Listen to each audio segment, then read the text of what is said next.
Hello everyone, in today's video I will be narrating stories that I found off of Reddit. If you enjoyed this video, make sure you subscribe to my channel, like this video, and comment something down below. But without further ado, let's get straight into these stories.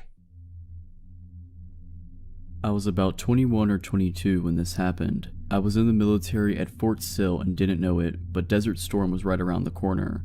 At the time, I lived in south central Oklahoma on the outskirts of a small town called Duncan. I was helping a friend round up some cattle that got out because someone had run across a T-section and went through their fence.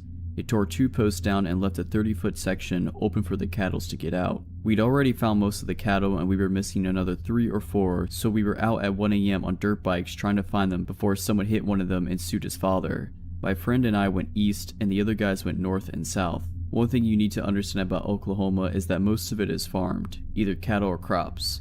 It is also divided into 1-mile sections for the most part.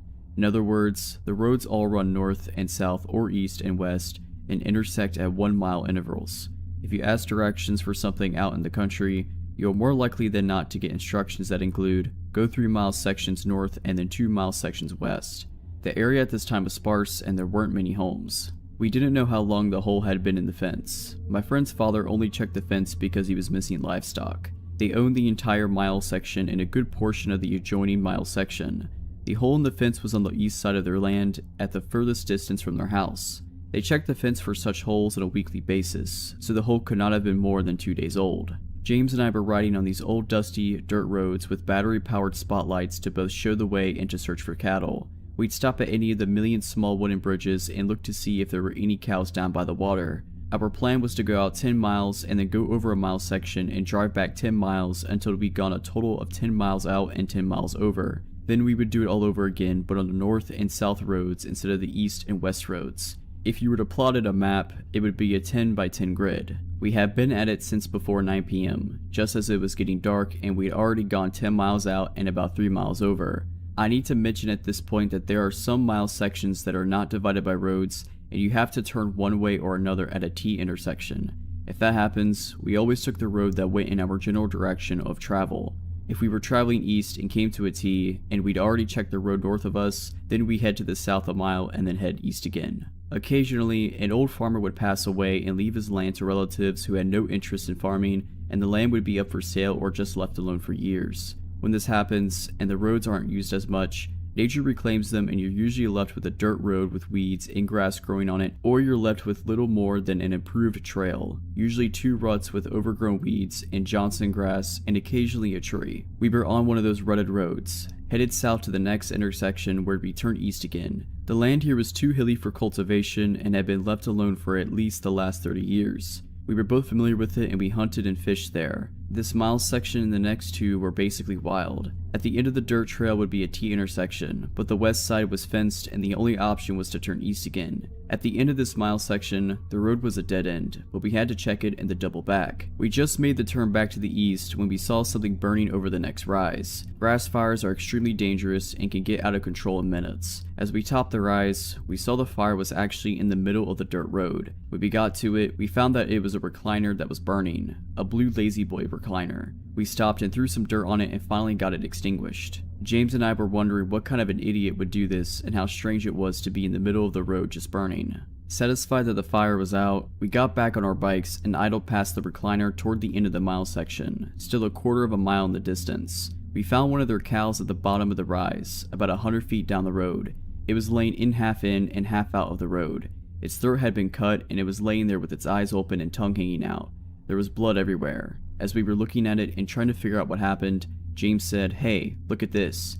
It showed me where the blood had dripped from the cow to about 10 feet away from it. There were shoe prints of blood in the road. It was just part of a shoe print, but you could tell that was a shoe print. We found 2 more when we looked more diligently. At this point, the hairs on the back of my neck were standing up and it was suddenly a very cool evening. I looked at James and his eyes were as big as saucers. He thought something spooky was happening too. We talked about going back, but we knew that we'd be shamed if we didn't see if there was anything else. We finally decided to walk the bikes the rest of the way to the dead end just in case there was someone there. We didn't want them to hear the engines. We began walking the last quarter mile or so to the dead end. It was at the base of the last hill and we just started heading up onto the other side. My heart was going at about 200 miles per hour and I had cotton mouth so bad that it was almost impossible to swallow. Then I noticed that someone had stuck paper plates of the barbs of the wire on the fence. We looked and there were plates stuck to the top strand of a wire on both sides of the road. It started about 50 feet behind us, it continued up and over the hill. They were evenly spaced about 5 feet apart. As our gaze followed the row of paper plates up the top of the hill, James suddenly said, "There's another fire," and it was at that moment that I could smell it. But what I smelled wasn't that normal smoky smell. It was as though someone had added incense into it. I asked James if he could smell that, and he could. I told him that I didn't like this at all. I was okay with losing face in front of our friends and his dad and brothers. I was ready to go. He agreed with me but said that we had to see what was burning. We were both whispering and we were both shaking so much that our voices quivered. We started up the hill again and I was thinking with every step that we were going to be seriously killed or worse. As we got to the top of the hill, one of the paper plates blew off the fence and skittered behind us, making both of us jump, and it was all I could do to not scream. After I saw what it was, I started to laugh it off, but James shushed me and told me to listen. We could hear voices. As we topped the hill and were able to see the bottom where the road stopped, we saw a group of about 10 people all standing around another recliner that was burning. They had their backs to us and they were passing a big picture around. From our vantage point, we couldn't actually see what was in the picture, but the slit throat of the cow haunted my thoughts. They would each take a mouthful and spit it into the fire. This went on until the pitcher was empty. The entire time, they were all saying something in unison. We could only understand an occasional word. They changed their tones in a rhythmic manner with an emphasis on the last word. I can remember hearing here and there and beseech and father. James and I stood there on top of the hill like a couple of idiots, our mouths hanging wide open and actually scared stiff. After a minute or two, they would repeat whatever it was, all the while passing around that pitcher and spitting it into the fire. There was a small camp table set up on the side and a little behind them. After the last of the liquid was gone, a man turned and sat the pitcher on the table and picked up what looked like a large loaf of bread. Just as he was turning back to the fire, he evidently saw us. I am sure that we made a nice silhouette sitting there at the top of the hill. He screamed, "Hey!" and dropped the loaf of bread and started running in our direction. The others turned and immediately followed him. That was all the encouragement that we needed. It was time to go. We turned our bikes around. James got his started on the first kick, but I somehow managed to get myself off balance, and when I kicked, the bike fell on its side with me. By this time I was near panic and was breathing in raspy, short breaths. I picked the bike up again and tried to start it, but it didn't start. I thought about running, but we were out in the middle of nowhere. I finally started pushing the motorcycle down the other side of the hill and jumped on it. It seemed like it took forever to get enough speed, but I popped the clutch and it started. James was waiting at the corner of the intersection to make sure that I was coming, and we were headed for his house, going way too fast for safety, especially in the dark. When we finally got back to his house, we told his dad what we'd seen. His dad called a couple of friends, and they all loaded up in their trucks with enough weapons to start a small war. James and I sat with his dad and told him where to turn. His dad kept asking us questions on the way. What were they doing? Why was there a chair on fire? They cut the cow's throat? How many were there? What did they look like? What were they driving? The last question stumped us. We hadn't seen any cars or trucks. The road was the only way in or out, and there was a creek that ran on the back side of the end of that particular road, so they couldn't have gone that direction. How did they get there with two recliners? When we got to that last stretch of road, the headlights found the spot where the recliner had been sitting. It was gone. We could all see where the road and surrounding grass was burned, but the recliner was not there. As we got closer, James noticed that the cow was gone too. I hate to admit, but I was getting scared all over again. I was afraid that his dad would tell us that it was our imagination and not believe us. When we got closer to the burnt spot in the road, Buster, James' dad, noticed the chair off in the ditch on the left side of the road. Then I noticed the cow on the other side. It was also in the ditch. The paper plates were all gone. Buster got out to look at the cow with the other men. They stood there talking and shaking their heads for what seemed like 10 minutes before getting back into the trucks. We continued toward the hill. The ruts made by spinning motorcycle tires were easily seen, but there was no fire on the other side of the hill. We all went down to where the other recliner had been burning, but it and the camp table were gone. You could see where someone had walked around the charred area and covered it with dirt. After we left, James saw a paper plate about 50 feet on the other side of the fence. Buster called the county sheriff when we got home, and by that time it was daylight and we went out again with the sheriff and a deputy. When we got back to the road, the first recliner and the cow were gone, but you could still see where something had been on fire and there was still blood on the road and in the grass. James showed them the shoe prints we'd seen. At the bottom of the hill, you could still see the charred area where the second recliner had been burning, and the deputy found the little scuff marks where the table had been sitting. At the end of the road, you could see where the top strand of the fence had been tugged down and wrapped around the lower strand so someone could crawl over it. You could also see where the grass and weeds had been trampled, providing a fairly easy trail to follow. we found a woman's tennis shoe on the other side of the creek. You could see where someone had climbed up the bank on the far side of the creek. We followed the trail all the way across the field up to the next dirt road. Again, the top wire was wrapped around the next lower wire, and there was a piece of red bandana looking material caught in it. There were marks on the road where 2 or 3 different cars had spun their tires when they left. Buster also found a large piece of glass that had blood on it. Buster filed a report for the missing cow. They'd found 4 more cows in the opposite direction from where me and James had gone. They never found the recliners or the missing cow. The sheriff called a few days later and told Buster that the blood on the glass was human and not bovine. It was his guess that the pitcher broke and someone cut their hand while carrying it back to their vehicles. 2 weeks after that, there was a huge scare in our community about some cult that had promised the area at large that they were going to kidnap someone and sacrifice them. Buster always said that it was just someone running their mouth after hearing about our incident. It was all anyone talked about that summer. Buster also said that he sure would like to know what happened to that cow. The story occurred in the summer of 2008. I grew up in Oregon and was acquainted with the outdoors at an early age. My favorite hobby came to be hiking, particularly in areas that are either very dangerous or isolated. The health benefits of hiking were secondary to the thrills of walking the edges of exposed cliffs, being in cougar and bear territory, knowing that I was very far away from help. Into the Wild was released in the fall of 2007, and I immediately fell in love. Being a high school senior, I could barely go another week living in my parents' house.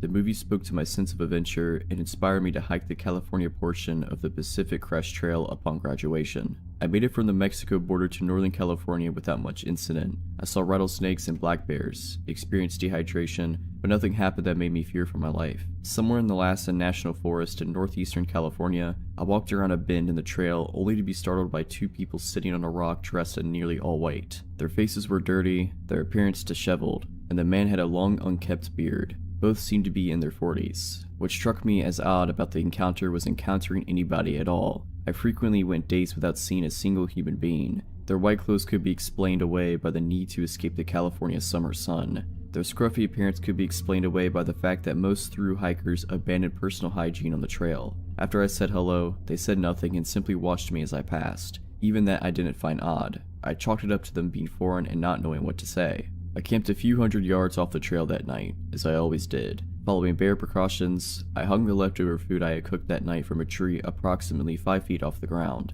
Packing up camp in the morning, I noticed the food wasn't there. I immediately thought a bear had entered my campsite, and so I began to look for paw prints. I didn't find paw prints, but I did find boot prints circling the campsite, 2 pairs of them. One of those prints led right up to the rope from which the food was hanging. I thought of the couple I had passed earlier and everything clicked. I quickly packed up and left. My mind was racing the entire day, but I figured the couple was simply hungry. If they had nefarious intentions, they would have come for more than food. Several days passed and my mind was at ease again. I had begun to circle my campsite with sticks to wake me in the event of an intruder, animal or otherwise. I awoke in my tent one night to the sound of those sticks crunching. I grabbed my hunting knife. I tried to relax by telling myself that in the middle of nowhere, the source of that noise is much more likely an animal than a person. Then I heard frantic whispering. It was impossible to tell which direction the voices were coming from. Being in the dark, surrounded by trees, 100 miles from the nearest city plays tricks on your senses. I debated yelling out claiming to have a gun, but instead decided to be silent and retain the benefit of surprise. I heard footsteps circling my tent and was ready to slash at whatever opened it. But just like that, it was over. No more footsteps, no more whispering. I lied frozen awake in my tent until sunrise and opened my tent to find nobody there. The only evidence something had actually happened were the boot prints, the same as before. Several more days passed and I was now in Shasta National Forest, probably 50 to 70 miles from where I first encountered the couple. The trail became more or less a goat trail, being on the side of a mountain and above the tree line. I could see the trail winding for miles in front of me and behind me. I stopped for water in the rare shade and noticed 2 hikers miles behind me. All I could see were 2 white dots moving along the mountainside. I immediately said out loud, "Screw this trip is over." I pulled out my map and looked for the nearest town, which appeared to be Castella, located off I-5. The only problem was that it was 25 miles away. I hiked well into the night trying to gain as much ground as possible. I kept losing the trail and decided to set up camp, this time far off the trail and into the forest. I got in my tent and tried to sleep, but every little noise kept me awake. After a few hours in my tent, I heard the telltale signs of another bad night. The footsteps, the whispering, the sticks breaking. Sounds travel far in the absence of other sound. I knew they were close, but wasn't sure how close. All I could think was, this is screwed up. This is so screwed up. Finally, a flashlight hits my tent, lights up the entire thing, and goes dark. I unzipped my tent and climbed out carrying my knife, yelling nonsense into the dark. Then I heard footsteps running towards the tent and barely made out a figure moving in my peripheral vision. I turned and ran deep into the forest. I tripped several times and ran into several trees. After running for approximately 5 minutes, I tripped, rolled, and came to rest next to a downed tree. I got under the tree trunk and laid still. I saw the flashlight moving around in the distance. I laid under that tree for hours. I was certain they were gone, but I didn't move. Eventually, birds started chirping and I knew sunrise would come soon. Once it did, I made my way back to the trail, abandoned my campsite, and walked the rest of the distance to Castella, where the Pacific Crest Trail crosses I-5. I hitchhiked my way to the town of Mount Shasta and spoke with the police and Forest Service. They put me in a motel for the night, and my parents drove from Oregon to pick me up the next day. I followed up with the police and Forest Service months later, who told me there had been similar reports of items disappearing from campsites throughout the surrounding national forest. However, there have been no other reports of the terrorizing that I experienced. As far as I know, nothing ever came of the couple. This happened in the fall of 1993, when I was 20 years old. In the interest of context, this was before I started college, and I was working in the material prep department of a plastics factory on the night shift. I was the only woman in the department, and my male coworkers were initially skeptical that I could handle the job, but I proved myself and earned their respect. It was hard work, but on the plus side, it also put me in the best shape of my life. I had just gotten off work, and it was about 1:30 a.m. My car was running on fumes, so I stopped at a local gas station to fill up. While I was pumping gas, a woman about my age approached me looking nervous and scared. She said that she had been at her boyfriend's house and they had a fight. She'd walk up to the gas station to use the payphone and call her to pick her up.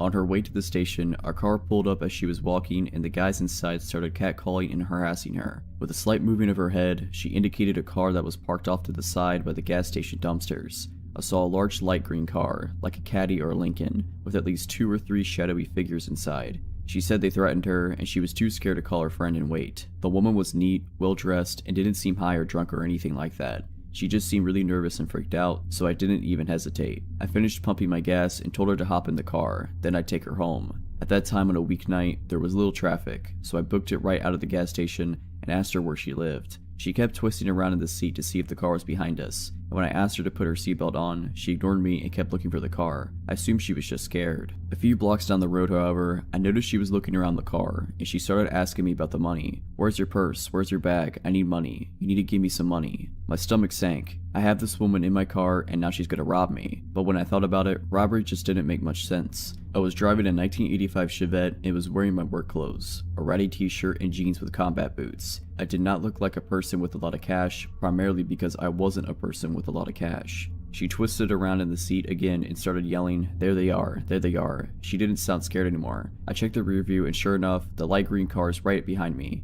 She started cackling and bouncing up and down in the seat. "My boys are gonna screw you up. They're gonna screw you up." She's laughing like crazy, opening the glove box, looking in the back for a bag or purse, telling me all the messed up things these guys are planning to do to me. Now, if I had been smart, I would have just driven to the police station. Actually, if I had been very smart, I would have just called the cops from the gas station and waited with her until they arrived. That would have been the intelligent thing to do. Unfortunately, none of this crossed my mind until later. In the moment, I just got really angry. I realized 3 key things all at once. There was an intersection up ahead, with cars on either side waiting to cross, and the light had just turned yellow. I had a spare box cutter that I kept for work in the driver's side door compartment. The lady still had it put on her seatbelt. I didn't think. I floored it and passed under the yellow light just as it turned red. I glanced back to see if the green car was still behind me, but the cross traffic at the intersection had started to move, and they had it caught up. The woman started yelling. I slammed on the brakes and she hit the dash and windshield with a solid and viciously satisfying crack. When she rebounded to the passenger seat, I had the box cutter in her face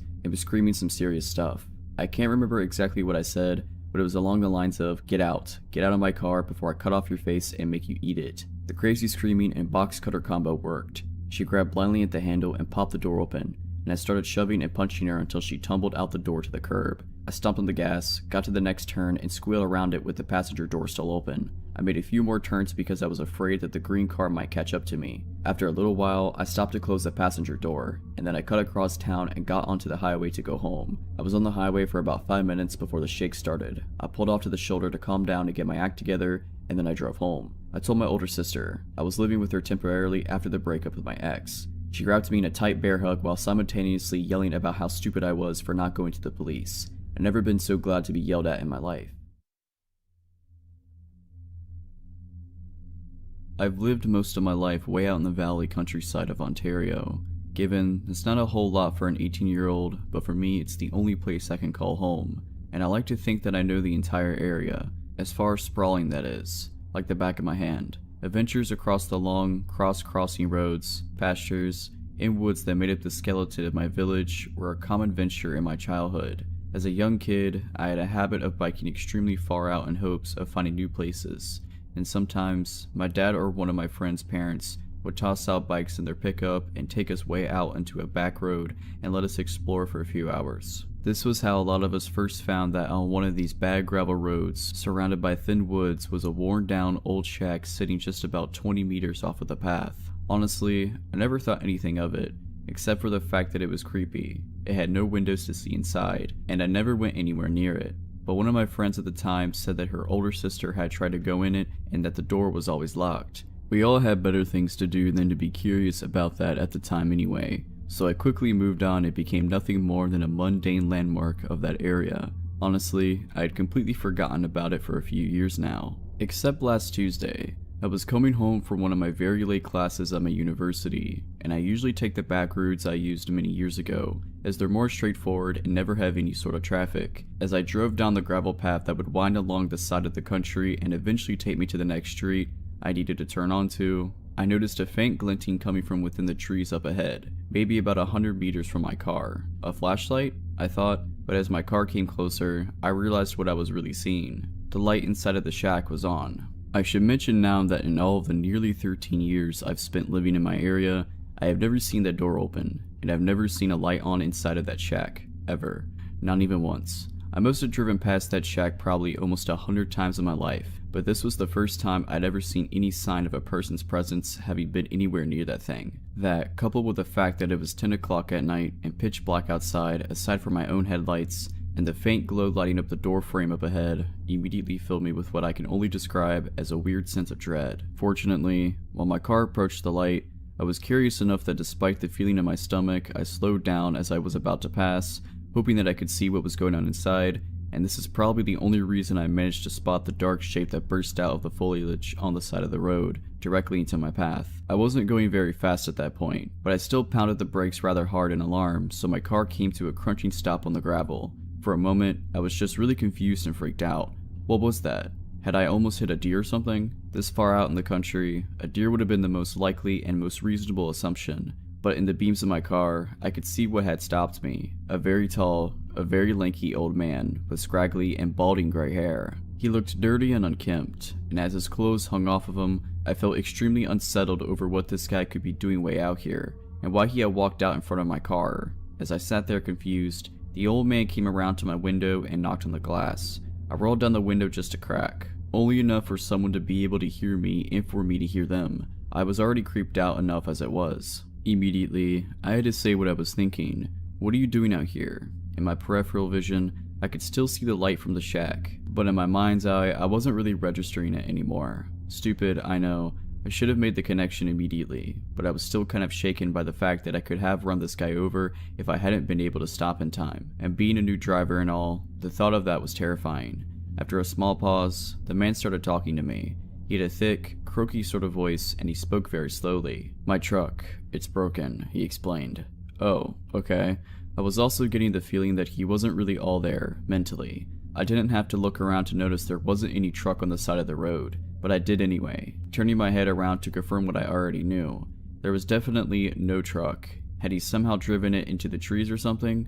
As far as I could remember and see, there wasn't enough space anywhere in them for a truck to fit through. What was the man talking about? While I was looking, it was honestly as though I could feel that he was watching me, and when I turned back, he was still leaning down to peer inside of my window at me. Where? I don't see it. I was definitely distrustful of this guy already. At first, he didn't respond, and my nerves were only getting worse the longer we were alone out here. Then he replied, "It's just up the road," he said, turning just to point with his finger in that general direction. The lights on my car aren't exactly the greatest, but I could still see far enough that I really couldn't imagine where on earth this truck was supposed to be. I couldn't spot the faintest sight of it. While I squinted up ahead, he continued, "I'll show you where, if you come." At this point, I really had no idea what this old man was thinking I could do to help. I'm just an 18-year-old girl. I don't exactly look like the type of person who knows a lot about cars or how to fix them. For the record, I'm really not. But I was tired from a long day at school, so I absolutely was not at my brightest. And for some reason, a part of me felt guilty about leaving him out here alone if his truck really was broken. Okay, I said, and I reached to my gear shift to start driving slowly up the road. But as soon as he saw my hand, he shook his head. Just walk, it's not too far. What? Excuse me, but no thanks. How was I going to see anything in the dark if I got out of my car and followed him anyway? There was no harm in driving wherever he was trying to lead me. The more I talked to the guy, the more unnerved I was getting, and the more red flags were starting to pop up in my mind. I couldn't see a car anywhere, and this total stranger wanted me to get out of mine and follow him into the dark on this creepy road in the middle of nowhere. No, I'd rather drive to it, I responded. I could see his brow furrow, and he looked kind of agitated. He insisted, your car won't fit in the trees anyway. So, did his truck crash then? Why the trees, if we were going up the road? I remembered what I'd just been thinking a minute earlier about there not being enough space, and I asked him, then how did yours get in the trees? The only logical explanation would have been that his truck had swerved off the road, but even if that were the case, there was seriously nothing at all that I could have done to help him fix his car or get it back out again. The entire situation was beginning to make me very scared. There was a lengthy enough pause between my question and him speaking up that I was beginning to think that he didn't hear me or something. So I asked again, still no immediate answer. When he finally did reply, he was staring at me directly in the eyes. You really don't look old enough to drive.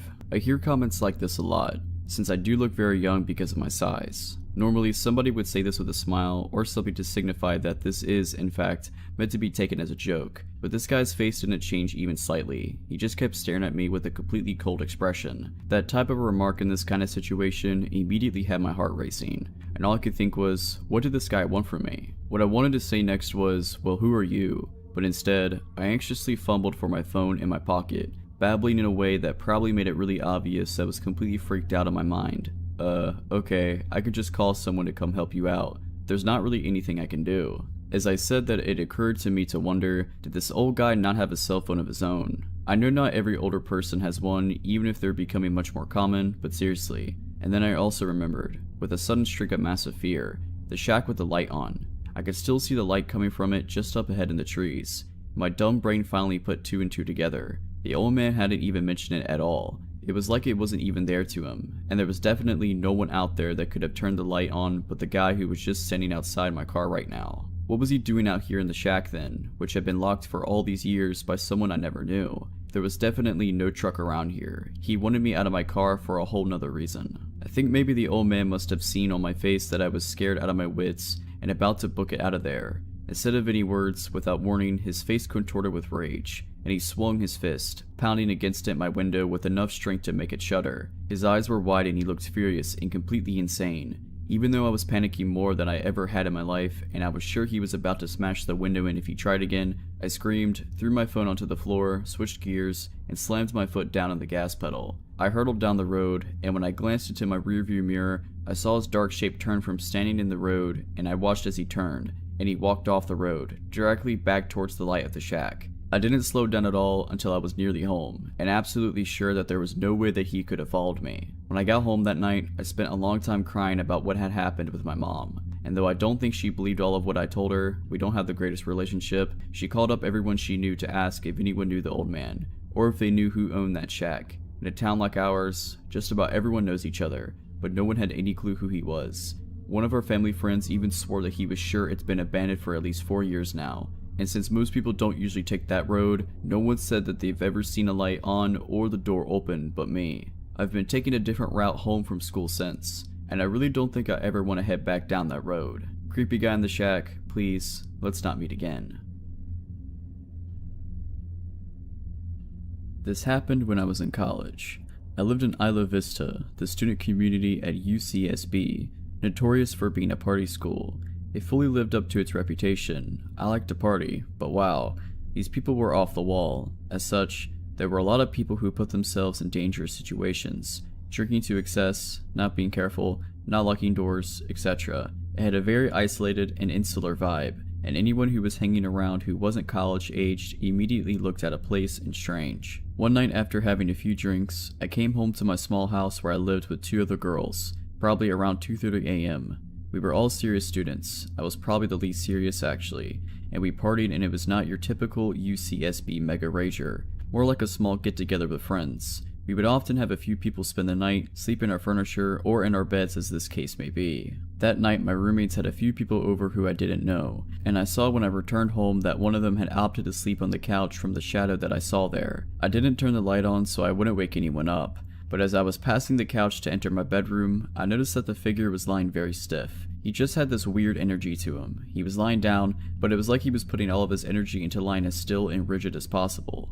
I paused, and the guy quickly jerked his head to face me, without moving his limbs. So quickly that it startled me. I could see his wide open eyes glinting in the dark. Figuring that I'd startled him, or that he was drunk, or maybe on some kind of stimulant and unable to sleep, I just hurried past into my bedroom and locked the door. The dude made me so nervous, and I wasn't taking any chances. I fell asleep. At 4:30 a.m., I woke up. There was a strange sound at the door, almost like somebody was drumming their fingers against the wood very quietly. I lay still and listened. There were more quiet sounds like someone scratching the door with their fingers, which got louder and louder until it was clear that he was using both hands and scratching as fast and as hard as possible. It created an extremely loud and intimidating sound that filled me with fear. I got my cell phone and texted my roommate because I was afraid to make a sound. "Your friend is freaking me out. Is he coked out? Can you talk to him? He's banging and scratching on my door." She didn't text me back, probably because she was asleep. I texted my other roommate to the same effect, covering all of my bases. Keep in mind that the scratching has been going on at this point for a couple minutes. I have no idea how he could have sustained it. Scratching a wooden door with your fingernails can't feel good. He also grabbed at the knob and jiggled it super forcefully. Because neither of them answered, I decided to call and really wake them up, though I was scared to make a sound. I know it sounds stupid, but there was something seriously horrifying about being teased like this through the door. I knew that he was trying to terrify me. I felt like a little kid, but I could tell this guy was screwed up or something, and maybe the police needed to be called, and I wanted to loop my roommates in since it was one of their friends. The scratching stopped abruptly, and I called my roommate, who answered sleepily. "Yo, your friend is messed up. Can you please deal with it? Do we need to call the cops? He's seriously scaring me and he was scratching at my bedroom door. He's really weird." She didn't say anything for several seconds, and when she did speak, her voice had no sleepiness in it at all. "What friend?" she said. "That guy that was sleeping on the couch," I said. She was quiet again. "We didn't have any guys over," she said. "Call the police." My adrenaline surged and I told her to please lock the bedroom door as quickly as possible. I realized that I hadn't heard scratching in a while and I had no clue where the dude had gone. Suddenly, I heard a loud banging in the other end of the house, where my roommates, Lauren and Monica, shared a bedroom. The bangs were followed by the sound of them screaming in fear. I quickly dialed the police as this maniac proceeded to bang against the, luckily, locked bedroom door of my two roommates as they screamed. The heaviness of the blows left no doubt that he was trying to break the door down. I told the 911 operator the situation and she dispatched 2 squad cars. The police in Isla Vista are generally used to peeling drunks off the sidewalk and breaking up brawls. This was really serious and strange, and I think the dispatcher got the sense from my tone how terrified I was. She stayed on the phone with me. At one point the banging stopped and everything was quiet for a while. I talked with the dispatcher and suddenly looked down to see that this guy had slipped his fingers through the 1-inch gap between my door and the floor was just kind of waggling them around, making this weird growling sound. I screamed and backed away, which is my biggest regret about the situation, since when I look back at it, it would have been so awesome to just stomp his fingers and hear the guy howl in pain. When the cops rolled up, I heard running and the sound of our sliding glass door opening and closing, and then he was gone. The cops never caught him. He had broken in through our side door by jimmying the lock somehow. My door was covered in what turned out to be huge gashes he'd made using a pair of scissors, which he discarded on the ground before he left. What terrifies me the most about this was that I walked right past him. I looked him right in the face. I realized now that he was not trying to sleep or on drugs, but was lying so stiff like that because he was hiding. He probably heard me open the door and freaked out because he hadn't realized there was another girl living there and tried to blend into the couch in the darkness. This story takes place in August of 2013 in the mountains of southern Oregon. I'm a USAF Security Forces Airman, military police. My girlfriend was at work, and as a sweltering hot day began to turn into thunderstorms, my buddy Nick, another military cop, and I decided to go explore some back roads and get out of the heat in town. Southern Oregon is crisscrossed with logging roads, some actively used, and many totally forgotten and grown over. Nick and I spent many of our days off starting on roads that we knew, finding roads we didn't know, driving for hours into the mountains, eventually navigating back to paved roads. On this particular day, with storm clouds building over the mountains, we set off on a road we had never been on, and began the drive into the mountains. After driving for around an hour, we hadn't seen nor heard any signs of other people in the woods. We rounded a bend in the thick fir woods and emerged in a meadow that was totally surrounded by thick aspen groves. The meadow was perfectly flat and eerily still. We both noticed the strange stillness almost immediately. No birds, hardly any insect noise, no squirrels, and certainly no other people. On the far side of the meadow, right at the edge of the tree line, there was a picnic table. The table was very odd, however. It was painted a bright orange. It was much larger than a typical picnic table in a park. Remarking on this, Nick drove through the meadow to get a closer look. I remember being apprehensive as we approached. The whole scenario was exceptionally strange. The overall silence of the aspen grove was unsettling. Also, it was nearly impossible to see far into the trees as aspens grow extremely close together. When we parked by the table, I hopped out of the passenger seat of the truck to check it out. I'm not very tall, only about 5'5". Regardless, the table was ridiculously oversized and practically unusable. The seats were nearly at chest level, meaning I would not have to climb up to even sit on them. As I was looking at the table, Nick called me over to the truck, and I noticed he was looking back into the aspens. At first, I couldn't see what he was looking at, but then I noticed a splash of color that was completely out of place in the thick trees. A small one-man tent was set back in the trees, about 50 feet from the strange table. I had an initial feeling of dread, and felt certain that there was someone in the tent, and if we could see the tent, they could see us. There were no campgrounds in this area, no people, no main roads for miles. Surely someone camping so remotely would be, at the very least, a strange person. However, as we observed the tent, we didn't see any movement or hear any sounds coming from it. Nick suggested I call out. I didn't want to, but I did. "Hey, anyone in there?" I yelled. No reply. Feeling completely on edge, Nick and I thought about driving away and leaving this strange area, but we began to fear the worst. What if there was a body in the tent? What if somebody had gotten kidnapped? Foolish, I know, but we thought it, all the same. After some debate, we decided to have Nick turn the truck around to drive away from the camp, should we need to leave in a hurry. He would be waiting behind the wheel. With my heart pounding, I started walking through the trees towards the tent. I was totally keyed up with my senses on full alert.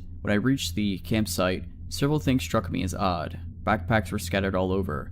No fire had been built, no wood collected. The tent was literally full of backpacks and women's clothing. Full of dread, I turned to leave and tell Nick what I had seen. As I left, I heard Nick start yelling, "Let's go, let's get out of here." Not knowing why he was yelling, I ran back to the truck. When I broke out of the trees, I saw a beat-up old Ford Taurus on the road, blocking us from leaving the meadow. I immediately leapt into the passenger seat and Nick floored the gas pedal. The car was occupied by 2 men. A third person was laying against the window in the back. As we drove across the meadow, the driver attempted to block us from the road, but Nick drove around them and accelerated the way we had come from. I looked back and saw the car attempting to turn around on the narrow road. Nick drove like a madman, and though I was honestly terrified that they would catch up, we hit the highway without seeing the car again. I called the state police, and they promised to send a trooper out to check out the scene. However, I received a call the next day from a trooper stating that the campsite, the backpacks, and the women's clothing were all gone, though he could tell people had been in the area. The strange table was still by the thick aspen grove. I have not returned to the area, and do not intend to.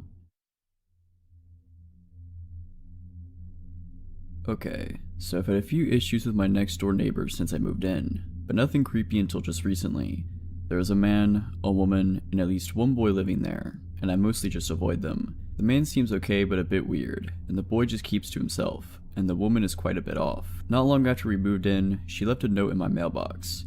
Our mailboxes are right beside each other, between our houses. Anyway, I stood at the mailbox reading the note. She thought that my dog was using the bathroom in her yard.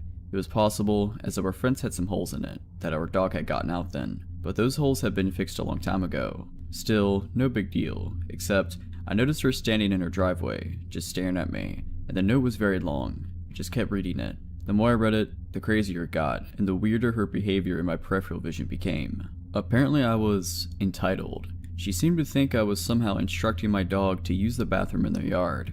Her note went on a tangent about how awful dogs are. She was also 100% convinced it was my dog, even though there are always tons of loose dogs, cats, and wildlife wandering around, and no doubt traveling through her unfenced backyard. In my peripheral vision, she got into her SUV, backed out of her driveway, then parked it along the street directly behind me, and just idled there, staring. The note then went on a weird, long tirade about the previous family to live in my house, saying I was Anther Deb, as if I'd have any idea at all what that is even supposed to mean, then concluded in some odd insults and some implied not quite threats. This is the closest thing we ever had to a conversation at this point. I could understand not wanting a dog using the bathroom in her yard, but this was a bit of an extreme reaction, as this was literally the first time I'd even heard of there being a problem. A simple note would have done, but this note was insane. She was still staring behind me. I decided to try to ignore her and just go to my house. That's when she shouted out her window, "Are you playing a game?"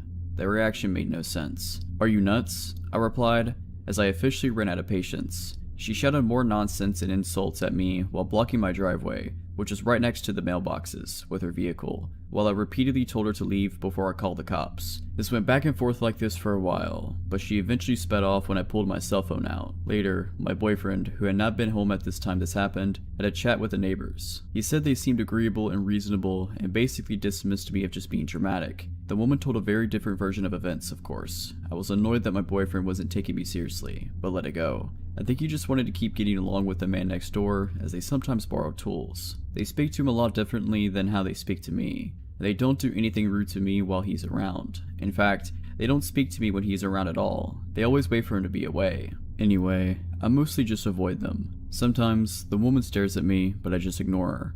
Until recently, I've been mostly successful. Here's the creepy story. I don't sleep well at night when I'm home alone, and I'm always home alone now because my boyfriend is out of the country on business for months at a time. I often feel like there's someone just outside my house or at my door. Sometimes, my dogs act up at odd hours, but I never see anyone. I keep my house alarm armed and my pistol on my nightstand. The other night was one such night. I didn't sleep well and kept having a sinking feeling that something was wrong. Anyway, I got out of bed at about 2 a.m. because I thought I was scheduled to work at 3 a.m. I had mostly given up on getting a restful sleep then anyway. As I left my house, I heard something to my left, the direction of my neighbor's house, but didn't see anything. I was always nervous in my driveway because the motion sensor light was broken, but there was always a lot of darkness between my door and my truck, so I always moved quickly to my driveway. I got in my truck and went to work. It turned out that I misread my schedule and didn't work at 3 that morning after all. Annoyed at the mistake, but grateful I'd get to go home and sleep a little more before the actual start of my shift at 7, I went home. I pulled into my driveway and didn't see anything in the beam of my truck's headlights. I always look around my truck before getting out. I turned the headlight off and got out. I took a few steps ahead of my truck, and then all of a sudden a large man called out to me, shouted really, from the shadows at the corner of my house. He scared me so bad that I screamed, reached for my pepper spray, and fell down. Not useful. He apologized in a tone that didn't sound sorry at all. It was my neighbor, and that wasn't much of a relief. Apparently it was my fault that he occasionally found trash in his yard, in Windy, Colorado. Complaining about this seemed to be a lot more important issue than scaring the heck out of me while I'm alone at night. He showed no real concern or realization that was even wrong at all. Again, I have no problem with neighbors bringing issues to my attention, but seriously, hey, can you make sure trash from your bins isn't blown into my yard? Is not a question that takes 10 minutes. Nor is it one that needs to be addressed at 3 in the morning. I'm not in agreement to keep the peace, but I know the trash isn't mine. We live in a windy area. Trash gets blown around in people's yards all the time. No big deal. But he would just not stop going on about it. He kept needlessly repeating himself and made some not quite but kinda threat about getting along. Think about the lines of, "It would be a shame if something were to happen," type sort of threats. He was keeping me busy. I didn't even notice his wife flank me. Before I even knew she was there, she appeared from the shadows by a tree. She wanted to yell at me about some eggs. A few weeks ago, I found a bunch of eggs smashed on the road near our shelved mailbox. As the carton was right next to them, I thought the carton had obviously just been dropped, not that someone was trying to egg anything. I assumed my neighbor had dropped the eggs on her way to get the mail and just left them. She denies this, but I still think that's the most likely explanation because no one else has any reason to be out at our mailbox with eggs. But I didn't care enough to say anything to her about it at the time, so I just let it go and forgot all about it. Now she was accusing me of leaving eggs around. Again, inexplicably expressing the grievance at 3 a.m. Weird that she hadn't brought it up weeks ago when it happened, but I know why she didn't. My boyfriend was still here then. My boyfriend has been away on business for several weeks now, long enough for them to have noticed his absence. They were also probably aware that my motion sensor light was out. They sure seemed to know how to avoid my headlight beams. Being surprisingly patient, I explained that I knew nothing about the eggs. I mentioned that I later found a lot of the shells in my yard and figured a squirrel must have carried them there. She proudly informed me that she tossed them onto my yard herself. Apparently she thought that was okay, but someone dropping them in the first place isn't. Anyway, this is where I started to get over my shock a bit and started getting pissed. Initially, I had been somewhat relieved that the man in the shadows had been my neighbor, not some random crazy person, but now I was pissed. I had now been outside with them for like 20 minutes, while they accused me about stupid stuff. while I tried to be polite and agreeable even though I had nothing to do with it. But now everything wrong with the situation had just kicked in. I eventually remembered that I don't actually have to put up with any of this and cut her off mid-rant and said, "It's 3 a.m, I'm going home, good night," and turned on my heel. I heard her say something in an unkind tone as I left, but didn't catch what it was. They had staked out my house, waited for my boyfriend to leave, and long enough to be sure he was gone, all to complain about some insane stuff long after it supposedly even happened. If they have concerns, surely there are better times to address them than at 3 a.m. What were they doing out at 3 a.m. anyway? And that man had totally purposely hidden a shadow at the corner of my house where he could avoid my headlights, and didn't reveal himself until I was out of my truck and exposed. And shouldn't the woman have walked up beside her husband, not gone around while I was distracted? They kept doing odd behavior, never enough that they're doing anything illegal or anything to report the police. But none of this is normal behavior. Honestly, I think these complaints are just excuses, and they're really just taking the opportunity to intimidate me. I think they're messing with me on purpose. Then again, I could be wrong. Either way, I will be installing a motion light soon. I was so shaken up and had my adrenaline so high from someone scaring me from a blind spot by my house. Because seriously, that could have been someone else and a whole lot worse. The story starts several years ago. Me and my friend's interest in urban exploration. I was a junior in high school at the time, which was when everyone started to earn a lot more freedom, so we took the chance to be out late whenever we could. Now, keep in mind that I live in a major city in central Colorado, so the nightlife is never lacking. We could always find something to do, and were especially drawn if there was an element of danger. We wouldn't always plan these trips, but we made sure that if we were going into any old building in the dark, we would have a knife and a flashlight for safety. We never really had to defend ourselves, but we came very close one evening. It must have been around November, because there wasn't yet snow on the ground, but it was actually a chilly evening. Directly across the street from the abandoned hospital, which we have hypothesized is still around from the TB area, is a hospital that is newer and in use. The two are connected by an underground tunnel, which I can only assume was a way to move bodies without alerting the patients. We had been inside the hospital a few times, but never found anything strange, only the occasional sign of others having been or lived there. What was piquing our interest that night was the abandoned library next door to the hospital. It was connected, but only by exterior walls. To get inside, you could not cut through the hospital, but instead had to hop over a tall wall and climb a very high fence. A few of us had backpacks, containing the aforementioned safety precautions and a couple bottles of water, so nothing too heavy or valuable that would get damaged when tossed over the obstacles before us.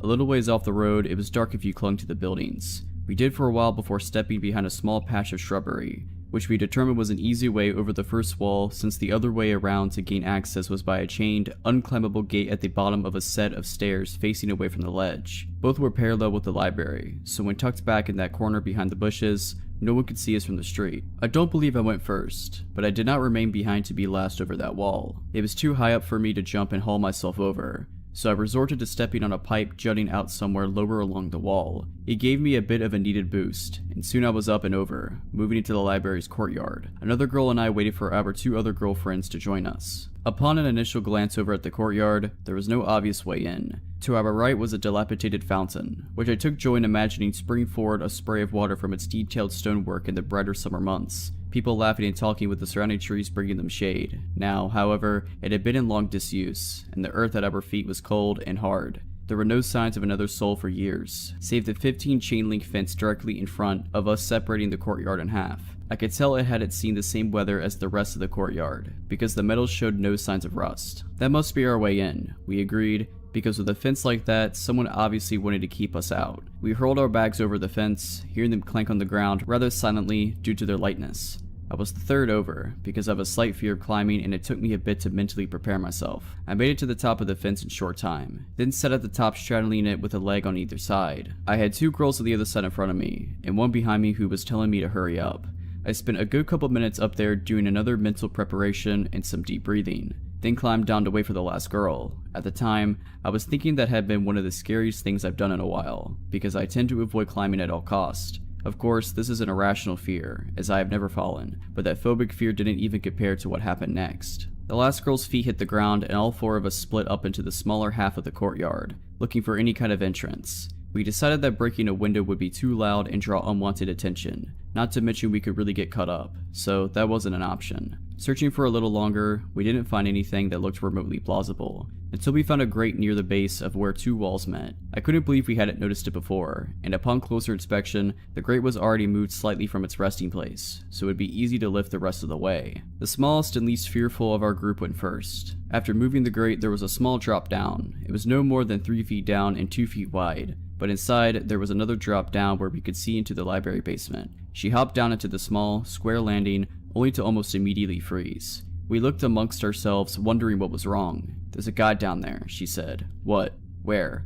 "I could see his outline," she said. I leaned forward and tried to make out a shape, but it was further down than my line of sight and it was too dark. "Hello?" she called out. He responded the same, asking who we were. "Just a couple of chicks," she spat out bluntly. What he said next sent chills down my spine. It was as if I could feel the darkness radiating out of the hole in the ground. All of a sudden, it was very still and quiet, like the darkness had spilled out and weighed all of us down in that gloomy courtyard. He said in what I can only describe as a lustful tone gripping with ill intent. I'm addicted to following the sound of women's voices. My friend looked over at us blankly, but there was nervousness underneath. Unease. Something in his voice sounded like it wasn't an empty threat, like he wasn't just saying something creepy to get us to leave. She looked back to where he was and said slowly, "That's not cool." The man under that dark earth began laughing maniacally, and not in the kind of way a really good actor does, in the way that we could feel his utter insanity hit us like stale air. We looked at each other for what felt like hours in that gloomy courtyard, but I knew it was only a couple seconds, because we all exchanged without even speaking that we had to get out of there. And now, I was not about to risk some crazy guy coming after us, even if we did outnumber him. The friend scrambled up out of the landing, and I was never over a fence faster in my life. 15-foot potential fall, and I didn't even have time to think about it. We didn't stop running until we were on the street and halfway down the block out of breath. So guy that was down there, let's not meet again.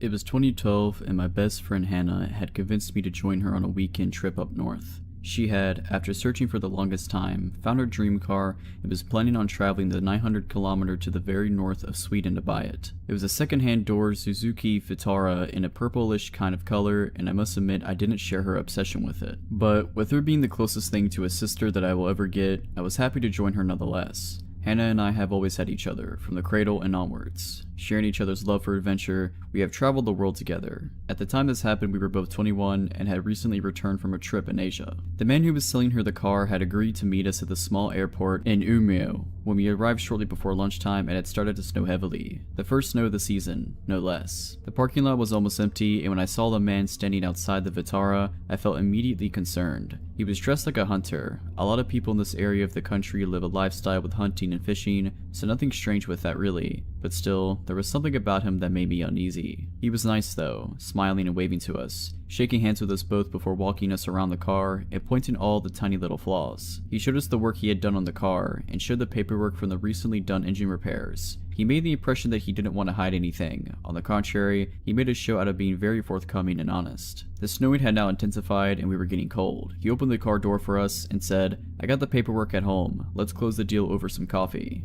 Against all my instincts, I climbed in after Hannah, both of us now trapped in the back seat. I had no reason to feel threatened by this man who had been nothing but pleasant to us, other than the alarm bells going off inside my head. I can't tell what it was that made me feel that way, but there must have been some sign that something was wrong, something that my subconscious tuned to. The man was constantly talking. He showed the stereo, told us about the features of the car, about the places we drove past, about the wildlife and the nature. There was not a silent moment. After about 20 minutes, I started to notice that we were in no way moving in the direction of civilization. Instead, it seemed we were driving further and further into the vast wilderness. It struck me that he had us in the back of a two-door car, diving us into unknown territory, and no one knew where we were. I looked at Hannah, who was happily listening to the man telling stories about the area, and I noticed she didn't look at all worried. Maybe I was totally overreacting. We drove past a group of people standing by the side of the road, hunters planning their day or taking a break maybe. This truly is very different Sweden compared to the city. The car finally stopped outside a small wooden cottage with no neighboring houses, apart from a small cabin that we drove past a few hundred meters down the road, but it had looked empty. We followed the man inside. He was still talking non-stop and continued to do so until the moment the door closed behind us. Hannah kept asking things about the car, and I could sense that her voice had a new undertone now, a thin, sharp tenseness that made me wonder if she too had started to feel that something wasn't right. "I'll put the kettle on," he said, and as he passed us to go into the kitchen, he let his hand touch Hannah's hair and he smiled smugly.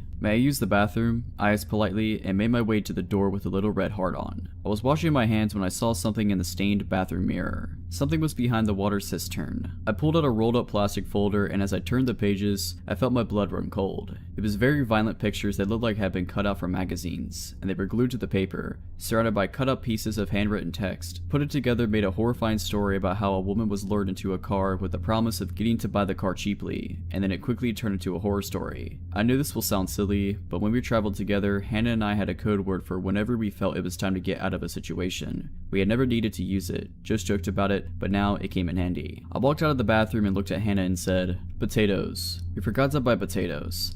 And that's too bad, because we really need some." The look on my face must have told her that the situation was no joke, and she said, "Oh, should we get some as soon as possible?" "The sooner the better," I replied. Hannah, always pretty and charming and capable of great acting, casually walked over to the man in the kitchen, tapped his shoulder and said, "Excuse me, but I was wondering if I can go have a quick look at the cam belt." He huffed something about it being in good shape and handed over the keys. We got into the car and speeded off faster than the weather strictly speaking allowed. We left the car at the airport and hoped we hadn't made a terrible mistake. What if he reported it stolen? It would be embarrassing to explain to the police. But nothing happened. He didn't follow us, didn't report it. We had to take the train since we had no plane tickets. The original plan had been to take the car home, and we didn't want to linger closer to the airport in case he came looking for us. Later, Hannah asked what made me use the code word, and I told her about what I found. It might have just been a fantasy, a sick game, and maybe he would never done anything to us. But right then and there, I was convinced we would have died if we didn't get out. I'm glad Hannah didn't need any convincing or proof, just the code word. I truly think that if we hadn't talked about it so many times before, about how we would handle a situation where we need to get out fast, things would have ended differently. Both of us knew that either of us ever used the code word, it's time to get out,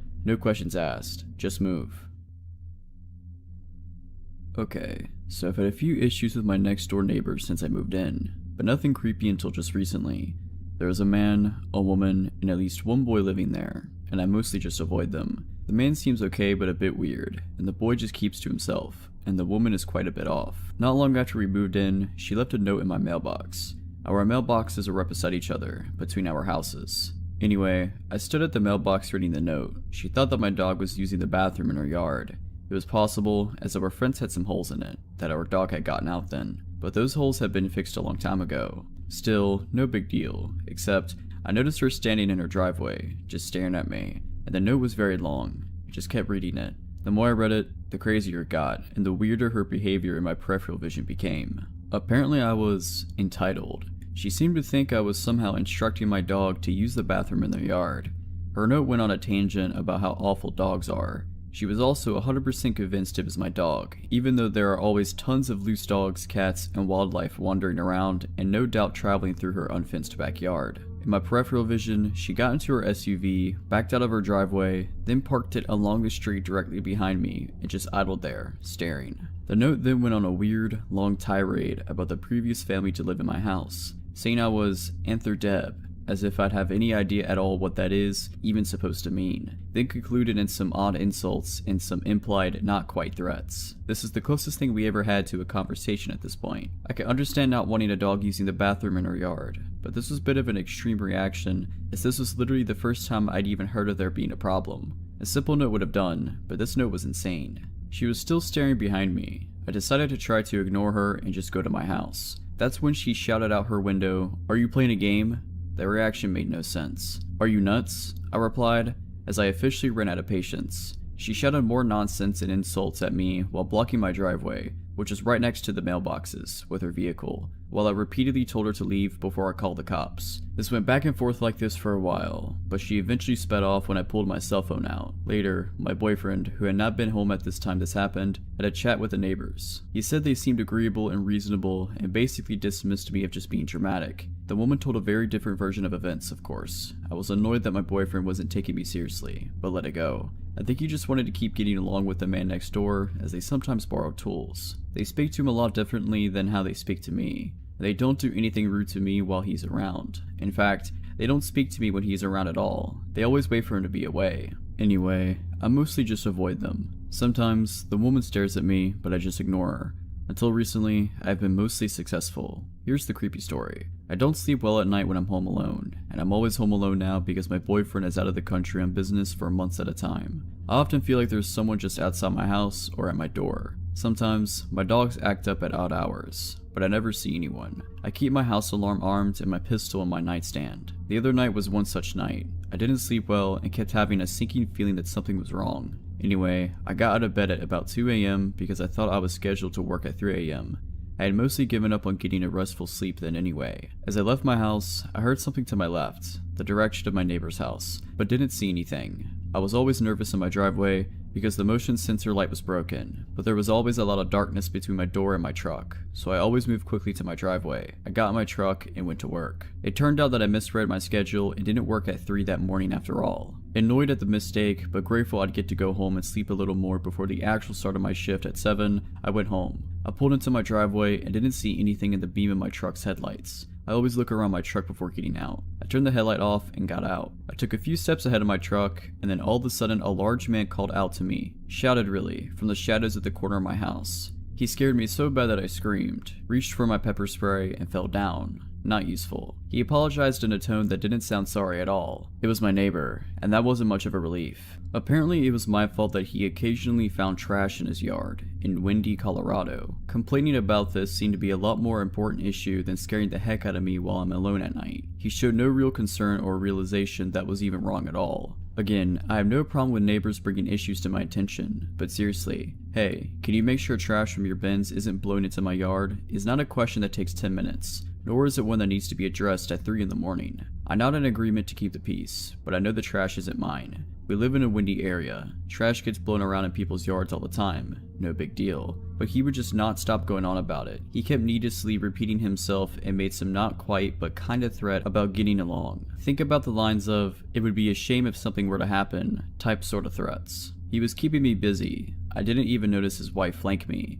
Before I even knew she was there, she appeared from the shadows by a tree. She wanted to yell at me about some eggs. A few weeks ago, I found a bunch of eggs smashed on the road near our shelved mailbox. As the carton was right next to them, I thought the carton had obviously just been dropped, not that someone was trying to egg anything. I assumed my neighbor had dropped the eggs on her way to get the mail and just left them. She denies this, but I still think that's the most likely explanation because no one else has any reason to be out at our mailbox with eggs. But I didn't care enough to say anything to her about it at the time, so I just let it go and forgot all about it. Now she was accusing me of leaving eggs around. Again, inexplicably expressing the grievance at 3 a.m. Weird that she hadn't brought it up weeks ago when it happened, but I know why she didn't. My boyfriend was still here then. My boyfriend has been away on business for several weeks now, long enough for them to have noticed his absence. They were also probably aware that my motion sensor light was out. They sure seemed to know how to avoid my headlight beams. Being surprisingly patient, I explained that I knew nothing about the eggs.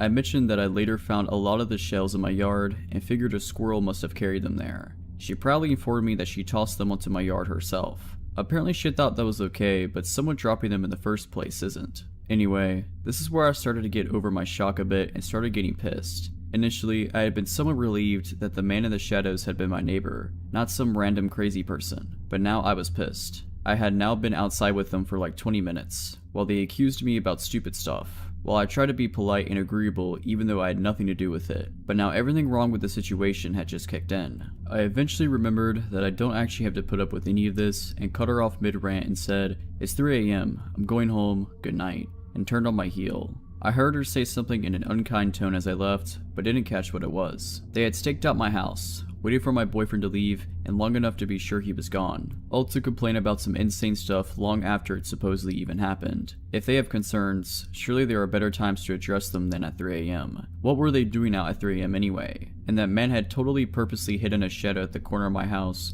where he could avoid my headlights. It didn't reveal himself until I was out of my truck and exposed. And shouldn't the woman have walked up beside her husband, not gone around while I was distracted? They kept doing odd behavior. Never enough that they're doing anything illegal or anything to report the police. But none of this is normal behavior. Honestly, I think these complaints are just excuses and they're really just taking the opportunity to intimidate me. I think they're messing with me on purpose. Then again, I could be wrong. Either way, I will be installing a motion light soon. I was so shaken up and had my adrenaline so high from someone scaring me from a blind spot by my house. Because seriously, that could have been someone else and a whole lot worse. The story starts several years ago. me and my friend's interest in urban exploration. I was a junior in high school at the time, which was when everyone started to earn a lot more freedom, so we took the chance to be out late whenever we could. Now, keep in mind that I live in a major city in central Colorado, so the nightlife is never lacking. We could always find something to do, and were especially drawn if there was an element of danger. We wouldn't always plan these trips, but we made sure that if we're going into any old building in the dark, we would have a knife and a flashlight for safety. We never really had to defend ourselves, but we came very close one evening. It must have been around November, because there wasn't yet snow on the ground, but it was actually a chilly evening. Directly across the street from the abandoned hospital, which we have hypothesized is still around from the TB area, is a hospital that is newer and in use. The two are connected by an underground tunnel, which I can only assume was a way to move bodies without alerting the patients. We had been inside the hospital a few times, but never found anything strange, only the occasional sign of others having been or lived there. What was piquing our interest that night was the abandoned library next door to the hospital. It was connected, but only by exterior walls. To get inside, you could not cut through the hospital, but instead had to hop over a tall wall and climb a very high fence. A few of us had backpacks, containing the aforementioned safety precautions and a couple bottles of water, so nothing too heavy or valuable that would get damaged when tossed over the obstacles before us. A little ways off the road, it was dark if you clung to the buildings. We did for a while before stepping behind a small patch of shrubbery, which we determined was an easy way over the first wall, since the other way around to gain access was by a chained, unclimbable gate at the bottom of a set of stairs facing away from the ledge. Both were parallel with the library, so when tucked back in that corner behind the bushes, no one could see us from the street. I don't believe I went first, but I did not remain behind to be last over that wall. It was too high up for me to jump and haul myself over, so I resorted to stepping on a pipe jutting out somewhere lower along the wall. It gave me a bit of a needed boost, and soon I was up and over, moving into the library's courtyard. Another girl and I waited for our two other girlfriends to join us. Upon an initial glance over at the courtyard, there was no obvious way in. To our right was a dilapidated fountain, which I took joy in imagining springing forward a spray of water from its detailed stonework in the brighter summer months, people laughing and talking with the surrounding trees bringing them shade. Now, however, it had been in long disuse, and the earth at our feet was cold and hard. There were no signs of another soul for years, save the 15 chain link fence directly in front of us separating the courtyard in half. I could tell it hadn't seen the same weather as the rest of the courtyard, because the metal showed no signs of rust. That must be our way in, we agreed, because with a fence like that, someone obviously wanted to keep us out. We hurled our bags over the fence, hearing them clank on the ground rather silently due to their lightness. I was the third over, because I have a slight fear of climbing and it took me a bit to mentally prepare myself. I made it to the top of the fence in short time, then sat at the top straddling it with a leg on either side. I had two girls on the other side in front of me, and one behind me who was telling me to hurry up. I spent a good couple minutes up there doing another mental preparation and some deep breathing, then climbed down to wait for the last girl. At the time, I was thinking that had been one of the scariest things I've done in a while, because I tend to avoid climbing at all costs. Of course, this is an irrational fear, as I have never fallen, but that phobic fear didn't even compare to what happened next. The last girl's feet hit the ground and all four of us split up into the smaller half of the courtyard, looking for any kind of entrance. We decided that breaking a window would be too loud and draw unwanted attention, not to mention we could really get cut up, so that wasn't an option. Searching for a little longer, we didn't find anything that looked remotely plausible, until we found a grate near the base of where two walls met. I couldn't believe we hadn't noticed it before, and upon closer inspection, the grate was already moved slightly from its resting place, so it would be easy to lift the rest of the way. The smallest and least fearful of our group went first. After moving the grate, there was a small drop down. It was no more than 3 feet down and 2 feet wide, but inside, there was another drop down where we could see into the library basement. She hopped down into the small, square landing, only to almost immediately freeze. We looked amongst ourselves, wondering what was wrong. "There's a guy down there," she said. "What? Where?" "I could see his outline," she said. I leaned forward and tried to make out a shape, but it was further down than my line of sight and it was too dark. "Hello?" she called out. He responded the same, asking who we were. "Just a couple of chicks," she spat out bluntly. What he said next sent chills down my spine, and it was as if I could feel the darkness radiating out of the hole in the ground. All of a sudden, it was very still and quiet, like the darkness had spilled out and weighed all of us down in that gloomy courtyard. He said in what I can only describe as a lustful tone gripping with ill intent, "I'm addicted to following the sound of women's voices." My friend looked over at us blankly, but there was nervousness underneath. Unease. Something in his voice sounded like it wasn't an empty threat, like he wasn't just saying something creepy to get us to leave. She looked back to where he was and said slowly, "That's not cool." The man under that dark earth began laughing maniacally, and not in the kind of way a really good actor does, and the way that we could feel his utter insanity hit us like stale air. We looked at each other for what felt like hours in that gloomy courtyard, but I knew it was only a couple seconds, because we all exchanged without even speaking that we had to get out of there. And now, I was not about to risk some crazy guy coming after us, even if we did outnumber him. The friend scrambled up out of the landing, and I was never over a fence faster in my life. 15-foot potential fall, and I didn't even have time to think about it. We didn't stop running until we were on the street and halfway down the block out of breath. So guy that was down there, let's not meet again. It was 2012, and my best friend Hannah had convinced me to join her on a weekend trip up north. She had, after searching for the longest time, found her dream car and was planning on traveling the 900km to the very north of Sweden to buy it. It was a second-hand door Suzuki Vitara in a purplish kind of color, and I must admit I didn't share her obsession with it. But with her being the closest thing to a sister that I will ever get, I was happy to join her nonetheless. Hannah and I have always had each other, from the cradle and onwards. Sharing each other's love for adventure, we have traveled the world together. At the time this happened, we were both 21 and had recently returned from a trip in Asia. The man who was selling her the car had agreed to meet us at the small airport in Umeå. When we arrived shortly before lunchtime, it had started to snow heavily. The first snow of the season, no less. The parking lot was almost empty, and when I saw the man standing outside the Vitara, I felt immediately concerned. He was dressed like a hunter. A lot of people in this area of the country live a lifestyle with hunting and fishing, so nothing strange with that really. But still, there was something about him that made me uneasy. He was nice though, smiling and waving to us, shaking hands with us both before walking us around the car and pointing all the tiny little flaws. He showed us the work he had done on the car and showed the paperwork from the recently done engine repairs. He made the impression that he didn't want to hide anything. On the contrary, he made a show out of being very forthcoming and honest. The snowing had now intensified and we were getting cold. He opened the car door for us and said, "I got the paperwork at home. Let's close the deal over some coffee."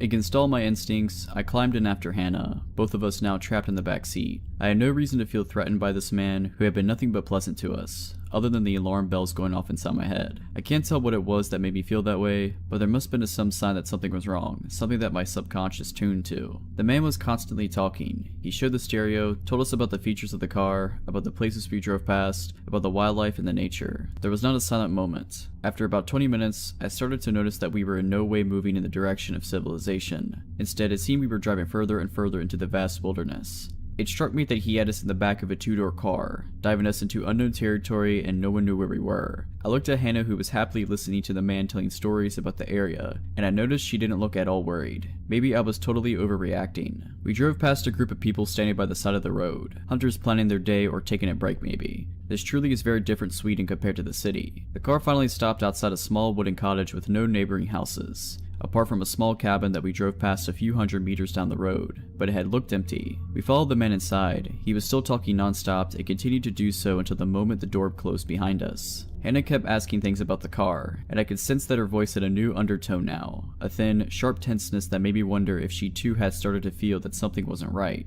"I'll put the kettle on," he said, and as he passed us to go into the kitchen, he let his hand touch Hannah's hair and he smiled smugly. "May I use the bathroom?" I asked politely and made my way to the door with a little red heart on. I was washing my hands when I saw something in the stained bathroom mirror. Something was behind the water cistern. I pulled out a rolled up plastic folder, and as I turned the pages, I felt my blood run cold. It was very violent pictures that looked like had been cut out from magazines, and they were glued to the paper, surrounded by cut up pieces of handwritten text. Put it together made a horrifying story about how a woman was lured into a car with the promise of getting to buy the car cheaply, and then it quickly turned into a horror story. I knew this will sound silly, but when we traveled together, Hannah and I had a code word for whenever we felt it was time to get out of a situation. We had never needed to use it, just joked about it, but now it came in handy. I walked out of the bathroom and looked at Hannah and said, "Potatoes. We forgot to buy potatoes.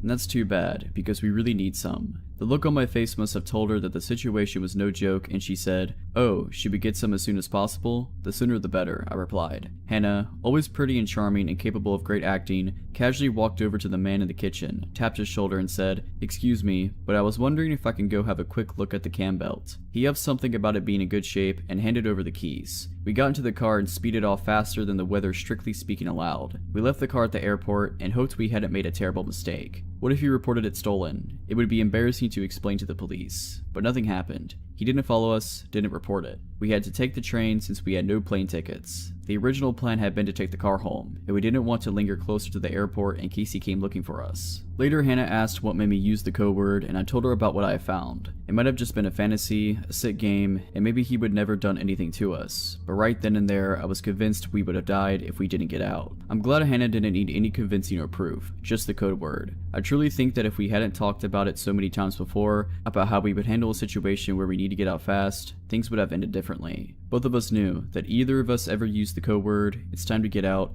no questions asked, just move. This happened to me 2 years ago. It was my first month on the job, and I worked night security at this pretty interesting place.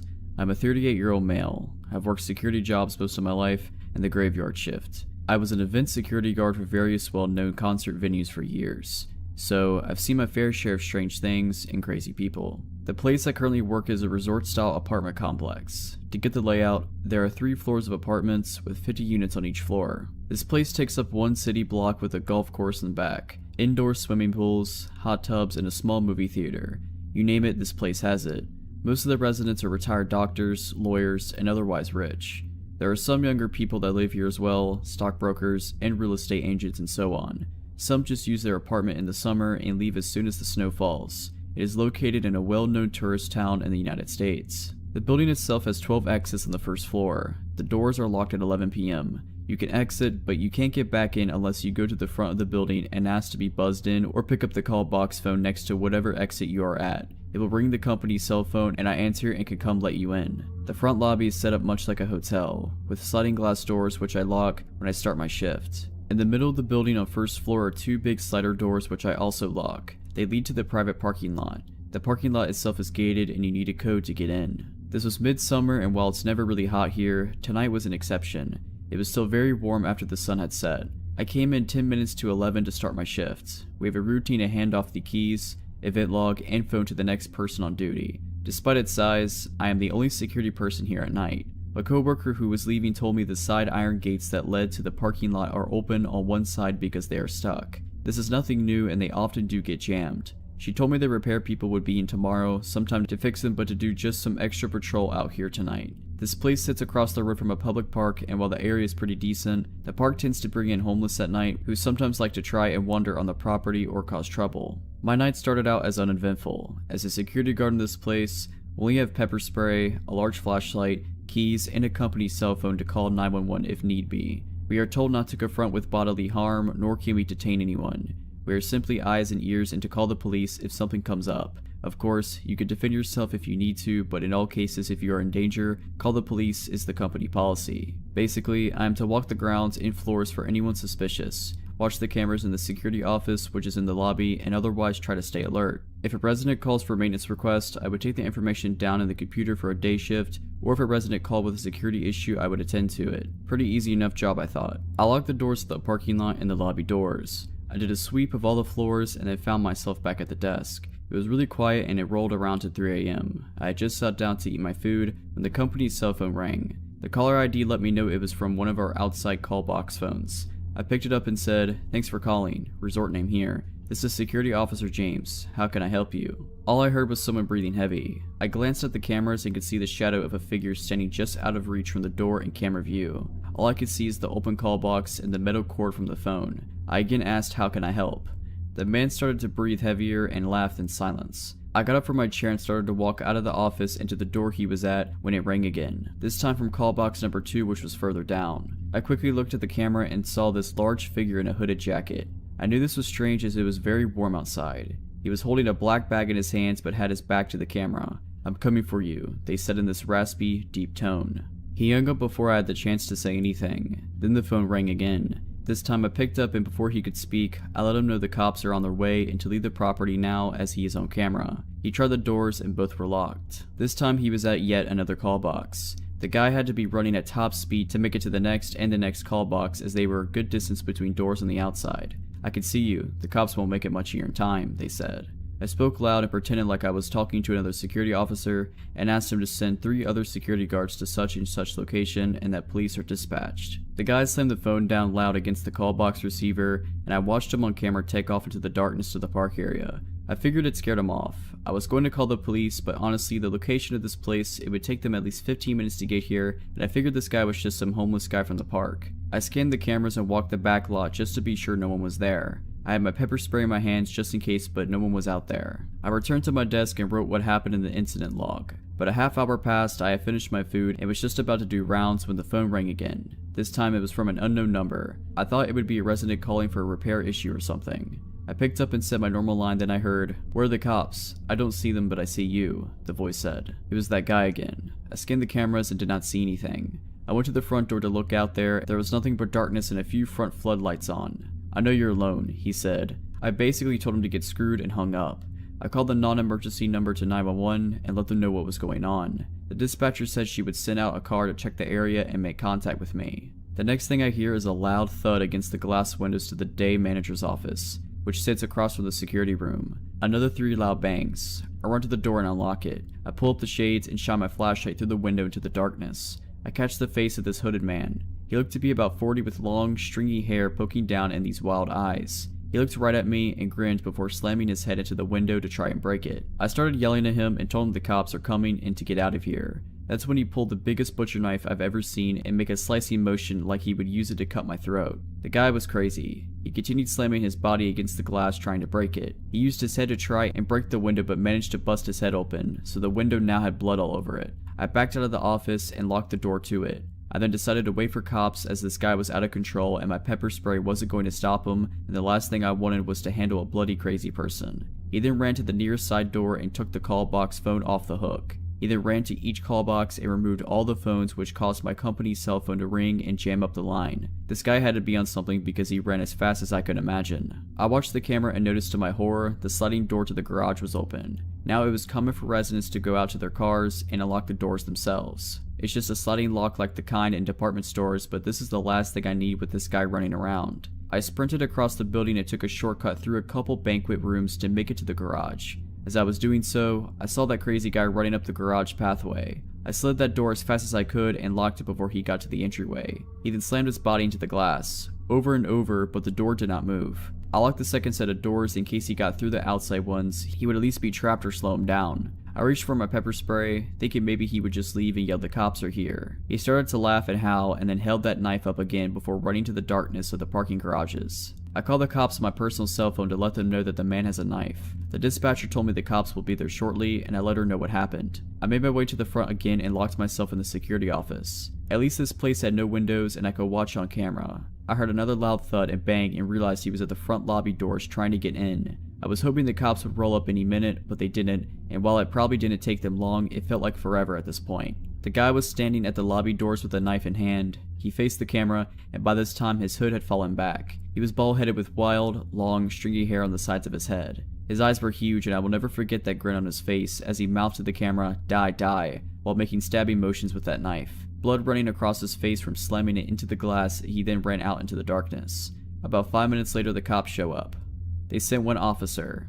He asked me what the guy looked like, and I told him I have camera footage. He drove through the area first and shined a spotlight. The cop returned to tell me he couldn't find anyone and he had driven around the entire block and back area behind the golf course. I showed him the footage and printed out a picture from the camera. The cop said he didn't see any sign of the guy and that he would patrol the area and to call back if he came again. It was now nearly 5 a.m. when the cop left. I waited until 6 a.m. when it was daylight and the people were starting to get out and about before I walked around and hung up all the phones from the call boxes. This guy literally took all the 12 phones off the hook. When my manager came in during the morning shift at 8 a.m., I told her what happened, and she said that they would keep an eye out and have a meeting to let everyone know who worked here know and to be aware. They had an extra security guard on my shift for 2 weeks after, but the guy never returned. The cops never found the guy or who he was. So crazy bloody guy with a knife, let's not meet again. A couple of summers ago, my girlfriend and I were camping in Chequamegon National Forest in northern Wisconsin, and after our experience, we did not plan to return unless we go with a large group of people. My girlfriend and I are from college, so northern Wisconsin was our go-to place for R&R. We've done a number of hiking trips in northern Wisconsin and in the UP, but never to this area. We are not backpacking experts, but we have been to a number of national parks and have been out hiking and exploring when we can find the time away from work. We love getting away from people and relaxing in nature, but this trip made us appreciate the presence of other people around us in unfamiliar places. Our plan was to hike a remote section of the North Country Trail. The North Country Trail is a national scenic trail, like the Appalachian Trail, but it gets much less use. In some parts of northern Wisconsin, the trail is very remote, and the only access is via logging roads. We planned to hike 15 miles along the trail to a backpack shelter, spend the night, and hike back to the car the following day. We spent the night at a friend's house in Wausau, and we set out early the next day to the trailhead. As we entered the national forest boundary, we were captivated by the beauty of the thick green forest. I drove slowly along the gravel logging roads as we made our way to our own parking spot. While we were driving to the trailhead, we passed a couple of people standing next to a parked truck on the side of the road. They appeared to be campers, as they had a rusted out, bunged up pickup truck. As we drove past, I waved, and they stared back without returning the greeting. Friendly people, I thought to myself. After we passed them, I looked in the rearview mirror and noticed they were still staring at us. And before we rounded a bend, I glanced back into the mirror again and saw them watching us through the haze of road dust. My girlfriend and I joked about the up north people, but we did not think anything of the encounter. Aside from those people, we did not encounter anyone else on the remote logging roads within the national forest boundary. We found the trailhead about 15 minutes later after winding our way on the narrow logging road. There was no one else parked at the trailhead, a perfect chance to get some needed solitude, fresh air, and relaxation. After parking and making sure the car was locked, we hoisted our packs and set off on the trail. The weather was relatively cool, which thankfully kept the mosquitoes and biting flies at bay. We took pictures along the way, and we marveled at the lushness of the forest and the topography of the glacial moraine.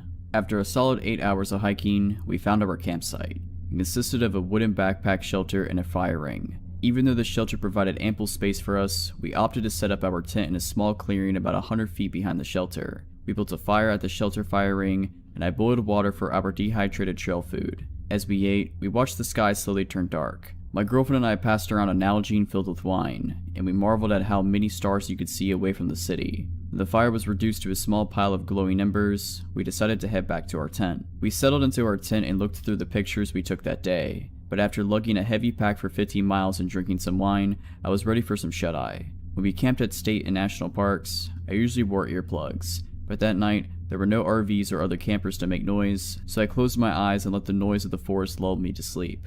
My girlfriend was very uneasy that night, but she normally had some apprehension whenever we were sleeping away from home. I'm not sure when we drifted to sleep, but we awoke to a bone-chilling noise. It was pitch dark outside, and over the insects in the forest, I heard a dull thud. It sounded like someone was hitting two logs together. My girlfriend and I were wide awake at this point, and we lay silently in our tent, hearing the noise again. Our old tent had mesh windows, but the backpacking tent we were using had no window. We could only guess at what was making the sound outside our tent. We initially thought that an animal had got our food and garbage bag, which we left in the shelter, but the noise was too distinct, and it did not sound like rustling through food wrappers or our camp equipment.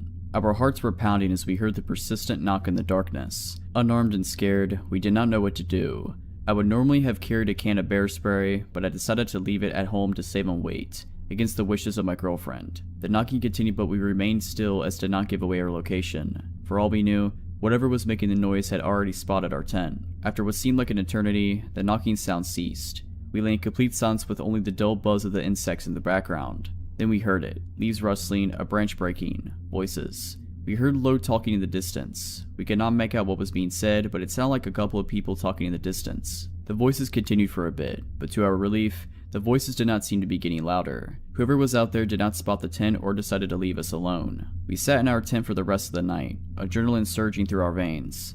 At the first light, we slowly got out of our tent. I looked around in all directions to see if anyone was out there, but I only saw the forest and the backpack shelter. We quickly rolled up our sleeping bags and camp pads and put our tent away. When we got to the shelter, my girlfriend screamed in horror. On the entrance to the shelter, the wood was freshly cut. The word "kill" was cut into the shelter wall, and there were a number of axe and knife cuts where someone was chopping at the wall. I looked at the ground and saw a scattering of fresh wood splinters. After grabbing our food supply and garbage bag, we got out of there. We were nearly jogging with our gear as we made our way back to the car. I kept glancing back over my shoulder and gazing out through the woods to see if anyone was following us. We traversed the glacial eskers that we saw the day before, and we knew we were getting closer to our car. We were quietly rejoicing as we neared the trailhead. We made it back to the trailhead in near record time, but something was wrong. The windshield wiper on my car was sticking straight up and there was something stuck in the wiper. As we inched closer to the car, I saw there was blood smeared on the windshield and a squirrel carcass was impaled on the wiper blade. Hair and blood still stuck to the wiper and on the hood of the car. I didn't bother cleaning off the car. We threw our gear in the trunk and I sped off without removing the animal from the wiper blade. As I sped down the gravel logging road, I kept glancing in the rearview mirror, but I could not see anything through the cloud of road dust behind the car. When we got to a gas station by the nearest town, I removed the carcass with a wad of newspaper, and I tried to remove as much dried blood as I could. I filled up on gas and we didn't stop until we made it to Milwaukee. This was the last trip I took to the woods of northern Wisconsin. A few years ago, my friend Tez and I set out on the Great American Road Trip. We were going to drive from New York to Los Angeles, zigzagging through the country for 6 weeks. We were both in our early 20s, pretty broke, and as my mom had been a long-haul trucker, I suggested that to save a ton of money, we would sleep in the back of our hatchback. It was a pretty cozy setup. We bought some blankets and sheets at Goodwill and cut one of them up to make curtains. By the end of the first week, we gotten so we could set up camp in about 10 minutes. Luggage moved to the front, curtains up, bedding laid down and out for the night. We slept in parking lots, free campsites, rest areas, basically anywhere it seemed safe and semi-legal. There was never a night after the first night where we felt scared until the last week of the trip in Arizona. We were near Flagstaff and had gotten pretty used to our routine. We didn't go on a set schedule and would never drive more than 3 or 4 hours a day. No destination really in mind, outside a few must-see landmarks. We drive to places we found the night before on Google and take suggestions from other campers, locals, and people we met. We'd also gotten very good at making friends. We went to Denny's with a group of people we met at a campsite in the back of their pickup because I got hungry and overheard them saying they were going to go. We met an 80-year-old cowboy who took us out drinking and taught us to line dance at a country bar, played the guitar with some musicians in the middle of a thunderstorm, got fed breakfast and dinner by tons of campers who invited us to hang out with them, spent the 4th of July with a family who basically adopted us into their campsite. Basically, every encounter we had with a stranger was a positive one. This night didn't look out to be any different. We found a free campsite on Google and drove up into the woods, following our GPS. We were pretty far out of town and something seemed a little bit off when we pulled up to the campsite. There was one RV parked and 2 cars further up in the trees. We pulled up near the RV and a man opened the door. Tez waved hello and he just stared at her. His expression was completely blank. Then, as if she hadn't said anything, he just slowly closed the door again, staring at us the entire time. Figuring he just wanted some privacy and thought we'd be obnoxious, we pulled further down the road and found a flat spot to park the car. Instead of our usual routine of setting up camp immediately while it was still light out, we goofed around for a while, smoking and laughing and taking dumb photos of ourselves. Tez pointed out a campfire further down the campsite and we decided to go be friendly. We'd met some pretty cool people in the previous 5 weeks by just going up and offering beer or just chatting, so we wandered over. Near the campfire there were 2 men, the owners of the cars we'd seen earlier. They seemed friendly and we sat down to chat with them. They were drinking and smoking and we sat down and had a beer with them. One of the men seemed pretty off, and we came to find out that the 2 of them didn't actually know one another. The older man was definitely on some sort of drugs. He was spinning in circles and talking about UFOs. However, he seemed harmless. This left us chatting with the younger man, who claimed to be a former park ranger. He was handsome and easygoing, and we spent several hours just chatting up about our trip, families, everything. Then he started talking about the bear. He'd seen a bear earlier in the forest. Tez didn't believe him and he pulled out his camera to show her photos of the bear. It was very close to the campsite, and we both were a little freaked out. It wasn't unheard of us for one of us to go get up to the bathroom in the middle of the night, so the idea of a bear hanging around in the night spooked us. The ranger just laughed, and then his expression changed completely. It's hard to describe, but his voice seemed somehow cold. He said, "If you get out of your car in the middle of the night, it's not a bear you should be worried about." I kept waiting for the laugh, or for him to nudge Tez with his elbow. Jokes on the foreigner and the city girl, right? He never did. I laughed awkwardly and made a dumb joke about serial killers in the woods. My friend laughed as well and joked about Texas Chainsaw Massacre. We moved on to another subject, but within 5 minutes, the ranger had come back to it and was talking about how something grabbing us from our car in the middle of the night. No matter how we tried to steer the conversation away from serial killers, he kept latching back on. The older man was high as a kite at this point and was staring at the stars, not talking. We would just awkwardly laugh and sip our beer and try to get the conversation going somewhere else. Then the ranger stood up and walked towards the cooler to get another beer. At this point, it's pitch black out, and I can't see anything outside the circle of light from the campfire. The beer cooler was outside of that circle. Suddenly, there's a red dot in the darkness, and it took a moment for me to realize that it's a camera. The ranger is holding a camera. He had taken a photo of us. I could see the screen of the digital camera lit up. Now, it wasn't odd for people we met to ask to take pictures with us. It was an entirely strange thing to have this person taking a photo of us without asking or even indicating that that's what he was doing. We were both staring at him like deer in the headlights at this point, but instead of realizing what he was doing was a bit weird, he checks his camera, adjusts some things, and takes another photo, this time with the flash. No asking us to smile, no proposing a group photo, and no explanation. After this photo, he comes back to the fire and sits down, not a word said about the photo. At this point, me and Tez are mutually freaked out. We make some BS excuse that we need to go set up our campsite and nope the heck out. When we stand to leave, the UFO guy smiles and says to have a good night. Ranger, however, looks at us with a smile that doesn't reach his eyes and says, "Be careful out there. There's more than bears in the woods." Every hair on my body stood on end. I wasn't alone in my discomfort either, because Tez laughed a response out and pulled me away from the campfire towards our car. We rushed back to the car, which we only found in the dark by referencing the RV, and jump in the front seats. My friend Tez is all but hyperventilating. Why did he take pictures of us? I was shaking. I responded, "I read that serial killers sometimes warn their victims." She stared at me for a second and locked the car doors. "Do you think he just took victim photos of us?" We both freaked out. She's in a full panic and turns the headlights on in the car. I immediately yell at her to turn them off, because now he knows exactly where our car is. That is the only night we not set up camp. We didn't need to tear anything down, so we just put the car in drive and floored it out the campsite. As we got into the dirt road, Ranger was walking towards our car with that same cold expression. "Ranger, let's not ever meet again." This happened on a Sunday night when I was about 10 years old, in the mid-90s. My family house was on a short street, a dead end created by a railroad track. We had a 3-story house, which was the farthest from the tracks, with windows on every floor, 2 in the basement. The stairs from our bedrooms upstairs led directly to the front door, which connected to a closed-in mudroom/porch, which also had a screen door and a glass door that only locked from the inside. Even friends and extended family would wait outside to be let into the porch, as that's where the doorbell was. From inside the porch, you could see right up the stairs through the window in the door. Across the house, parallel to the front door, was the back door. Both had a large window in them. It must have been June because my older brother had a soccer game, and I only had a week of school left. I personally found watching him struggle on the field and being forced to cheer while being eaten by bugs really boring, and I just gotten a box set of books I desperately wanted to be alone with. After about an hour of reasoning and pleading, I finally convinced my parents to let me stay at home alone for the first time while they went to the game. They were only going to be gone for a few hours, and although we didn't live in the best neighborhood,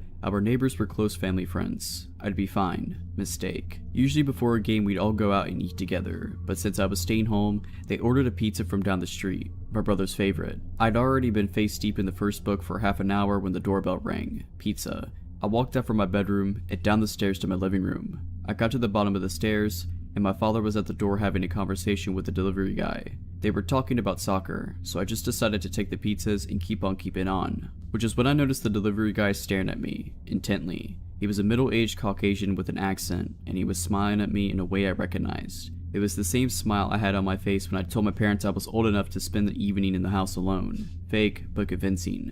I walked past him through the living room to the kitchen and threw the pizzas on the counter and shoved my face into my book. My father talked to him for a few more minutes about sports, and then closed the door. My family sat down to eat and chat while I forgot all about them, the food, and the delivery guy. Before they left, around 6:30 p.m., my parents wrote down all the emergency numbers, gave me instructions not to open the door, and headed out with my brother, and I waved them off, excited to finally have the house to myself, if only to read in silence. I locked the main door and headed up to my room to read. It was blissfully quiet, save for the sound of my dog's occasional barking in the backyard. I had just finished the first book, and immediately started on the next when the doorbell rang, and my dog lost it in the backyard. I was up in my bed immediately. I looked at my alarm clock for the first time since they left. It read 8 p.m. My whole family was at the game, and any extended family in the province was as well. No one would be coming over without calling, especially on a Sunday night. The doorbell rang again, and again, again. I remained frozen in place, my book crumpling in my shaking hands. I, for the first time, was completely alone and terrified. My sly kid smile flashed in my mind. I thought I was so clever convincing my parents I wasn't scared to be alone. And then another smile flashed in my memory. The pizza guy. And then the banging started. Loud successive bangs that rattled me if not the house. And now from the backyard my dog was livid. I could hear him barking and whining at the back door. I wanted to call someone, but the only phone was in the kitchen, which involved walking right past the front door. I panicked. I was scared to leave my room, as my feet would be visible to whomever it was once I entered the hallway. But what if it was just a neighbor?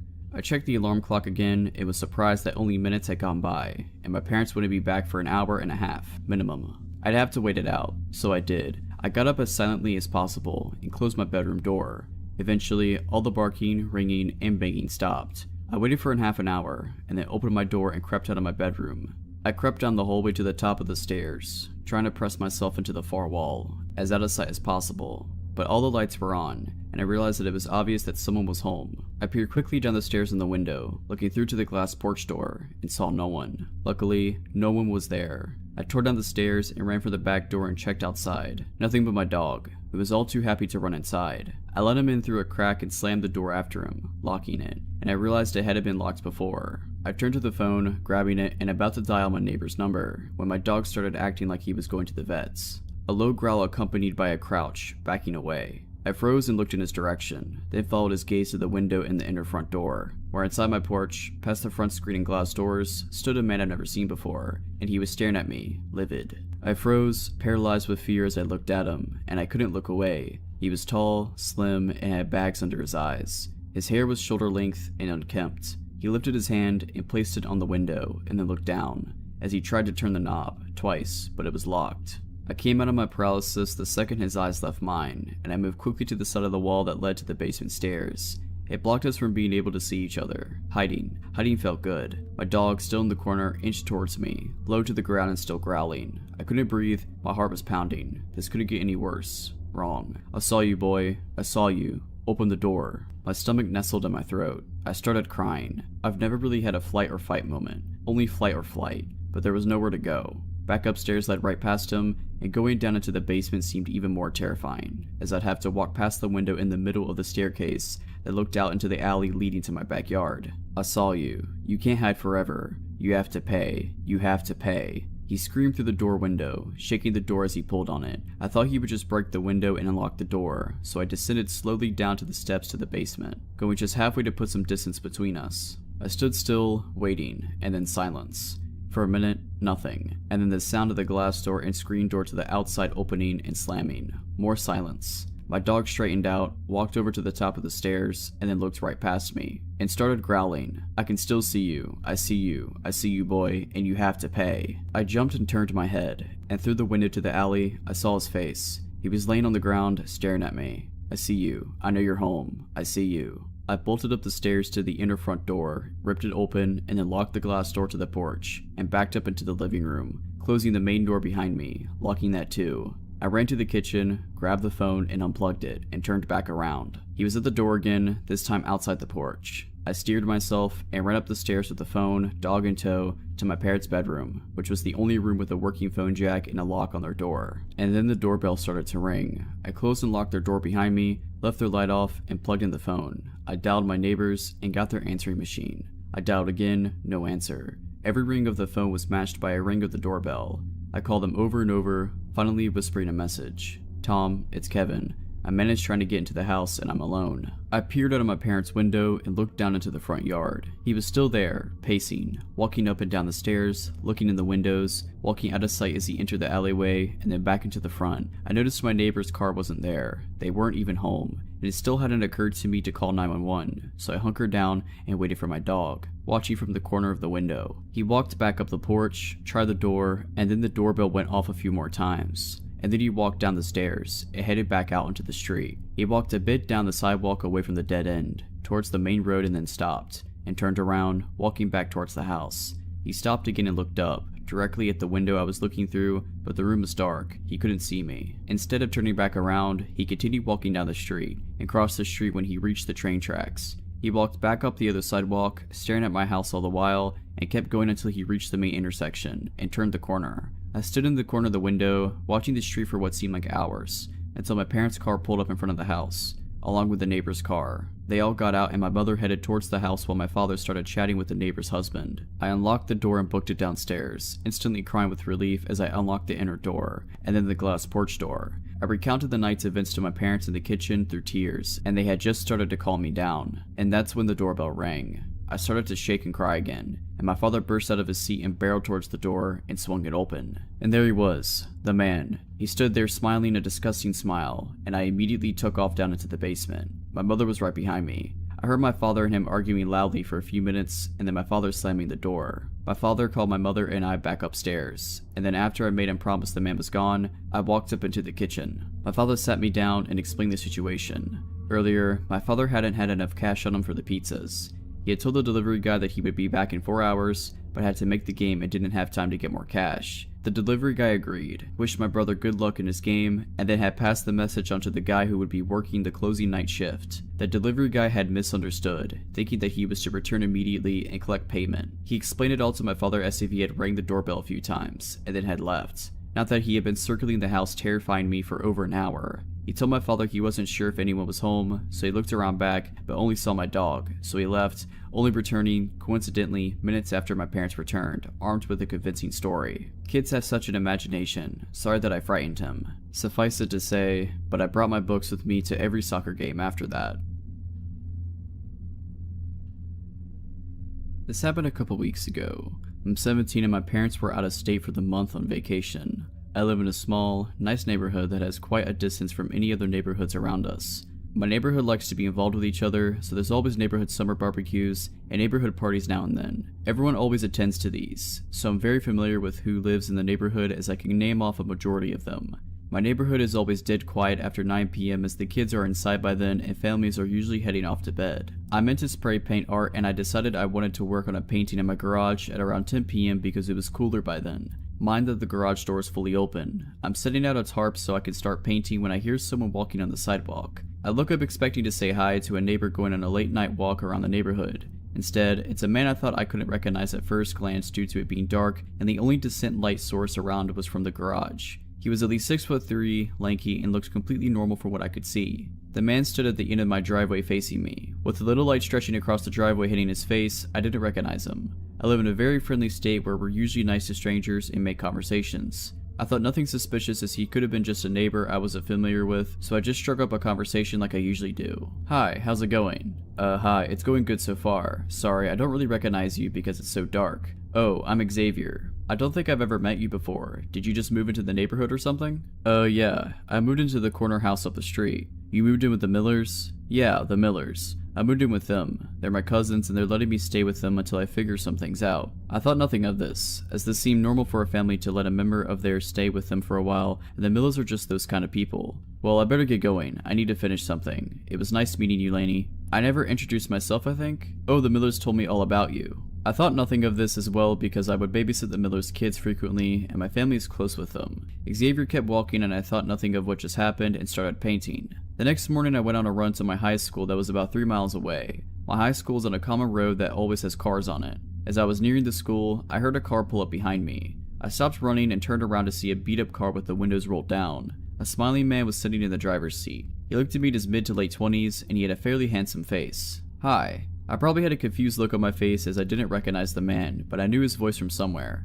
Xavier, we met the other night. Oh, hi, sorry, I didn't recognize you. It's fine. Hey, you're pretty far from home. That's quite a long run. Aren't you tired? I can give you a ride home if you'd like. Oh no, it's fine. I like running. Thanks for the offer though. Wanna go out for a cup of coffee? No thanks, I don't drink coffee. We don't have to get coffee then. I'll pay for you. Come on, I wanna go get something with you. No thanks, I'm not really interested. Oh come on, let's go. Hop in. He reaches over to open the passenger door and beckons me to come in. At this point, it's clear that I don't want to go and I step off from the grass and back onto the sidewalk. I said no, sorry. Come on, just get in the car. It's not a big deal. I gotta go. Some friends are expecting me. That's when I fall and sprint to the school's track and called a friend to pick me up.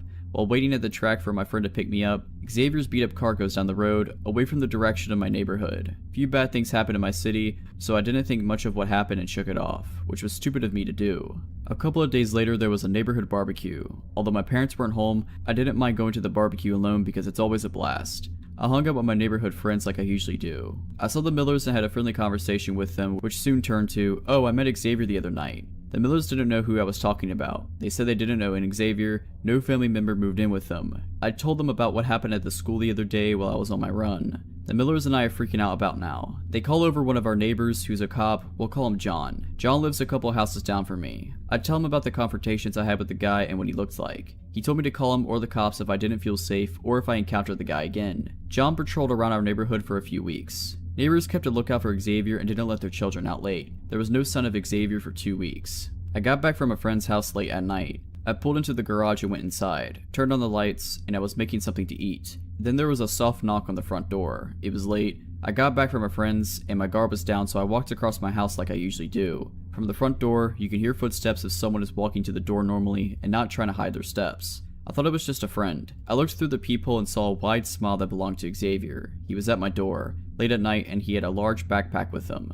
He heard my footsteps and I could hear him say, "I'm sorry about last time. I didn't mean to be like that, Lainey. It was just a bad day," through the door. I wanted him to go away. I meant to yell, "Get away from me," through the closed door, but all that came out was a lame whimper. "I just came to apologize. Open the door. I don't mean any harm." He tries to wiggle the doorknob. His voice in constant pestering gets louder and louder. At this point, I'm freaking out and I couldn't think at all. I couldn't remember where I put my phone. My family doesn't have a house phone either.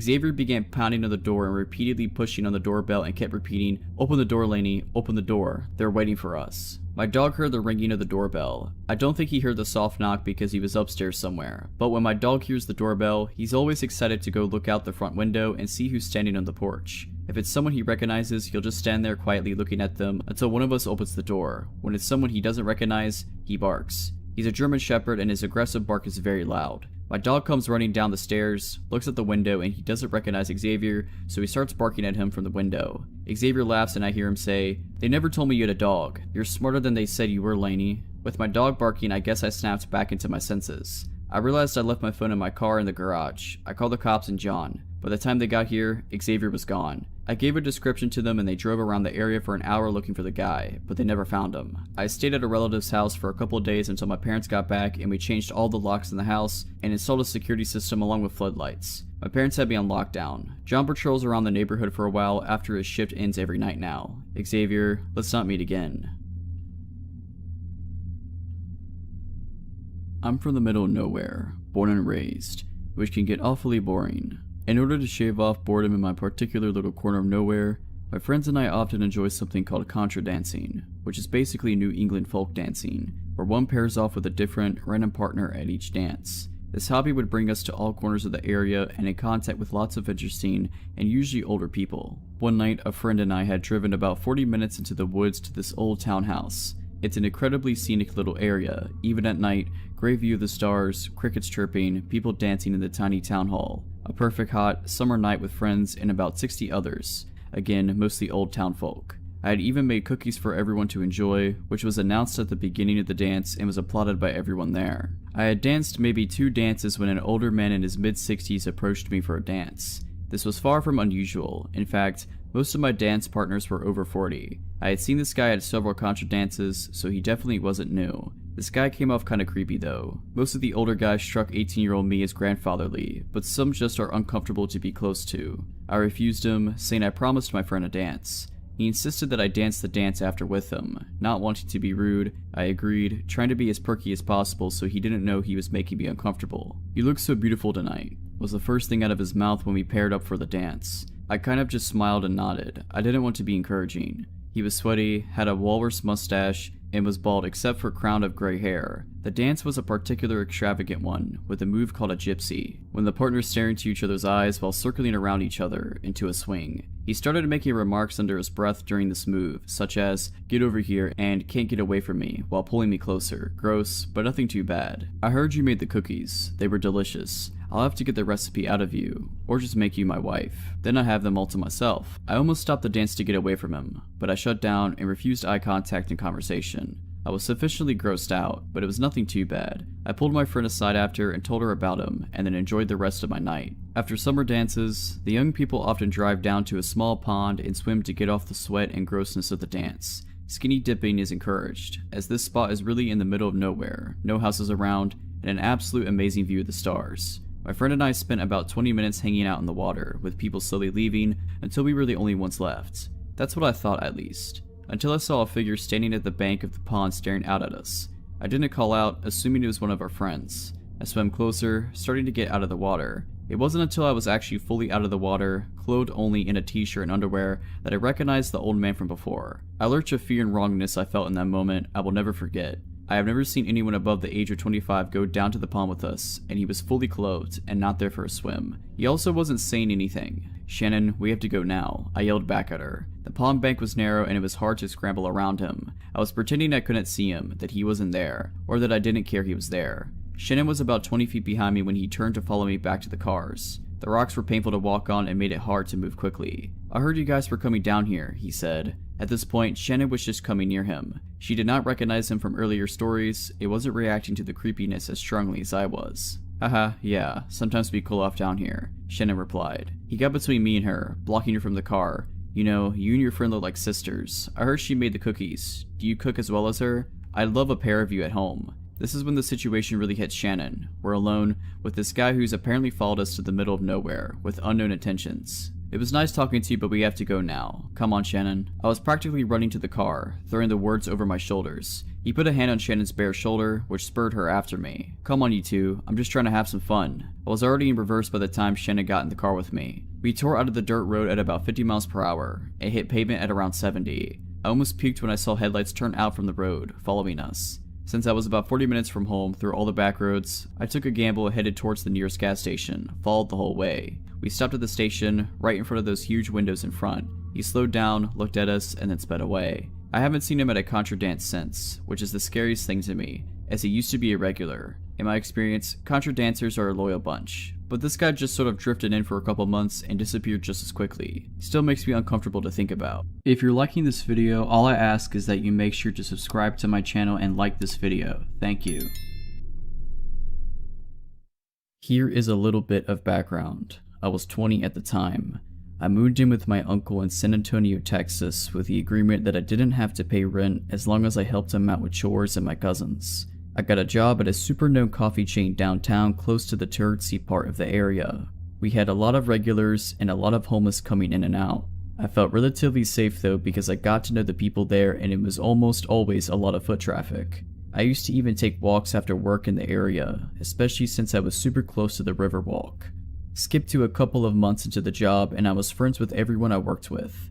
We were all super close. On this particular day, it was one of my co-workers' last day. There was about 3 guys who had been in there almost all morning. They hadn't bought anything and were just hanging out, which was not unusual for my location. On my break, I decided to walk down to a nearby drugstore so I can get a farewells card and maybe a small gift for said coworker. I walked out and put my earphones in, and before I could press play, I hear the door open behind me and footsteps following behind. Whoever it was caught up to me and started walking beside me, matching my pace exactly. I turned to look and it was one of the guys that had been there all morning. He was a bit taller than me. He tried to ask for my number and I kindly told him no. He persisted to deny with a short temper, told him to screw off. He stopped and stared at me in surprise. He stood there as I walked away and by the time I went back they were gone. I proceeded to tell my coworkers about the encounter and we laughed it off. I thought that would be the end of it. I was wrong. Every shift after that he would already be there just hanging out or would walk in mid-shift. Sometimes with somebody else and sometimes by himself. I assumed he was just another homeless person because how else was he always able to be around? My shifts were sporadic. Some days I opened, some days I closed, some days I worked mid, but it didn't matter, he was always there. At that point I started feeling paranoid. I would always catch him staring in my direction. He never ordered anything, never talked to me, and luckily wouldn't follow me. He would just sit there, watching me. I started mentioning it to my coworkers and they started noticing it too. One of my team leaders would help me out by sending me to wash dishes in the back or organize the cooler. My coworkers would also try and place themselves to try and block me from his view. I started feeling uncomfortable at work. Sometimes when I closed, a coworker would walk me to my car before heading home themselves. Or if I didn't close, they would walk me to my car and turn around and head back to work. Then one day of him just staring, I was working the register that day. He walked up and ordered a water. I asked for his name for his order. I now had his first name just in case. He took his water and sat down. I had mentioned him before to my manager, but because he hadn't really done anything, we couldn't do anything beside note it in the manager book. The next day I worked with my manager. It was him, 2 other co-workers, and me. I told him I had to go to the bathroom real quick. There were 2 bathrooms right next to each other, but sort of hidden from the coffee bar and register, and they weren't gender specific. I walked around the bar to the lobby area. I had to pass this table and walk down the lobby to get to the bathrooms. I noticed him get up before going inside the bathroom. I sat down to do my business when someone rattled the knob. I shouted out that it was occupied, but whoever it was kept rattling the door until I finished. When I opened the door, no one was there, and walking back I noticed him adjusting back into his chair. I was super freaked out and told my boss. He couldn't tell him anything because we had no proof that it was him. Later that shift, he got up and picked up a coffee from the pickup area. My boss assumed that he had ordered it and let him take it. I told him it wasn't and that it wasn't even his name. My boss used this as an opportunity to tell him if he does something like that, he can't come back. The man apologized and actually stuck to the rules every day after that. He went back to just watching me. Cut to Valentine's Day. One of my team leaders and I would be scheduled to work certain Thursdays after close to deep clean the store. We would stay until 1 AM. This was one of those Thursdays. We were almost done and I had to clean the bathrooms as one of the last chores. I finished, and as I walk out the bathroom, I see him peeking in with both his hands pressed to the window, eyes wide, just staring at me with this super intense look. I froze for a second, just staring back. I notice on one of his palms that is pressed to the window a purple foam heart. He doesn't move at all. I freak out and run back into the bathroom. I shout, "Hannah, Hannah, he's here, he's back." She barely hears me through the music we were blasting. Hannah was the team lead who would help me hide me from him, so she knew the huge fear I had towards him. She walks towards the bathroom shouting back, "What are you saying? What's going on?" As soon as she gets close, she sees him. I told her again, "He's here, he's watching me." She started shouting through the window, "You need to leave. If you don't leave, we're calling the police." I step out a little to see if he'll leave, and he's ignoring her and his eyes were fixated in my direction. I step back into the bathroom and my lead continues to shout at him to leave and threatens him with the police. About 5 minutes pass and he realizes that I'm not stepping out until he leaves, so he does. The next day, my lead and I told my manager I want to file a police report, and he tells me to wait until he talks to his boss. He shows up again that day and I was only there to talk to my manager and leave right after. When I got home, a friend convinced me to call the cops. So I text my boss that I don't care what he or his boss says, I'm scared and I'm gonna file that report. I dial 911 and tell them a summarized version. They tell me they're going to send someone to where I live to take the official report. The 2 officers were nice and supportive. I told them my whole story and how my boss didn't feel the need to get cops involved since I wasn't harmed. The officers told me that I should have called right away and defended me, saying they could get him for harassment. I thank them and they tell me that if he shows up to dial 911 so they can take him in for trespassing and harassing. I think that day my manager banned him and warned him because he never showed up to the coffee shop again. A few months later, when I was comfortable again with downtown, I went out with some friends to walk around. We were close to where I worked at, and as we round a corner I see him, and so I ducked into a little corner store and my friends follow. I told them I saw him and they kept an eye out. Once he was out of view, we left the store and that was the last time I saw him. I just hope that he never comes back.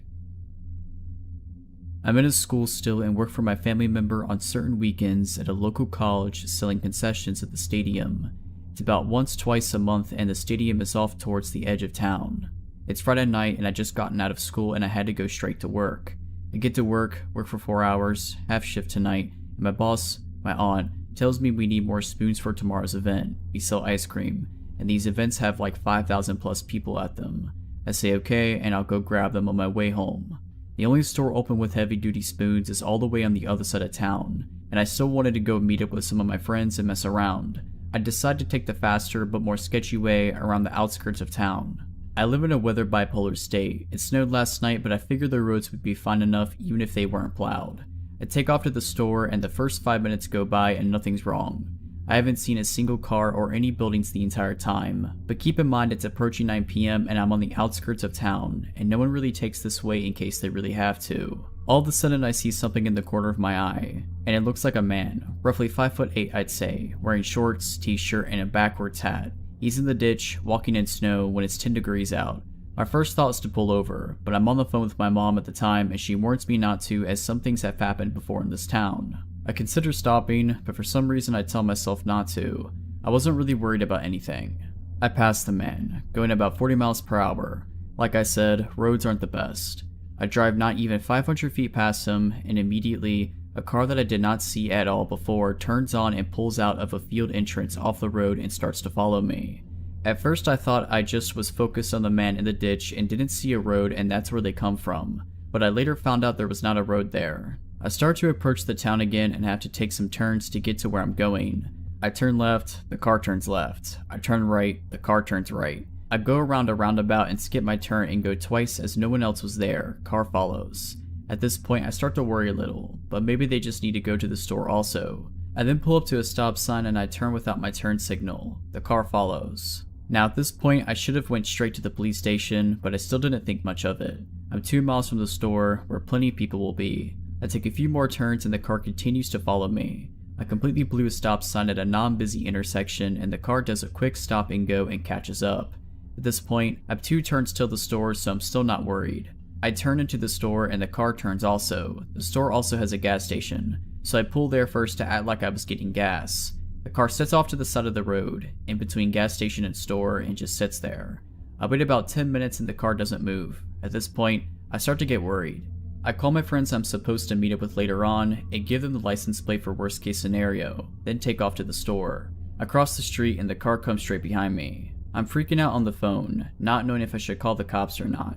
I go and park as close as possible to the store, and the car parks 3 rows behind me and a couple down. It's getting late at this point and the store's closing soon. There's only a couple others in the lot. I turn my truck back on and go park on the complete opposite side of the lot. Get out and I completely bolt inside the store. I get spoons and take my time in the store. I go to call my friends to walk back outside and my phone is dead.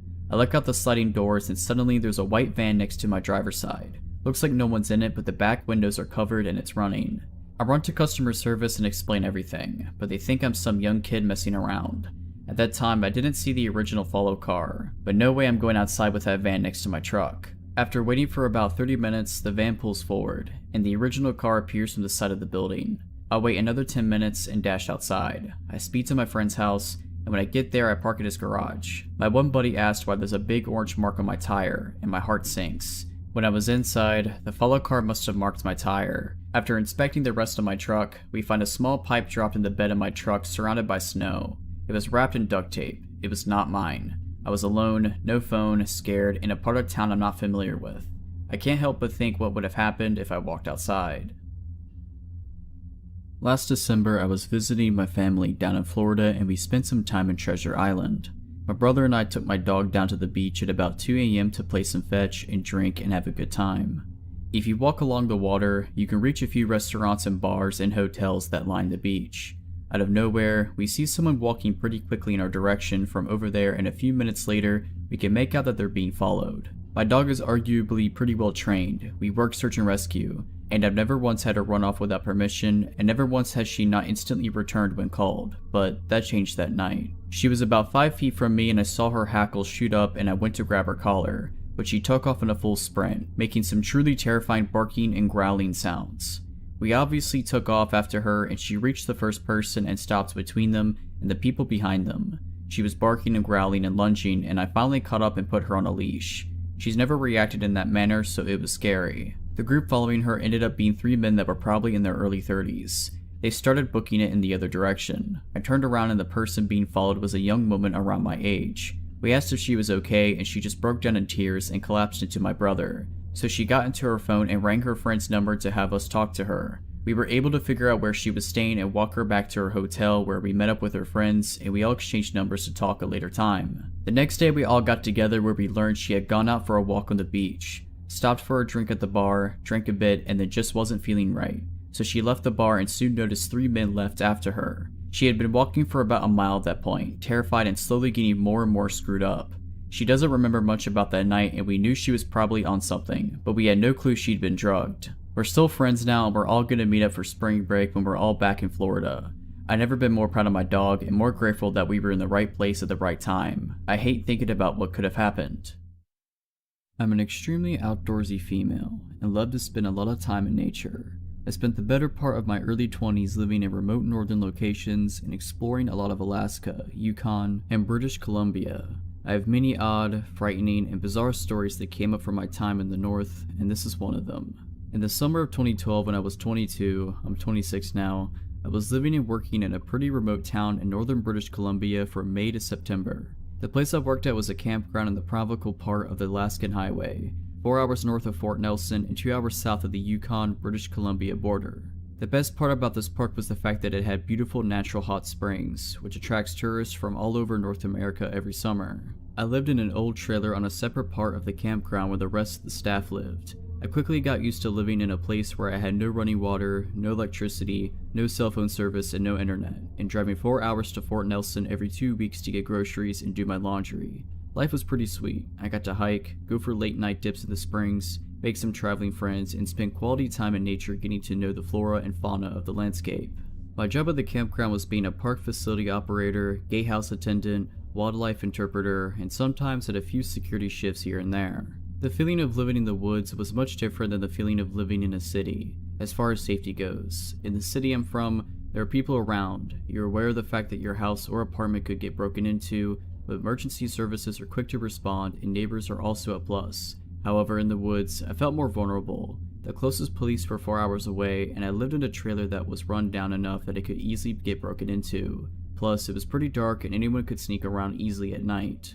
One night, at probably around 2 in the morning, I'm asleep inside my trailer and I'm awoken up to a very loud banging on my trailer door.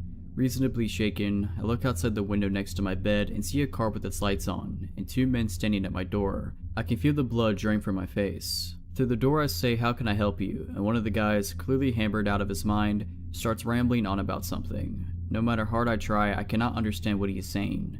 I say, "Sorry, I don't understand what you're trying to tell me," and the other guy starts frantically trying to explain something in the same drunken state as the first guy. I decide at this point that they don't mean any harm and I open the door to talk to them. They look visibly shaken and I can tell they are desperate for my help but don't have the mental capacity of a person sober enough to coherently tell me what's wrong. One of the dudes starts telling me a very long story that I managed to piece together through all of his slurring and hiccuping. Basically he says that him and his friend are on vacation, came up from Fort Nelson to party, they had a really long drive, were at the hot springs, they were having beers, and they were sorry about having beers. And then he drops the bomb that somebody's running around the campground, stabbing people. I look at the guy telling me the story and notice he has blood all over his clothing. I say, "Someone is going around stabbing people?" And he replies, "Yes, someone's running around stabbing everybody." Then the other guy yells, "Come on, let's go," and they hop into the aforementioned car and speed off before I can question them any further. Now I'm standing at my trailer door, in the darkness, alone, thinking there's a maniac running around wielding a knife. I have no phone and I know that the only person who has a phone is the ranger, and his cabin is about a 5-minute walk away from my trailer. I remember that I have a radio, so I run inside my trailer, lock the door, and try to get the ranger on the radio. His radio is off, of course. The only thing I can do at this point is go to the ranger's cabin and notify him of the situation. I get to the ranger's cabin and pound on his door. He answers within a few minutes, visibly sleep deprived. And I tell him the whole story. While I'm there, he calls the police and they tell him that they are on the way and they will be there in 4 hours. The ranger grabs my gun, walks me back to my trailer and says, "Don't let anybody in." I stay up the rest of the night, listening for any sort of disturbance around me, the intense kind of listening where you're concentrating so hard on any external sounds that might be made that you almost feel deaf from the silence.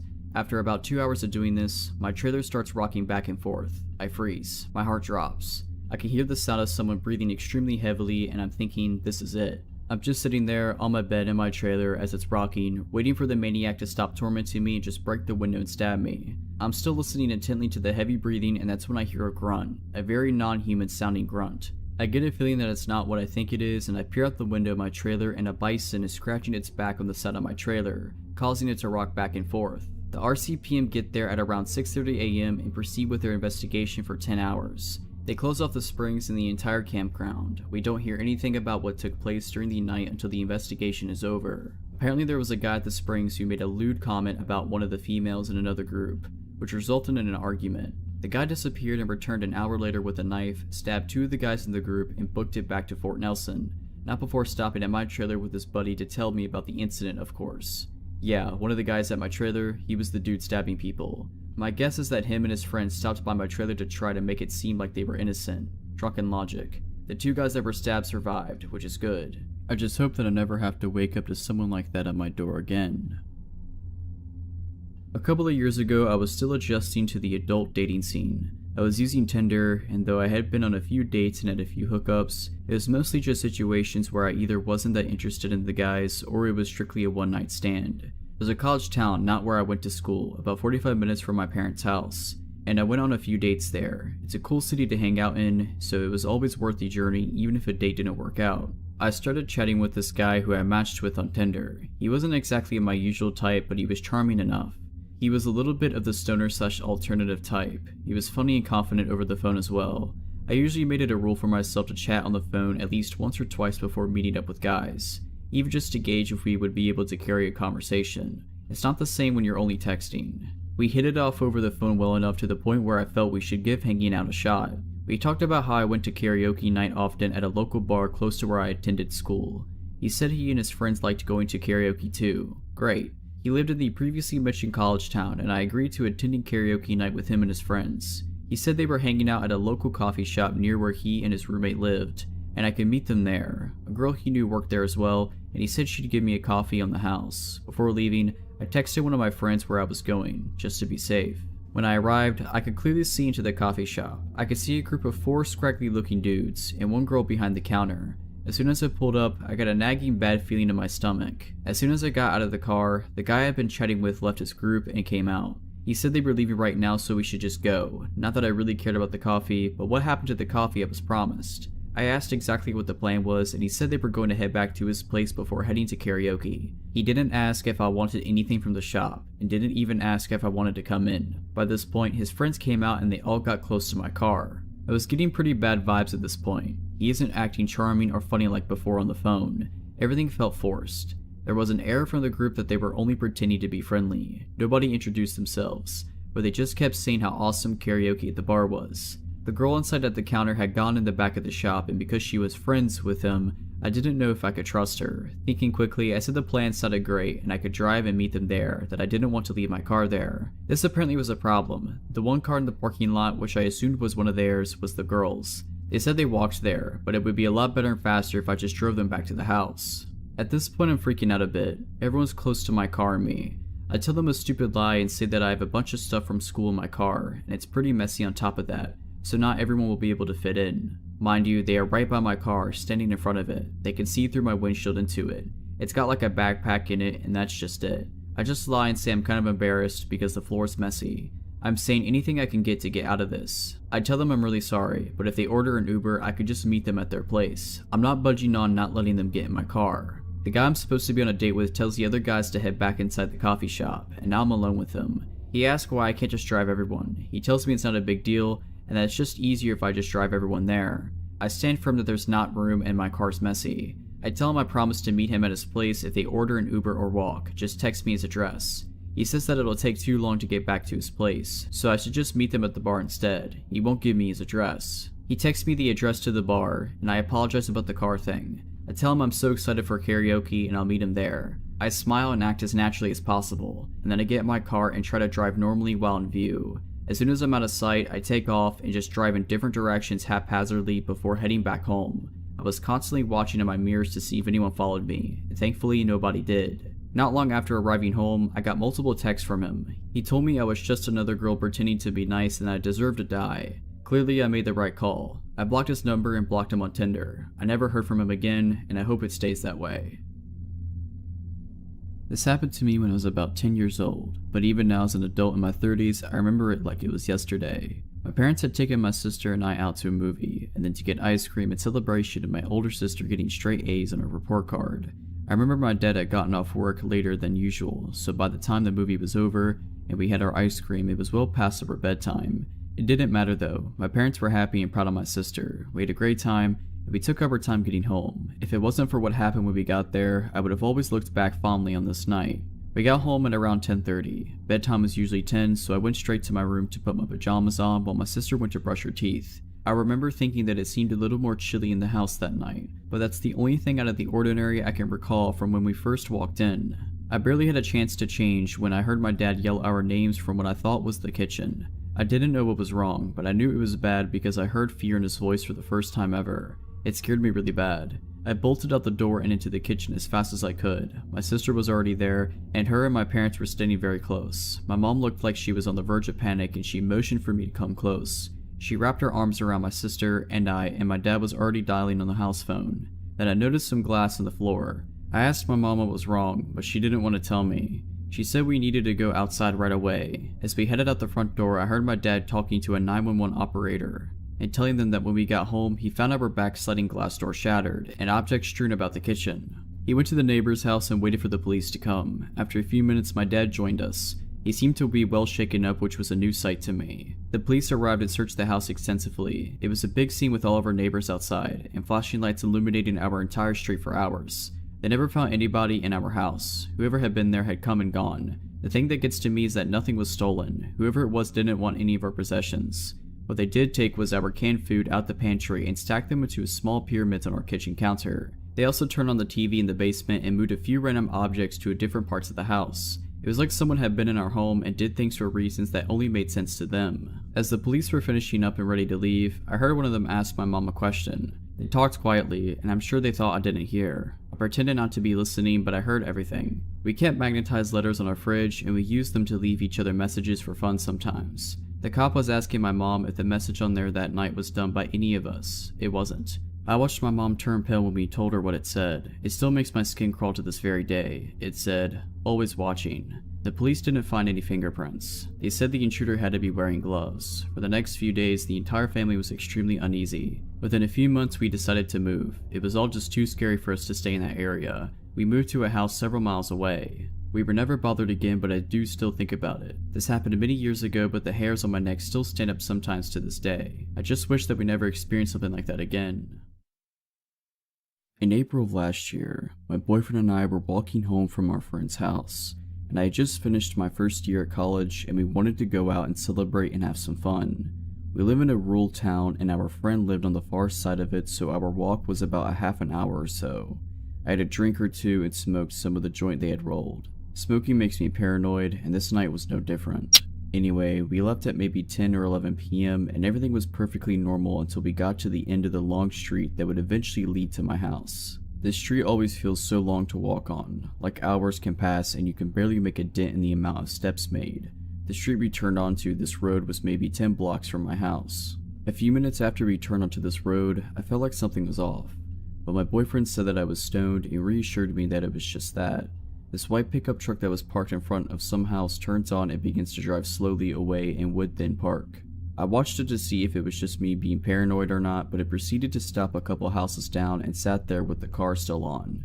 As soon as we get close, it would drive away, parking a little further away. This continued on until we got to the end of my street. At this point, I kept telling my boyfriend that I'm not paranoid and that this truck was screwing with us and he had gone quiet. A couple houses down from mine, this truck drives to the end of the street, my house on the corner. There's a dead end by my house because we live near a river. It stops for a moment at the dead end and proceeds to turn on their high beams and begin to slowly drive towards us. My boyfriend sticks his arm out in front of me, stopping me from walking any further as this truck continues to approach. My house is so close, yet so far. This truck slowly drives by us. The windows are tinted, but we can see two silhouettes. And because they had blinded us, we didn't think to look at the license plates or even the model of the truck. My boyfriend, being pretty quick on his feet, waited until the truck disappeared from sight and took my hand before racing to my house and locking the door. He had thought about turning down one of the other streets so we could try to lose them, but he figured he'd wait until they were out of sight to book it to my house so they wouldn't see which house we went in. We looked out one of the front windows very carefully and saw this truck come back into view and began to drive around the block. I'm assuming looking for us. This went on for about 10 minutes. I called the police to inform them that we had been followed, but without the license plates or model, they could only keep their eyes open for suspicious white trucks. I was adamant that these people had to know one of us, if not me, because they drove until they were beside my house. Whether they actually knew it was my house or not, I don't know. My boyfriend tries to insist that it was probably a bunch of kids trying to mess with us, but I don't believe that. A few days later, we heard that someone was picked up and was last seen in a white truck. Since this night, there have been stories in the paper and online that people have been grabbing people and these people were trafficked in the area. I'm still seeing reports even today. So when I was about 15 or so, I would always go grocery shopping with my mom.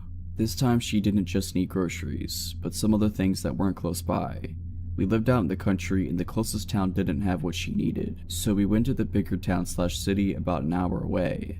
Our last stop was the grocery store, as my mom didn't want to leave a bunch of groceries in the car on a hot summer day while she got whatever else she needed. While we were there, I noticed an older man, tall, skinny, semi-ill looking, that was paying a lot of attention to us. I also caught him talking to himself a lot. I almost ran into him when we were switching aisles and I said sorry, and since then I had seen him like 5 times and every time I felt a shudder and I looked around and he would be somewhere staring at me. I told my mom and she said we were almost done. A few minutes later we got distracted talking about ice cream. I was telling her about this ice cream brand that my brother, who's a health nut, told me about, and that it was supposed to be a lot better for you than well-known name brands. We started searching for it. I was on one end of the aisle and she was on the other. I ended up finding it and reached into the freezer to grab it. When I turned around, the old man was right behind me, like way too close. He said something like, "You're too pretty to be eating that. It'll rot your teeth." And I freaked out. I pushed past him and ran back to my mom and said, "Found it, let's go." And she saw the look on my face and looked past me and saw the man. We headed quickly for the registers, and unfortunately we had a lot of groceries and the old man got in the line next to us and only had a few things. He kept talking to himself. I was keeping a very close eye on him and was relieved when he exited the store, but unfortunately that wasn't the end of it. When we left the store, I noticed him sitting in his car outside the doors. He sat there and watched us put the groceries in the car and got behind us as we went to go leave the parking lot. I was freaking out. My mom told me it would be okay and that she was right there with me. We ended up taking some back roads home. My mom thought maybe he would get lost. As I said, we were about an hour away from home, and the back roads made it even longer. We were about 5 to 10 minutes away from home and he was still following us. When I asked my mom if I should call the cops, she said, "No, call your dad and tell him what's going on. Tell him to be waiting outside with a shotgun." So I called my dad and told him what was happening, and he had an idea. Since we lived way out in the country, my parents' neighbor was about half a mile down the road from us. They had a long driveway that you can't see their house from the road. He told me to have my mom go there instead so that the guy wouldn't know where we lived. My dad got there first, told the neighbor what was going on, and they both grabbed their shotguns and waited outside for us to pull up.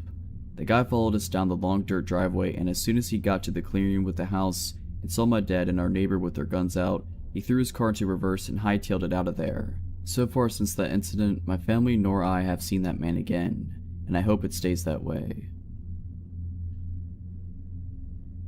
This happened a few years ago in my old one-person flat. I had a strange feeling that something wasn't right for a few days. Like I was sure that food in the fridge was less than I put back the last time, I found pills for my couch on the floor, stuff like that. I lived alone back then, so there wasn't anyone else with access to my flat, or so I thought. Well, one night I woke up around 1 in the morning sweating from a nightmare. Since I was drenched in sweat, I decided to take a shower. So I put my phone up in the bathroom for music, turned on the water, and enjoyed my shower. A few minutes in, I heard the door move. I never closed it, but it still never moves. I took a look at the shower curtain and saw a shadow against it, and a look at my phone confirmed someone was there, since I could clearly see a reflection on my screen that showed someone was standing next to the shower curtain. It took me a lot not to scream and to keep acting like I didn't notice anything, while silently taking the shower head off the holding and turning the water all the way to hot. Our water got really hot when you cranked it all the way to hot, and a few seconds later steam was raising and the water hurt my feet flowing to the drain. I turned around, ripped the shower curtain open, and held the shower head right at the person behind. It was a woman and she screamed in pain. I whacked her in the face with the shower head and jumped out the shower and ran to the door, taking the key out of the lock and locking it closed behind me. A little later she started to bang on the door, but the door didn't give. I called the cops and went to the kitchen to get my big kitchen knife, just for safety. I felt like my throat was closing up when I saw it missing and realized there was only one place where it could possibly be right now. The police came and arrested the woman, who turned out to have been the former person living in the flat and was evicted after not paying rent. Seems she made a copy of the key and came into the flat when I was at work and sometimes at night. I just hope that I'll never have to experience that again. This happened 5 years ago. I was 25 and used to live alone in a small flat in England, about an hour south of London. It was a medium-sized town well known for being a good place to live, with excellent schools, low crime rates, and minimal unemployment. The kind of place where people didn't panic if they left their front door unlocked when they left for work. My flat was on the first floor above pavement level, midway down a hill. There was nobody underneath me. My flat was a kind of bridge with a footpath below it, and my kitchen window was directly over a pavement on a fairly busy road. The flat had a small galley kitchen, a living room, and an upstairs bedroom. There was nobody beneath or above my flat, and because of the hill, my kitchen window was literally face on with the pavement and where people walked. There was a printing company opposite that went out of business and then just grass. I always used to close the blinds once the sun had gone down, but liked having the kitchen window open during the afternoons. It had a safety latch so it didn't open far enough for anybody to reach in, and I was not on the ground floor, so I didn't worry too much. One day, I got home from work early, about 5:30, and as it was summer, I had the kitchen window open and the blinds open. I'm chopping garlic for my dinner, glance up and see an older man literally stood on the pavement watching me, only a few feet away. I glare back as if to say go away and decide to walk out the kitchen into the living room as if I'm talking to someone. I walk back into the kitchen, glance at the window, and the man is still there, watching me with a small smile on his face. At this point I am slightly panicked. I am alone, nobody's around as I have no direct neighbors. I go into the living room and sit against the wall, clutching my phone. I didn't want him to be able to see me at all.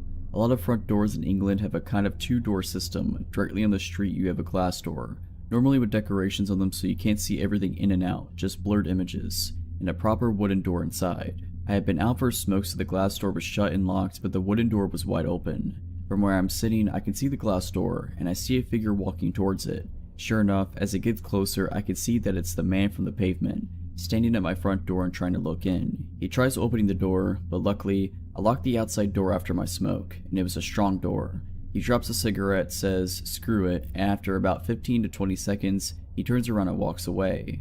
I run to shut and lock the wooden door and go to the kitchen window as he walks away and down the road. Just before he turns the corner, turns around and smiles at me, making eye contact. A few days later, it was on the local news that a man matching his description chased down a group of young women in my neighborhood. This happened almost 2 years ago. I had decided to go hiking with my son, who was 8 months old at the time, and with my dog named Henry, who is an Irish Wolfhound and Rottweiler mix. My husband was going fishing with a mutual friend at a state park nearby. I decided to go hike one of the more remote trails in a different part of the park and then meet them later. I drove to a wooded trail about 10 minutes from where my husband was fishing. It was an early spring day, still chilly but tolerable with the sun shining. I parked the car and got my son ready. He was smiling and laughing. I would wear him in a forward-facing hiking sling in the front of me at the time. Henry was excited. We started off on the hike and it was a really beautiful, peaceful trail. Towering trees mixed with pine. A crystal clear creek wove its way through the trail at points. We would periodically stop and all three of us would play. About an hour and a half into the hike, we had gone about 3 miles and rounded a narrow bend in the trail when we nearly collided with a gentleman in his late 40s or early 50s. Henry was snarling and lunging for the man. Before I even completely registered what was going on, I quickly backed up and pulled Henry back the best I could. My bumps were goosed at this point. Henry would not calm down. This is very unusual behavior for him, but none of he was trying to protect us. Trying to talk over Henry, I loudly said, "I'm sorry, Henry's just very protective of my son. If you move off to the side, we can pass you." My son was very quiet during this entire exchange, which I found a bit odd. The guy was staring very intently at my son. He then laughed slightly and said, "Oh, he should be. It's a good thing he's with you." Then he motioned to something around his neck and said, "I'm just out here taking pictures. It's a hobby of mine." Except he wasn't wearing any kind of camera around his neck or anywhere that I could see. He had a canteen around his neck. I politely asked him again to step aside so that we could pass. At this point, Henry was sitting down but growling still. Henry would not take his eyes off this guy. I have no doubt that Henry would have eviscerated this man if he had tried anything. I am positive this guy felt that. The guy looked at Henry for a few seconds, then at my son again.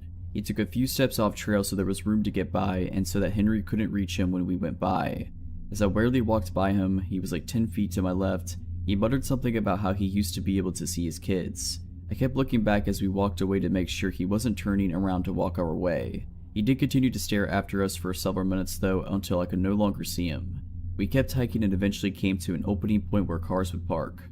There was no one there and luckily I still had cell phone reception. I called my husband. He and his friend came to pick us up right away and they took us back to my car. There was no sign of the guy we encountered. We went home after that.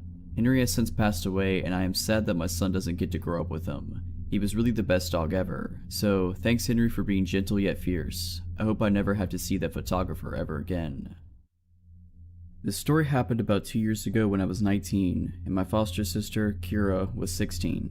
It was the summer before I was going to college, and I mostly lived with my mom and Kira except for every other weekend, where I'd stay with my dad. Now, summers where I am can get really hot and humid, so we had a habit of waiting to walk the dogs until 6 or 7 p.m, because that's when it'd be cooler but still light outside. On this particular evening, Mom wasn't going to be home until late, so it was up to me and Kira to walk the dogs by ourselves, unless we wanted our younger dog, Samson, to throw tantrums due to pent-up energy. Even though we lived in the countryside and could have walked them down our street, Kira and I decided to drive out 20 minutes to a park instead. At around 7:30 p.m, Kira and I harnessed our 2 dogs, packed them up in the car, and drove them to the park. Let me quickly explain the layout of the park so that's easier to understand why we get nervous halfway through our walk. This park isn't very big, but it's popular because of its loop.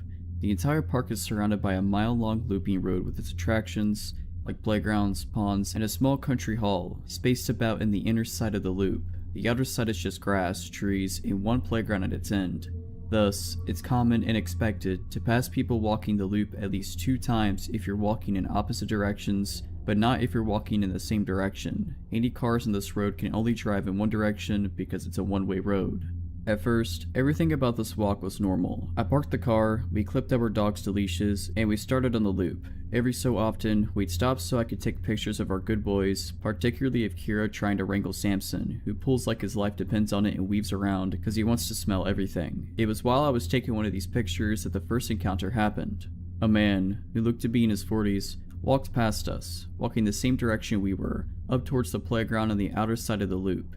He smiled at Kira, nodded, and said, "Hello, you have cute dogs," and kept walking. I honestly didn't think anything of it. We're at a park at a time of day where it's common to walk around due to the cooler temperature, and people where I'm at are generally friendly. We smiled back and said hi and thanks, and that was that, or so we thought. This man passed us again only 10 minutes later, directly across from where we'd seen him previously. Just like he did before, he smiled and said hi. This time, Kira and I looked at each other once he was ahead of us and shared the, "well, that was weird," expression. Just 10 minutes earlier, he had passed us walking up towards the playground and subsequently broke off from the loop, and he'd been walking in the same direction as us. This time though, he cut in front of us and he did it in a way where we had to stop to avoid running into him. He nearly touched Kira with how close he was walking. That was already weird in and of itself. The other weird part was him cutting past us in the opposite direction. It came off almost like he wanted to walk by us again, but just like before, Kira and I brushed this weirdness off. The guy could have been enjoying a rambling stroll and doing his own thing for all we knew. Not even 5 minutes later, the same man passed us again, once again cutting so close past us that he nearly brushed shoulders with Kira. Again, this time he walked up behind us, then did this weird directionally slant walk to cross the street and go in the opposite direction, cutting us off again. I told Kira to hustle so we could get to our car and get out instead of doing a second loop. When we were almost to our car, we noticed a car creeping along behind us. We pulled to the side and stopped to let it pass, but for a second it stopped too. We figured whoever was in the car was getting ready to park, so we started walking again. The car started creeping along behind us soon after we did, so we stopped again, and the car stopped with us. This was when Kira got nervous. We hadn't seen the middle-aged guy since the third cutoff, so we figured I had overthought the whole thing, but here we were, with this tinted windowed car acting weird. Was it the same guy, back with his car? A different guy? We couldn't tell. Before anything could happen though, another car idled up to the one next to us, and whoever it was sped up to the expected 5 miles per hour. We got to our car pretty fast after that and practically picked up the dogs to get them inside of it. We got in and got out of there. My mistake, however, was neglecting my rearview mirror and the well-advised rule not to drive straight home if you're worried a stranger's taken too much interest in you. We got home at around 8-something. The sun had finally disappeared behind the horizon. Mom wasn't home yet, so we got the dogs some water, locked the doors, ate a late dinner, chilled in the living room, and talked about things that didn't really matter. It was almost 9:30 when the scariest part of this whole ordeal happened.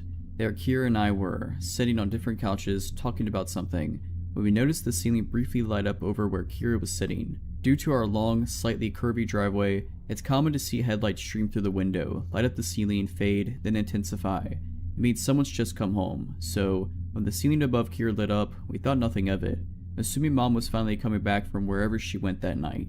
Mom has a habit of pulling in then checking her phone for whatever knows how long before coming inside. After a couple of minutes, I noticed the small, motion sensor light Mom set up on a table on the porch light up. Right after the light went off, we both heard the storm door open, but we didn't hear anyone pressing the code keys of our lock or jiggling the door handle, like Mom usually does right away. The moment the storm door creaked open, our 2 dogs jumped up and ran to the door, barking like mad.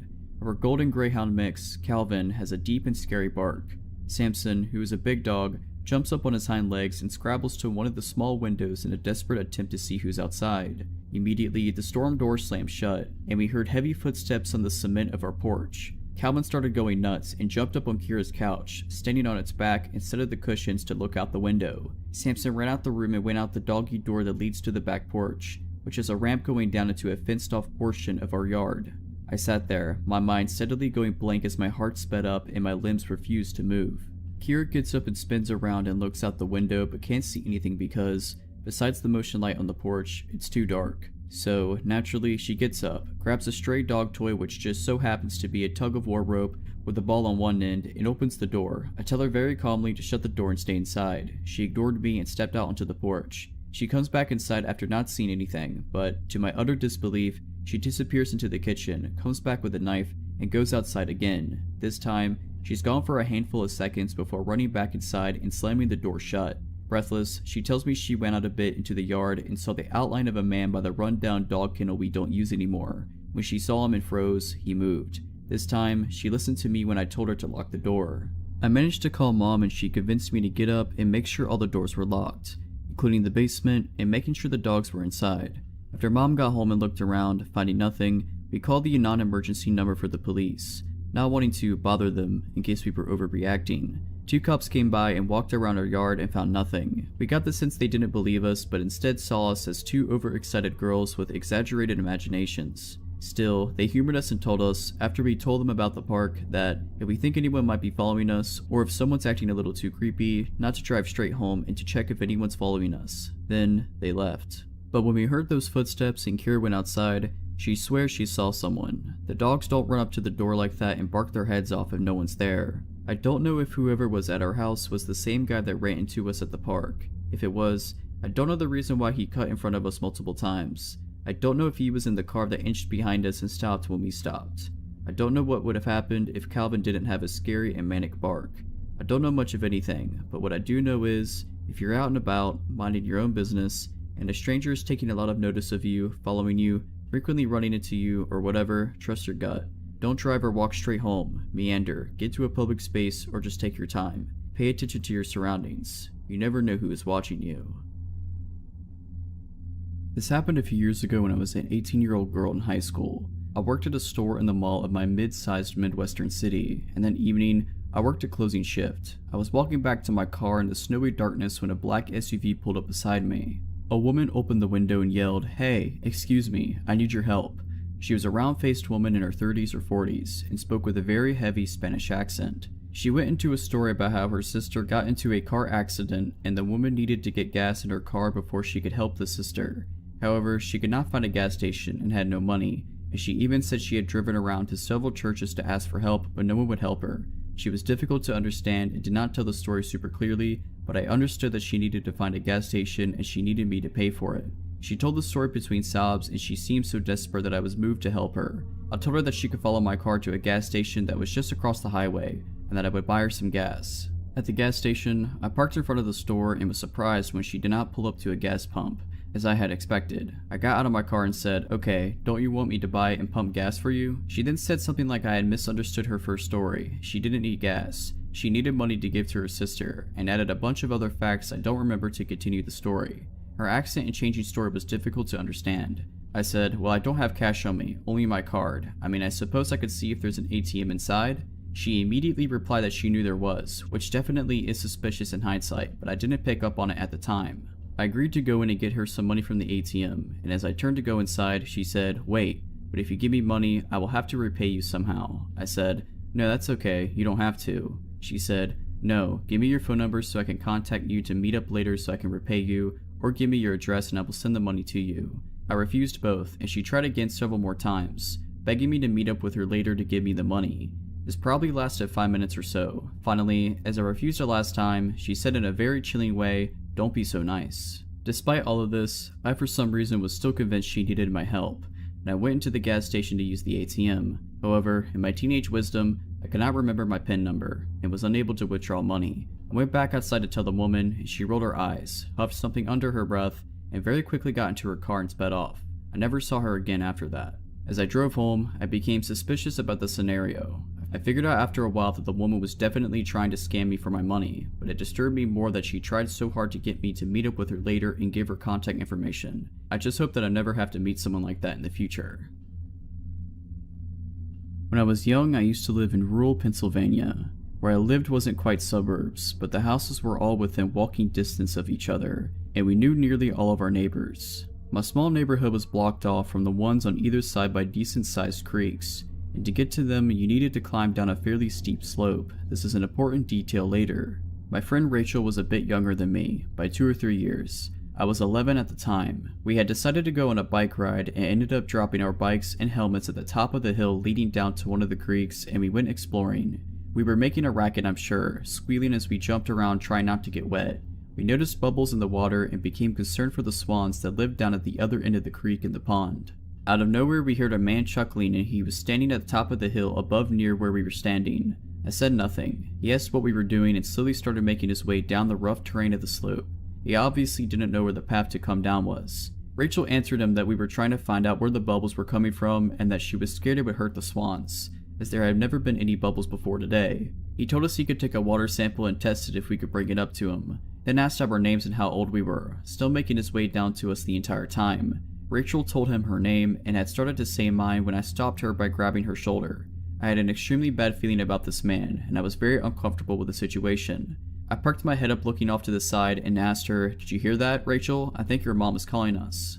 I turned and dragged her up the path across from where the man was climbing down at, and we jumped on our bikes. I noticed this man's car parked next to where we put our bikes. Our helmets were missing. We heard the man scrambling after us, screaming that he hadn't heard anything. We started pedaling back toward my house, as Rachel lived in a different neighborhood, and the man started following us in a car after he finally reached the top. The man was still trying to get us to talk to him, so I turned off into my uncle's yard where I saw my cousin out cutting the lawn and started yelling for him. He was a big dude, 16 or so at the time, and the man in the car burnt rubber speeding off when he saw we were no longer alone. We ended up calling the police, and we were not the first girls that had the same issue with a man of that description and that car that day. So whatever that man's intentions were, I'm just glad that Rachel and I didn't have to experience them.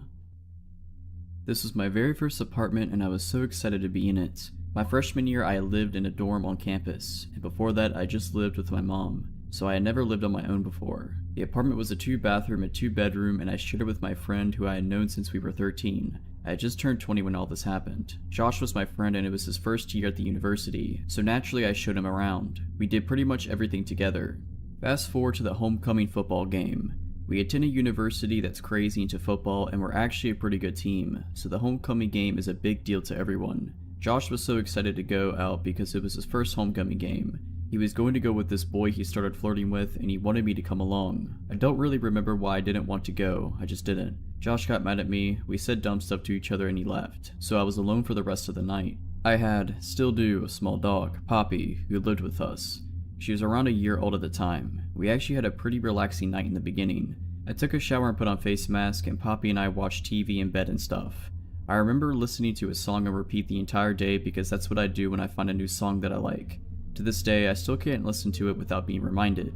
We went to sleep around 10 PM I think. I wasn't keeping up with what was going on with the football game, so I really have no idea if it was just ending or whatever, but I knew not to expect Josh home early because he was going out with the guy he was seeing, Dylan, afterwards. There is a strip of bars along one of the main roads running towards campus, and that's where they would be. That's where everyone would be after the game ended.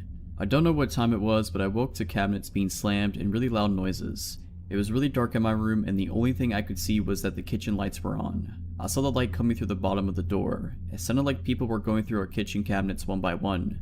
Poppy was at the edge of the bed barking like a crazy dog. I had never seen her act this way. I was struggling to keep myself awake because I'm a really heavy sleeper, not anymore, and I just knew it wasn't Josh or Dylan, but some stupid part of me decided to call out, "Hello?" But it was weak sounding and I really don't know if they heard me or not. Suddenly, my bedroom door opened. I shot up. Poppy was snarling and trying to lunge at the stranger in my bedroom. I couldn't see anything because the light from the open door was kind of blinding. I just saw his figure. He was wearing a hoodie and he stood there for maybe 15 seconds and I was just staring at him. The whole time Poppy was trying to screw him up. He quickly closed my door and I don't know why, I just didn't move. Then my door flings open a second time and we're staring face to face again, for the same painfully long amount of time. My heart was racing and I remember thinking, he's gonna hurt me. Now that I look back, I should have screamed or something. Poppy was at the very edge of the bed now, vicious and snarling. She sounded like a big dog, honestly. And then he slammed my door shut. As soon as he did, I jumped out of my bed and locked my door.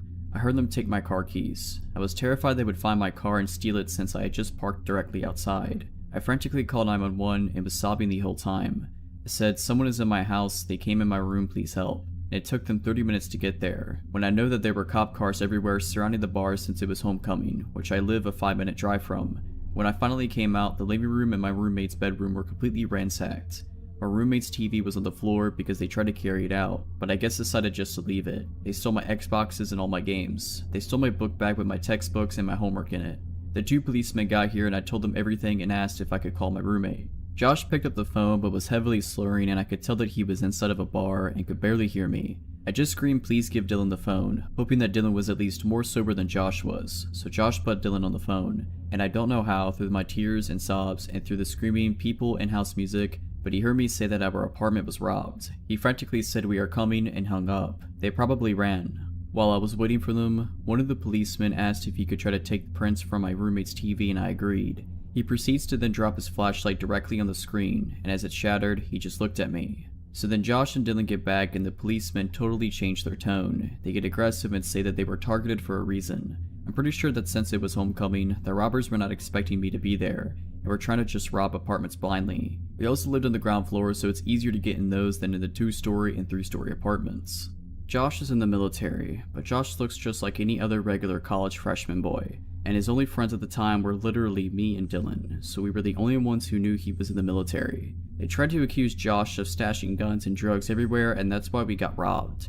I literally was like, are you kidding me? They then tried to pull me to the side and say that Josh hired people to come rob his own apartment while I was inside. They asked me, how do you know these guys? I said, sir, I have known Josh since we were 13. We moved here together to attend university together. He just gave me a look.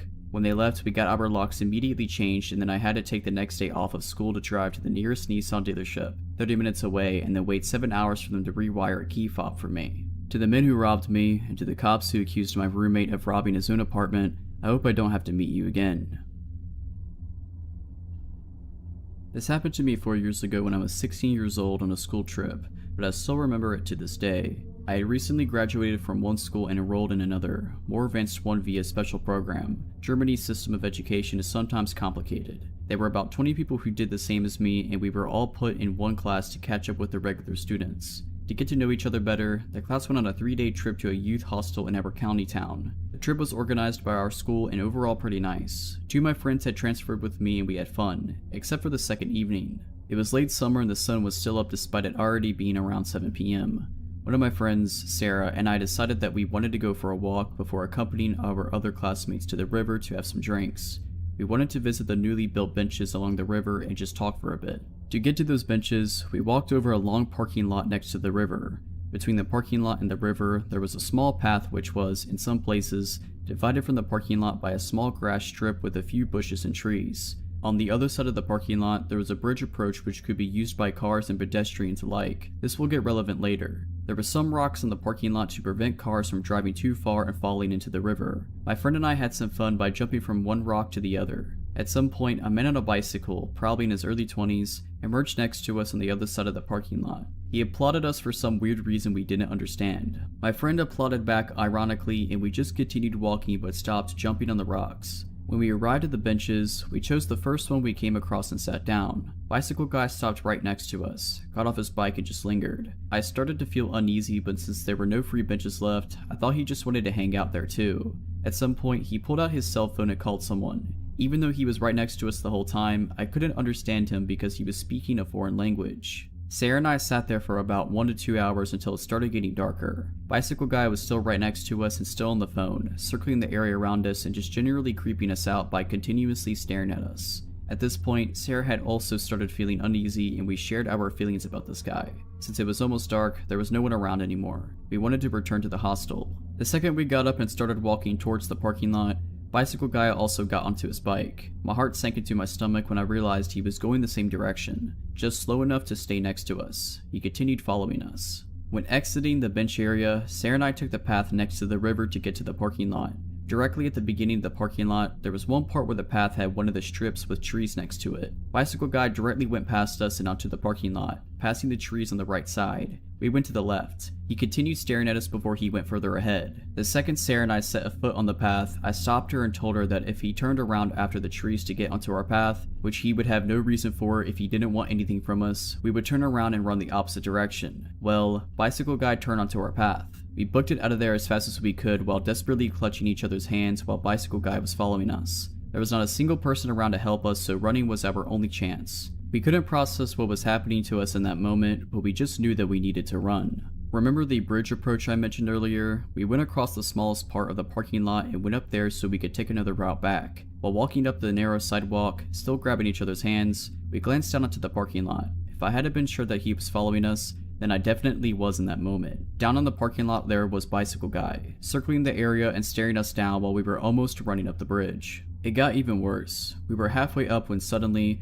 another guy on a bicycle passed us and stopped a few meters in front of us. He started talking to Bicycle Guy, who had been following us, and then also stared at us. Bicycle Guy had basically called another friend over for whatever he was trying to do. Sarah and I immediately changed to the other side of the bridge approach and took the stairs down there. We chose to take a route where we wouldn't be alone on the streets. I was shaking the whole walk back. I am incredibly thankful for my gut feeling. To this day, I still think about this encounter when I'm walking somewhere alone in the evening or night. I don't think I'll be able to forget this anytime soon. For background, my family moved to the countryside from the city when I was about 7 years old, and I'm 21 now. Both my parents had grown up in the suburbs, and I lived in the capital of our state for about 10 years before we moved. It definitely took us some time to get used to the train tracks that ran by our house, the wild animals, the weird but kind neighbors, and the odd visitors. Another thing is that if you get off the main road and turn onto a long gravel drive to get up to our house, we can see the entire length of the driveway from certain points in our yard, which is about 3 acres. A few years after we moved in, my dad got a promotion at work, and as a result, started to go to conferences and business trips that lasted from a few days to a week, at least a couple times a year. My mom felt nervous about being home alone with 2 young kids. I was 10 and my brother was 6, and so we decided to get a dog. We knew we wanted a big dog, but something that would be gentle with my brother and I. After a few weeks looking at shelters, we took home Rocky. He was 9 months when we took him home, and already pushing 70 pounds. We believe he's a German Shepherd mixed with some northern or mountain breed. We aren't sure to this day, but he's a massive red-colored dog with a long black muzzle and ears, and a fluffy tail that he carries over his back, and a white stripe up his nose. It wasn't long until he was 100 pounds, and an absolute force to be reckoned with.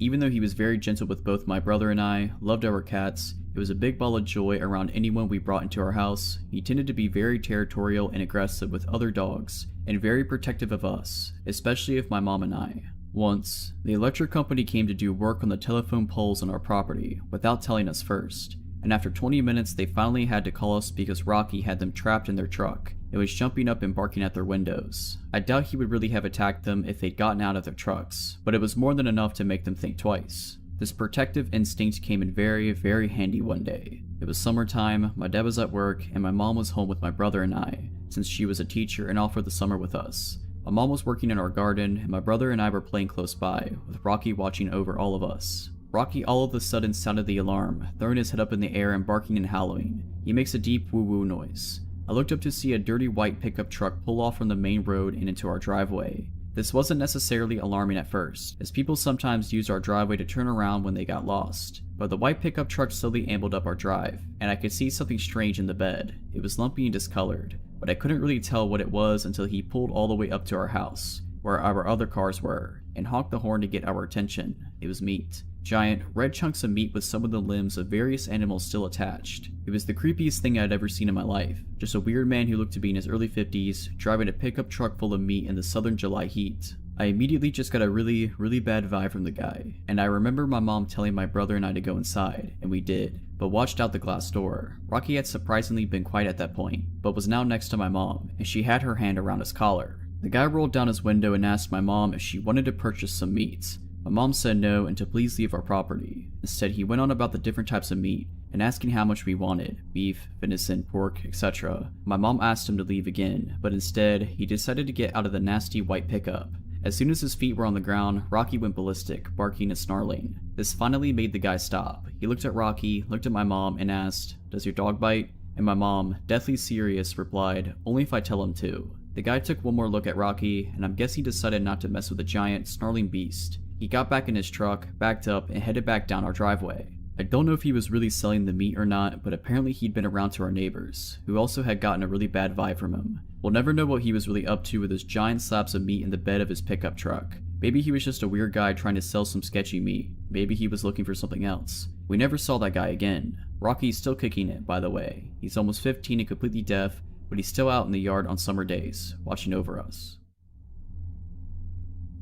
I was hiking in the Olympic National Forest a few years ago by myself and my 2 dogs. We were 4 days in, around 20 miles at least as a crow flies from even a known mountain road. I was camping at around 7,000 feet that night, or right where the tree line started thinning out. So when we got to the campsite, a big open meadow on top of a secondary mountain, it was about an hour from sunset. My big dog usually runs around within proximity of the camp as I put the tent up / make dinner, etc. But I noticed this time was a little different. He kept staring up this steep tree-filled mountainside, tail straight up and barking. Now the day before, I had found a note left under a rock at the last landmark, saying that there was a problem bear in the area that was harassing a party of campers a few days ago, and I myself had seen big cat tracks the day before, so I was rightfully concerned that this may be more than just ground squirrels. I decided to go climb some of the boulders at the foot of the hill while I took my time looking up the hillside for movement, before I went to go hang my bear bag up there. They were the only trees around to hang the bag. I didn't see or hear anything, but my dog kept quietly whining like there was something up there.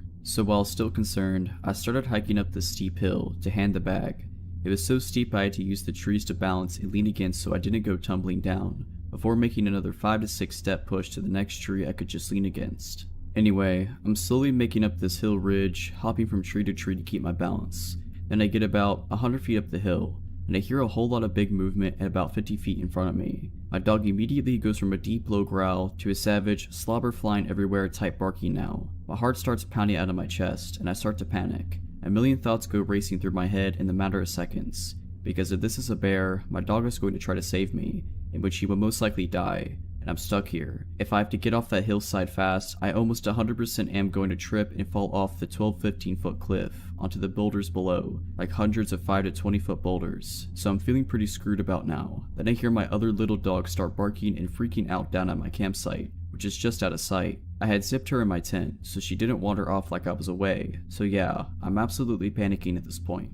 A few seconds after I kinda snap back to it, I take another few seconds to start to put my survival priorities in order. I call my dog back to me. He comes and sits against my feet as my back is against a tree, so I'm kinda pinned / stuck there for a moment. But my dog was seemingly trying to separate me from something up there, so I let him lean against me while I try to collect myself. This is when I realized I'd completely forgot that I had my headlamp on. I reach up so fast up to turn my lamp on, I basically punch myself in the face. I'm having some serious adrenaline dumps going right now, so much so that my knees are starting to shake. I get my lamp on and peer up the hillside. I figure I'll at least get a reflection off the eyes of whatever is up there. Peering and peering, nothing.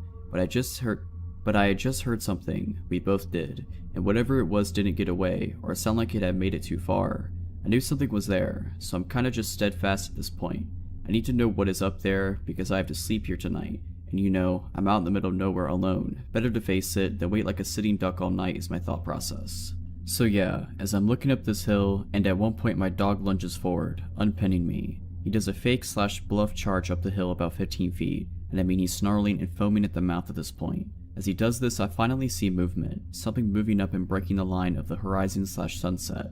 My dog's bluff made whatever it was blow its cover, so I'm zeroed in. I call my dog back and silently watch, and what I make out made my heart completely drop. There was a man crouched about 75 feet directly in front of me, wearing not camo clothes, but some raggedy stuff with a hood that blended into the environment perfectly. Actually, almost like a makeshift ghillie suit, but with his face exposed. I couldn't see his eyes, and his face was covered in dirt or something. But I knew we were staring right at each other at that moment, so I stare for what seems like minutes. No words. I felt like I was trying to subconsciously convey that I was going to stand my ground. I wanted him to know I saw him, but I guess I was just too shaken to speak. As I'm staring, my little dog back at the campsite started to bark her head off again, like she was scared, and I also had to get off that hill before total dark, or I could be seriously hurt / risk dying trying to get back down. So carefully, I start heading down the hill with my dog, who doesn't want to leave but listens. Periodically, I would stop with my back against a tree holding me up, and look in that direction again, just to make it even more clear I saw him, and eventually,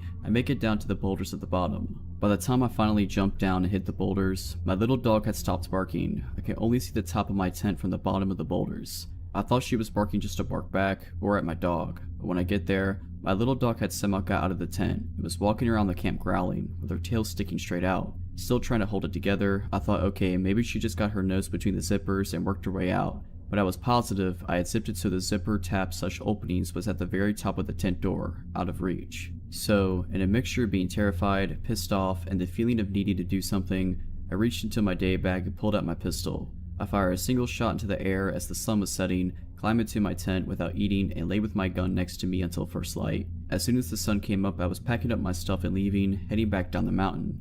It sucks, it was all downhill back, but I still couldn't cover the ground to get back to my car in one day. It was dark by the time I made it to the last camp, about 4 miles from my vehicle, but thankfully there were other people there. We sat around a fire they made, and I felt pretty relieved and safe. They started to tell me they are planning to head that way where I was the night before in the morning, so I tell them my story in detail.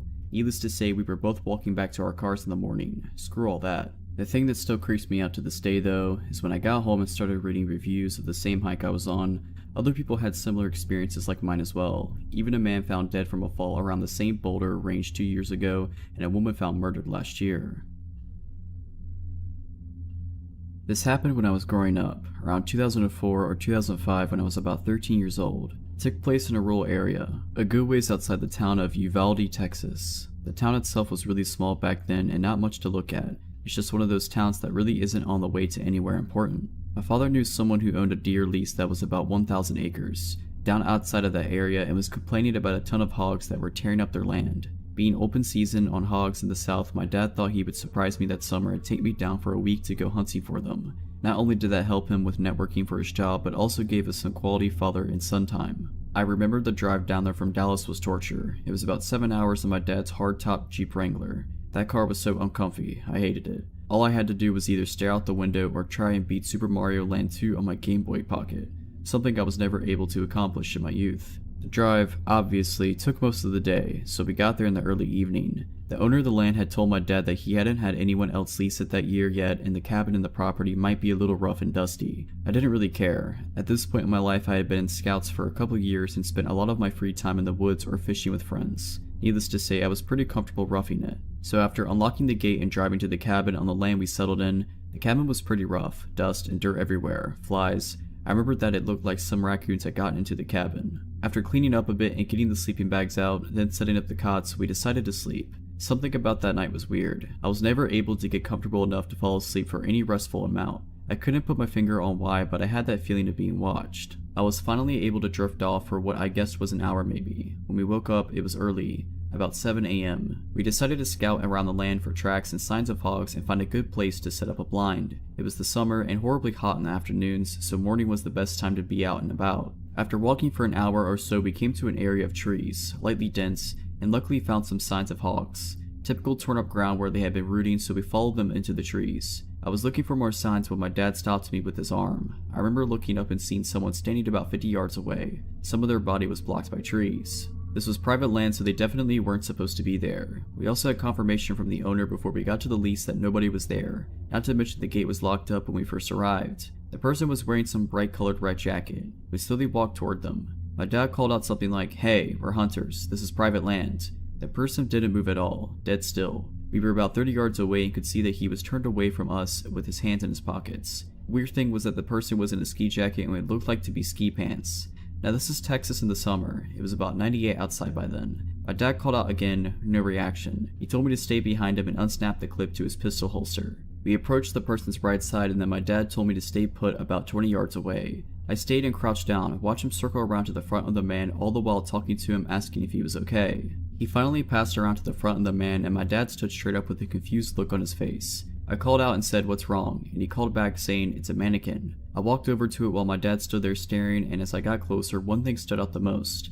The clothes it was wearing were brand new, no dust, sap, bird droppings, or signs of being outside for more than a day at most. At that moment I looked at my dad and could see him get worried. Almost immediately after I felt that feeling again, like we were being watched, and I knew my dad felt it too. My dad whispered, "We're leaving right now." He grabbed my hand and drew his pistol. He scanned the area the whole way back while I was trying to hold back panicked tears. We got back as fast as we could. I was terrified, so it felt like an eternity, but in reality it was only about 45 minutes. After returning, we packed up and beat feet. We drove back home that day and didn't talk much on the way back. I remember right after we left, my dad called his buddy, the owner of the land, and he was confused. He said that he would go check it out the next week when he was in the area. He also said that he never had an issue with people because his property was high fenced. My dad normally isn't a paranoid person, but me being young and the least possibly having someone there we didn't know about, he decided to be cautious and just get out of there.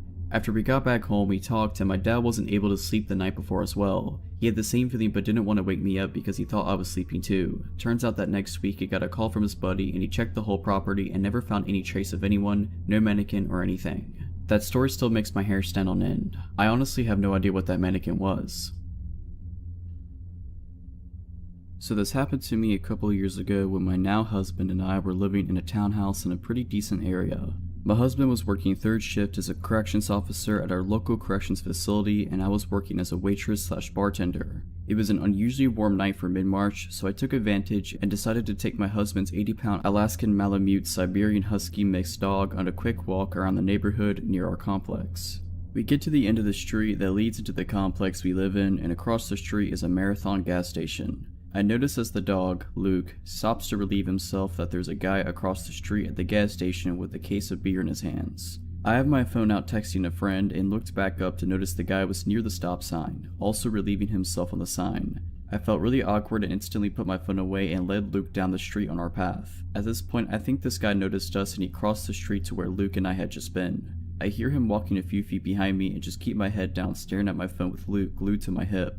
After about 10 seconds, I hear this guy's steps getting closer. Luke realizes there is someone behind us and he stops in his tracks. Mind you, he's a big dog compared to my 5'2" self, but I can handle him pretty easily and he's a very well trained dog by my husband. But I noticed his ears were perked up and his tail was straight up. I was glad that he was aware of our surroundings, but I still wanted to keep moving and away from this guy. This guy finally catches up, so I tighten my grip on Luke's leash and pull him closer to me and step into the grass to allow this guy to pass us and keep Luke out of his way. Does this guy keep going on and pass? Nope. When I thought he was about to pass us, I stuttered out a small apology because Luke was pulling on his leash a little to investigate this guy, and most people did get intimidated by him just by his size. The guy stops and just stares at me for a minute, long enough for me to smell the cigarettes and booze rolling off of him and to notice he is probably in his mid to late 20s, dark hair, scruffy looking, and just dirty. He smiles and then finally seems to notice Luke trying to get at him and asks, "Cute dog, what's his name?" Instead of making up a name, I just say Luke. He then proceeds to ask me if he can pet my dog, and before I can even give him an answer, he leans down to start petting Luke's head. Luke did not like that. Luke jumped at him as a warning and the guy backed up chuckling. I apologized and mentioned that he was very protective and made up a lie that he was trained as my dad's former K9 unit. My dad is a software developer. Instantly, I saw this guy's face change. He asked me what my name was and I gave him a fake name. He then asked me if I lived around here and I said I was visiting a friend of mine for the weekend. He then made a sudden step towards me, and I'm not lying when I say I have never heard my husband's dog growl in the 5 years I have been with him, but the sound that came from my dog sounded like something coming from nightmares. Luke's hair was spiking on his spine and he was throwing himself up on his back legs and kicking his from legs at this guy. He had put himself completely between myself and the guy and snapping at him. This freaked the dude out so much he stumbled backward, nearly dropping his beer. He quickly said, "We'll have a nice night, cutie," and stumbled off down the road. When I say my heart was pounding, it was deafening. I grabbed Luke's leash so hard and sprinted between the buildings until I got back to my townhouse and locked all the doors and collapsed by the front door. Luke was in my face the whole time, kissing me and whining. This dog is the sweetest and most gentle creature I have ever met, and hearing him growl and seeing him react the way he did made me realize that I needed to get out of the situation and fast. Often, I enjoy walking my dog at nighttime. This is due to the fact that my dog is harder to walk when people are around with their own dogs. So, we tend to walk around parks in the area when they've become somewhat secluded. My 120-pound black boxer/slab named Loki could be somewhat considered threatening to most from what I hear. I figured his size would be used as a deterrent for anyone looking to cause nightly troubles. I was dead wrong. On one specific night in the fall of 2016, I could recall of an encounter that reminds me of why I am so reluctant to walk around once daylight falls. This specific park is one I have been to a couple times, and from what I remember, this park is usually secluded around 6:30 and later. Aside from a couple of joggers or very few other dog walkers, not many people walk the same path I take. I also like to put on my headphones and listen to music while I walk, but on this specific night I chose not to wear them since my phone was on low battery and I wanted to preserve it as long as I could. Anyway, the walk was going as usual. Loki did his business and we continued on our usual path. About midway on our walk, I realized that it had started to get really dark. Since he was done with his business, I decided to cut the walk somewhat short and we took a shortcut that kind of led us off the path. This path had a bunch of trees surrounding the area and there were still leaves on the branch. With that being said, I felt a weird feeling as if I was being watched. I could not for the life of me shake off the feeling of being watched. I peered back to see if anyone had been following me out of anxiety, and every time I did, no one was there. In fact, no one was anywhere. This whole shortcut was essentially secluded. Suddenly, Loki stopped walking and also looked back. I told him, "Loki, come on boy, we've got to go." One thing I failed to mention was that Loki is a big coward. I noticed his tail was tucked between his legs, which is a telltale sign that a dog is afraid. I was also curious and a bit nervous, but I surely did not want to find out what he heard or noticed. I just wanted to get out as soon as possible. I pulled a little and he began to walk, but every now and then I'd see him peer back. After maybe a minute or so of him walking, he stopped again, and this time he began to growl. Despite being a coward, Loki is a bark but no bite kind of dog, so I took this chance to see exactly what he was growling at. It was quite dark, so I could not see well, so I used my phone's flashlight to see what was up. Trees, just trees. What he heard was probably some kind of small animal. Once again, I turned around and kept walking. He continued to peer back once in a while still, but this time I noticed it was a lot more frequent. I just said to myself, just squirrels, maybe a bird, and I ignored it. Then I heard what appeared to be actual footsteps and branches breaking. There is absolutely no way a small animal could have produced a sound like that. Loki turned around quick, and still with his tail tucked, he began to growl and bark at a figure that I could only describe as a man in his early 50s, possibly late 40s, appear from out the woods. He was dressed in dirty clothing, his hair was long and was graying. He had one hand in his pocket and he said to me, "Nice dog you have there, kid. What breed is he?" "He's a boxer/lab," I replied. "Oh, I love dogs. Mind if I pet him?" he wondered. The man got closer and emerged from the trees. As he got closer, I realized that he was quite tall. Loki instantly got bad vibes. He ran behind me and started to bark at him. Actually, I do kinda mind. My dog here doesn't like strangers. "Sorry, but it's probably not best if you pet him," I quickly stated. "It's okay, really. He seems like a friendly guy. Just a little pet wouldn't harm him," the man retorted as he got closer. I felt extremely uncomfortable as he appeared to get closer and closer. I don't know why this guy couldn't take no for an answer. "I'm really sorry, man. I'm scared he'd bite you or something," I told him as I began to walk away. "I don't know why you just won't let me introduce myself to him," the guy replied angrily. This time I began to speed walk. I was very uncomfortable and my fight or flight instincts began to take over. He followed us and kept muttering curses to himself. I don't know if this man was under the influence of something, but he did not let up. I won't lie, I started to get a little angry. Why can't a guy just take no for an answer? He began to match my speed, almost as if he was trying to catch up to us. Loki and I both took this as an answer to start sprinting a bit. I don't remember much of the running, it was all a blur to me, but I do remember the spine-tingling feeling of hearing his footsteps rapidly increasing behind me. For a man of his stature, he was quite fast. I also realized that his intentions may have not been just to pet my dog. No one reasonable would go that far just to pet a dog that clearly wanted nothing to do with him. I looked behind me and he was in pursuit. Maybe about 10 feet behind me he was chasing us. Finally, the path led to the park exit and into the busier streets. I lived about 10 minutes away from the park. I made sure no one was following me and I even made sure to walk on the populated streets. After what seemed like an eternity, we got home, but I knew for a fact that I was not going to get any sleep. From my window in the porch, I watched all night with Loki, just to see if anyone had followed us home. I also made a police report with my parents. After all, this guy seemed to have been quite suspicious and who knows what his true intentions were. Ever since, I haven't walked Loki in that park. I've also made it a habit of mine to walk on livelier streets at night. If I could give anyone one piece of advice, even if you live in a relatively safe town, do not ever let your guard down. This happened about a year ago to me and my husband. It was our 10th anniversary, so we decided to go camping, just the two of us, and of course our dog. There's a big national park/camping area near where we live, little less than an hour drive, so that was where we were heading. It's basically a big forest with many small lakes, ponds, trails, and camping sites around. Pretty popular place during summer, but we still saw some people, even though it was late September and the weather was cold. We found a good spot next to a lake to set up our camp. It was a beautiful day, so we wanted to hike a bit in the forest. There was a nice long path that was going around the lake where we had our camp, so we chose to go that way. The lake was quite small, and there was another camping site by it. You could see there from our camp, and from there you could see our camp. They were almost on opposite sides of the lake. We walked past another camp, and saw a man there alone just standing and staring at us, not answering when we greeted him. He was maybe in his late 20s, around the same age as us. I thought at that point that maybe he was just shy and a little weird. He had a small tent set up and some other stuff all around the place, so I figured he had been there for a while. We just continued walking and didn't think much to it. Eventually we got to our camp, and started to set up our tent before it's too dark. We made some food by the fire and just sat there enjoying the peace. Suddenly, our dog starts barking like crazy. She was tied to a long wire around a tree. We immediately realized that she wasn't just paranoid and that there was something really in the woods, and it was near. It had been very dark for hours at this point. I took the dog to a leash and my husband started to look around with his bright headlamp. Our dog just kept barking. We were confused and sure it was some kind of animal, maybe a bear or a moose, but we couldn't understand why it wasn't scared of us and why it wouldn't run away. My husband went ahead to the path that leads to the other camp. Right when he got to the path, which was just less than 10 meters away from our camp, he saw something on the ground. I told him to go check it out and followed with our dog. He stopped, turned at me and said, "It's a human, laying on the ground." The first thing I thought was that maybe they were hurt or dead or something. They just laid there not moving, facing the ground.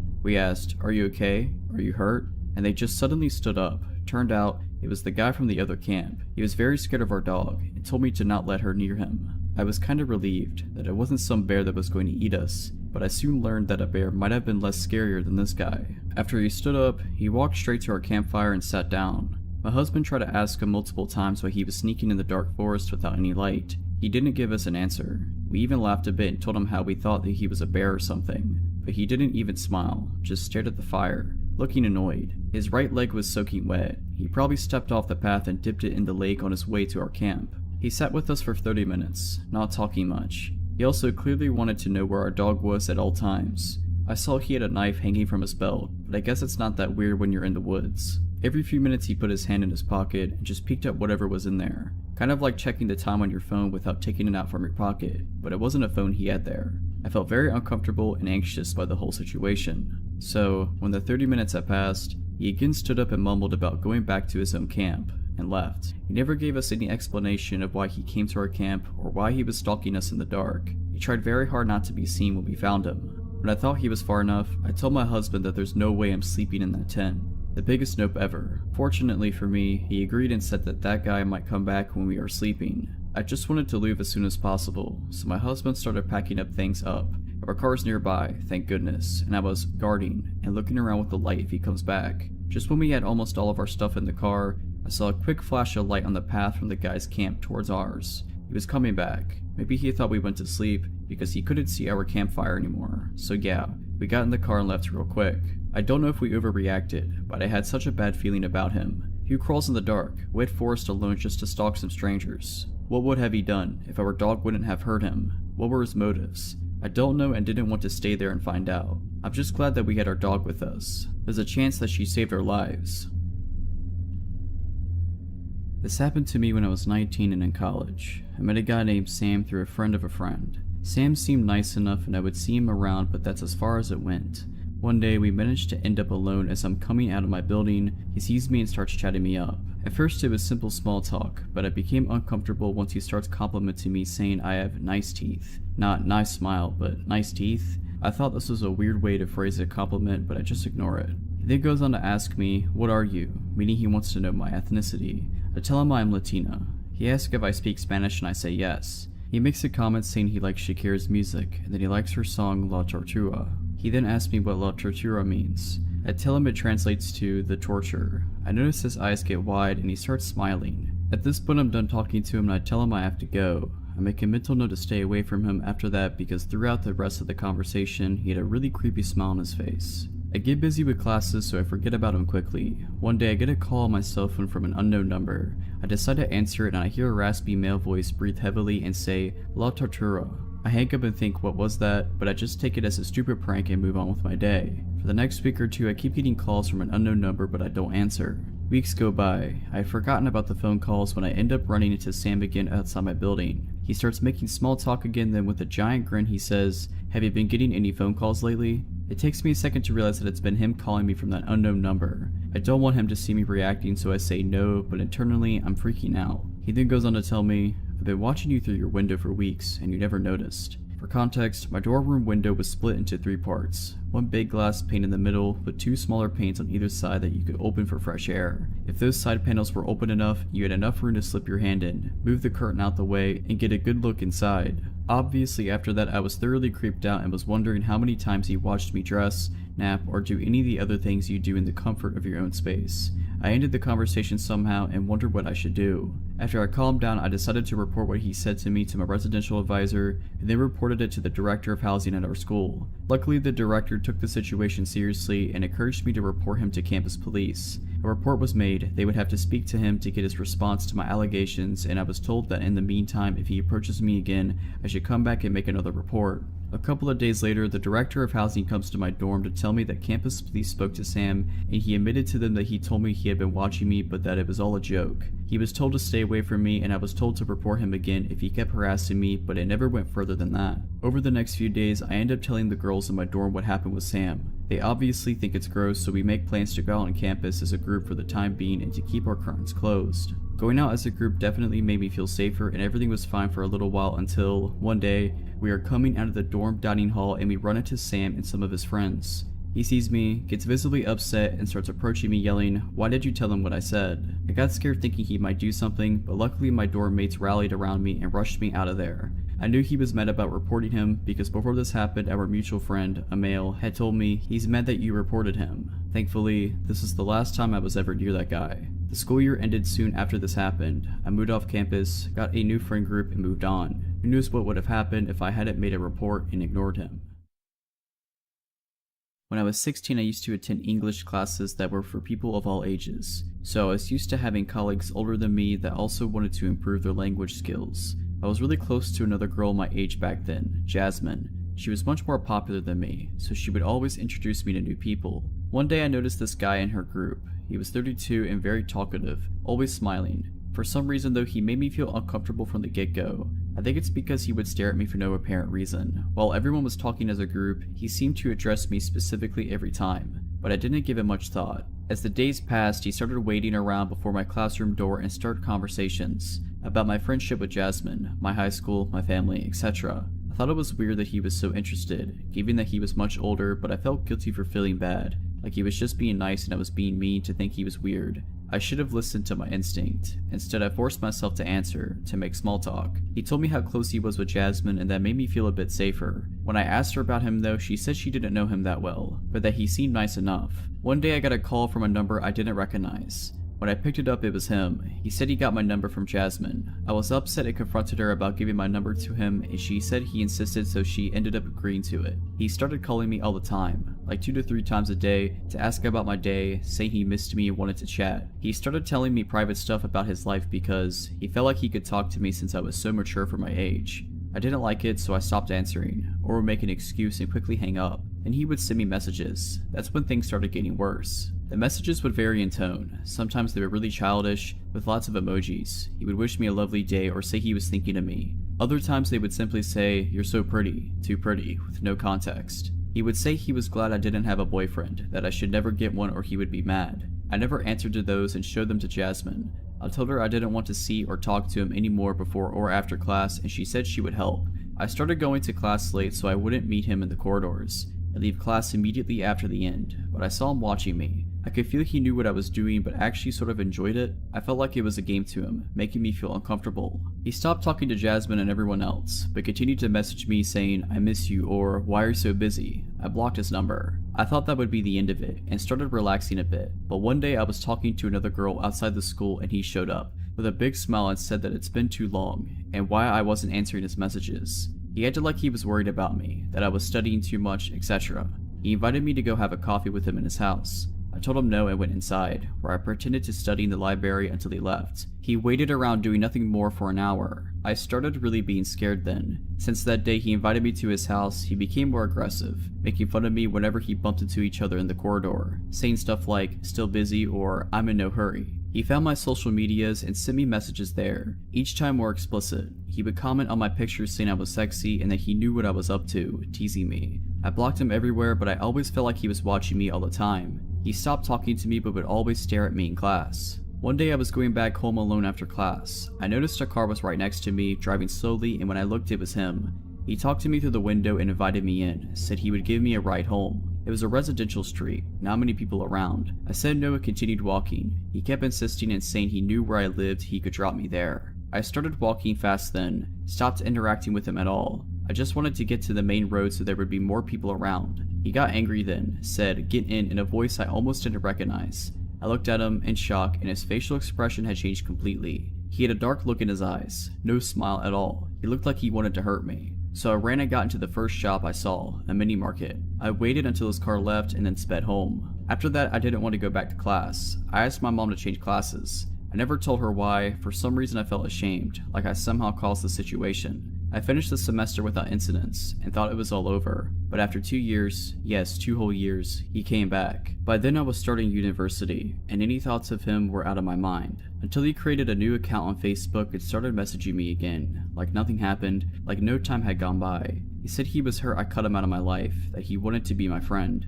I blocked every account he made without ever answering. One day to my panic he showed up at my campus. I went to a university that was close from home, but still, it couldn't have been a coincidence. He was just across the street, watching me. I hurried and got into a bus before he could talk to me. The next week I wasn't so lucky. I was eating a snack at the cafeteria with a group of friends, and he just suddenly came by and introduced himself to everyone, like we were old friends. I could barely breathe. My friends noticed I wasn't feeling well, and he seemed to enjoy the confusion and my fear. I pulled him aside and asked him what he was doing, asked him to leave me alone. He said he wouldn't, and again had that dark look he had in the car, years before. The creepiest part was just how different it was from the expression he had around everyone else. He looked like a different person. I told him I would tell everyone, and he said he knew I wanted him. He knew I was just a dirty little tease, but that he would get me. My body and mind just shut down when I heard that, and I ran back to my friends and started crying. When I finished telling them everything, he had gone away and I never saw him again.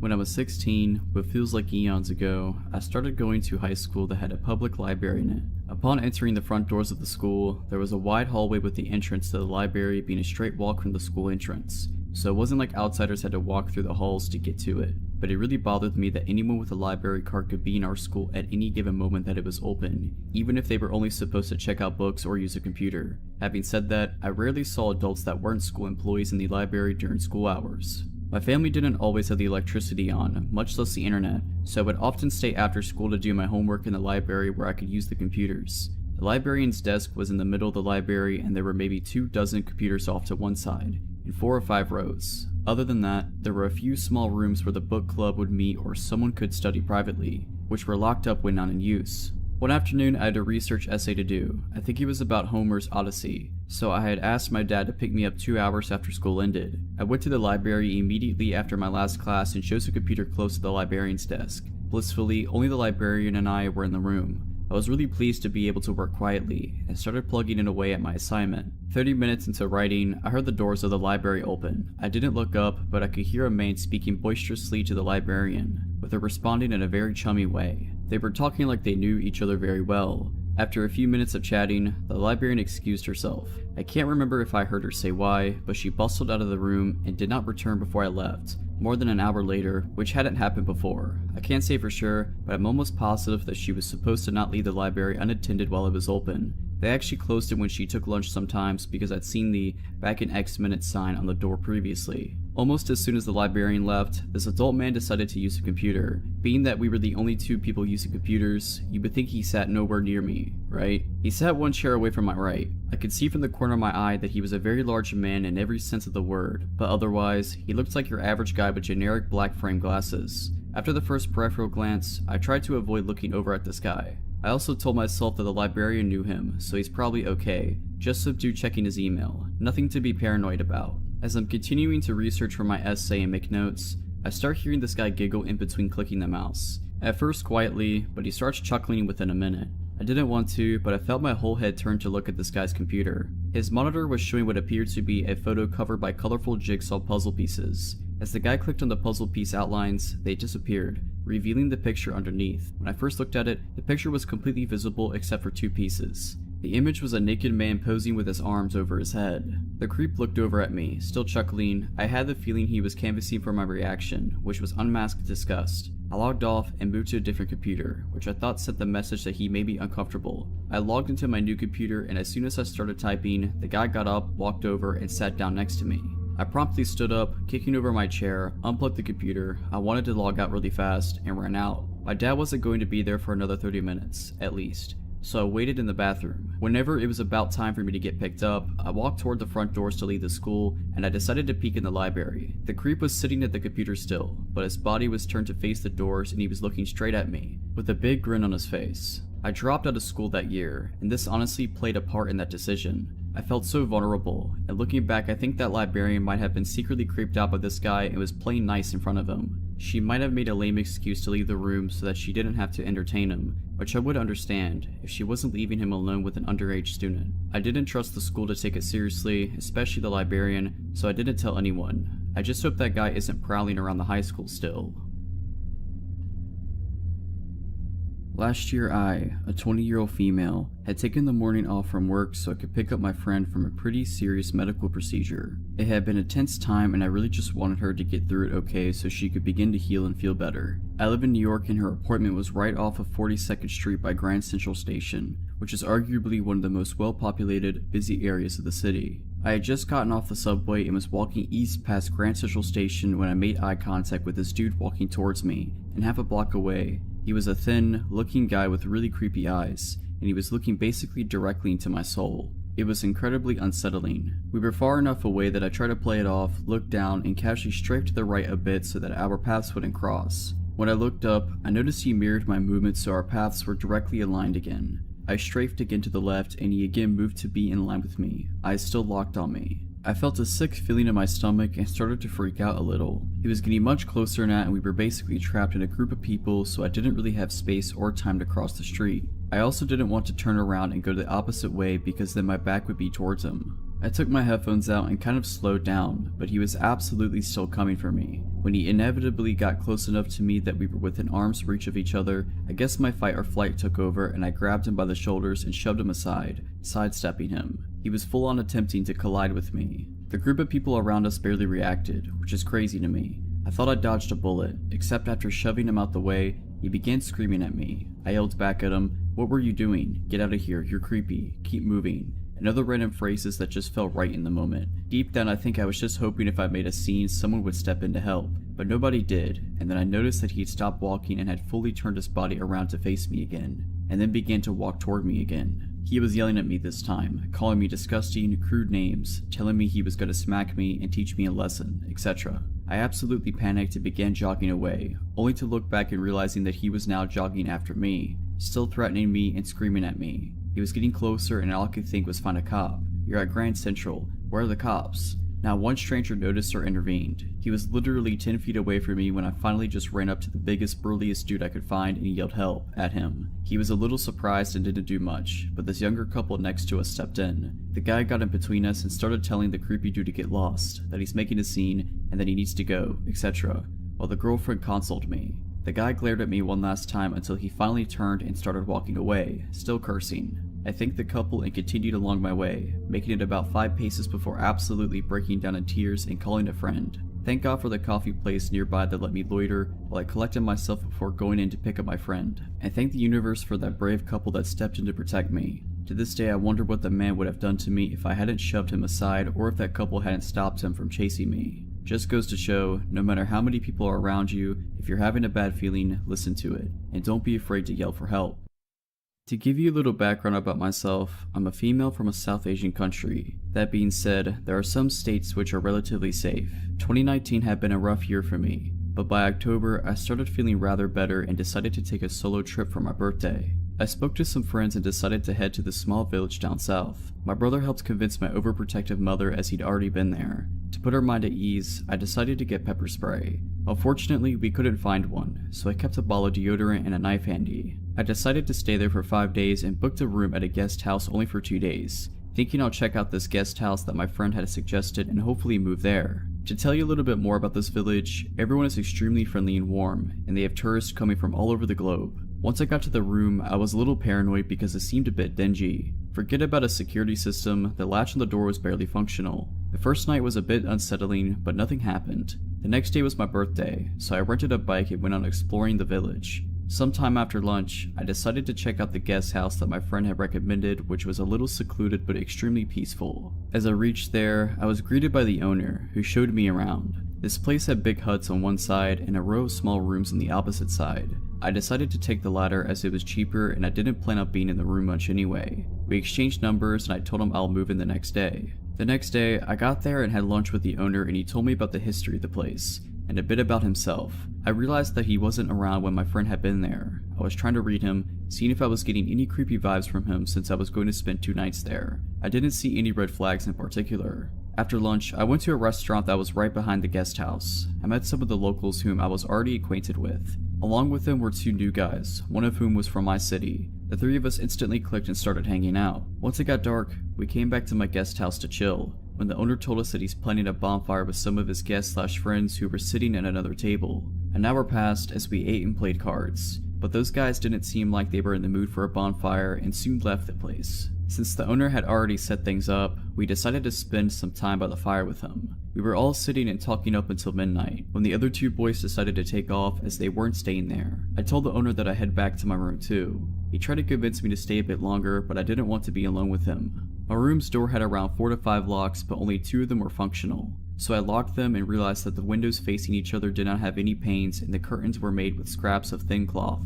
which meant anyone could peep inside and see everything. So I went into the bathroom to change and clean up. As soon as I stepped out and started taking my stuff from my bag, I heard someone whisper my name, twice. My heart skipped a beat and I froze for a few seconds. I decided to ignore it and quickly shut all the lights. Before going to bed, I decided to keep the bin right in front of the door, so in case someone tries to open it, it would make some noise. I took out my deodorant and knife and kept it right next to my pillow before laying in bed. I kept looking at both the windows on the side to see if anyone's outside. After about half an hour, the metallic door started rattling violently, as if someone was trying to force it open. Instantly, I stood up and got hold of the knife and deodorant. My mouth went dry and my heart started beating fast. I didn't know if I should scream because I only knew of one other girl who was staying in the opposite hut. After what felt like forever, the door stopped shaking and I collapsed into the bed. I checked the windows to see if anyone was walking by, but no one did. I tried to think of what it could have been. Maybe it was just the wind, but the curtains hadn't moved one bit. It had to be a person. I don't know when, but I passed out soon after. I woke up around 6 AM to see that it was almost bright outside. I closed my eyes and tried to go back to sleep, when it started happening again. Frantically, I shut up in bed again, ready to attack. But once again, it stopped after a few minutes. I didn't understand what was happening. I went closer to the door and got a look at the bin that I had kept by the door. It had moved away from its original position. Yes, something definitely happened. Not knowing what to do, I decided to go back to sleep. When I got out of the room later, I tried to read the owner's face, but it was just as hard to read as the day before. What worried me the most was that I had to spend another night in that room. I decided to not let that thought spoil the day and went out with the 2 friends I'd made for a trek and then to watch the sunset from a hilltop, where all the locals gathered to play music in the evening, including that owner. My new friends and I went somewhere else after that and then around 10 decided to head back to my guest house for dinner. As I was nearing the hotel, I got a text from the owner asking where I was. I didn't think much of it because it was late and he was probably wondering if I was safe. I didn't reply as we were almost there. When we sat down on the futon, the owner said I was just about to text you and show me the message he typed on his phone. I was just thinking about you. I'm not sure what that meant, so I looked at his face trying to read him and realized he was trying to do the same. Quickly I decided to act normal and told him where we were. We all sat, met a couple more people, ate, smoked, and around 11, the guys decided to head to their guest houses. At that point I got up and told him I'd head to my room too. He looked at the time and asked me why I was ending the night so early. I told him that I was really tired from all that walking and that I wanted to be up early. He didn't push any further as there were other people around. I went back to the room filled with anticipation and dread, but thankfully nothing happened that night. The next day I checked out, but my bus wasn't until 5 PM. I didn't want to be left alone with the owner, so I met up with the guys, leaving my luggage at the reception, which was also the eating area. When I came back, I picked up my bag and thanked him and left in a hurry. I still have no idea if it was the owner or the only helper that I saw around. Whoever it was trying to forcefully get through my door, let's not meet.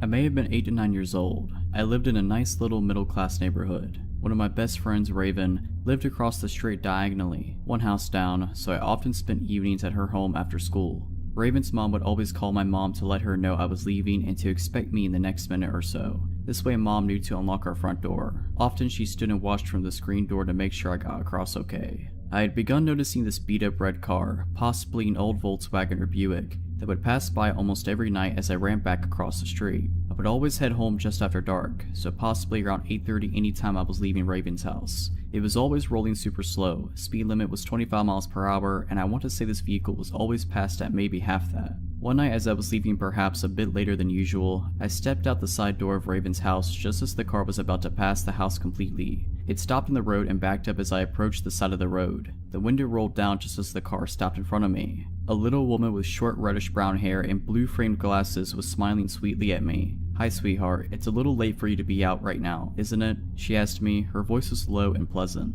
No, Mom lets me. I'm just walking home, I replied stupidly. Oh gosh, how silly of your mom. There's all kinds of bad people out late at night. Where do you live, sugar? I'll give you a ride. Just then, my mom came bursting out the front door and screamed, "Leave her alone," as she began running to me. The woman's pleasant demeanor dropped and I heard her mutter a word, possibly as she slammed her foot on the gas and took off at well over the speed limit. She didn't stop at the nearby stop sign, just blasted through it to make her escape.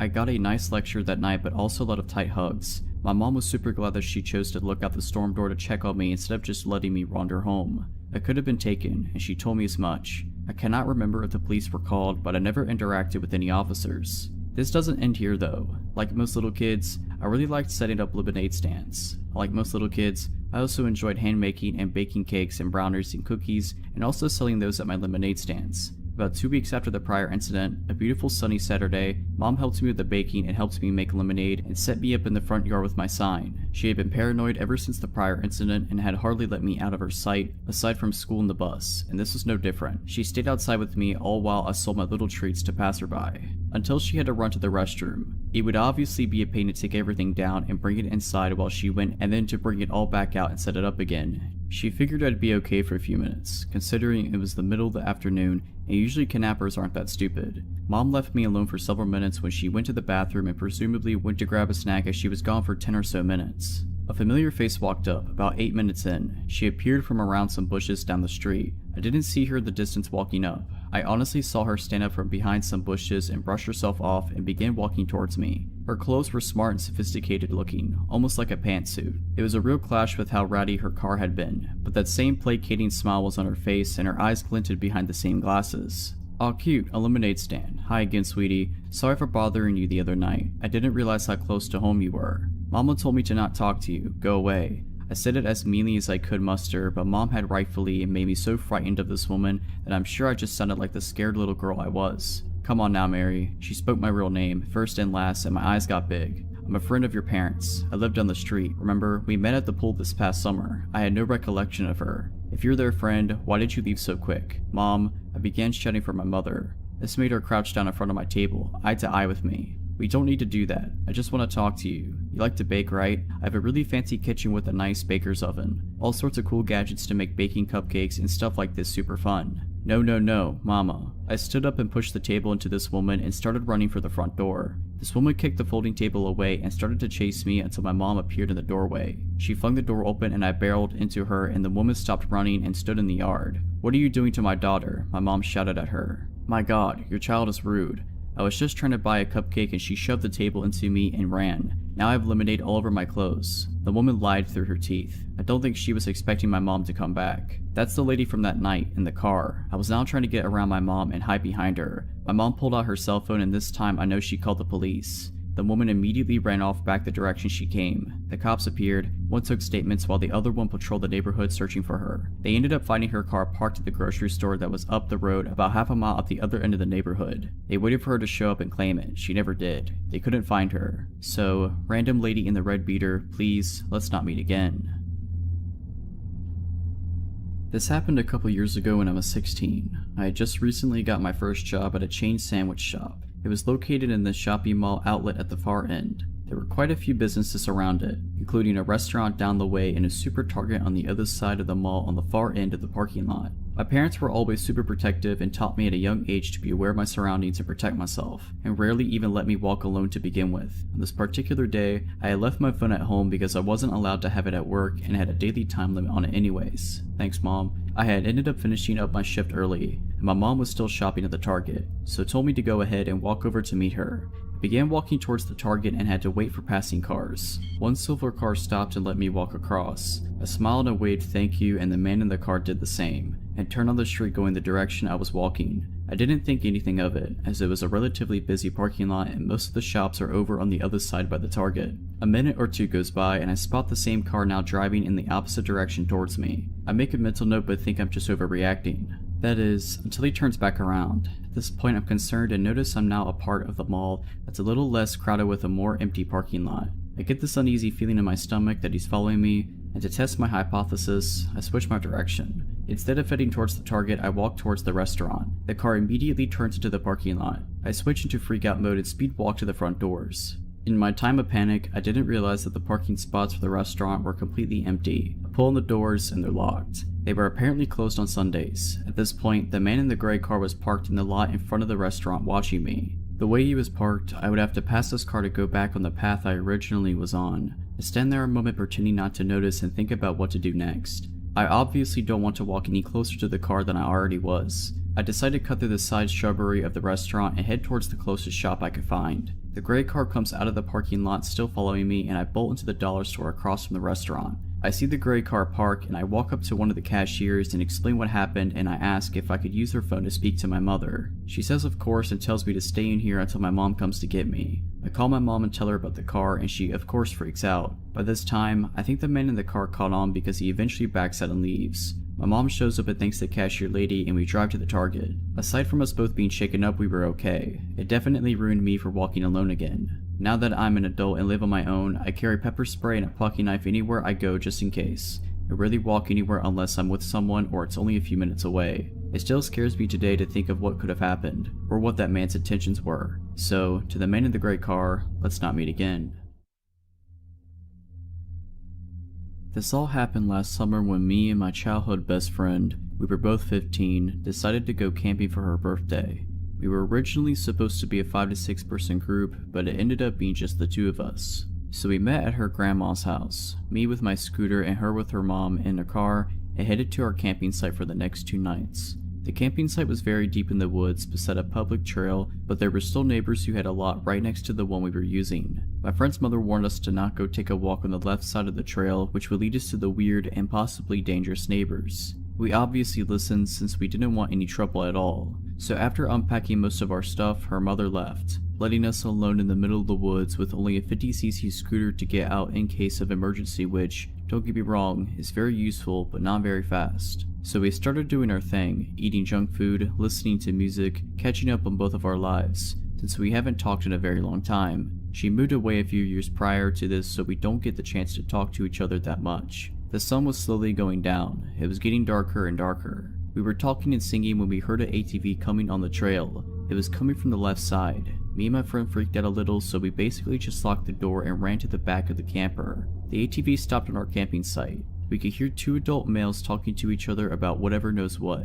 It took something like 5 minutes, but they finally left. At this point, we weren't that worried because we thought it was just some curious people who wanted to know if there was anyone in the camper, which had already been robbed in the past, so we just continued our stuff, listening to music and all. By this time, it was already dark outside and the moon wasn't out yet, leaving us with no other lights than our candle. There was no water and no electricity in the camper, which also meant we had to go outside to use the bathroom. Fortunately, it was a full moon night, so eventually the moon would come out and we will be able to see outside pretty well. So again we were talking, everything else was quiet, no music, no animal noises either, and then we heard an ATV coming our way once again, so we turned out all the candles and stopped talking, waiting in silence. We quickly sat on the ground of the camper to make sure no one could see us from outside because the curtains were still opened, and then we listened. The ATV stopped a little before coming up to our camping site and everything went silent. A couple minutes after that, we could hear footsteps all around the camper. Yes, it could have been an animal, but with the ATV sound and what happened after, we know it wasn't an animal. The steps eventually faded away. We then quietly moved to the back of the camper, closing every curtain, making sure the door was locked. We brought 2 knives with us.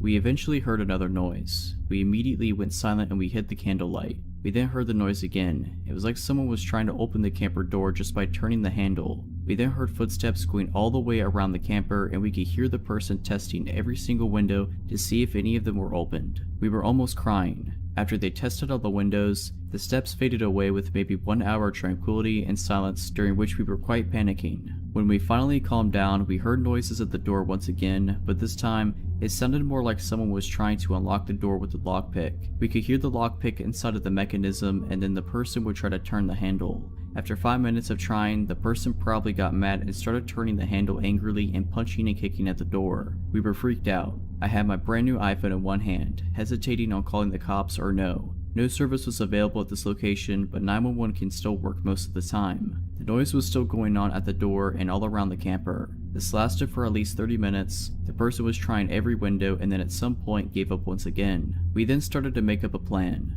The noise at the door happened a couple more times. We acted as if we were more than 2 people in the camper, so we started acting like my friend's mother and sister were there, as if one of our guy friends was there, and we acted like the noise woke us up and we screamed at the people to go away and we got mad. Our plan worked, I guess, since we heard multiple people running away. The next morning, after making sure everything was okay, we got out of the camper and we saw that a bunch of the plants next to the camper had been stepped on. There were footsteps everywhere in the mud and everywhere around the camper. Since it was daytime and my friend's mother was supposed to come back to see us, to make sure we were okay, we decided to sit outside waiting for her. We were walking around waiting when a car slowed down in front of our campsite. It never stopped, but we saw the driver staring at us. Then maybe 10 minutes later it went by again and again and again, always giving us that menacing stare. When my friend's mother finally arrived, we asked her if anyone tried to prank us or make a joke, and she went on and asked every possible suspect, and no, it was not a prank. Everyone promised that if it was them, they would have told us, but it really wasn't them. We didn't sleep alone this time. We had someone else come sleep with us for the second night. I'm just glad they weren't able to open the door to the camper.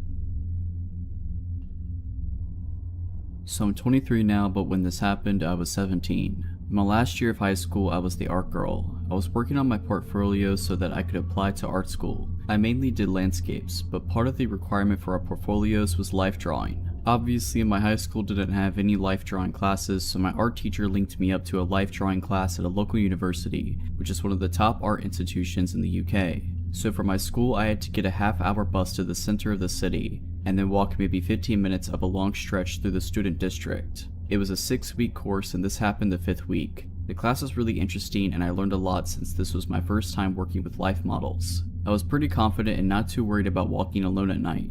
The class finished at maybe 9 p.m. and it was pretty dark by the time I got out. So 4 weeks walking there and back, uneventful. 5th week walking there, totally fine. 5th week walking back to my bus stop, also totally fine. 5 minutes at the bus stop, it was very freaky. So the stop I had to wait at was outside the expensive private school in my city. There's a strip with about 4 bus stops and it's also pretty busy. So busy that people don't even see what's happening right in front of them. So I must have been one of the first people there, so I'm standing just outside the shelter because I'm smoking, and obviously I don't want to be a jerk and make other people breathe in my smoke. So there's only about a few minutes left till my bus and I'm minding my business when this guy comes and stands super close to me. Like, not as in infringing a bit of my personal space here close, like literally I can feel him standing against me. He must have been in his 40s and just had that general creepy vibe and looked really grubby. So obviously I'm a bit freaked out and sidestep away. So does he. I look at him and he has the creepiest smug grin. But at this point I'm like, okay, he's trying to freak me out and he knows I know. I step away again, like fairly far away this time. He follows me again and is literally standing with the front of his body dead up against the back of mine. Honestly, I do not know how nobody noticed this or called him out. We were outside the shelter and it was dark. People are on their phones or their own conversations.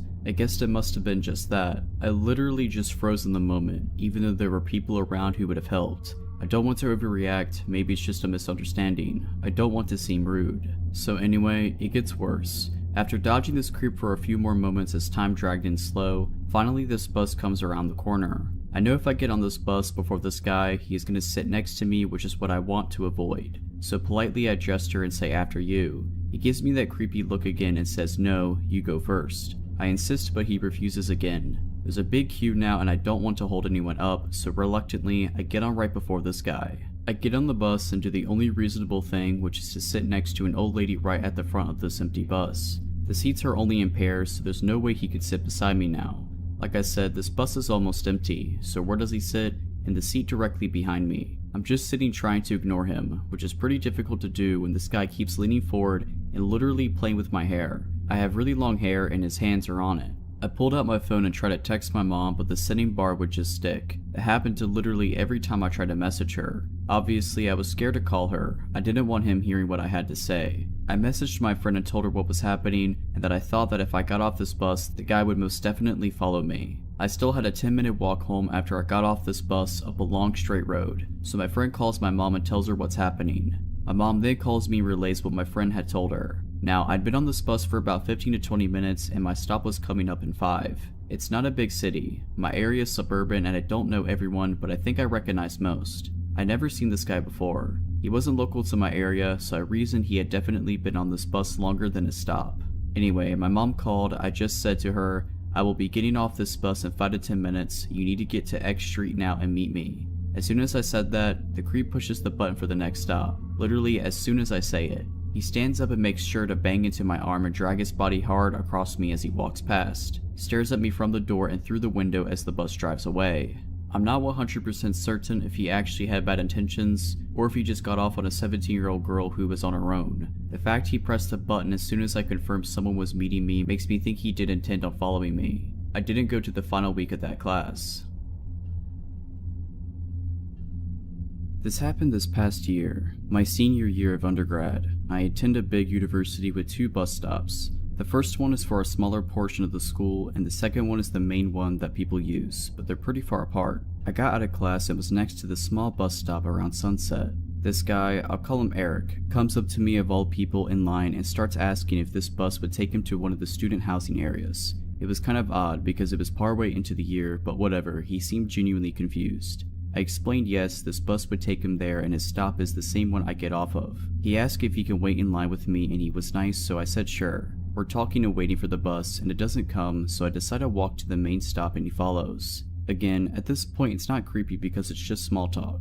We walk to the other bus stop and we just jump on one over there. Eric sits next to me and is berating me with questions that I'm now answering very shortly. Then everything he says is flirty, like, yeah, come see my pool so we can tan, let's work out together and get sweaty in the sauna.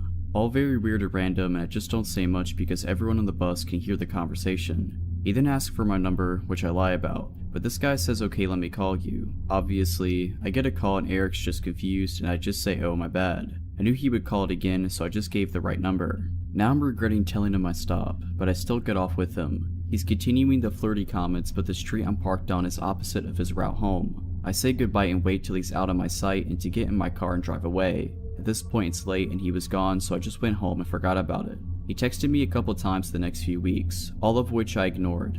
Eventually he stopped and I forgot about the encounter. Fast forward a few months and I rarely use the bus anymore because I have a parking pass. One day after class I decide to go to the Vons right next to my original bus stop. I park in the farthest row because it's very busy and my car is in the middle of the row. I'm on a quick mission, so I'm rushing down the first aisle and some guy turns around to check me out, but I ignore it and keep going. I felt the guy's eyes on me still and thought, how do I know this dude? Then I get in line and there he is at the front of the line grinning at me. It's Eric from the bus and I'm like, screw this, so I switch lines. He checks out way before I do and leaves. I get my stuff and walk out to my car. I was parked just far enough that you couldn't see my car, just the direction it was in. As I get closer, there's Eric standing right in front of my car. This was disturbing because he wasn't waiting at the door of the store or in the middle of the lot. Nope, right at my car. He positions himself in between me and my car and he's grinning and he says, I know you. I play dumb saying sorry, you must have me confused. He says, no, you're from school. I say no, that's not me, I don't go to that school. He believes me and starts aggressively asking me out. I say no thank you, I have a boyfriend. He says, okay, so you can't have friends? And I look at him and say sarcastically, do you really want to just be friends? He just grins at me and replies no. He then says, don't worry, when you're single I will find you. The way he said it was very unnatural and creepy. He finally gets out of my way and lets me into my car. He watches me leave the parking lot and I drove to my brother's house just because of how unsettling that encounter was. On one occasion, I came from a group project and had to take the bus. It was crowded when I got on, so I sat in the first seat I saw. I could hear the conversation behind me and instantly recognize Eric's voice. The girl he was talking to seemed to be really into the conversation surprisingly. But now here I was on a bus to a school that I told this creep I didn't go to. I tried to get off quickly, but somehow Eric and the girl got off before me. I'm relieved and try to keep a distance. I don't see them anymore and turn a corner and there he is again waiting for me. He doesn't move though, he just grins at me and says, hi, are you going that way or this way by now? He used my real name and the fake one I used when I played dumb at Vons. I just walk away and call my friends to meet on campus. The shelter in place was issued the next week and I moved home. Luckily I never have to see Eric again. This story is from my days as a gas station clerk. This happened during a football Saturday, so the store was full of people from the moment I walked in. Most of the night is a blur because it was just cashiering for the first 6 hours of my shift. It was around 3 AM and things were finally starting to taper off. There were only a dozen or so people in the store. I just usually kept my head down and focused on the transaction in front of me so I wouldn't get overwhelmed, only looking up now and then to make sure the store isn't on fire and no one's stealing the wine case. I wasn't even looking around when I saw him. I just saw something strange in the corner of my eye and spun my head to look at him. When I got a good look, I was startled. This guy's skin was almost translucent white and he was soaking wet. His teeth were gritted and looked too big for his mouth. He was shaking as fast as he walked past the counter. I could hear the bathroom door slam from around the corner. I went back to my transaction and told myself that I needed to remember exactly where he was. I couldn't forget he was in the bathroom. I rang out the next few people, watching for him the whole time. After another 10 minutes or so, the store was suddenly empty. Customer rushes tend to be like that, from 100 miles an hour to just nothing.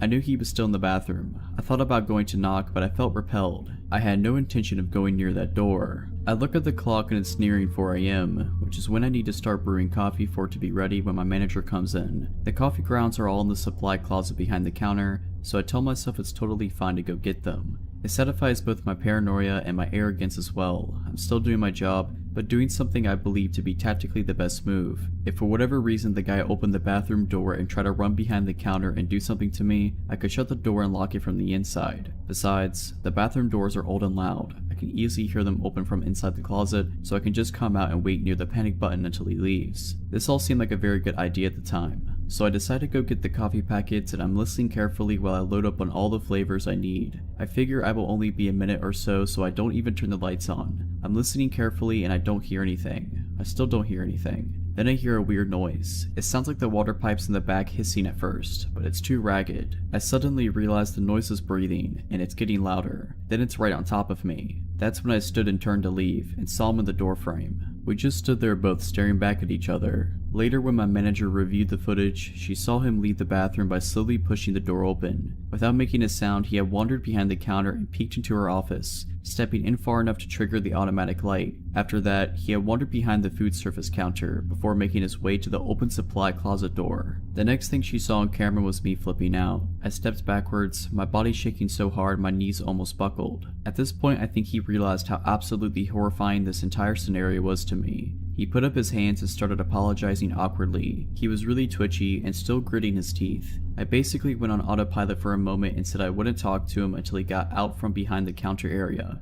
He walked backwards until he was barely on the other side of the employee's only entrance, standing next to the soda machine. He began asking for an iPhone charger, telling me he was lost. He said he had no money and just needed to charge his phone here until he could call for help. I told him I don't have an iPhone charger and I couldn't help him. He sighed and looked down for a moment, seeming to think about what to do. Then he flipped his head back and screamed as loud as he could. He then punched the soda machine, hard. I backed up and ran around the counter, up to where the panic button was under the register. I watched him as he walked around the store, punching the walls and kicking the counters and screaming. I heard myself shouting over and over, "Get out right now." After a second he stopped and turned around to look at me. He quietly apologized before wandering out of the store and running off into the dark. At this point I was shaking, but tried to pick up and keep working. I started brewing the coffee, checking the windows to see if he was out in the parking lot, but I couldn't see him. After another few minutes, a regular came in and told me a strange man had come up to him asking for a ride. He said the guy was soaked and his teeth were gritting. That's when I decided to call the police. They found him in the parking lot next door, screaming and punching the moving trucks. They took him to sober up and calm down. They informed me that he was very sorry for losing his cool and he was just very drunk and very lost. He had come from out of state for the game and got separated from his friends. In the end, nothing bad happened, but it made me realize that something easily could have. My skin still crawls thinking about this guy. He saw me shopping for school supplies and things for my new apartment one evening during my first week of grad school and decided I was his mark. I had just moved to my new college town, didn't even have a cell phone yet after leaving the one my folks paid for during undergrad behind. As I left the parking lot with my purchases, I noticed this truck pull up behind me at the exit. It was late and there weren't too many people out. I pulled out and so did he. It was a few miles down a long retail street with lots of stoplights before my turn. As I drove, I realized the guy in the truck was trying to get my attention. Over the next few miles, he kept trying to get me to look at him. Some red lights he would end up ahead of me, some behind or beside. At every light he positioned himself so he could stare at me, either directly or in one of his mirrors. His gaze was unwavering and my anxiety rose. He was driving oddly, speeding up close to my bumper, hitting his brakes when he was in front of me, swerving close to my car a couple of times. Finally, at a red light where he was beside me, I glanced over and absolutely started to panic when I was met with an unbelievably empty, unwavering stare. He saw that I was terrified, and he was following me, and he was trying to force me to pull over. At one point, I scooted through an intersection on a hard yellow a couple of cars ahead of him thinking I could shake him. Nope, He went around the cars at the light and ran the red and got back in front of me. A freeway entrance ramp came up and I tried to fake him out by putting on my signal and getting into the merge lane for it. He took the bait and started up the ramp. I quickly got out of the merge lane and continued straight. Again, I'd hoped to lose him, but he drove his truck down the embankment to keep following. At another light where he was beside me, I pulled through the light and then he turned at the last possible second. He made a U-turn and ran another red to follow me.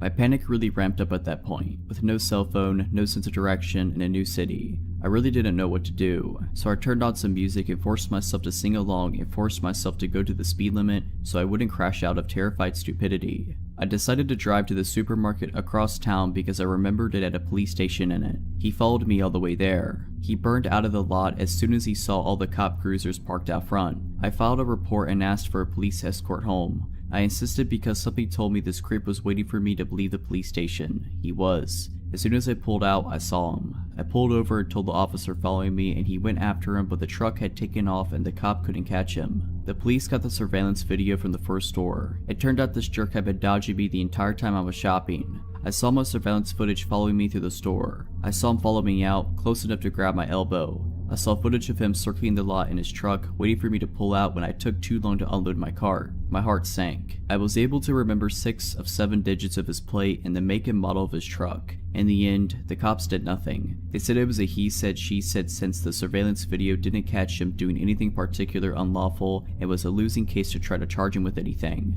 I ended up trading vehicles with a friend for a couple of months to try to feel safer and went on with my life. I had no idea what this guy did just a handful of months later until almost 15 years had passed. I was watching a Discovery ID show about the kidnapping and murder of Sandy Jeffers. I almost fell out of my seat when I saw the mugshot of her killer, Aaron Lee Skeen. It was him. I was so disgusted the law enforcement did nothing in my case that I tracked down the investigator in the murder case and, after verifying some things about his vehicle that were changed in the TV reenactment to weed out people making stuff up, she took my contact info and official statement. She could neither confirm nor deny that my run-in was with Skeen, but qualified her statement by saying at least you don't have to worry about him anymore because he got life without parole. I only wish something could have been done when he terrorized me. Perhaps things would have been different for Sandy. So yeah, creepy murderous stalker crazy dude, let's not ever meet again. I go for a short run every night, right after sundown, when it's finally cool out. I always take the exact same route, a loop through a quiet and sparsely populated neighborhood, and now I realize how easy of a target that's made me. A short section of the route passes by an unlit park. A couple of weeks ago, I'd seen a guy hanging out behind a truck that was parked next to the entrance, and it was so unusual to see someone else up there that I decided to be extra cautious, turn around, and head back home. I didn't get close enough to get a good look at his face. A few days later, I saw what looked like the same guy by the park again. I figured I was probably just being paranoid, but I decided to turn around again just in case. I hadn't noticed any activity by the park in the last several days, so I resumed my normal route and didn't even think about the guy I'd seen up there. Then last night, as I was passing by the park, I had this inexplicable feeling that I was being watched. I couldn't spot anyone nearby, but the park extends into pitch black darkness, so someone could easily hide there unseen. I decided to just keep running, look confident, and try to hurry past the park as quickly as I could. Suddenly, I smelled a strong wave of cologne in the air that immediately put me on edge, and I'm pretty grateful he was wearing it so it tipped me off. After I smelled it, I had no doubt in my mind that there was somebody nearby, but still, I didn't see any movements in front or on either side of me, and I was afraid to turn around. Immediately past the park, there's a bend in the road. There's a house on the corner as you turn down the road. The house has lots of tall bushes in the front yard. I normally run right past those without even thinking of it, but since my gut instinct was blaring like a siren, I quickly moved to the middle of the street as I rounded the corner. I shot a glance behind me to see if anyone had actually been nearby. I saw a man slowly walking through the front yard of the house on the corner, looking towards me. He paused behind the bushes, as if trying to remain hidden. I could see his jeans and a pair of black-white sneakers, but little else. His slow footsteps were so creepy that I can't get the image out of my mind, as if he was trying to be quiet as he could. If I hadn't made the split decision to run into the middle of the street and away from the yard, I would have been within grabbing distance. I turned on the flashlight on my phone, aimed it right at the bushes hoping it'd startle or blind long enough for me to get some distance between us, and started sprinting at full speed down the road. It was probably the fastest I've run in my life. At the end of each block, I glanced behind me to check if the man was there. Fortunately, I lost sight of him. If he decided to sprint after me, I'm not sure what I would have done. From what I could make out, this guy was at least a foot taller than me. By the time I got home, the adrenaline had dissipated and I was shaking with fear. I couldn't sleep at all that night. What scares me most about the whole thing is that I'm 99% sure this was the same guy I'd seen hanging out in front of the park recently, and now I can't shake the idea that he'd been watching me and calculating the right time and path to try to sneak up behind me. He knew that I always ran past there around the same time. The thought that he was probably watching me from the darkness in the park last night before quietly moving out of it and starting to follow me makes me sick. Needless to say, I won't be running past the park at night anymore, or running alone at night, period. The terror I felt when I turned around and saw the guy's shoes slowly moving behind the bushes and his head facing me is like nothing else I've felt before. I live in a small town, the kind where almost everyone knows each other, and it also really creeps me out to think that this might have been someone I've seen around town in the past. Part of me wishes I could have gotten a better look at his face for the police report. So this encounter took place approximately 10 years ago when I was 15. I was from a suburban area where my part of town was divided into a grid, approximately 8 blocks long and 8 blocks wide. Me and my friend Jesse were walking home from another friend's house who lives on almost the exact opposite of corner of the development from me. We were on the way home, and as usual I walked him to his house and then walked to mine. We noticed a blue Ford Bronco was circling the blocks throughout our walk, but didn't really think anything of it. We got to his house and we hadn't seen the truck for a few blocks. I assumed I had nothing to worry about. I get another 2 blocks or so and I see the truck again. He was parked on the side of the road, but you could hear that his truck was still running. He followed me all the way home, but was sure to not take the exact same route. I got to my front porch and could see he's parked just a few houses down on the same side of the street. I mentioned it to my dad, an absolute mammoth of a man, and he went out to see the truck. He saw it and started walking down to it when it took off. 2 weeks go by and I haven't seen the Bronco since. This walk home was almost a daily routine at this point. We had a snow day from school and just me and my sister were home. I'm playing on the computer when something catches my eye. Directly to my right is a window and there's a man standing in it. Now this window's on the first floor, but still approximately 5.5 feet off the ground, bi-level house. This man's entire head and body still fit the window. He's got curly hair, a full beard, and looks to be pretty big as he fills almost the whole window. We locked eyes and I ran out to confront him. I know, stupid. He ran off down the street to the same blue Bronco parked in almost the same spot as last time. He pulled off faster than I could catch him. This time I called the cops. I gave them as much information as I could, and basically all they said was they'd keep an eye out for him. I showed them where he was, and they were able to confirm it by the footprints in the snow leading to and away from the window. Now what had me a bit concerned was I wore a size 12 shoe. My dad, who was still significantly larger than me at this point, wore a 14, and his shoes were still a bit smaller than the imprints in the snow. Well then, we're screwing with Bigfoot now. A few weeks go by and there hasn't been any more weird encounters. My head's been on a swivel every time I'm out of the house. I don't want to say that I was looking for a problem at this point, but I was.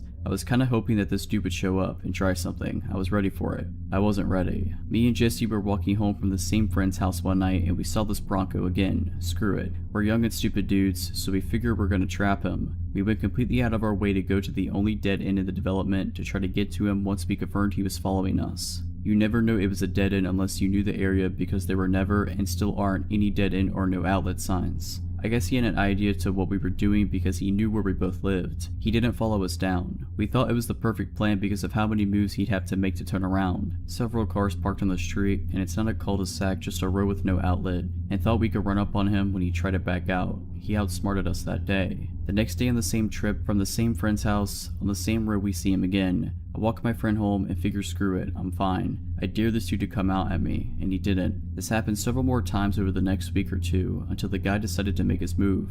I was on my way home after just leaving Jesse at his house. I got another block before I saw the truck. I'm walking perpendicular to his truck when as soon as I'm in his path, he turns on his lights. I ran up the few blocks to my house and waited on the porch to see where he was and what he was doing. This time he stayed put just a few houses down. I told my dad again and he went out to see. Truck's still there. Me and my dad start walking down to the truck and it's still not moving. This ballsy dude had the audacity to get out of his truck to confront us. Terrible idea. He gets out when my dad is still 25 feet from the truck. I guess my dad is about 6'4" and under 300 pounds with a body built by Bud Light and manual labor. This guy though had some size on him. What I saw next was one of the most impressive things I've ever seen in my life. So my dad's not much of a talker, and at this point he's already got a problem with this guy. The guy gets out of his truck with the most sadistic smile on his face. My first thought is the guy has a gun. I yelled to my dad that he might have a gun, and all he yelled back was, "I got it." Well, he definitely had it. They walked up to each other, and before a word was even said, my dad swung. The dude was done in. Before he even started to crumple, my dad hit him again. He hit his truck and hit the ground. I never saw the guy again, and after just moving back into my parents' old house with my young son, I hope I never do. So big dude with the blue Ford Bronco, I hope you never come back to my window. So this happened about 14 years ago. I was 21, and it was the days of MySpace. I never used my real name online. It was in the mode of constantly posting pictures of me smoking, etc. So yeah, I happened to work at a local sandwich shop, and upon taking an order from a customer, I hear, "Hey, aren't you?" enter my MySpace name. To which I asked why, of course, and he proceeded to tell me his MySpace name, and I realized we have randomly commented on mutual friends' pages. Okay, whatever. He and his friends sit in the dining area and eat their lunch, but before leaving he came back to the counter. I thought he wanted a refill on his drink, so I went to the counter to ask him what he would like. "Would you like to get drinks with me sometime?" I was a little surprised, but fresh out of a bad breakup and was ready to date, so I said sure, why not. I told him to message me online later and we could work it out. Cut to 2 days later, it's Friday, and he picks me up and we head to a bar across town. I had known this bar was there forever as I grew up there, but had never been inside. We were the youngest ones there by about 30 years, and there was literally only 10 people total inside, including us and the bartender. Weird, whatever. We have a few drinks, play some pool, and it's time to leave. I kept my pace and only had 2 cocktails because I didn't want to get drunk with someone I didn't know. He, unbeknownst to me, was about to be pretty tossed, so we leave. Not wanting to go home, I agreed to go to his house and hang out some more. He lived with his grandmother at the time and had a pool table. We wandered the house for a bit, him showing me random pictures of him growing up, awards won, etc. We play a game and I let him know I need to be getting home. I lived about 20 minutes away by car. He says he's too drunk to drive and that I should stay. Now, I lived with my mom and we didn't always see eye to eye, so calling her 2 to 3 a.m. and waking her up to ask for a ride was not in my list of plans. I told him fine, I would walk. It would have taken me over an hour to walk home, but I was not about to sleep at this guy's house and would have rather taken my chances. The route home didn't go through any bad areas and I had been a pedestrian for years at that point, so I was used to walking everywhere and was fine with it. All of a sudden, he can drive and doesn't want me walking home alone. Again, whatever. We get to my house and I thank him for the ride, and now he tells me he is too drunk to drive and can't drive home. The place my mom and I lived in was 3 stories and I had the whole bottom floor to myself and a makeshift living room with couches, so I figured screw it. Sleep it off on the couch and go home in the morning. By now, I had already decided this was going to be the only date we ever went on. Not because of the whole driving situation, but I just wasn't into him. He proceeds to lay on my bed the minute I let him inside like some stray dog or something. So being tired and annoyed and just basically over it, I said fine, I'll sleep on the couch. Well, I don't know how long I was asleep or how he even stayed awake, because it took me forever to fall asleep knowing he was there, and this was all just too weird. I wake up to this guy's hands around my throat. Well, kinda woke up. I remember laying there with my eyes closed and my mind thinking, what's going on? So I pretended to roll over to basically let him know I wasn't unconscious, and he stopped. 20 minutes later, same thing. This time I sat up, pushed him away, and started yelling at him. "What are you doing? Get out, now." And the strangest thing was, it was like he wasn't even fully there. His eyes were open, but it's like he was in a trance and wasn't even fully aware of what was happening. I grabbed his keys and wallet off the table, opened the door, shoved him outside, threw his keys and wallet at him, and slammed the door. He never knocked or anything, and I kept the lights off so he couldn't see me watching him through the window, phone in hand ready to call 911. My mom was 2 floors above asleep. He kind of staggered off where I couldn't see him, so I just sat on my bed listening. 30 minutes later, I heard his car start and drive off. I logged onto MySpace right away, blocked him, and blocked his number in my phone. I showed my boss his picture the next day, explained the situation, and just let him know that if I ever saw him walking again, that I was walking to the back until he left, and to just tell him I quit. Never heard from him again. I, a 23-year-old female, grew up in a rural area in Ontario. It was the kind of place where you never lock the doors because you know everyone in town. The all too trusting small town mentality stayed with me once I moved to a big city for university. I got an apartment in a student area with a college nearby and plenty of bars within walking distance. I lived with a guy friend, Roddy, who was a few years older than me from the same small town. I would go to the bars with friends on the weekends and stumble home by myself around 2 a.m. One night on my way home, my neighbor, Kyle, and I met in the hallway, both headed to our own places. He was also drunk and good looking. He said hello and invited me inside. I ended up staying the night with him. He was nice, and it was a fun night, if not a little awkward. We didn't exchange numbers, and it didn't seem like we cared for anything to come out of it, so I went home in the morning and that was that. Fast forward to 2 days later. I was asleep in my bed, and my roommate was half asleep on the couch with the TV on. He heard a sound that might have been the door creaking open, but he ignored it in his tired state. A few minutes later, he opened his eyes to see a naked man standing in front of him, lifeless and staring into his eyes. It was Kyle. Roddy tried to talk to him and ask him what he was doing here, but he didn't respond. Roddy ran to my room and said, I think Kyle's here to see you. So I followed him out into the living room and saw a completely naked Kyle, staring at us with the most serious and concentrated eyes I had ever seen. Roddy tried to talk to him and asked him to leave, but once again he didn't respond. Instead, he went into our kitchen and opened the fridge. He proceeded to take our butter out and start smearing it all over his face and chest, saying nothing, and still with a completely serious look on his face. Roddy and I ran to my bedroom to talk about what to do. While we were in my room, Kyle walked down the dark hallway that led to us and stood in the dark right before the light of my room could reach him. All you could see was his silhouette, and he started whispering hi, hi, repeatedly. Roddy and I ended up calling the police and staying in my room until they came and took him back to his house. They said he must have been on drugs, but probably wasn't a threat. I agreed I didn't think he was a threat, but I didn't sleep well that night knowing he was a thin wall away from us in that apartment. My family decided to fly across the country to visit me in LA, where I live. We thought it would be nice to visit Catalina Island. When we arrived, it became apparent to us that it was off season. It was late November, the weather was cold, and as a result, the island was nearly empty besides locals and a few straggling tourists such as ourselves. Our first priority was to ditch our luggage so we could explore the island, so we immediately checked into our motel, though that word hardly does the place justice. I called a motel because all the doors to the rooms exited to the outside, but in actuality our room was one of the 20 to 30 quaint guest house looking buildings arranged in sort of a horseshoe shape around a walkway, with rooms on either side of the path. The entrance to the motel was essentially one of the points of the horseshoe, and if you walked dead straight, you'd reach the room we were given, essentially on the corner before you have to go right to go further into the horseshoe. So from our room, one path led back to the street, the other further into the secluded maze of rooms. After a day of exploring and having just finished dinner, it was time for the cold, dark walk back to the room. Catalina Island is a decent distance from the mainland, and it gets dark. I pulled my black hoodie tighter over my freezing ears and walked ahead of my parents to the hotel room, telling them I just wanted to go to sleep.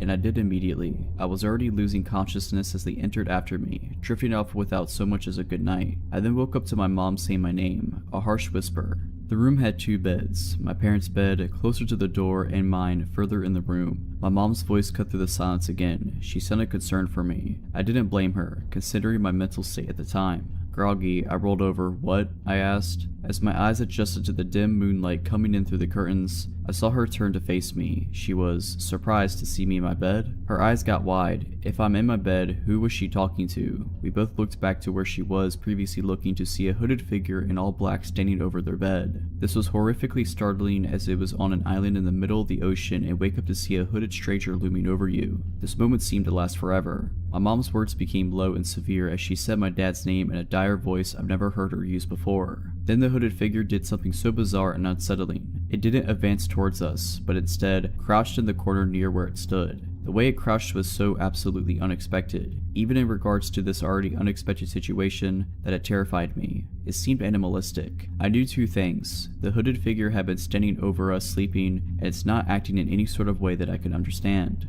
As opposed to the infinite moment of this figure standing over us mere seconds ago, the series of events that unfolded when my hulking ex-military dad woke up happened in an instant. Suddenly, we were out the door, not knowing which way the intruder went. My mom was screaming, "Get him, get him." My dad was running down one path of the horseshoe, further into the hotel, shouting through sheer adrenaline. I ran down the other path, towards the street. When I got there, not a sign of the intruder, but it became suspiciously quiet behind me. I ran back to the room to find my dad quietly walking back, his head low. He gets really close to me and I hear him say, "It's a kid." The explanation: some young teen, tall and lanky as I am in my 20s, wearing all black including a black hoodie, went into the wrong room, our room. The one time my parents just so happened to forget to lock the door. My mom woke up when he entered, and seeing a tall person in a black hoodie, thought he was me, assumingly leaving the room, and when the hooded figure crouched, that was him when he realized his mistake and panicked. He was scared of us. As I got back to the room, my mom walked out and hugs this kid, who was now crying his eyes out. I would be too if a massive ex-soldier was sprinting after me with murder in his eyes. So, to the now traumatized kid from Catalina Island, sorry for the misunderstanding. For a bit of backstory, I live in a big city which is mostly a friendly place, but like all cities, it has its rough areas. There are two main spots that are known to be particularly rough, and for the first 14 years of my life, I lived in one of those areas. So though it can naturally be a bit uncomfortable, I tend to be pretty unbothered by odd people talking to me in the street. Anyway, I moved from one rough area and moved to a safer one, but it's very close to where I originally lived. I know both of these areas pretty well too, which helped me with what happened 5 months ago. I had some stuff going on in my personal life and going through phases of bad anxiety as it is. I had to make the decision to take some time off of work, but wanted to try and stay in a routine and be productive. I went to the dentist way past when I should have, so I made an appointment, and when it rolled around, I walked there. My dentist is in the rough area that I now live close to. On my route home, I have to walk past a pub on a main road which has a super bad reputation. Anything you can think of, it's happened inside or just outside of this pub. Anyway, I noticed someone sat on the bench outside the pub. I have my headphones in but see him saying something, so I assume he's asking me for something and take an earplug out. He asked me if I want to join him for a drink. This was around 11:30 a.m. by the way. I just said no thanks. Now as soon as I got a few steps away, I had this bad feeling like something was just not right. As I mentioned though, I was going through a phase of bad anxiety, so I chalked it up to just being that. After about 2 minutes, I go to turn left and see the man walking in my direction in the corner of my eye. I told myself it was nothing, but took my headphones out anyway just in case, as I was about to walk through a narrow road that leads to a car park and is always very empty. All of a sudden I hear him shouting at me, "Hey miss, I'm talking to you, wait." He catches up to me and tells me, "I'm not a creep, but you're too beautiful to let go." I try and stay polite but also make it clear I'm not interested. He asked if I was single. I said yes. When he asked what I was doing that night, I said I had no plans. I 100% know I should have lied, and as the truth came out I was really annoyed with myself, but whatever. He seems to get the message, and I say I really have to go, so I carry on walking thinking that it's the end of it. So I make my way across this big car park. At the end of the car park is a cycle/pedestrian lane that has a massive wall on one side with 2 lots of steps that lead to a car park to a retail park, and bushes on the other end, and it's super narrow. I get into the lane and hear footsteps like someone is running, probably a jogger. I'm getting paranoid until right behind me I hear, "At least give me your number." I finally start to panic and realize actually it's not my anxiety and this is super shady. I give him my number but change the last digit, and this guy proceeds to attempt to drop call me. Clearly my phone doesn't ring, and then he starts getting annoyed saying I need to give him the right number. He then has his hand basically on my phone, standing way too close to me, and orders me to type his number in and drop call him. Creep now has my number. Still not enough for him, I reiterate that I'm on my way somewhere and seriously need to get going. He then grabbed me by my elbow and I had a massive adrenaline rush. Next thing I knew, I was at the top of one of those sets of steps that lead to a much busier and open space. I ran as fast as I could. Luckily, one of my friends works in one of the stores in the retail park, so I ran over to it practically looking over my shoulder the whole time. I find my friend, visibly shaking, can barely speak. She asks if I'm okay and I just burst into tears. I gather my thoughts and tell my friend what just happened. He's been calling my phone this whole time. She takes my phone and notes his number and then blocks him. She takes me to the staff room and convinces me to file a police report, which I do. Unfortunately though, I found out street harassment is not actually illegal where I live, but because he made physical contact, it might not be a complete lost cause. The police tell me they will be in touch. Now fast forward until around 2 weeks later. A mom's friend who knew about what happened sent her an article and asked her to show me. I genuinely couldn't believe my eyes. It was about a man who had followed a girl and then assaulted her in the same rough area. At the end of the article is a picture. It's him. I haven't heard anything from the police, and since he had already been charged, I figured there wasn't any need for me to contact them again. My heart goes out to the girl, and although currently in jail, I really hope neither of us ever have to face him again. His charge was pretty serious, so he will be there for a long time, thankfully. The following experience happened to me a few years ago when I was on the train home from school. It was around 10 p.m. at night as I had stayed back in a public library to study. One thing you should know is that my train line is particularly dodgy, and you can meet some truly weird people on the train when it's late. When I got into my carriage that night, it was particularly empty, apart from 3 women sitting on the opposite end of the carriage. I sat down and plugged my earphones in to watch YouTube.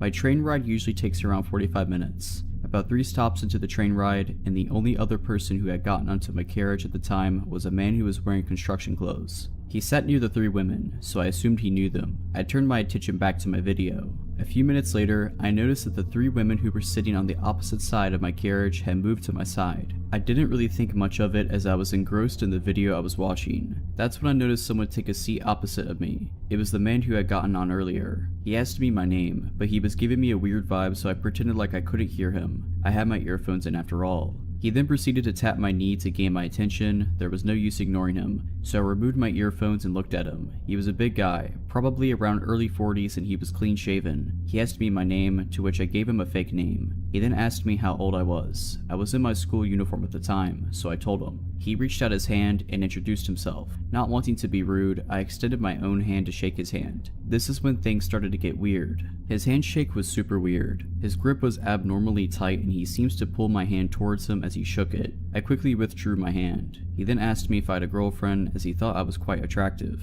Alarm bells began to ring in my head and glanced over at the 3 women who refused to even look over my direction. Seeing as they would be no help, I would just have to look out for myself. He then took out his phone and started showing me a picture of a girl who seemed to look around my age. He then asked me if I thought she was beautiful. Again, not wanting to be rude, I simply nodded and said she was. He then asked me if I would be interested in marrying her. I just started laughing as I thought he was just joking around, but his eyes were dead serious, and he just glared at me. He repeated his question, to which I responded that I did not know her and that it was inappropriate. He suggested that I give him my number so that he could arrange for us to meet. This seriously creeped me out and I politely declined, stating that I was busy with school and that I was not looking to get into a relationship. As I said this, the train was coming to a halt at a station. I was still 3 stops away from mine, but I decided that it was time for me to get out of the situation. I apologized that this was my stop and that it was nice to meet him. As I got up to leave, he extended his hand for a handshake and thanked me for talking to him. I didn't want to shake his hand, but I did not want to trigger him, so I reached out my hand. Suddenly, he grabbed my hand and pulled it towards him. His eyes were full of anger. He then asked, "What, you don't want to marry my daughter? I will break you." I quickly broke the grip and left the carriage. As it was nighttime, there were always police officers patrolling the platforms. I rushed towards one of the officers and told him everything that happened. I then described his clothing and which carriage he was sitting on. While waiting for the next train, the same officer came up to me and told me that officers had picked him up 2 stations down and thanked me for letting him know. Although the officer asked for my details, I was never notified as to what happened to him. I just hope that I never have to experience a man on a train like that in the future. I was about 19 and I transferred to a college very far from home. My parents had raised me pretty dependent, so it didn't upset me. I saw it as a fun challenge. One of the biggest changes to get used to was not having a car. I could have gotten one, I guess, but it would have just been a hassle to find places to keep it when I wasn't at school, etc., so I just opted for the bus instead. I'm not a big fan of person-to-person interactions, so I always made sure to sit up front, hopefully by myself, with my bag in the other seat, and not only headphones in, but a book open as well, all friendly signals to please go away. Thing is, I'm not that great at actually telling people to go away. I had gotten on the bus to head to the mall for a bit, and I realized someone was talking to me. I paused my music and looked up. A homeless man was asking if the seat was taken. There weren't really a lot of people on the bus, but I felt awkward and very rude saying no, like I was judging him. I didn't want to appear unkind, so I moved my bag and then made a big show of putting my music back on and raising my book up to read. I had to keep pausing my music because the man kept talking to me. I kept trying to downplay it to myself that it was just his idea of small talk, even though the questions pointedly fixated on details about me, my age, how pretty I was, if I had a boyfriend. I lied and said yes, of course, and that didn't dissuade interest at all, and so on. It was a very long 20 minutes. He kept getting closer, never overtly touching or filling the space in a way that I could make an obvious complaint about, but by the time we arrived he was practically faced completely toward me. It was definitely blocking me from moving to another seat. Finally my stop came and I jumped up. He was perfectly nice about moving so that I could get by, or so I thought. Turns out he was actually just getting up himself to get out of the same spot, not pausing for a moment and talking to me. Great. It was the middle of the day on a crowded street, so I didn't feel like I was in imminent danger, and therefore felt that anything other than open welcoming would be the height of rudeness for me. I smiled awkwardly and moved on toward the mall, only for him to fall in step with me, continuing to ask for details about myself and my boyfriend. Being naive, I tried to cut him off with, "Oh, I'm headed to the mall," but of course that only gave him the chance to say, "Me too," and well, we headed there together. He started talking to me about how good of friends we were now and how close he felt to me and so on. Honestly, I checked out a good while ago and was trying to find ways to ditch this guy. I ducked into the first store I saw when I got to the mall and he followed me in. I was at this point not even making full sentences, just mumbling things about, "Oh sorry, I need to," and then I tried to lose him down another aisle. It didn't work. I finally made a turn he couldn't follow quick enough and literally hid behind some shelves waiting for him to go by. I dashed out of the store and he saw me and yelled at me to wait and ran after. I ran down the strip and dashed into a random store and went straight to the back to the dressing rooms. I hid in one of them for as long as I felt that I could, and then I peeked out and saw him in the larger mall area, scanning. He finally moved off down the wrong way and I stayed in the store another half an hour, pretending to look at clothes. I don't know what the shop girls must have thought. I was clearly shaken and to the point of tears, but I had called my mother by that point and was keeping her on the phone. When I left, I ran out of the mall and went around to a different bus stop, in case the man would be back at the first one. I was so scared that he would show up again and this time follow me to my apartment. There's a lot I didn't do right in that situation, but I'm just glad I was lucky enough to lose the guy. I can't say what my job was, because what I did was literally the name of the company, but it had something to do with law in a small basement office. This office had 2 main rooms and a bathroom. The boss worked in the room in the back, while the rest of us, 3 in total, worked in the front. This wasn't a place where clients came and met with us. It was just where we got work done on computers and packages sent before leaving. Oftentimes I worked alone the last 3 hours, which in reality was great. I got to listen to whatever music I want, sing and get stuff done on the computer. On occasion my boss would come to pick something up or just get a bit more work done. And on this day he did, but he came in with an older gentleman that I didn't recognize. My boss explained that the man was a customer from one of the companies on the top floor and he left only to realize he really needed to go to the bathroom and asked to use ours. My boss stuck around near my desk until the man left and then got to work. As I continued to work, I began to cough and wheeze a bit. Breathing became painful and, at first, I didn't know why until I gradually got a whiff of smoke, cigarette smoke. None of my coworkers smoked, and I don't know if I'm allergic or intolerant to cigarette smoke, but I instantly feel ill whenever I begin breathing it in. I shrugged it off and watched my breathing, being sure nothing bad was happening to me, and not soon after my boss grabbed his coat and began to leave. He said, "Your coworker will be coming in a bit just to pick some stuff up," and as he opened the door, the scent of smoke burst through and on the ground were cigarette butts from what he said. Thus, he continued with, "And let's have you lock the door behind me too." I couldn't agree more. That was creepy. But if it was the man who used our bathroom, it wasn't too strange to assume he'd hunkered at the bottom of the stairs to take in some smoke before leaving. When my boss left, I made extra sure that the door was locked before continuing with my work. Another hour had passed by, about an hour and a half remaining of work when I began to smell smoke again. My heart sank as I turned my eyes to the door and quietly got up from my chair. I usually took off my shoes at work. Like I said, we didn't have clients come there. We were pretty chill when it came to wardrobe, but even with them off, I tiptoed over to the door and pressed my ear against it. I didn't hear anything at first, however, the scent of smoke was prominent there. For one reason or another, I decided just to go back to my desk and wait until my coworker got there. Not 10 minutes more in though, I heard this click, click, click sound. It was subtle and I had to look around to spot where it was coming from. It was the doorknob of our office. From where I sat, I could see it just slightly jerk back and forth. The person was doing it slowly as I was sure they were trying to be quiet. By this point, I called up my coworker to come sooner. In some ways, I felt safe.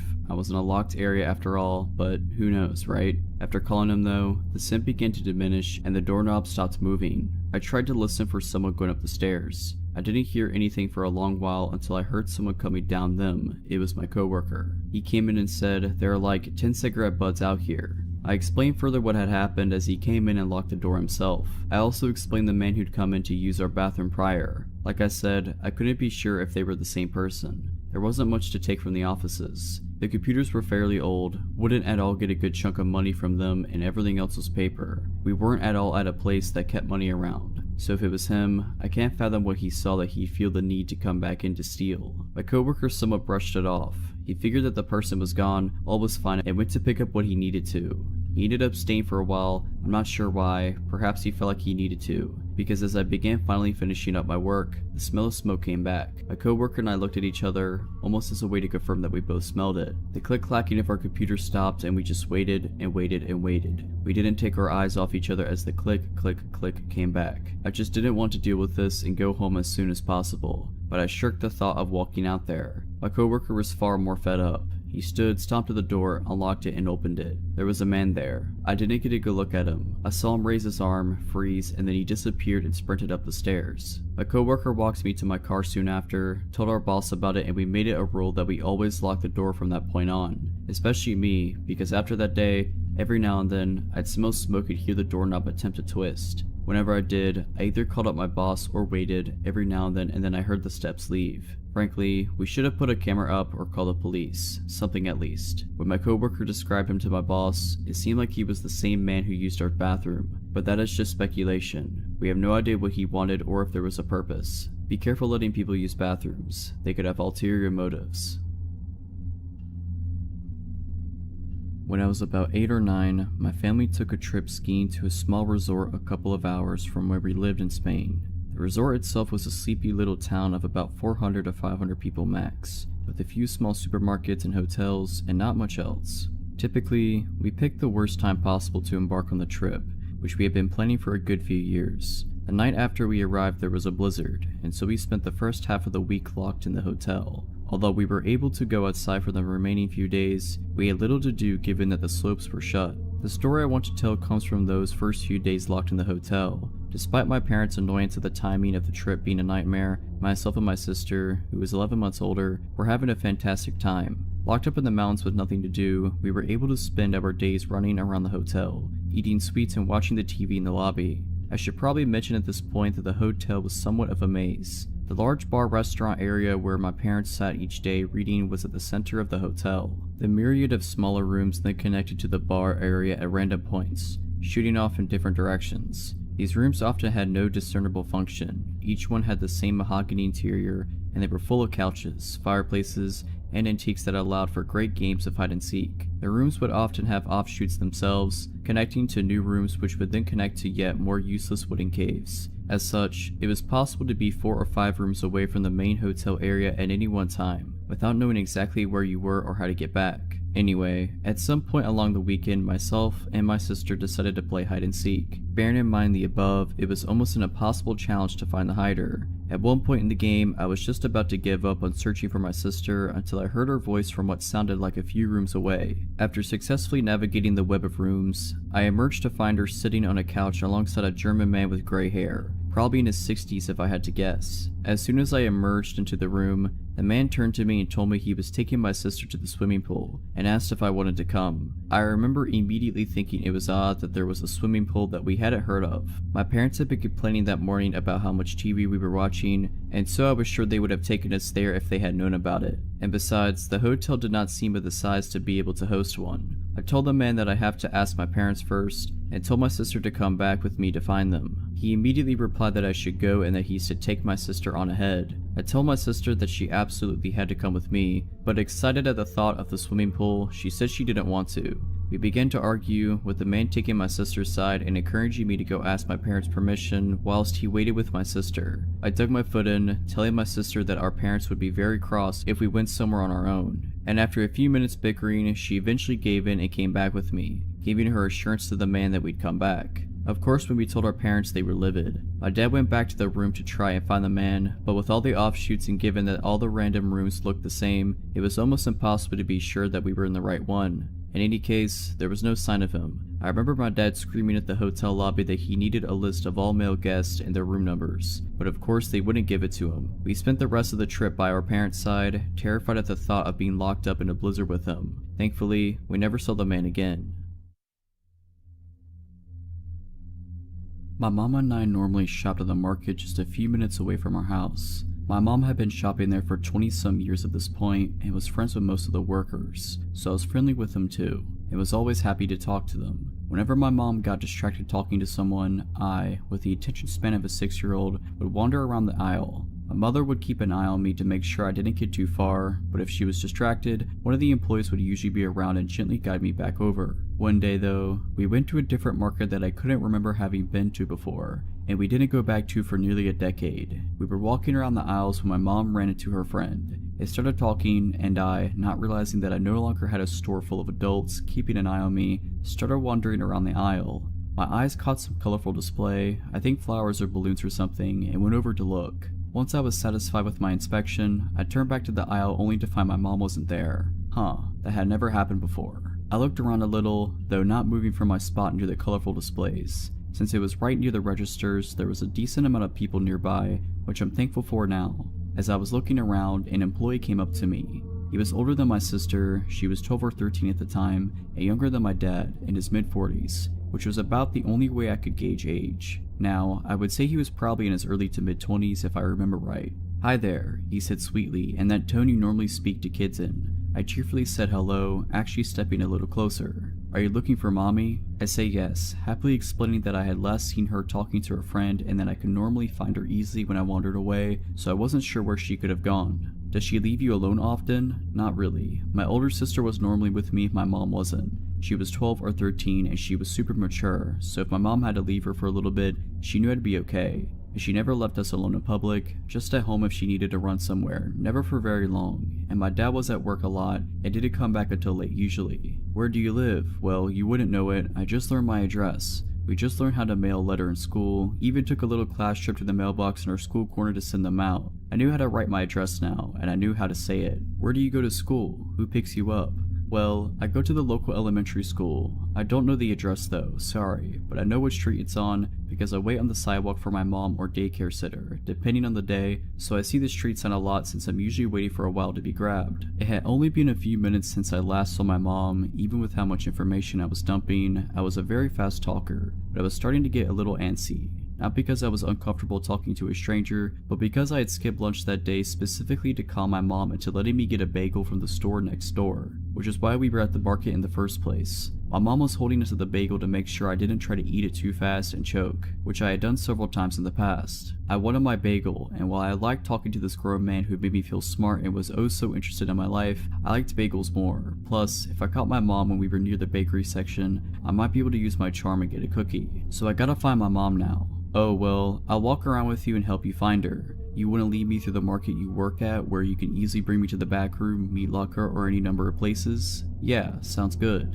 Ozzy. I look around to see my mom, the relieved look on her face slowly changing into something more anxious. I smile happily and wave her over. She immediately grabs my hand and I could tell she wants to chide me, probably for leaving the aisle, but she seems more occupied on the man in front of me. Before I can even open my mouth to introduce him, or remember that I never got his name, he quickly says that he's glad I found my mom and he needs to get back to work and practically runs to the back of the store. My mom puts her hands on my shoulders and looks me in the eye, her expression a lot more worried now. What was he talking to you about? She asked, her voice more serious than I'd ever heard her. Can I have my bagel? My mom opens her mouth, pauses, and goes into her purse to hand me my bagel. Between bites, I happily tell her about the conversation and everything I remembered. My age and grade, pickup schedule, likes and dislikes, my literal address. My mom gradually became paler, then became red with anger. She brought me over to the manager, and I don't remember much about the conversation. The police weren't called. We went home, and my mom told me I wasn't allowed to walk around the store anymore. No more talking to any stranger, even if they worked at the store we were at, unless she was with me. If I ever saw that man ever again, I was to run away, find someone I know, and ask for help. If all else fails, scream at the top of my lungs. If my mom had found me, something bad might have happened. If not in the store, then in front of my school, and if not in front of my school, then my house. A little over a decade later, I've never seen the guy again. Let's keep it that way. I had started hanging out with a very nasty crowd. They loved to party, never had their own cash, destructive, impulsive, you get the drill. An ex-friend of mine, we'll call him Bob, started hanging out with me quite a bit more and more as the weeks passed by. Bob worked as a pizza delivery driver. He never washed his clothes, to which he owned maybe 3 outfits, including his work uniform and only women's clothes. The women's clothes he wore to be punky. I saw no shame in that. Even thought it was kinda cool how he didn't care what others thought about it. But that also means he liked my clothes, so like a little sister might do, he constantly took my clothes. Keep in mind, he also barely showered. Often, he even woke up before 5 PM in time for work. He jumped off my couch, took a pack of my cigarettes without asking, and sped off. Within the 4-month period he stayed in my home, I literally saw him go to take a shower about 5 times. Long after the situation was dealt with and he was gone, I left that home with a stench. He paid nothing, not a single bill, never contributed to groceries, cleaning, nothing, nor was he on my lease. Yet, he established residency in my home legally. It didn't bother me so much at the time. I was at my rock bottom and was basically just happy to have someone be there with me. I considered him to be my goofy and annoying best friend, until that wasn't enough for him. He began to become obsessed with me. Very quickly he went from basically having everything he needed in life for free, while he kept any money or tips he made, but decided on his own accord that we were to be together. If I'd return home from work, friend's house, etc., he'd cry and follow me room to room, asking repeatedly why we can't just be together. That we were best friends already, we should date. I was not attracted to him. Going through a divorce at the time, I did not want to ruin our friendship. It got to the point where I avoided going home. I'd stay with my mother or friends because he'd cry and follow me, desperately trying to convince me to be with him. I'd almost often find him in my bed at this point, and he quit his job to have a better chance of seeing me. I had told him if this continued, I would no longer allow him to crash there. At one point, after avoiding him for a few days, Bob really started to come out of his shell. He cornered me screaming, "I'm sick and tired of being rejected by you. It's not happening anymore." Now I was scared. I never saw him as a threatening individual before, just a goofy character. I asked him to leave and he was no longer welcome. He refused. He said by law, he was required a 30 days notice to be evicted. When I spoke with the police, they understood my situation, but explained he'd either have to be evicted or I'd have to get a restraining order. I filed a restraining order, which they immediately granted me, but he chose to ignore it. Once he left my home, I locked all doors and windows. When he returned, I showed him the order, to which he replied, "I'm not leaving." I tried calling the police every time he showed up, but by the time they'd get there, he was gone. There were shoe prints on that door and cracks from all the attempts he made to force it open. It never shut correctly after those attempts, and they were never able to officially serve him because they supposedly couldn't find him. I honestly believe they tried once, then gave up. I provided them with his plates, friends' addresses where he'd stayed, previous employment, everything needed. I'd stay up late, here in his vehicle. It was very loud and easily identified, slowly drive by my home, staring at me, day and night. At one time, he even hid behind my front door, had a mutual friend knock, then jumped out, shoved the door open, and entered. Even went as far to message my young, underage nephew who he met maybe one time on Facebook to try and gain sympathy and convince him to get me to change my mind, crossing even more obvious boundaries. It was a living nightmare. Eventually, he moved on to his next obsession, and I was somewhat at peace. Several months later, he was on our local news for attempting to slit his ex-girlfriend's throat and beating her until she was unconscious, until a neighbor brushed over and he fled. All I could think was how that could have been me. When I was 18, almost 10 years ago, I had a phone call that completely changed my life. I got woken up at almost 6 a.m. by an unknown number. I figured it was my boyfriend, now husband, since his phone number usually showed up as the famous unknown number. He usually called me before going to work at around 7:30 a.m., but sometimes he'd call me at 6ish if he wanted to talk to me while waking up.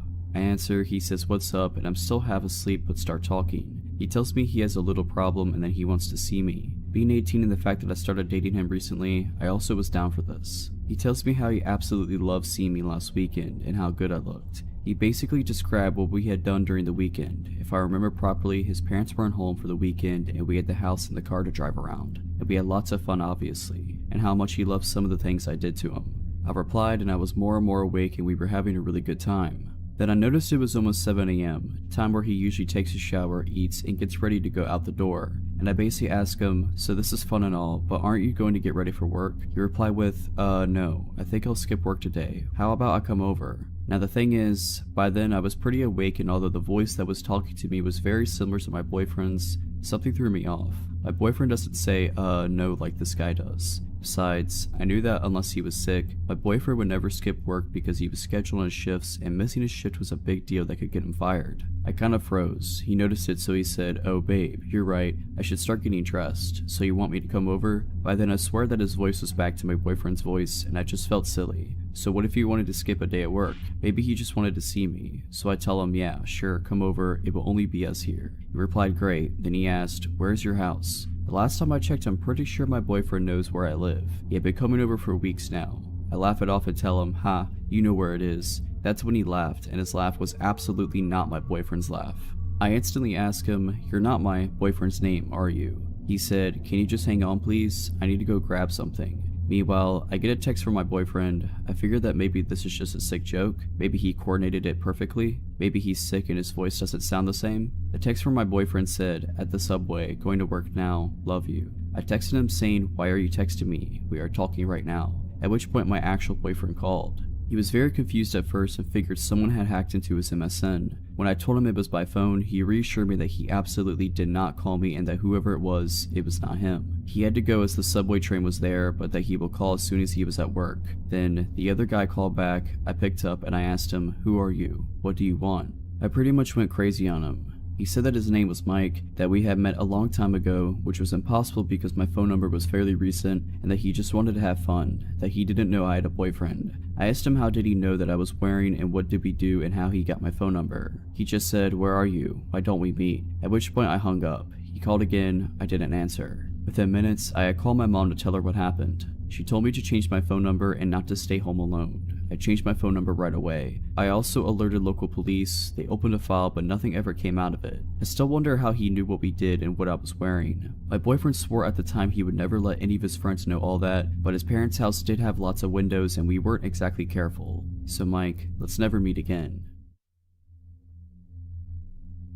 This happened while I was in college 5 years ago. I was a transfer student and was 21 at the time. I was set up to be living in a building that was for students 21 or older and moved in a week and a half before classes began. This school was in northern Michigan, so when I first arrived, campus was dead.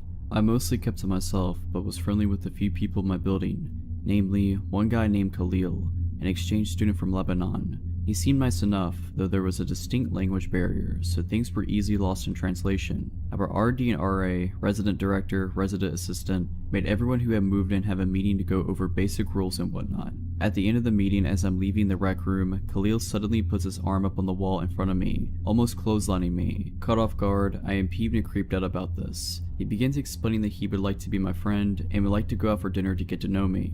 He worded it oddly, so I wasn't sure if it was just a date or just a friendly invitation, but I attributed it to his bad English. Like an idiot, I felt cornered physically and socially. I am awful with confrontation and could be too nice, so I agreed. He meant right then and there, however, and said, "I will get us a taxi and we'll go now." 10 minutes later, we're getting into this taxi, and as I'm entering, I feel this sense of dread. I think, I barely know this guy, and Hudson's, the restaurant, is a couple miles away and we will be stranded out there with this stranger if it gets weird. As we drive, my guard rises higher and higher. He wants to know everything about me, and is throwing questions rapid fire. My age, dating history, physical preferences in men, religion, family, everything. I am thinking, this is going to be really awkward, and wanted the night to be over before we even get to the restaurant. At the restaurant, we both look at the menu for a bit. The waiter comes and takes my order, salad, small and quick to eat, and then the waiter asks what Khalil wants. He says, "Oh no, I'm not hungry, I just want to watch her eat." What? Why would you ask me for dinner if you weren't hungry? And why did you just want me to eat? I was horrified. All of my family was in the lower peninsula of Michigan, 8 hours away. I had no friends up here. The only local numbers I had were of my RA and RD. I speed eat all of my salad as Khalil watches me, now talking about himself. He tells me about how he has anger problems and is looking for a woman to help calm him, but still be a submissive traditional wife. I am trying to hide the horror and uneasiness as I nod and eat. He continues explaining how he was known for his temper back home, and how his brothers have stopped him from doing awful things. At this point, red flags blinding my vision. It's time to end this. I finish my food and tell him to get a taxi back to campus. I intentionally sat in front of the taxi. I wasn't allowing the possibility of physical contact. When we get to the campus, we get in the building and I say a quick thank you and haul back to my room. Door locked, I get into my sweats and try to chalk it up to a weird experience and vow to avoid Khalil from then on. Around 12:30 a.m., I hear a knock on my door. I was watching Netflix and took out my earbuds to make sure I was hearing right. The knocking continues. Not a courteous knock knock knock, but a closed fist pounding. I am petrified and making as little noise as possible. Get to the door and look out the peephole. I see Khalil. My room is at the very end of a long hallway. All rooms around me empty at this point, with the door outside of my room leading to a parking lot surrounded by woods. Knowing how isolated I was, I slink away from the door, making zero noise just waiting for the knocking to stop. About a minute later, it stops. He growls, "I know you're in there. I will wait." My eyes widen in horror. I felt a mixture of rage and panic, but decided that confronting him then wouldn't be smart. So I quietly watched Netflix until I fall asleep. I have no idea how long he waited out there. The next morning, when I finally emerged from my room, I found a couple of pages taped to my door. 3 handwritten pages from Khalil, explaining his feelings for me and his intentions of making me his wife. I went straight to my RA and explained everything that happened. She agreed to meet with Khalil herself, to explain to him how inappropriate he was being, and to tell him to leave me alone. He didn't. Notes kept coming. He came to my door dozens of times a day, and I became pretty much trapped in my room hiding from this psycho. It lasted for 8 days, but classes began and Khalil disappeared. I was told he dropped out and moved back to Lebanon. I found it eerie how he just vanished. Had he come here solely to find a wife, I'll never know. But Khalil, let's not ever meet again.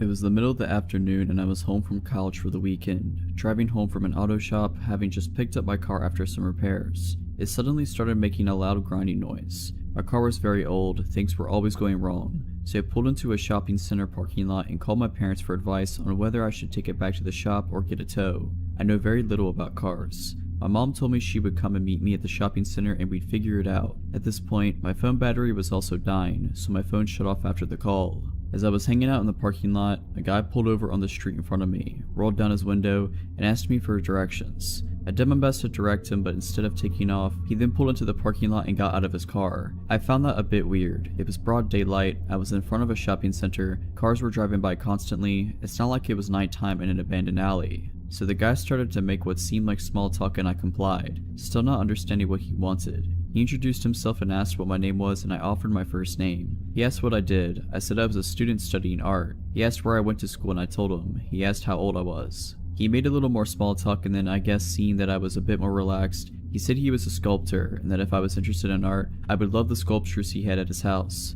He said we would go there right now and look at them. Immediately that dull alarm in the back of my head got turned way up.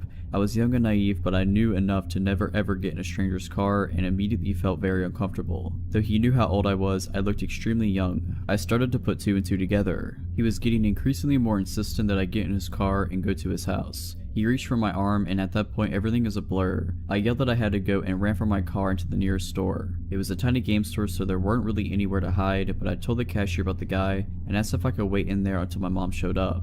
The cashier assured me the man would not be let in the store and that he and his coworker would keep an eye on me until the man was gone. I also asked them if I could use their phone to call my mom and let her know what was going on since mine had died. I kept watching the guy outside by my car, worried he would try to come in, but as soon as he saw me use the store's phone, he got in his car and took off.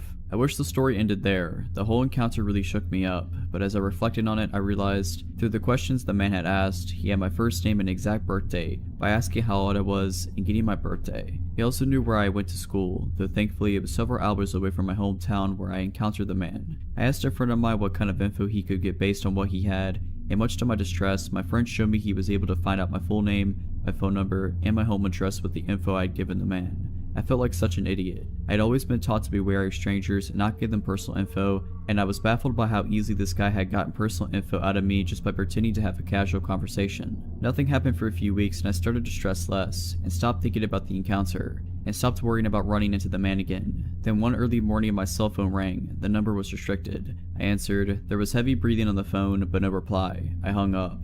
It happened again the next morning. This time a man answered, asking, "What are you doing right now?" I said I was trying to sleep. "What are you wearing?" I immediately hung up.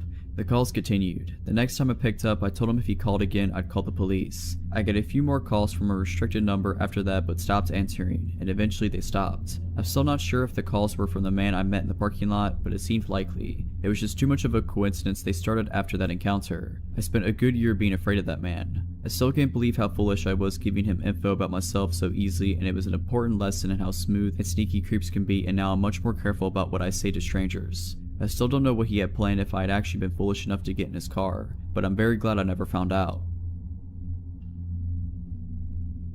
When I was 18, I worked in my college's residence building at the front desk, and I think I almost got assaulted or murdered. You be the judge. During the summer, the building operated as a hotel, so 2.5 floors were hotel rooms and half of the 3rd floor were student rooms. The whole building operated with the hotel swipe key system that was pretty outdated, and all the doors were powered by 4 AA batteries. If the batteries died, there was a decently lengthy process to replace them and reprogram the door. A dark-haired guy came to the front desk from inside the building while I was working an overnight shift at around 1 or 2 a.m. and said he left his key card in his room. I made him a new one and made my first error of the night. Hotel guests could have as many room keys remade as they wanted, hypothetically. Students, however, were supposed to be given a temporary key card and charged $2 to be returned when theirs is located. I gave him a new key for his room and asked if he was a student or hotel guest, and he replied student. At this point, I should have checked our system to charge his account, but I was caught up doing administrative duties and forgot. I used to trust people way too easily at this job, but quickly learned not. Later on the night, maybe around 3 or 4 a.m., he came to the desk again and said he couldn't get into his room. I asked if he just forgot his key again, and he said no. The door wasn't working. I asked if the light was coming on when he swiped his card, and he said no, so I figured the batteries were dead. I told him I had changed the batteries, and I went up to his room with him. He asked me for my name, and I told him. He didn't tell me his. I opened the room door manually with the master key, and I told him I'd have to prop it open while I worked on the back panel to replace the batteries. He said, "No, it's okay, I'll close it," and closed and deadbolted the door locked. Really weird, but I tried not to think about it. I had changed the batteries on plenty of other doors by this point, and some students were iffy about having their doors propped open for their room to be on display for anyone walking by. He also had a really thick accent, and I thought he might be an international student since we had a lot of students from other countries where English was not their first language. I gave him the benefit of the doubt and thought maybe it was also just a language barrier issue. At this point though, I really felt like something was wrong, but I tried to ignore it so I didn't freak him out. While I was trying to focus on fixing the door as quickly as possible, he kept trying to entice me to go further into the room, saying his bed was broken and he needed me to take a look at it, there was something underneath it that needed to be fixed, etc. He held out a little gold house key and said, "I have a key, go get it," and threw it under the bed. He said there was a leak under the fridge. He just kept trying to get me down on the ground, throwing random problems at me. Obviously, I told him no. I'd send maintenance up in the morning to take a look at it if anything was broken. I had my back to him and he asked me if I would take off my glasses. I said, "No, I need them to see." His tone of voice changed. In the most steady, chilly manner, he said, "Ella, it's okay, you can take them off." And from behind me, he reached around and tried to take off my glasses.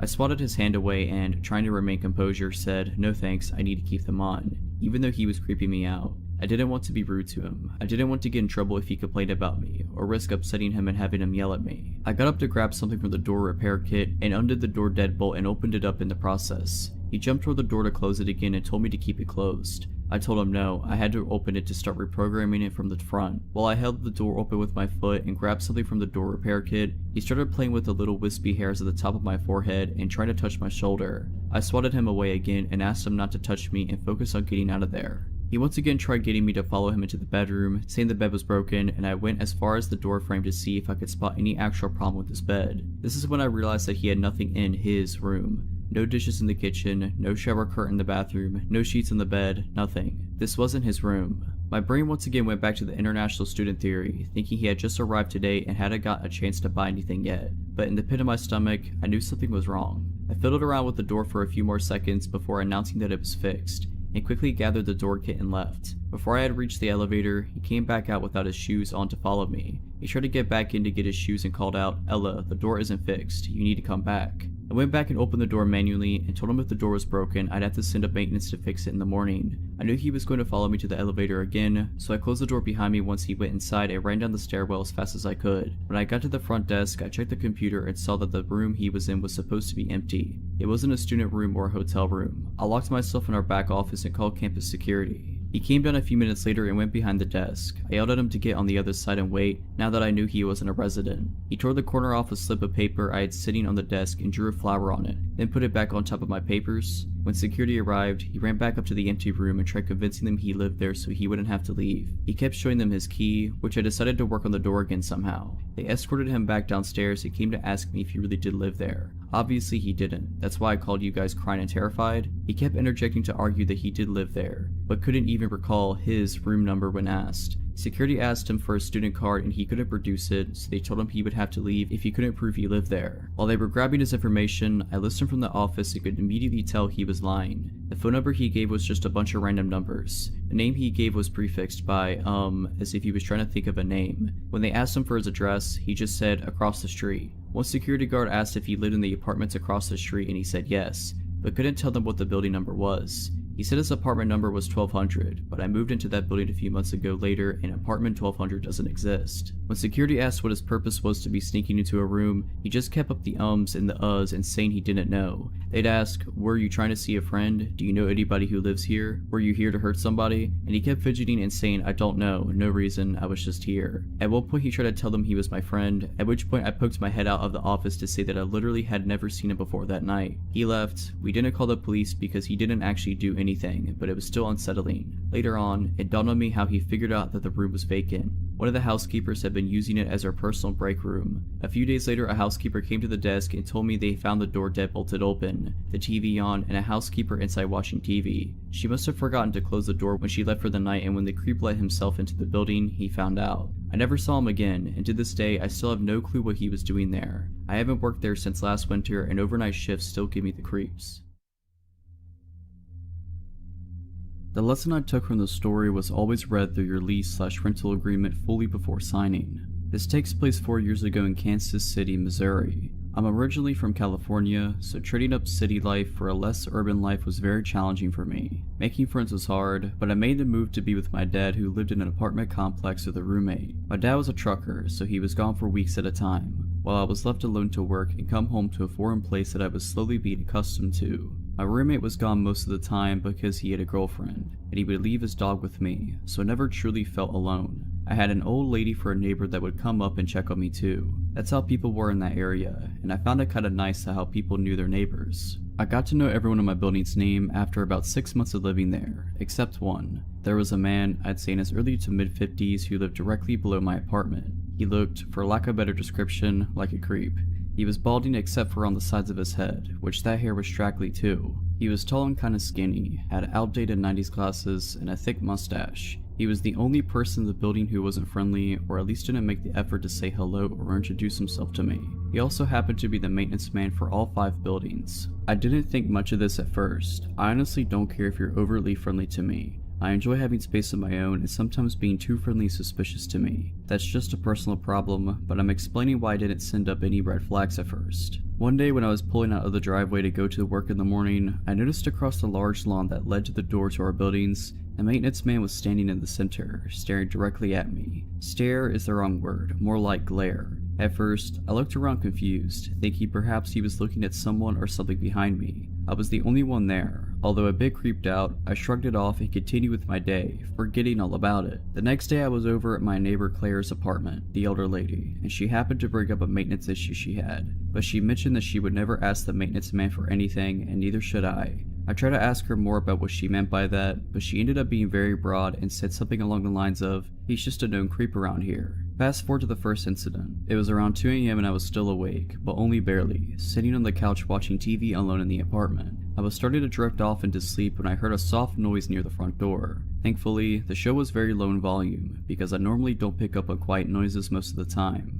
I turned off the TV and began listening. Next to the living room on the right side is the patio area, and on the left is the kitchen and the front door. The light from the moon and outside lamps were flooding through the patio glass door, so I could see the doorknob to the front door moving, not just moving, but someone was using a key. In an instant, the door flung open and I was on my feet, with nowhere to hide at that point. I stood my ground and saw the silhouette step into the kitchen. That's when I saw it was the maintenance man. My stomach dropped and he stopped dead in his tracks when he spotted me, looking as if it was unexpected to find me awake. I noticed he had a large coat on, even though it wasn't winter or even cold that particular night. I noticed that only because the jacket looked bulky, as if he was carrying things in it that I couldn't see. "What are you doing?" was all I managed to squeak out. I was shaking, my knees feeling like they were about to give out. For reference, I was a 22-year-old woman standing a whopping 5'4", with no way to defend myself at all from where I was standing. He looked shocked, which made me feel like I had gained a little power from the situation. He retorted confusedly and angrily with, "Your toilet is making a loud noise that I could hear from my bedroom."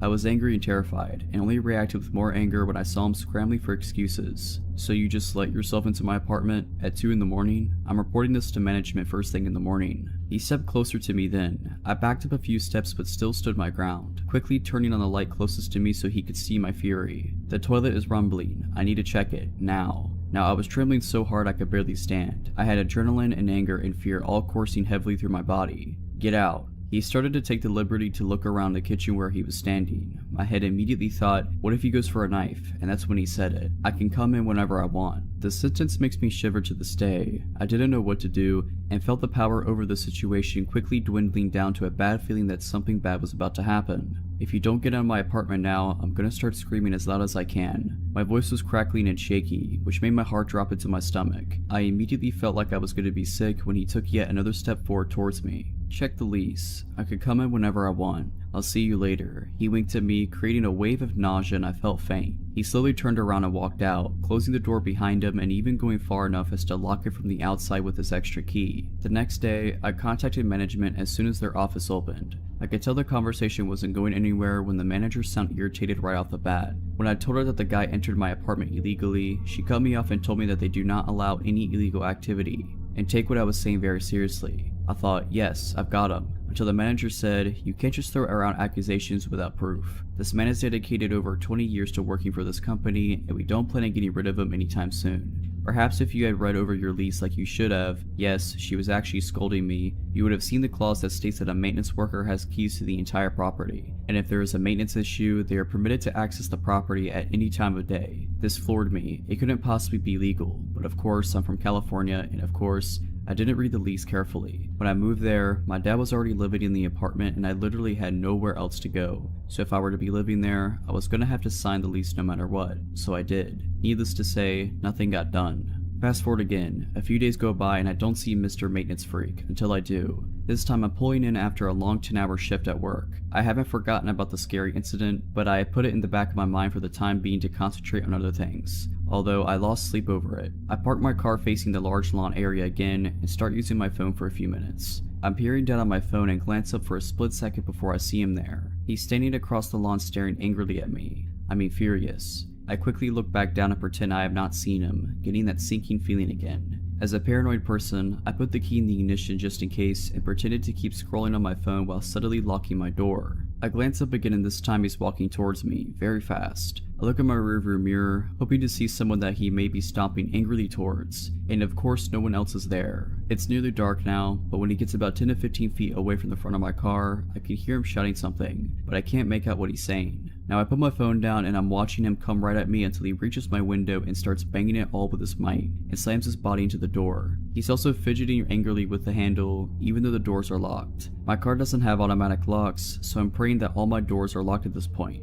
My hands are shaking so bad that I'm having trouble starting the car. When I finally do, I realize what he's saying, which was a repeated cycle of the following phrases. I'm going to get you. I told you I can come in whenever I want. You really want to take me on? I'll kill you. I peeled out of there so fast, not even knowing where to go. I drove to the next county over, found a motel, and stayed the night there. The next day, I took work off and went straight to the management's office. I told them exactly what happened, and no matter what I said, they didn't believe me. This maintenance man was apparently a gift to mankind or something. He was a monument to the company, and they appreciated his 20 years of service and dedication to them over him risking someone's life with threats. Long story short, I lost it. I called her psychotic and ended up getting evicted. I reported all this to the police, but between the lack of evidence I had and his perfect record / shining references from his employers that seemed to love him, the police said that there was nothing they could do to move forward at that point. My dad and I ended up finding a nice home about 10 minutes away from that place. I ended up inviting Claire, my older neighbor, to the new house a few months later. She told me there was a single woman in the apartment before the roommate, and my dad had moved in there that also left in a hurry after something happened with the maintenance man taking photos of her walking to and from her apartment to her car. When she confronted him about it, he told her, I can do whatever I want.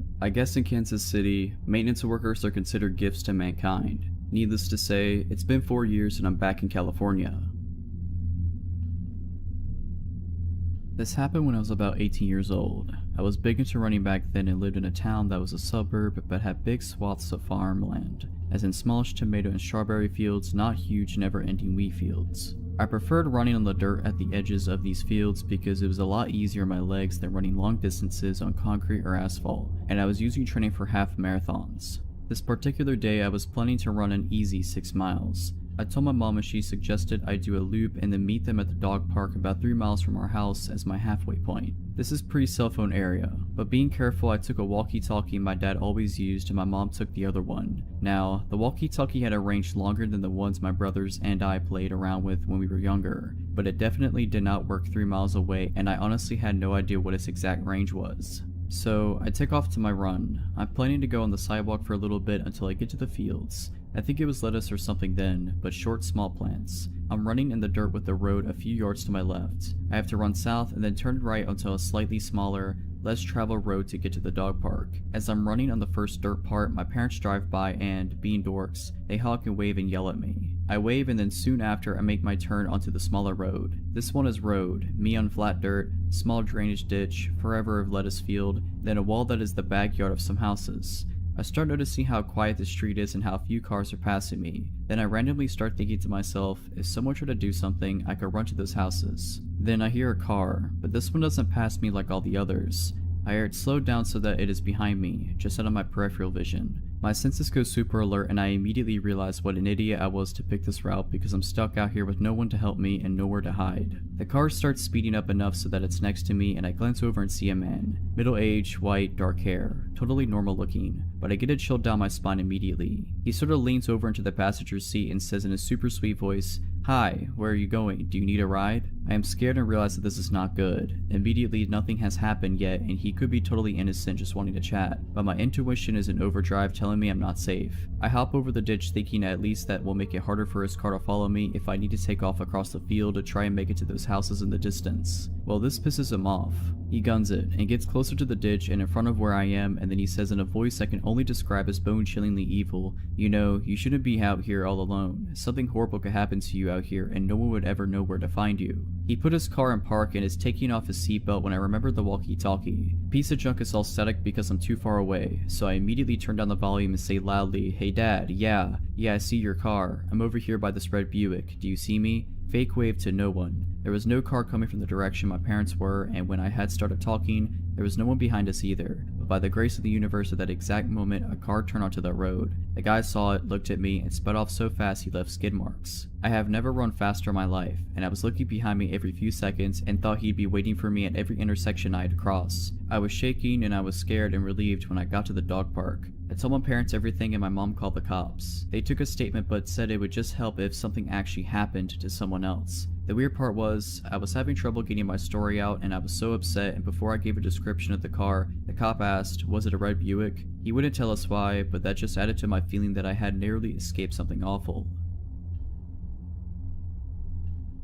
This was back in 2013 when I was living in New York City as a 23-year-old. I was living with my best friend from college on the west side near Times Square in K-Town. I was going through some tough times back then as I was unemployed at the time. I had a lot of time, so I would go on walks by myself to clear my head time to time. One night, I was feeling exceptionally depressed, so I decided to walk to K-Town to grab a drink by myself.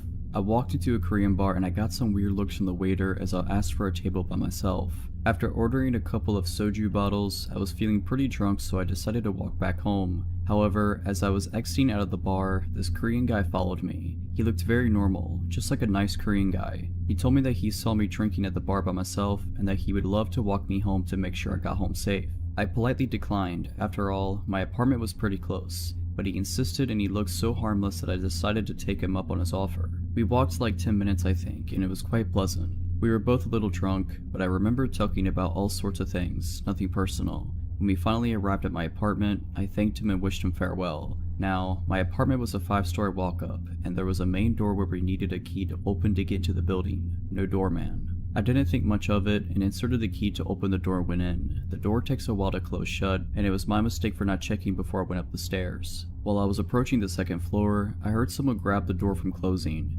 and I heard footsteps coming up the stairs. I literally got goosebumps all over my body, and I felt like I was in danger. As I started to pick up the pace, I heard the footsteps going faster up the stairs. I lived on the 5th floor, and I started to run up, clutching my keys in my hand. The guy started to run up the stairs as well, and I could literally hear him getting closer and closer to me. This all happened in a couple of seconds, but it felt very long. I finally got to my floor, and as I tried to open the door, I looked back and literally saw the guy's head on the staircase. I rushed to open the door and I managed to close the door right on his face. My heart was beating so fast and I didn't know what to do at that point. It was already 3 AM and my roommate was asleep. Luckily, he didn't knock or anything, so I decided to just go to my room and hope that he's gone home. Around 7 AM, my roommate woke me up. She said that there is a man standing in front of our apartment door. My heart sank and I explained the whole situation to her. She and I went to the door and screamed that we were going to call the police if he doesn't go home. I looked at the people and he told me that he will only go home if I gave him my number. We then called the police and saw him being escorted out. My roommate had to go to work, so she left the apartment and called me a few minutes later. She told me that she saw the guy speaking to the police downstairs. Apparently, he tried to lie to the officers that I'm his girlfriend and that we got into a fight. My roommate went up to them and explained to the officers that I do not have a boyfriend and that she doesn't know him at all. The police let him off with a warning. About 2 hours later, I heard a buzz from the main door downstairs. Maybe it's the police? Surely it can't be him again, right? I answered the intercom and I was shook. It was him again. "Just give me your number and I'll go away," he said. I warned him that I'm going to call the police again if he doesn't leave. A couple of minutes later, I heard ferocious knocks on my door. He must have gotten in when someone was entering the building. I was so scared at that point, so I immediately called the police. Unfortunately, the guy ran away before the police got there. The worst part about this experience was that my roommate and I were so scared to leave and come back to our apartment. I would have anxiety every time I come home, worried that I might see him in front of our apartment door. For about a week, the police escorted us when we felt scared, bless them. I never saw him again, but it was one of the scariest moments of my life. So creepy stalker dude, let's not meet. I live with my girlfriend as expats in a pretty foreigner-friendly Asian country. Most of the time we get by just fine despite only knowing a little bit of the language, because most people we interact with on a day-to-day basis speak fluent English. We started out in a tiny apartment which we quickly outgrew. We found a gorgeous condo with nice amenities and decided to move in. This condo is owned and managed by a local owner, rather than by an association or company. The building is a little bit older, which means that instead of key card access to our door, it came with a traditional key lock inside and bar latch, which is nice because it's more durable than a chain. Of note, our original building also had key card access to our floor, meaning that we could only ever access our own floor. Even the emergency exit stairwells did not allow entry to floors other than our own. This new place did not include this measure, and I routinely enjoyed a walk up the 15 flights of stairs to the room as a bit of a warm-up before going swimming. The quaint feeling of all of this changed about 2 months after we moved in. We were both starting new jobs and dragged our feet on some of the final touches of moving into a place. That is the last time we ever do that. My girlfriend nudged me awake at about 3 in the morning. I wake up extra groggy and unsure of my surroundings, but I snapped to full attention when she whispered with wide eyes, "Someone is trying to open the door." Now, the condo is 100 square meters, and the main door and the bedroom are at opposite ends. The bedroom itself has a rather sturdy door that was closed, and the aircon runs at night, so this had to have been some sort of commotion for her to wake up.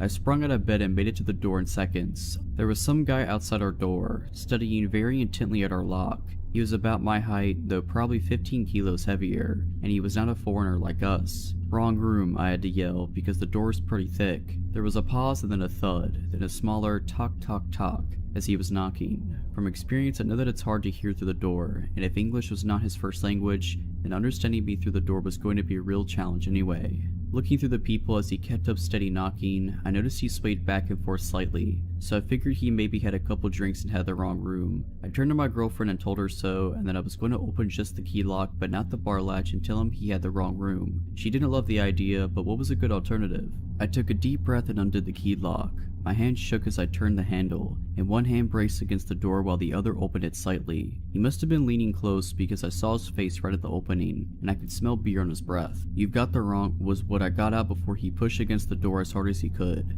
The bar latch held, but it was enough that my girlfriend threw herself against the door, and with our combined force we shut it again. "No," I yelled, "go away, wrong room." Then he muttered something that sent chills through me. The door muddled the noise. Having just woken up played tricks on my ears, and the language barrier filled in the gaps. But I could swear I heard him laugh a little and say, "Stupid boy." I froze. My girlfriend turned the key lock as he slammed his body into the door once, twice, 3 times, I lost count. Every time I pressed against it harder, but I could still swear the 4 screws that held the bar latch in place wiggled slightly. The thuds returned, and looking through the people, I could see that he was punching the door. His stoic face looked patient and annoyed as he swung his arm back over and over each time it hit my girlfriend, and I could feel the vibration through our entire bodies. After what felt like an eternity, the pounding stopped and I looked through the people. He wasn't there any longer. I listened closely and I could hear the long ding of the elevator down the hall. He might be leaving. My girlfriend had both our phones, texting the condo owner on hers and shoving mine at me. She was calling the owner, but at 3 AM there was no answer.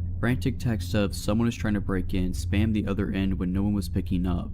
She messaged friends of ours who live in the next building, but we both knew it'd be hours before anyone responded to us. We calmed down a bit and agreed that we were going to be up for the rest of the night, but that we'd settle up with the condo owner in the morning and report it to the building management. There were security cameras in the hallways, so they'd be able to follow up. Then I heard the elevator ding again. I was shaking as I returned to the peephole and watched as the chunky man returned. He was hanging up a mobile phone, and he retrieved something from his pocket, a knife, a multi-tool, and that's when I said, "He's back," and I grabbed the biggest kitchen knife within reach and reached to brace the door. My girlfriend was almost in a full-blown panic as she grabbed the cast iron skillet. That's when I realized for the first time that there was a chance that someone was going to die. The door handle was wiggling as he started to poke at the lock with whatever was in his pocket. If he opened one lock, the only thing between him and us would be 4 tiny screws in the bar latch. and if he got in this condo, we were going to defend ourselves as best as we could. And that's where I realized we were foreigners, and dealing with manslaughter charges in a foreign court system would be an absolute nightmare. Or if we severely injured him and he was able to communicate his story his way to the police while we struggled with an interpreter.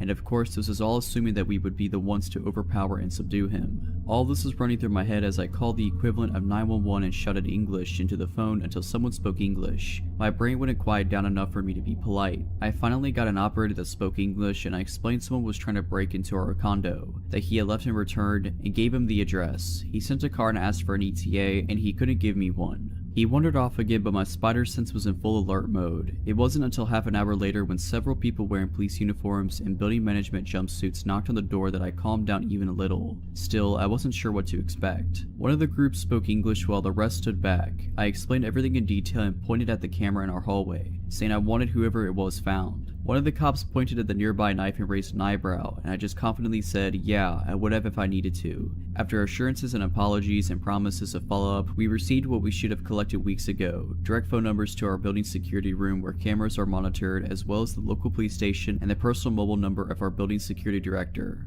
The sun was coming up and our condo owner called my girlfriend to comprehend what was going on. She promised us that she'd sent locksmiths there that day to install another deadbolt as well as a second bar lock if it helped us feel safe. The follow-up of everything was that the guy was indeed someone who got drunk and mistook the room. It was on the wrong floor. His wife had to come collect him more than once, and he would be fined for the cost of installing the extra locks. So while it is a bit comforting to know that he's a random drunk instead of a burglar, I still explained to building management that I have no desire for an apology from him. I don't care if he feels bad. Police reports here can be messy, and locals can hold severe grudges that I did not want to deal with. I will only keep from a full police report if I literally never see or hear from him again.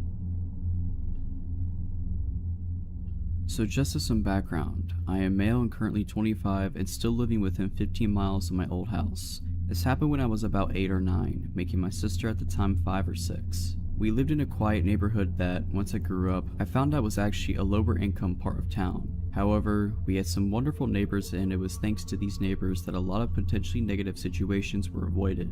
At the time, my dad was working an 8 a.m. to 8 p.m. job, and my mother was a secretary at a hospital, which meant that during the day she was often at work. Usually my sister and I had a babysitter, but once I reached about 8 or 9, I began to be old enough to look out for us without a babysitter. Now mind you, this was the 90s, which certainly were not safe, but were much safer than they are now. Also, we had the previously mentioned neighbors who generally did a good job of keeping an eye on us in our house. This particular incident was one of the first times I was charged to babysit for my sister. She was in her high chair eating whatever my mom had left for us when I got a knock on our front door. And this was strange since we never got visitors on a regular basis, other than the boy across the street who would want us to come out and play, but he usually just yelled my name while knocking. I was young and naive and decided to open the door. There was a locked screen door beyond that. I left that closed and locked. Outside was a middle-aged man. I hardly remember his facial features or even body type.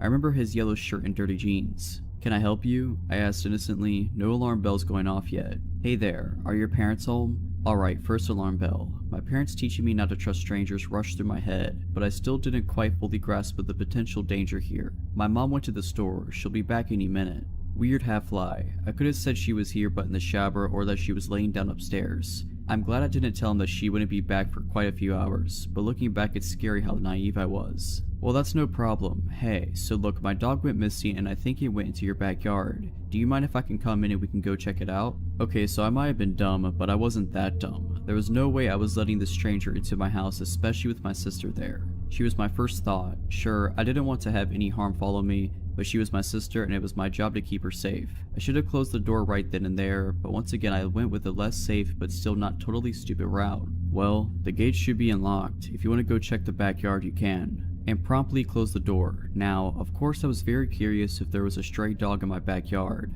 Dogs are great. Even with the weird guy being around, I was pretty interested to see how his search in the backyard went. So I decided to go check the back window and see if there was actually a dog, and if so, if the man would catch it. Now at this point, I am sure you have figured out that there was no dog, and when I looked out the back window, I could see almost the entire yard, including the gate. The man wasn't there. This was mere seconds after I had closed the door on him. I waited for a few minutes, but he never showed up.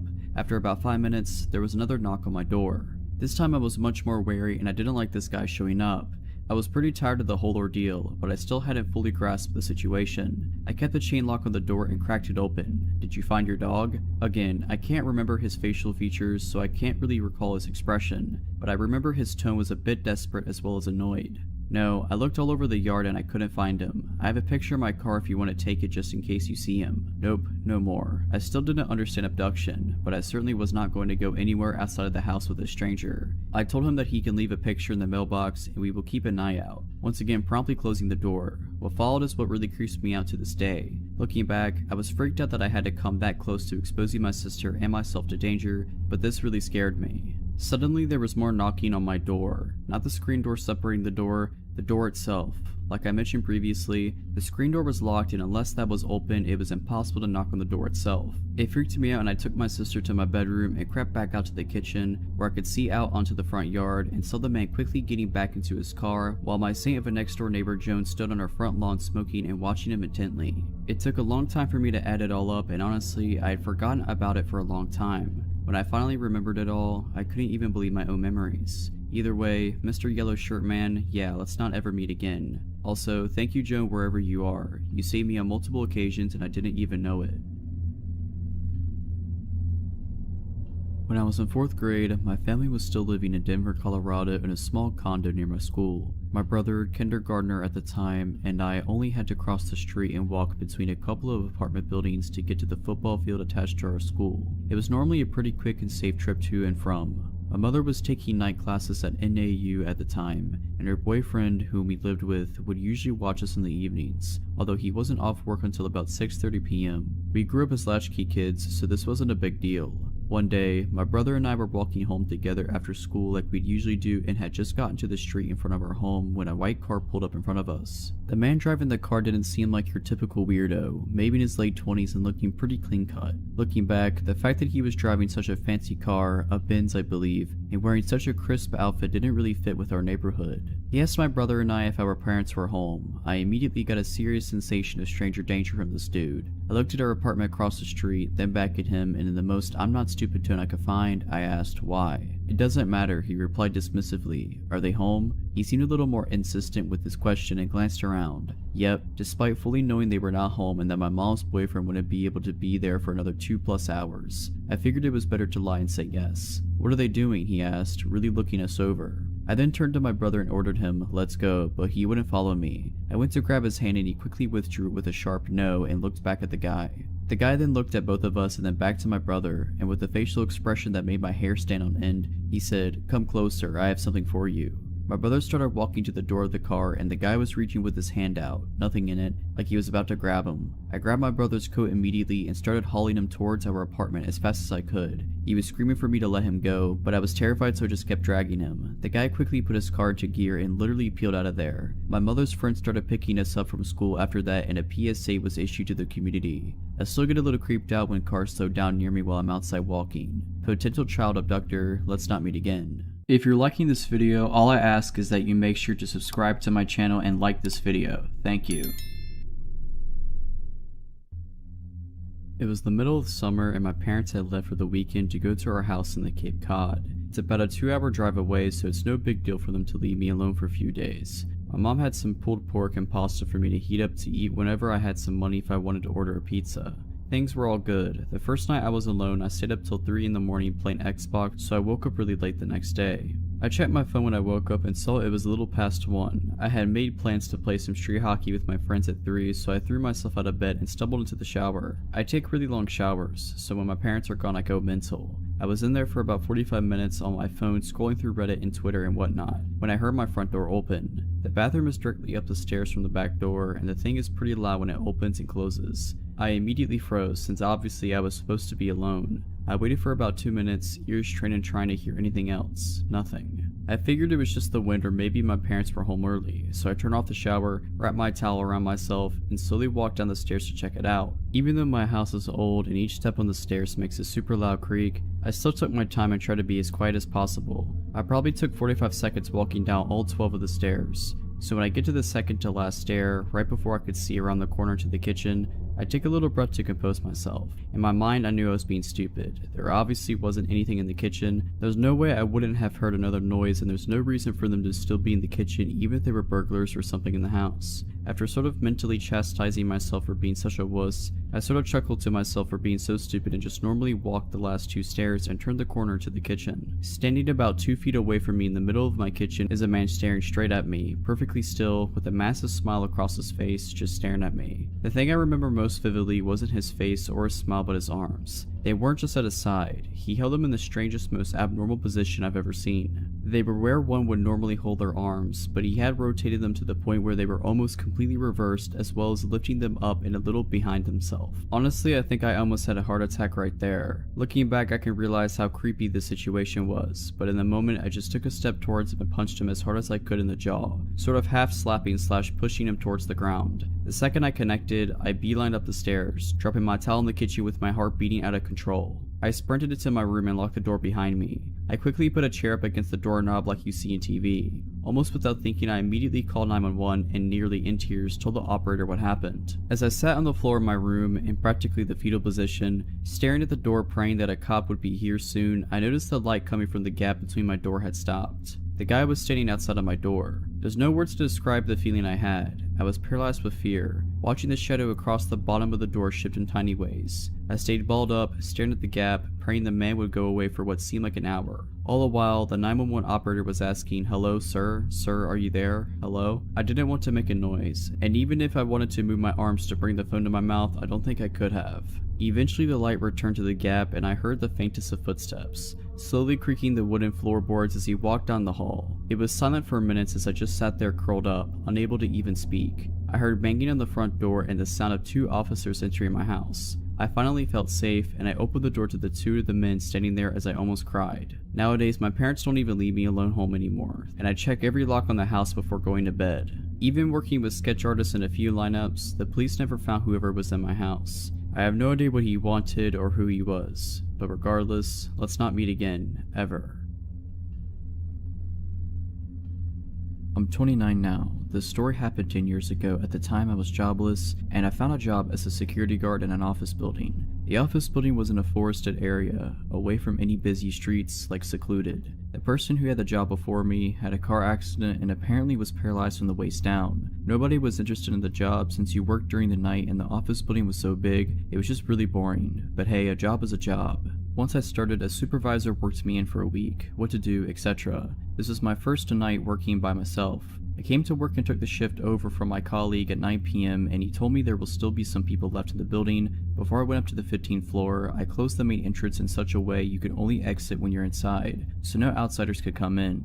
After I did this, I went up to the 15th floor where these people still worked, to ask them if they needed to go anywhere else in the building, and if not, I could make my round and close off all the other floors, which I did. So I made my rounds and found nothing peculiar. I went back to my front desk. This was around 11:30 p.m. and the last people who were working on the 15th floor were just leaving, and the guy told me he was the last one to leave and wished me good night. Once the last person left, I went up to the 15th floor, checked all the offices and locked it down. I went down to my front desk again. Since there were no people left, I put on the alarms, which work on motion detection and also when you open a fire exit, on every floor, except the ground floor where my desk was. Within 5 minutes I put the alarm on all floors. The alarm went off on the 10th floor and there was nobody on the building. The rule is if an alarm goes off, you first call the security company before you take action. I told them I would investigate the alarm and I would call them back once I checked it out. Otherwise, if I don't call back, they would send a police car to check it out, just as a precaution. I checked the whole 10th floor and I found nothing. Went back to call the security company, telling them it was a false alarm.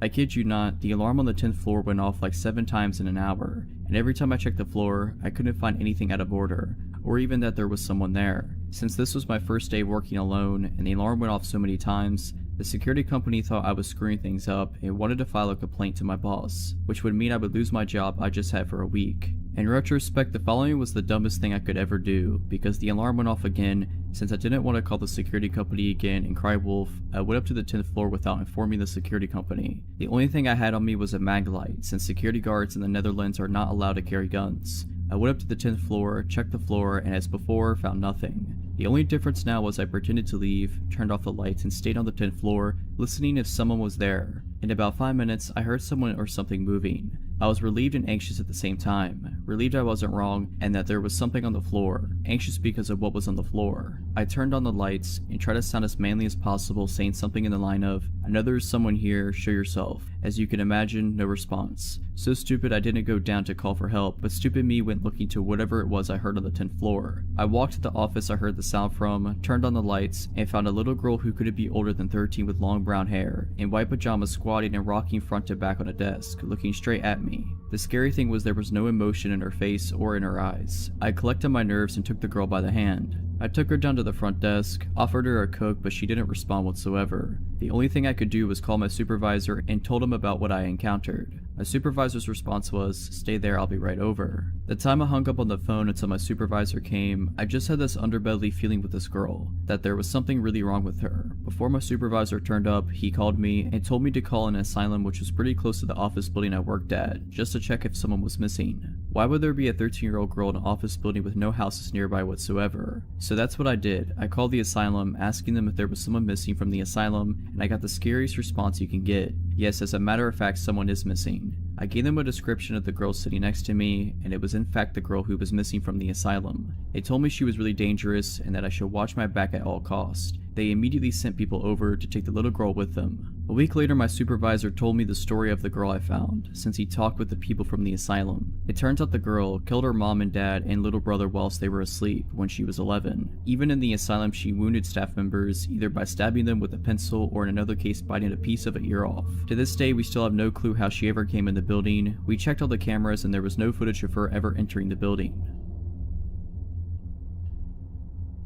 I grew up in a very safe, very affluent neighborhood. It was unheard of for anyone to lock their cars or houses, and when someone new moved to the neighborhood, it was mere moments before they were welcomed with open arms and open doors. Despite being surrounded by what could be described as one large neighborhood family, my mom was very particular about house rules being followed, one of which was never going out alone. Walking to a friend's house, 3 of us had to go, so 2 could walk home together after dropping you off. It was rare, but occasionally just 2 of us would be able to sneak out from under her watchful eye and run to the corner store a few blocks down for some candy or soda.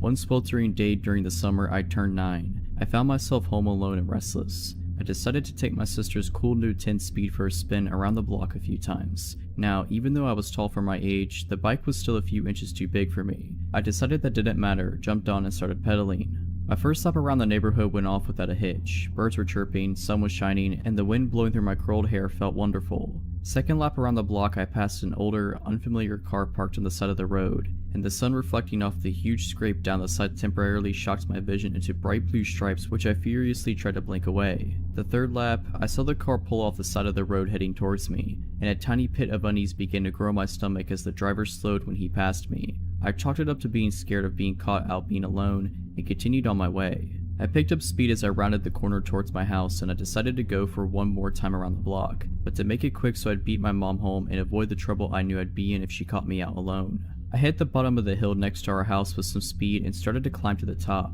slowing more and more the closer I got. By the time I reached the top of the hill, I had to stop and catch my breath, teetering the too tall back at my hip. As I struggled to catch my breath, the hairs on the back of my neck stood up. My arms locked on the handlebars, and every inch of my body froze. I had been caught, I just knew it. I heard a car creeping up behind me, and it just had to be my mom, but it wasn't. When relief should have washed over me, the unknown dread only deepened, further stiffening my frozen still limbs. I turned to see the same old car, with the same blinding scratch down the side, slowing down right next to me. The man stopped the car right next to my bike on the wrong side of the street, and through his opening driver door started to ask me if I had seen a stray dog running around, because his had come off the leash and run off. I froze. This cliche question is the one they warned us about in school, the one every kidnapper supposedly uses. I decided if I answered him firmly and rode my bike away that he would know his plan wouldn't work on me, plus he might just really be looking for his dog. This was my plan. My terrified body betrayed that plan, and a trembling no is all I could manage. As I fumbled my feet to the pedals of this too big bike, his car door flew open and out he lunged. No, I said again as I wobbled my way past his open car door, his hand brushing the back of my shirt and knocking my back tires. I pedaled as fast as I could the 50 feet to the next driveway I saw. I pedaled, legs burning, up the drive, running my front tire so hard to my neighbor's front tire that it bent the wheel. My body catapulted over the handlebars, and I burst through the neighbor's front door. Eddie, help. My neighbor was not home. I ran into the kitchen, still calling in hopes I was wrong.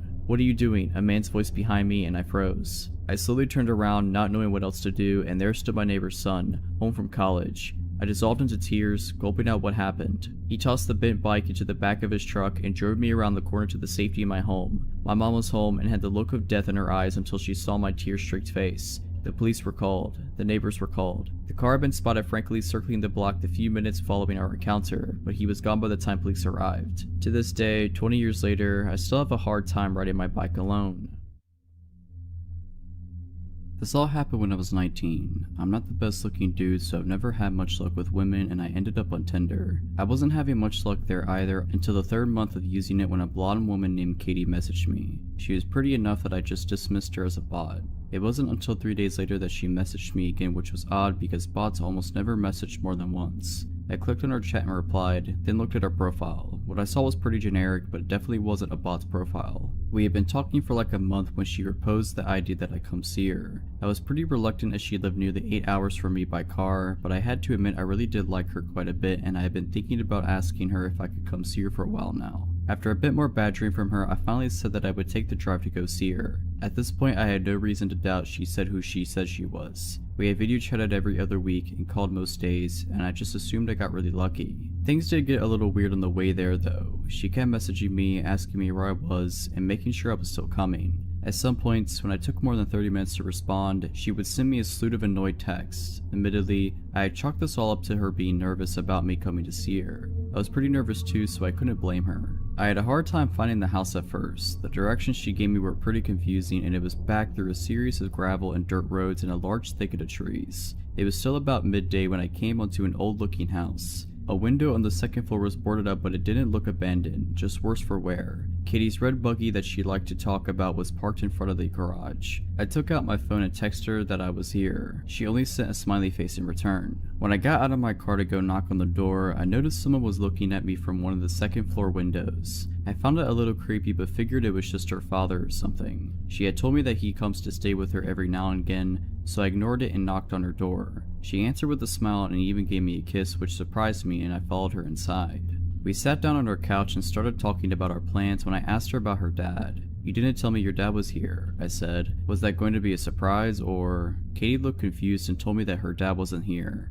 I still thought she was keeping up the act, and I told her that she didn't have to keep pretending, and that I had seen him looking at me through the upstairs window. Katie went pale and said that we had to get out of there now. We both ran out to our cars, and when I questioned Katie, she informed me that her dad wasn't there and that she had been home alone until I showed up. I called the police, and while I was on the phone giving the address, Katie gasped and pointed to the window where I had seen the guy last. He was looking at us from out the window again. I got a better look of him and he seemed older and frail, almost like he hadn't eaten anything in a while. He left the window after he saw that we saw him. The police took half an hour to show up, and the whole time Katie was crying and mumbling about how she was an idiot for not keeping her doors locked. When the police finally did show up, one started asking me and Katie questions, and the other two searched the house. They came back out a little later and told me and Katie that, while they didn't find anyone, they did find that the back door was hanging open. Whoever it was had ran out into the woods, but the cops were sure the house was empty. After the cops left, Katie asked me to stay the night because she was too scared to be in her house alone right now. I gladly did, and we slept downstairs on the couch as Katie's bed was the room next to the one the man had been in. Katie had also brought out the shotgun that her father had given her but she never used. I told her it was fine, the man's gone, but she insisted, saying she'd feel safer if we had it out. I'm glad she did. Later that night, I was still wide awake, watching TV. Katie had somehow managed to fall asleep. From the kitchen, I heard the sound of a doorknob being turned. At this point, I wasn't even scared, I was just pissed. I flipped on the light in the kitchen and pointed the gun at the kitchen door, and there he was. The guy that had been in the house before was standing on the other side of the glass door. He looked shocked, and I'm glad we had locked the door. The man unfroze and yet again ran into the woods. I woke up Katie and told her what happened and called the police yet again. When they arrived, they did a sweep of the woods and found no one yet again. They told Katie and me that it'd probably be a good idea to stay at somewhere else for the night. Me and Katie said our goodbyes. She was going to stay at our friend's house and I was going home. I left a little after Katie did, and I was on the phone with my brother telling him about what happened. My headlights were on. As I was talking, something caught my eye. That man was standing at the corner of the house just watching me. I gunned it out of there and didn't even bother calling the police again, but I did text Katie and she said she was going to call them again. I don't think Katie ever even went back into the house alone. I had to fly out to a small town I'd never been to in order to look for a place to live. I'm moving there in the fall to start grad school. My boyfriend flew with me. Before the trip, I researched all sorts of apartments on Craigslist and set up a bunch of appointments. Our first appointment was in the afternoon in this sort of remote residential area. The landlord sounded fine over email and asked me to call him an hour before the appointment to confirm that I was coming. I called, he didn't answer, so my boyfriend and I started walking to the house and just hoped that he would show up. Maybe 10 minutes before the appointment, he called me. "Are you coming?" he asked. He sounded like an older man and had this very strange, slow way of talking, but I just thought that he was just older. "Yes, we're in front of the house now." He got extremely upset. "We? Oh yes, my boyfriend's with me. You never told me you had a boyfriend. You never said that." It had never crossed my mind to tell him this information, since my boyfriend would not be coming to live with me. He was just helping me look for apartments on the trip. I told the man so, and after a very long pause he said, "I'm sorry, it's just sometimes people don't tell me when they're married, and it surprises me. I'll see you soon." Then he hung up. I told my boyfriend about what the man had said and he was immediately weirded out. He wanted to leave, but there were slim pickings in terms of real estate at this point, so I stupidly said that we had to stay, in case this place was the place. As we're discussing it, we see a man leave the house we're going to view. This man was young and extremely sketchy looking, greasy hair, furtive eyes. He took one look at us and ran out of the house to his car and pulled away from the curb with a screech. Okay, so now we're really weirded out, but this isn't enough for us to bail just yet, and as we look at each other wondering what to do, the landlord arrives. He's in his 50s, very tall and very strong looking. His eyes are completely blank and empty of warmth or emotion. He slowly walks up to us and says, "I'd shake your hands, but mine are dirty." "What from?" my boyfriend asked. "Work," is the flat reply. He asks us a lot of questions about me, completely ignoring my boyfriend. The entire time he stares into my eyes without blinking. What am I going to school for? What other places am I considering for living? Is my boyfriend moving to this town too? I try to give answers that are as vague as possible. Meanwhile, my boyfriend asks the landlord questions of the same kind, which he refuses to answer. Then he says, "Apropos of nothing, let me show you the basement." At this point, I should have noped out of there, but I didn't. I kept thinking this was an eccentric old man from a small town. We're city folk,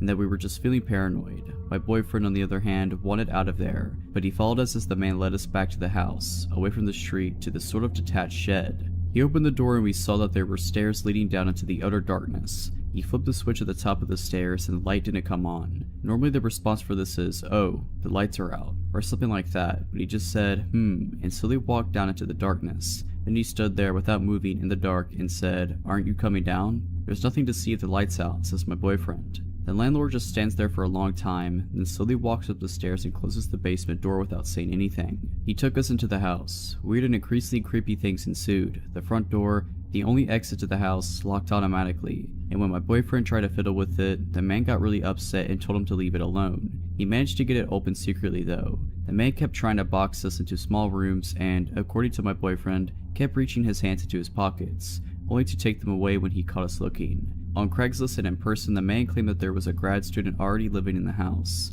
but the evidence of that seemed arranged. There were neat piles of generic textbooks on the table, but not other things a 20-something might read. There was a bowl of fruit on the table, but no other food in the fridge or pantry, or utensils. There were maybe 3 t-shirts in the closet. This supposed grad student wasn't out of town, but the landlord couldn't say what school he went to or how long he'd been renting the house. Finally, the man had showed us every single room in the house but one. This one he refused to open, claiming it was just the attic and we didn't need to see anything up there. He gave us several reasons when we inquired. It was unfinished, there was furniture up there, it would smell bad. This last one I believed, because standing near the door, it smelled terrible. Finally, we made our excuses and bolted out of there. The man walked us out, pretended to go into his car to leave, and when he thought we had turned the corner, slowly sauntered back into the house. My boyfriend, fixated on the idea that there was something wrong with this guy, googled the man that night. We found out 3 things: that he was a pillar of the community, known by a lot of the townspeople, and that there was no evidence of him owning or managing a real estate company, as he claimed on Craigslist, and he had listed his home address as the very house we had been touring, the house where the grad student lived. Yeah,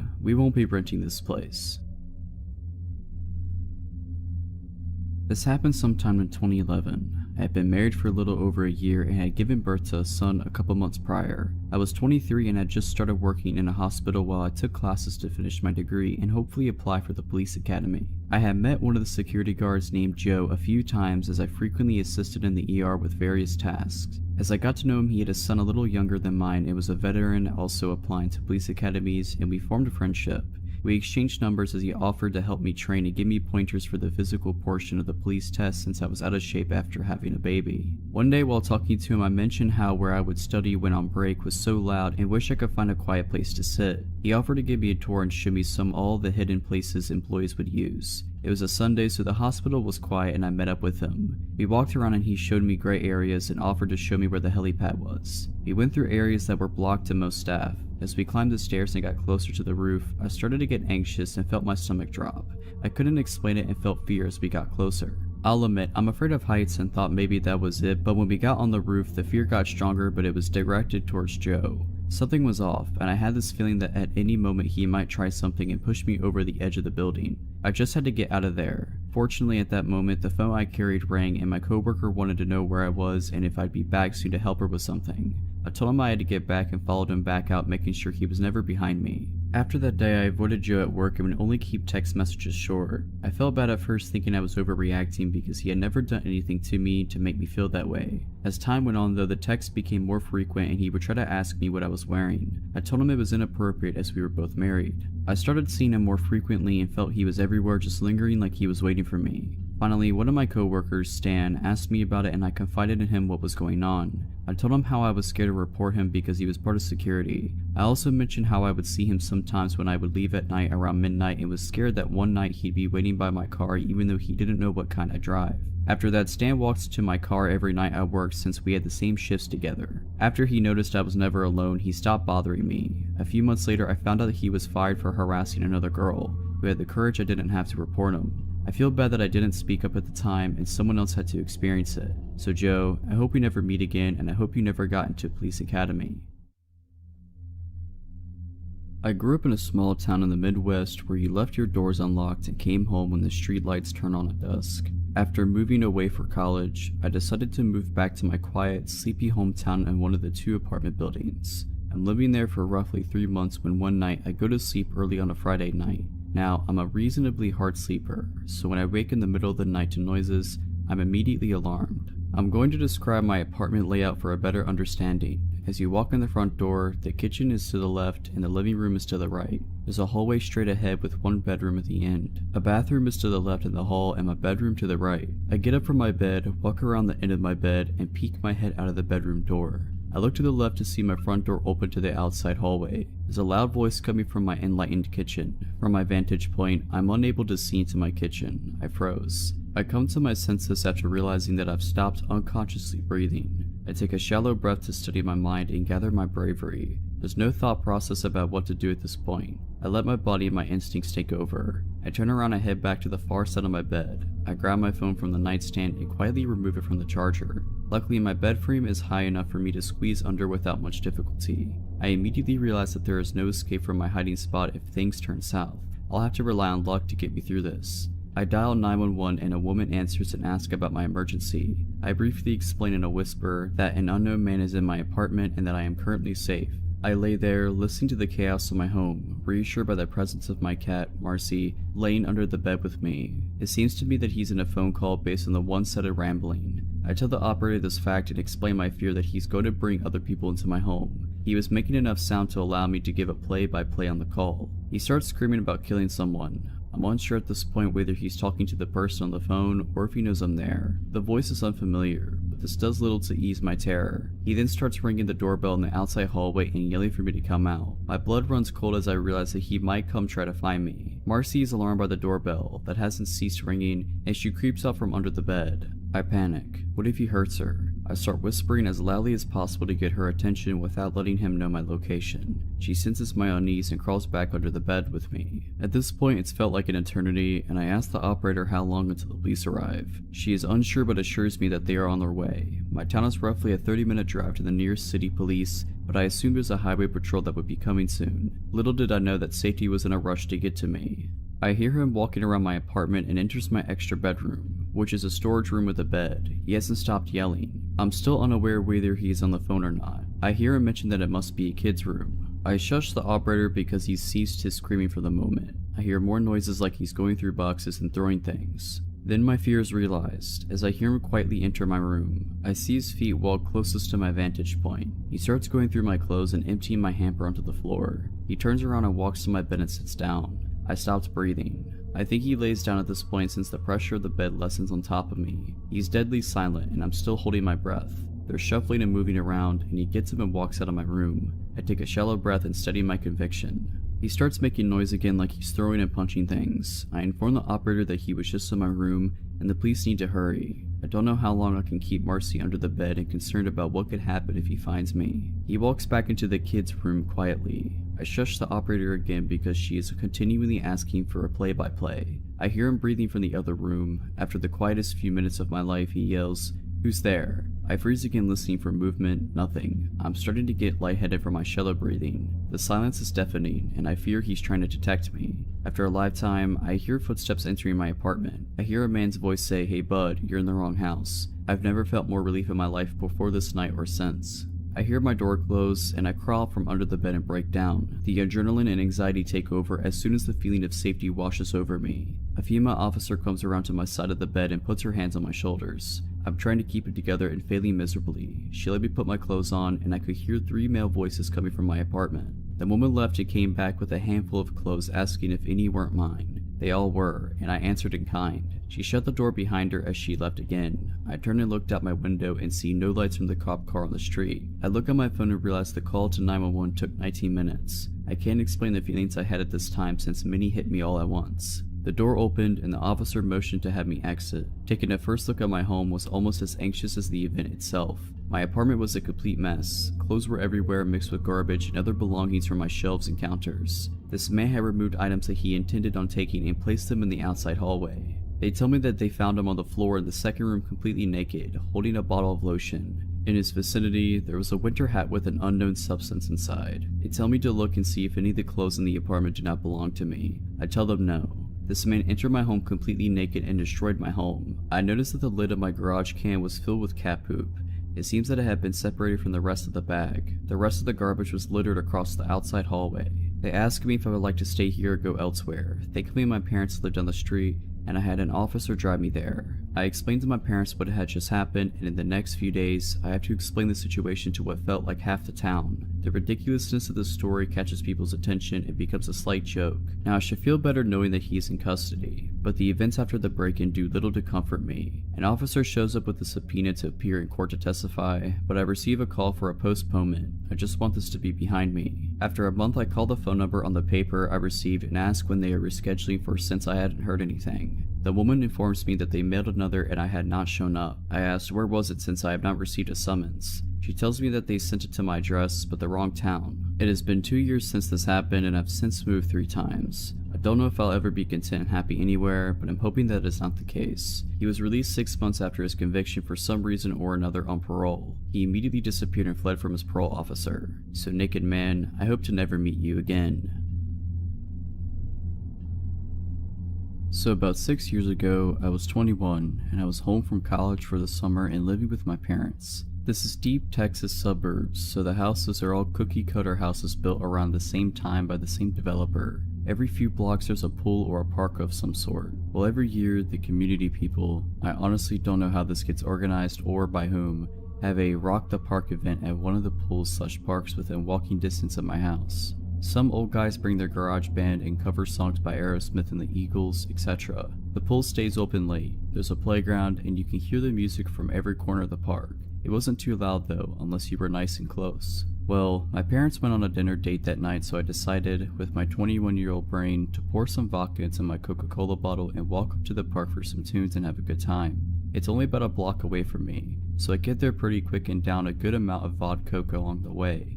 I'm feeling pretty good by the time I get there, so I head right up to the closest bench to the stage. They were just standing within some cones and speakers on the grass. There's a person sitting on the far edge of the bench, but I don't really pay attention to him first. There's a good 4 feet of empty bench between us. It didn't take long, however, for him to strike up a conversation. He had a bony face and looked to be about at least 30. He said hello, how are you, etc. I was polite back, but pulled out my phone so he might get the message that I didn't really want to talk. He asked if I'm having a good time, and like a fool, I tell him that of course I am. I'm a couple shots worth of vodka in. I shook my Coke bottle and the small amount left and it fizzed. That was when he started to ease his way in.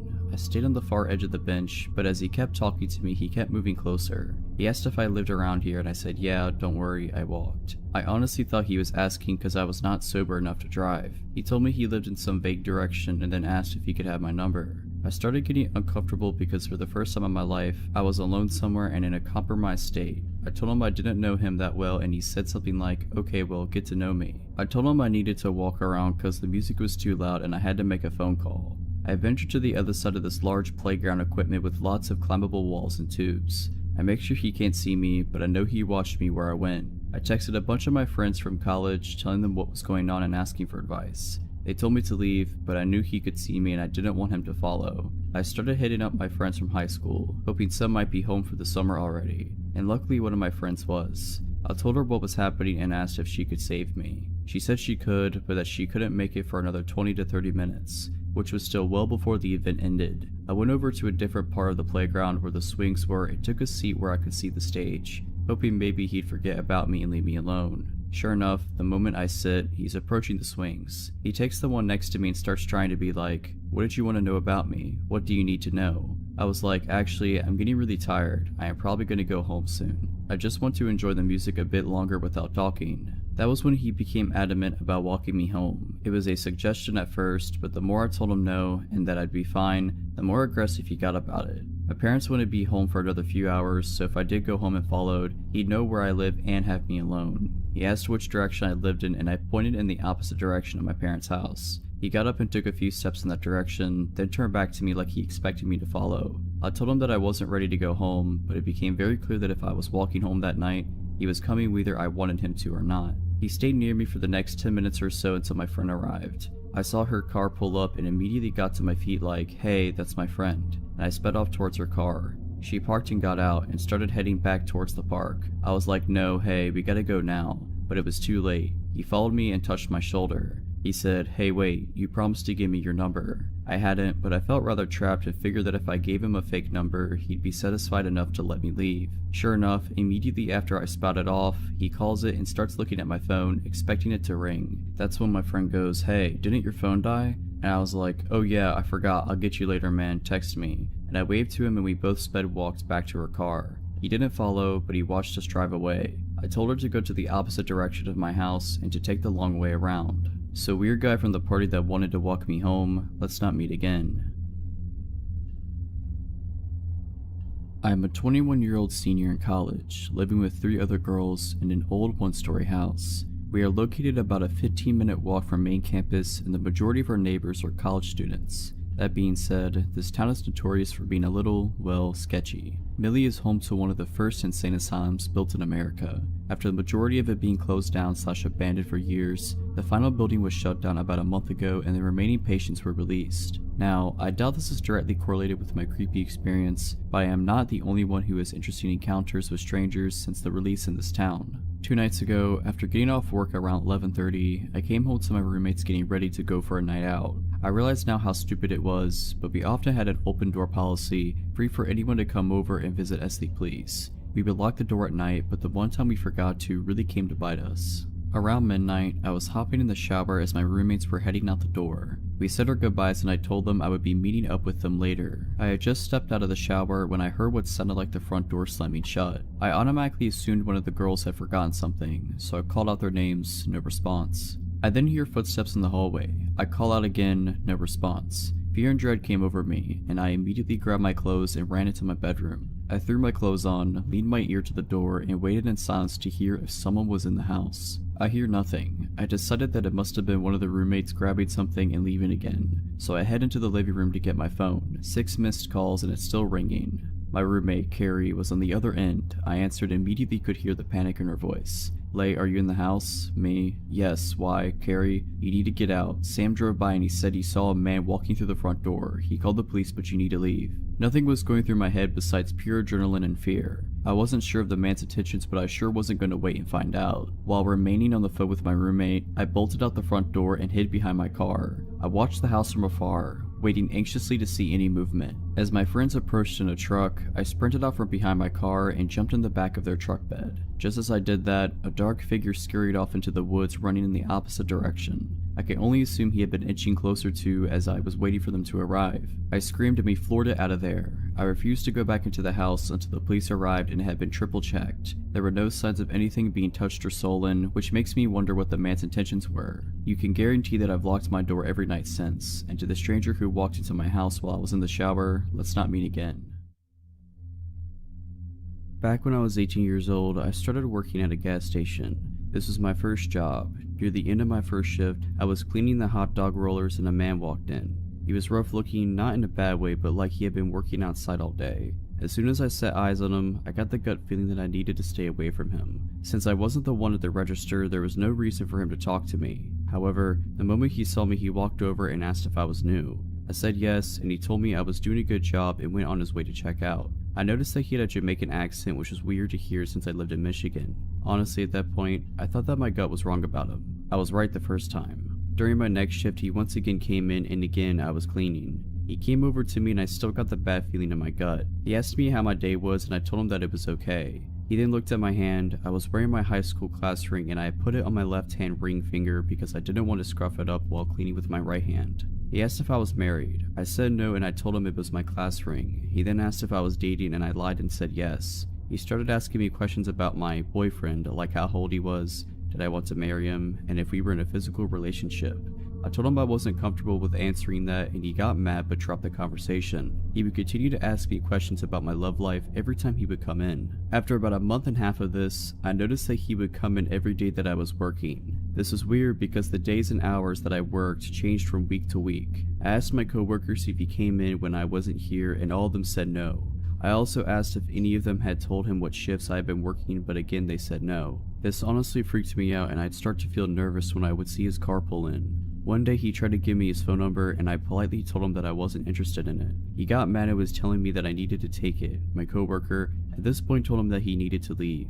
The next day he came in and asked me on a date, and when I declined he told me that I was going to regret it. He asked me several more times and each time I said no. After a while of him asking, I told him that it was never going to happen and that I had absolutely no interest in him and never would. This only made things worse. He told me that I didn't have a choice and that he would be here when I got off work and that I was going to go with him. When he left, I called my father and told him what happened and asked if mom and he could come to pick me up at the end of my shift. He said yes. I didn't get off until midnight, and about 10 minutes before my dad walked in and told me to act like I was going to go to my car as normal, but he was going to be in there. A few minutes after, the guy pulled in and got out of his car and was just standing there. As my shift was over, I hurriedly walked over to my car. He started approaching me and I jumped into the passenger seat and slammed the door shut. When he got to my door, my dad rolled down the window and pointed his gun at him. The man ran off and I thought that it was the end of it since he didn't come back into my work the next few days. However, it wasn't. About a week later, I was at the store with my mom when I got the feeling that someone was following us, and sure enough, it was him. We got out of there as fast as we could, and from then on out, my mom and I were not allowed to leave without my dad. Everywhere I would go, he would show up. Even when I went to my friend's house, who lived about a half hour from me. We caught him driving by the house several times. My mother also caught him following her several times, which freaked her out. We contacted the police and told them what was going on, but they said there wasn't enough evidence and that there was nothing they were able to do. To this day, I am still mad at the police for not doing anything. He started coming back into my workplace, and I asked my boss to ban him from the store, but she said no. Later, I would find out that they were friends, and that is how he always knew when I was working. I also believe that she was the one to give him my phone number, because it was around this time that I started receiving strange messages about how I looked, about my parents, and other creepy things. I got to the point where I was so paranoid that I wouldn't leave my house without my father. I had to have him drop me off and pick me up from work, and when I was at work, anytime I had seen a car that even somewhat looked like his, I would run and hide in the back room. Even my poor mother was paranoid and wouldn't go outside without someone with her. Finally, my father had enough and told me to quit my job and that he would help me pay the few bills that I had. Even after quitting my job, I was freaked out and decided to go stay with my aunt and uncle, who was a police officer, who live about 6 hours away from me. When I got there, it was the first time in nearly 6 months that I was able to relax. It didn't last for long. One night, my uncle and I went to pick up a pizza. Less than a minute after he walked in, the glass on my door was broken and hands were grabbing me. It was the Jamaican man and another guy. They got the door open and were pulling me out. I fought them as hard as I could. I got a few good hits on them, but it didn't do much good. Thankfully, my uncle came out and both of them ran after my uncle when he announced who he was, and my uncle chased down the Jamaican man after I shot out which man he was. That day he was arrested. Later on, I found out that he was illegally here and was deported. It took me about 2 years before I would go anywhere by myself. Honestly, it wasn't until I got my CPO that I was comfortable going places without someone with me. So Jamaican man, let's not meet again. I was in college and I lived in a house with 5 roommates. I lived on the 2nd floor, and the way it was set up is important. There were 4 bedrooms on the 2nd floor and 2 bathrooms. 2 of the bedrooms each shared a bathroom, which was accessible only by the bedrooms, not the hall. So I could walk through the bathroom to my roommate's room and vice versa. My door had both a handle lock and a deadbolt, which I used every single night because it was a habit I'd had since freshman year. Because in dorms, drunk roommates or floor mates tend to wander in and wreak havoc if you don't. The door to the bathroom, however, didn't have a lock, so I could never secure that. One of my roommates had her boyfriend visiting, and he'd brought a friend with him. I hadn't spoken to the friend or gotten to know him at all, and I didn't really have any opportunities to since I didn't hang out in any of the common areas of the house, and frequently didn't even sleep there because I was casually seeing someone at the time. My first interaction with him was about 2 days into his visit. I was coming home around 6 AM from the house of the guy I was seeing, and I walked into the living room. When I came in, the visitor was alone and shirtless in my kitchen, which is open to the living room. He didn't even say hello, he just angrily asked me, "Where were you?" which I was taken aback by, because he sounded like a jealous boyfriend, but I told him I had been at my boyfriend's house and he said, "You didn't tell me you had a boyfriend." Well, of course I hadn't told him, I've never spoken to him. I made a weird face at him and went upstairs and didn't see him again for the rest of the day. I slept in my own room that same night, deadbolt secure. I woke up at around 7 in the next morning to him entering my room from the bathroom. Before I could say anything, he saw that he woke me up and said, "Sorry, I was looking for the bathroom." I replied, "Well, you're standing in it, so," and he retreated and closed the door. I didn't think much of it at the time because I was groggy and I just fell back to sleep. Now, despite all that, up to this point he didn't really creep me out, he just seemed weird. But later that day is when it got worse. I came home from my classes and went up to my room. He followed me and let himself into my room without knocking. The door had been closed, and I made it clear that that wasn't okay, but he was being friendly, so we chatted normally for a couple of minutes because I didn't want to be rude. Then he decided to say, "I think you're the one. The first moment I saw you, I knew you were the one and you're gonna marry me." Obviously, I was taken aback by this as this was only our 3rd interaction and we'd spoken for maybe 2 minutes total. I told him that I had no interest in marrying him, that I wasn't even attracted to him, and told him to leave me alone now. I decided to leave and called the guy I was seeing and told him what was going on, and he told me I could stay over at his house until this weirdo left. A couple of days go by and the weirdo was supposed to have left for good, so I went back to my house. I slept in my room that night with the door locked as usual. I woke up to hear someone trying to come in through my main door, but thought it was just one of my many roommates. Then I hear the bathroom door open and someone walking into my room. I rolled over and he was standing maybe a foot away from my bed and said, "Hey beautiful, where have you been?" I said, "Weren't you supposed to leave? Why are you in my room?"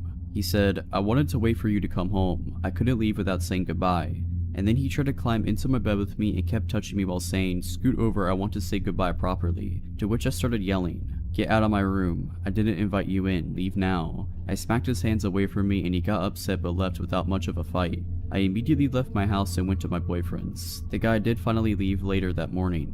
The next day, despite me yelling profanities at him and telling him how creepy he was when I last seen him in my bedroom, the guy still decided to find me on Facebook and try to add me. Nope, blocked immediately. So, creepy guy, let's not meet again.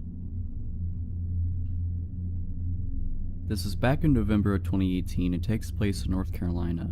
I was 14 at the time. My family and I just moved across states. We had just gotten to the city where we planned on living after a long road trip. We were all hungry, so decided to go grab dinner before we went to pick up the keys to our new house. We went to this local pizza shop. Since we had our dogs with us, we hadn't moved into our house yet. We decided to eat in the car. I'm a pretty fast eater compared to the rest of my family, so I finished way before them. After I was done, I decided to bring my puppy out to do her business. We were standing just a little ways up from the car, playing in the leaves on the ground. I grew up in Florida, so I wasn't used to seeing piles of autumn leaves, so was just living my best life, not paying attention to my surroundings, when a man taps on my shoulder. My dog notices him and immediately tries to jump on him, as she does with anyone, so I pull her back while I'm backing away from him. He looks to me in his mid-40s to 50s. He smiles creepily at me like it was forced. He says in his scruffy southern voice, "You have my dog, my border collie." Immediately a red flag goes off in my mind, as my dog looks very obviously like a boxer, nothing like a border collie. I just say nervously, "I think you're mistaken, sir, this is my dog." Not even telling him how my dog does not look anything like he was describing. I look over to my parents' car that was just a couple feet ahead of me, unsure of what to do. They hadn't even noticed the man approach me. They were on their phones. The man now asked me, well, you would be able to come help me look for my dog, right? I can feel my stomach drop in that moment. I still don't want to make a scene, as I'm probably overreacting.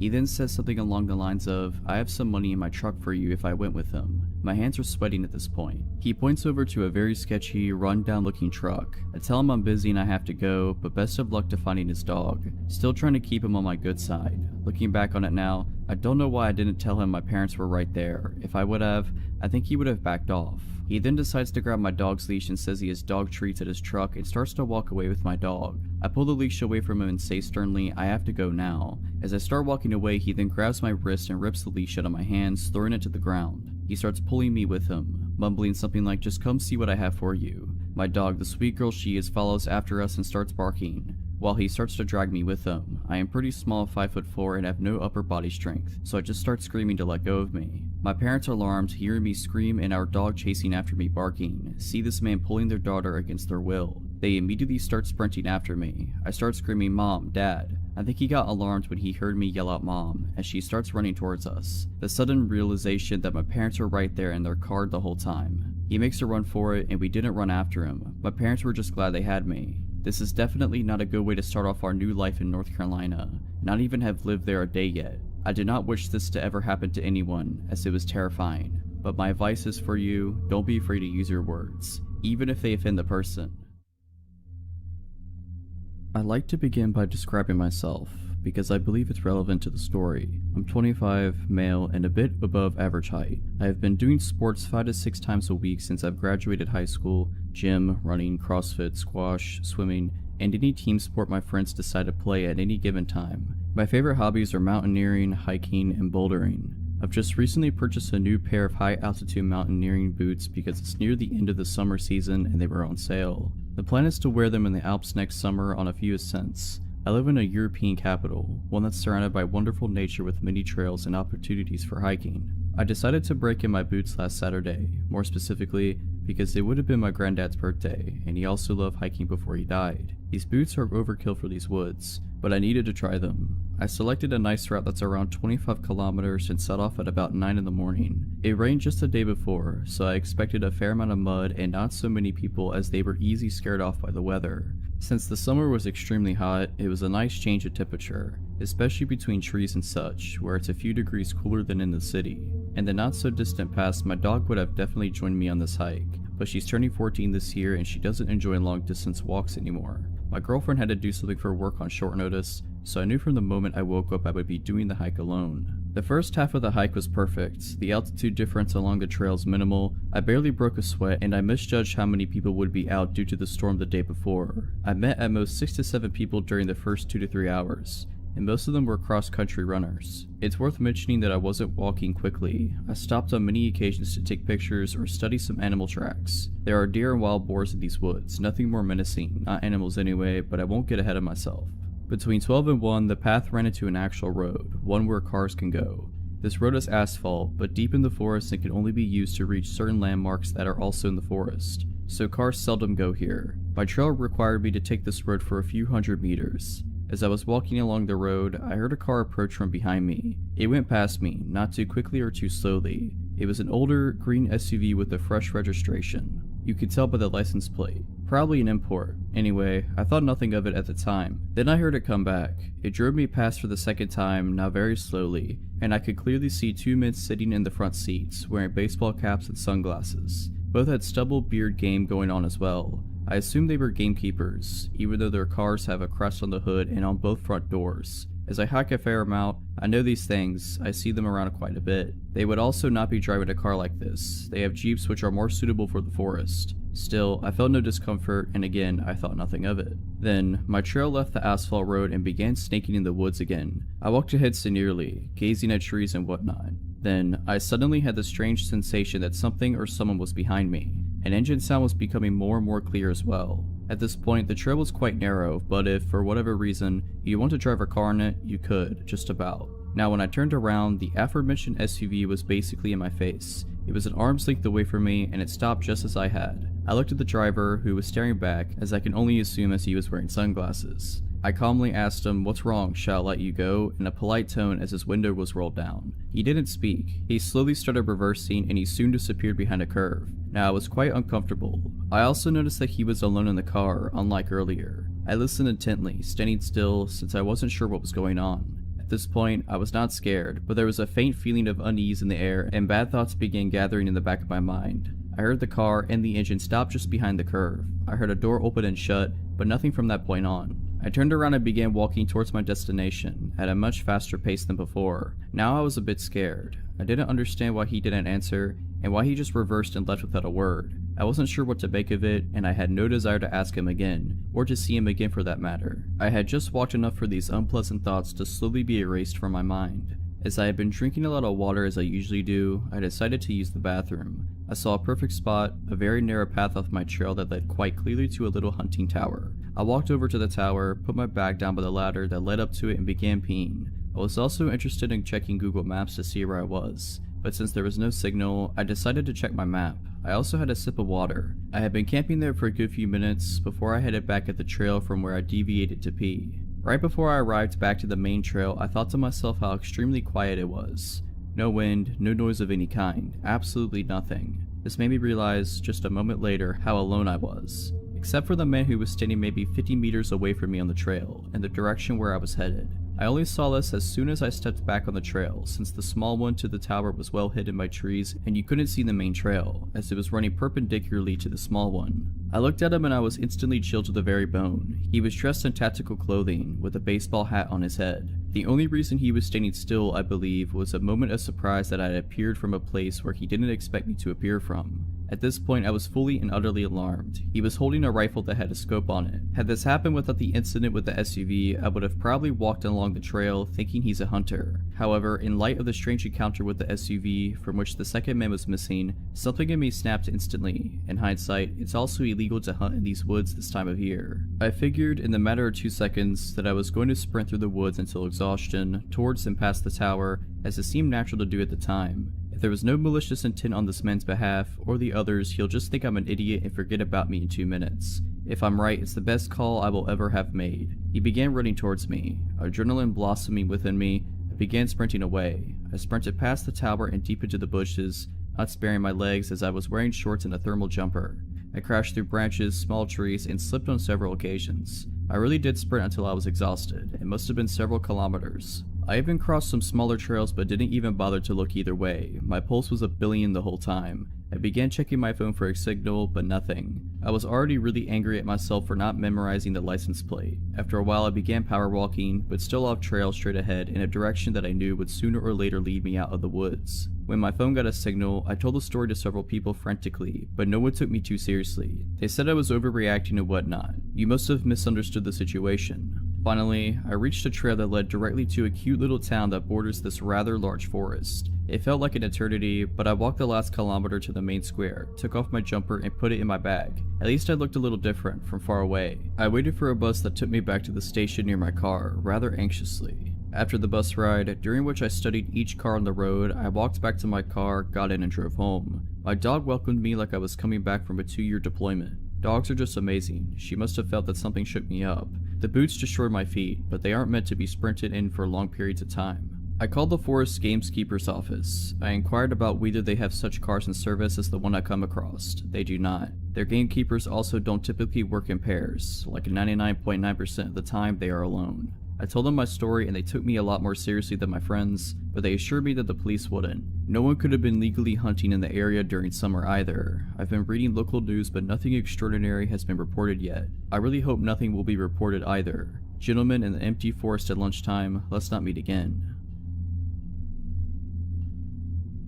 This happened a couple years ago. In 2016, I had just turned 18 and was in my second semester of community college. I was lucky to get to take a few specialized classes that were requirements for my major. These classes require me to drive about 45 minutes every Monday, Wednesday, and Friday to the main campus of my community college system. This is relevant because I was going to a town that I didn't know much about and didn't know anyone who lived there. There was a man in my class named Eddie. He was a big guy in his late 40s. We spent a lot of time in the lab for these classes, and he was stationed right across from me. I was a bit more naive and unsuspecting at the time and wanted to be nice, so I talked with him and my other classmates quite a bit. It was a lot friendlier to him than I would be nowadays. He started being overly friendly to me and would stand too close and ask too many personal questions. He'd flirt with me in class, to the point it seemed to make other people uncomfortable to watch. He also started staring at me a lot, with an intense look that scared me. Of course, being young and not wanting to hurt his feelings, I decided to ignore it as best as I could. I told my boyfriend about it, but again, Eddie hasn't actually done anything to me, so there wasn't a lot I felt like I could do. A few weeks after that started, all of us were hanging out in a small break room type area, studying for an exam in our next class, which was about 30 minutes away.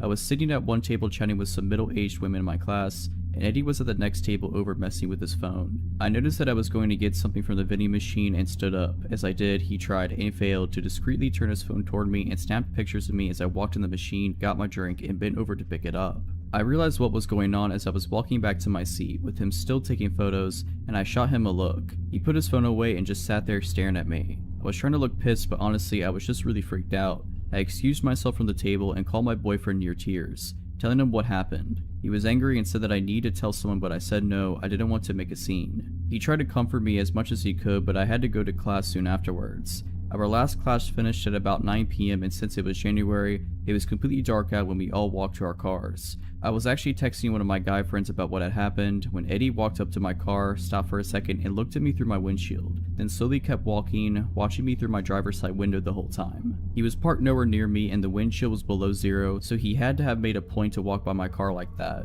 I was terrified, and with my hands shaking, I started my car and drove home as fast as I could, calling my boyfriend on the way and crying. After that, I decided I needed to talk to my professor about what was going on. I was so nervous, but I asked her the next week if I could talk to her privately when class was over. We went to her office and I told her about Eddie and what he had done and how he acted weird toward me. She told me that she had noticed tensed up and went quiet when he got close to me, and had noticed paying a lot of attention to me, and told me she believed me about the pictures. She was honestly amazing with how she handled it. She promised me that she would move things around where I'd be away from him in the lab, and asked if I wanted her to talk to him about it. I said no, that I didn't want to make him angry, and she said that she'd respect that, but she was going to have the security guard stand at the door and watch me go to my car every night, and that she'd tell the program director what was going on, but Eddie wouldn't know that I had talked to her. By the time we had got done, it had been around 30 minutes since class had ended, and she offered to walk me outside. I'm glad that she did, because when we came out the elevator to the first floor, Eddie was sitting there in the foyer alone. Everyone else had gone home. My blood ran cold, but I tried to act as normal as I could.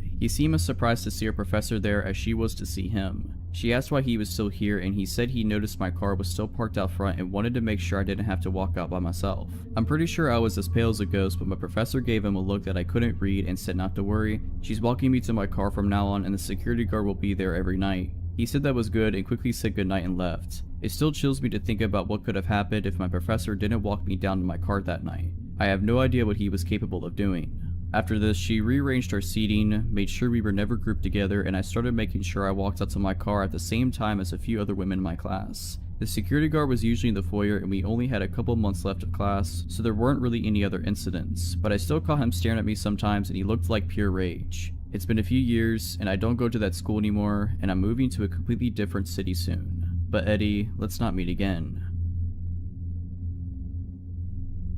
I recently ran into an old coworker from our time we worked at the sandwich shop in the truck stop. We chatted for a while before he had to leave, but I started thinking about my stint at that place, specifically the creepy sandwich guy. In college, I worked some overnights at the truck stop. It was a pretty safe place in a smaller town, and there had only been 3 incidents in the 4 years the place had been open before I got hired in. 1 trucker got robbed, 1 group of ladies arrested for servicing the truckers, and 1 OD. I was never really worried, even though my coworkers seemed a little concerned that I was a young girl working overnights at a truck stop when there was only 1 other employee in the whole place. Usually it was really slow. Most of the time I'd get 3 or 4 truckers come in within the first hour. A couple people came in with the munchies and ordered 3 dozen cookies one time, but usually it was maybe 1 or 2 people an hour, if that, so I'd spend about 3 hours cleaning ovens, finishing dishes, deep cleaning the lobby, that kind of thing. And then I get to spend whatever time between customers doing homework. The overnight boss on the other side, the gas station side, was cool as long as everything was cleaned and tipped regularly. A few weeks before I inevitably left this place, a guy came in about 20 minutes before my shift was over,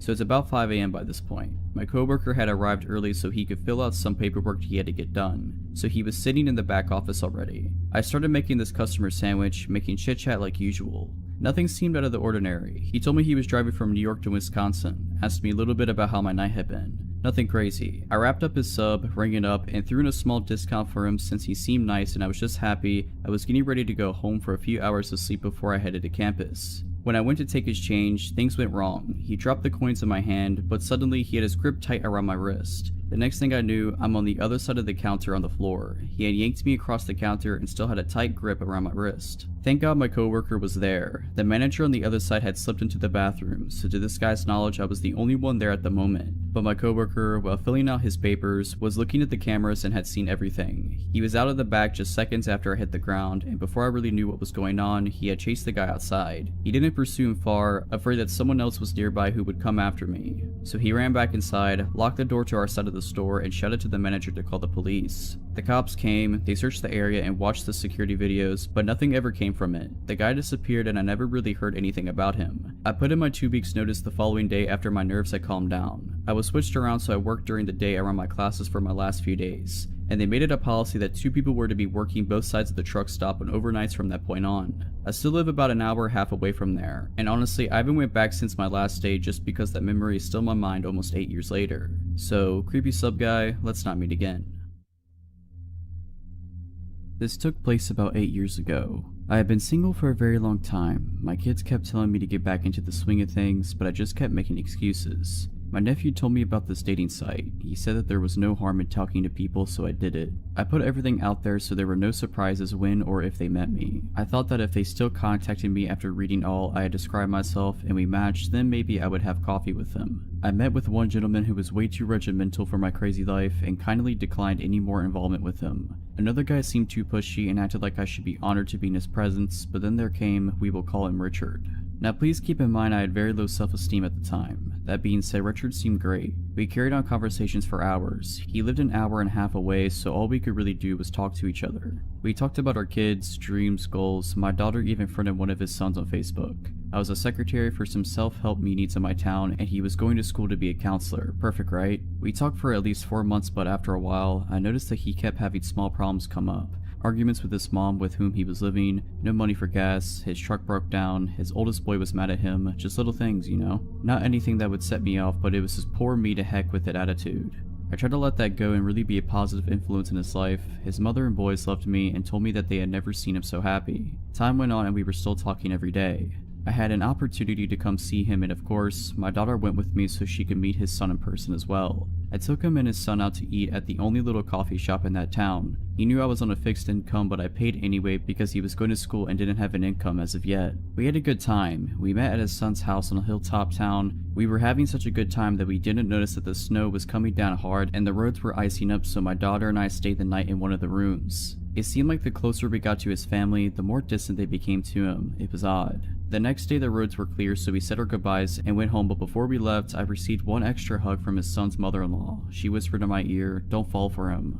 I thought that maybe there was something she didn't like about me. That came out of the left field. The next few days we didn't talk. I thought that was odd. Did I do something wrong? Someone from the self-help meeting told me that there was a man looking for me. She said he looked disheveled and smelled like alcohol. This wasn't a surprise to me because I helped quite a few people get back on their feet, and maybe this one fell off the wagon and just needed to talk. As I was driving down my street, I saw a truck in my driveway I didn't recognize at first. It was him. He found out where I lived and was sitting in the front of my house. At first I was happy until I looked in his truck and saw him slumped over reeking of booze. At that point my fixed mode set in and I asked him in for some strong coffee. He told me that he had a blowout with his mother and she kicked him out and his boys won't talk to him. I got him some clean clothes and told him to take a shower. I figured we could sort it out the next day. In the meantime I was taking him to a meeting. He sobered up and agreed to go, but the whole time at the meeting my friends were acting like I had lost my mind. Did they see something I was blind of?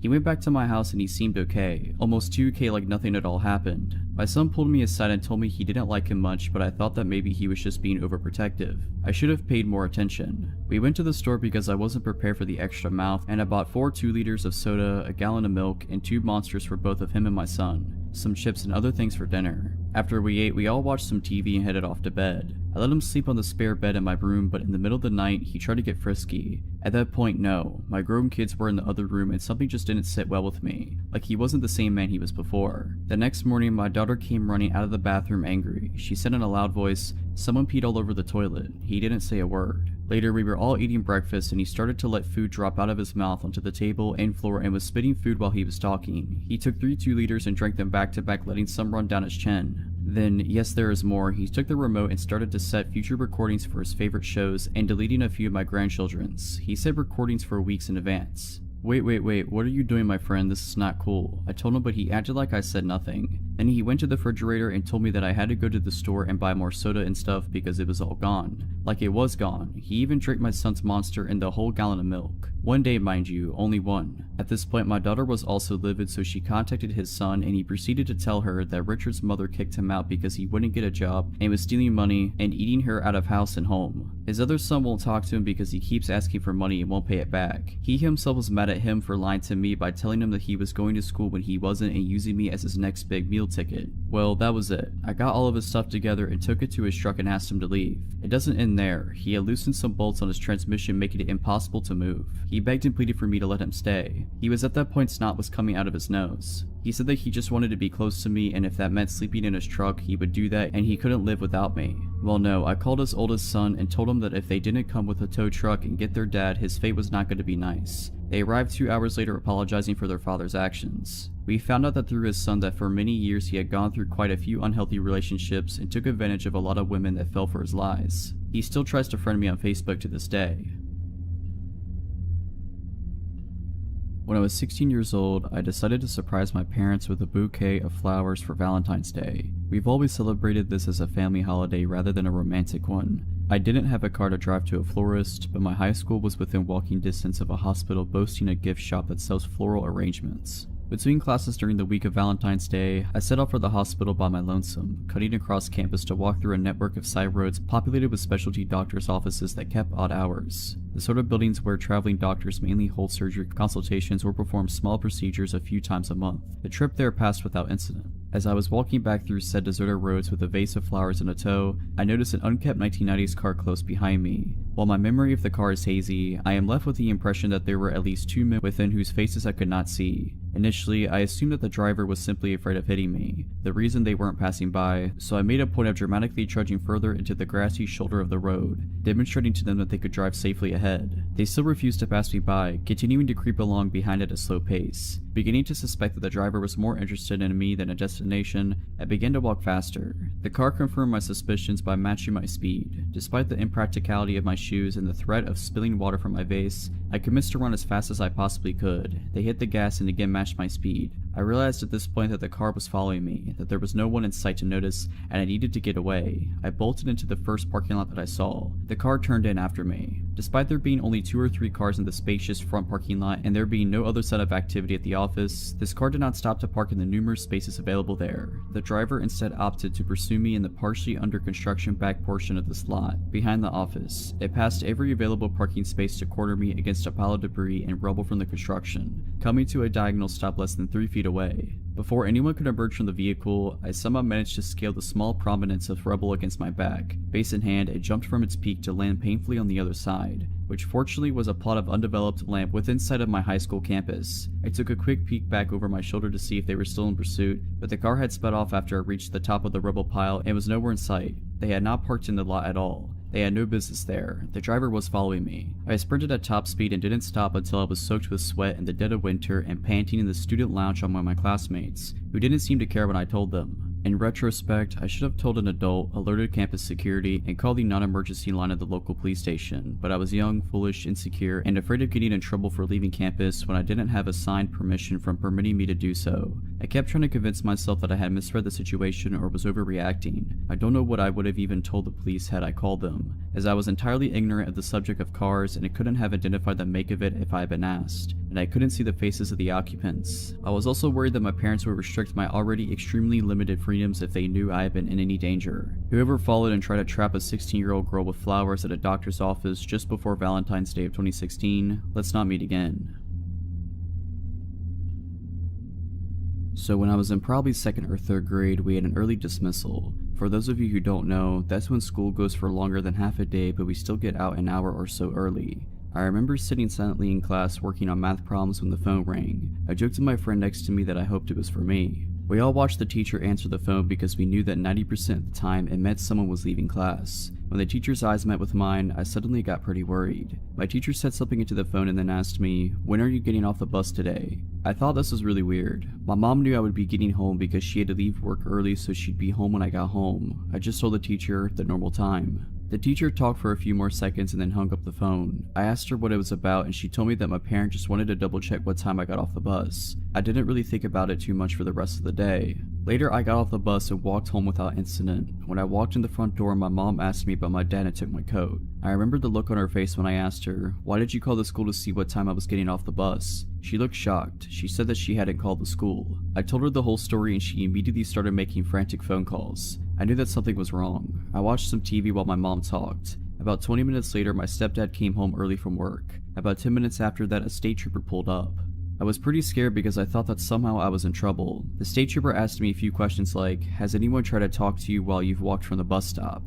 Have you seen anyone parked at the bus stop who didn't have a kid get into their car? Has anyone tried giving you a ride?" The answer to all of his questions was no. I had never seen anyone suspicious as we lived in a pretty nice neighborhood and it was mostly old retired folk who live around us. My mom asked me to go upstairs to pack my bag as it was my dad's weekend for visitation. When my dad got there to pick me up, he was questioned pretty heavily by the state trooper. I had been eavesdropping from upstairs. My mom called me back down and I left with my dad for the weekend. My dad ended up teaching some basic self-defense, which I thought was pretty cool. I never heard anything about the situation and eventually I forgot about it. Fast forward to today. I was watching a horror movie when I then remembered the whole incident. I asked my mom about it and what she told me chilled me to the core. She told me that someone had called my school posing as my dad. This man knew my dad's full name, my full name, and my mom's full name. He kept saying that my mother wanted him to pick me up from the bus stop because she wasn't going to be able to leave work early. The school didn't even bother calling my mother. I believe that the only thing that saved me from being abducted was the fact that I had told the man that I'd be getting off the bus at the normal time, which was around 3:15. I had actually gotten off the bus at around 1:45.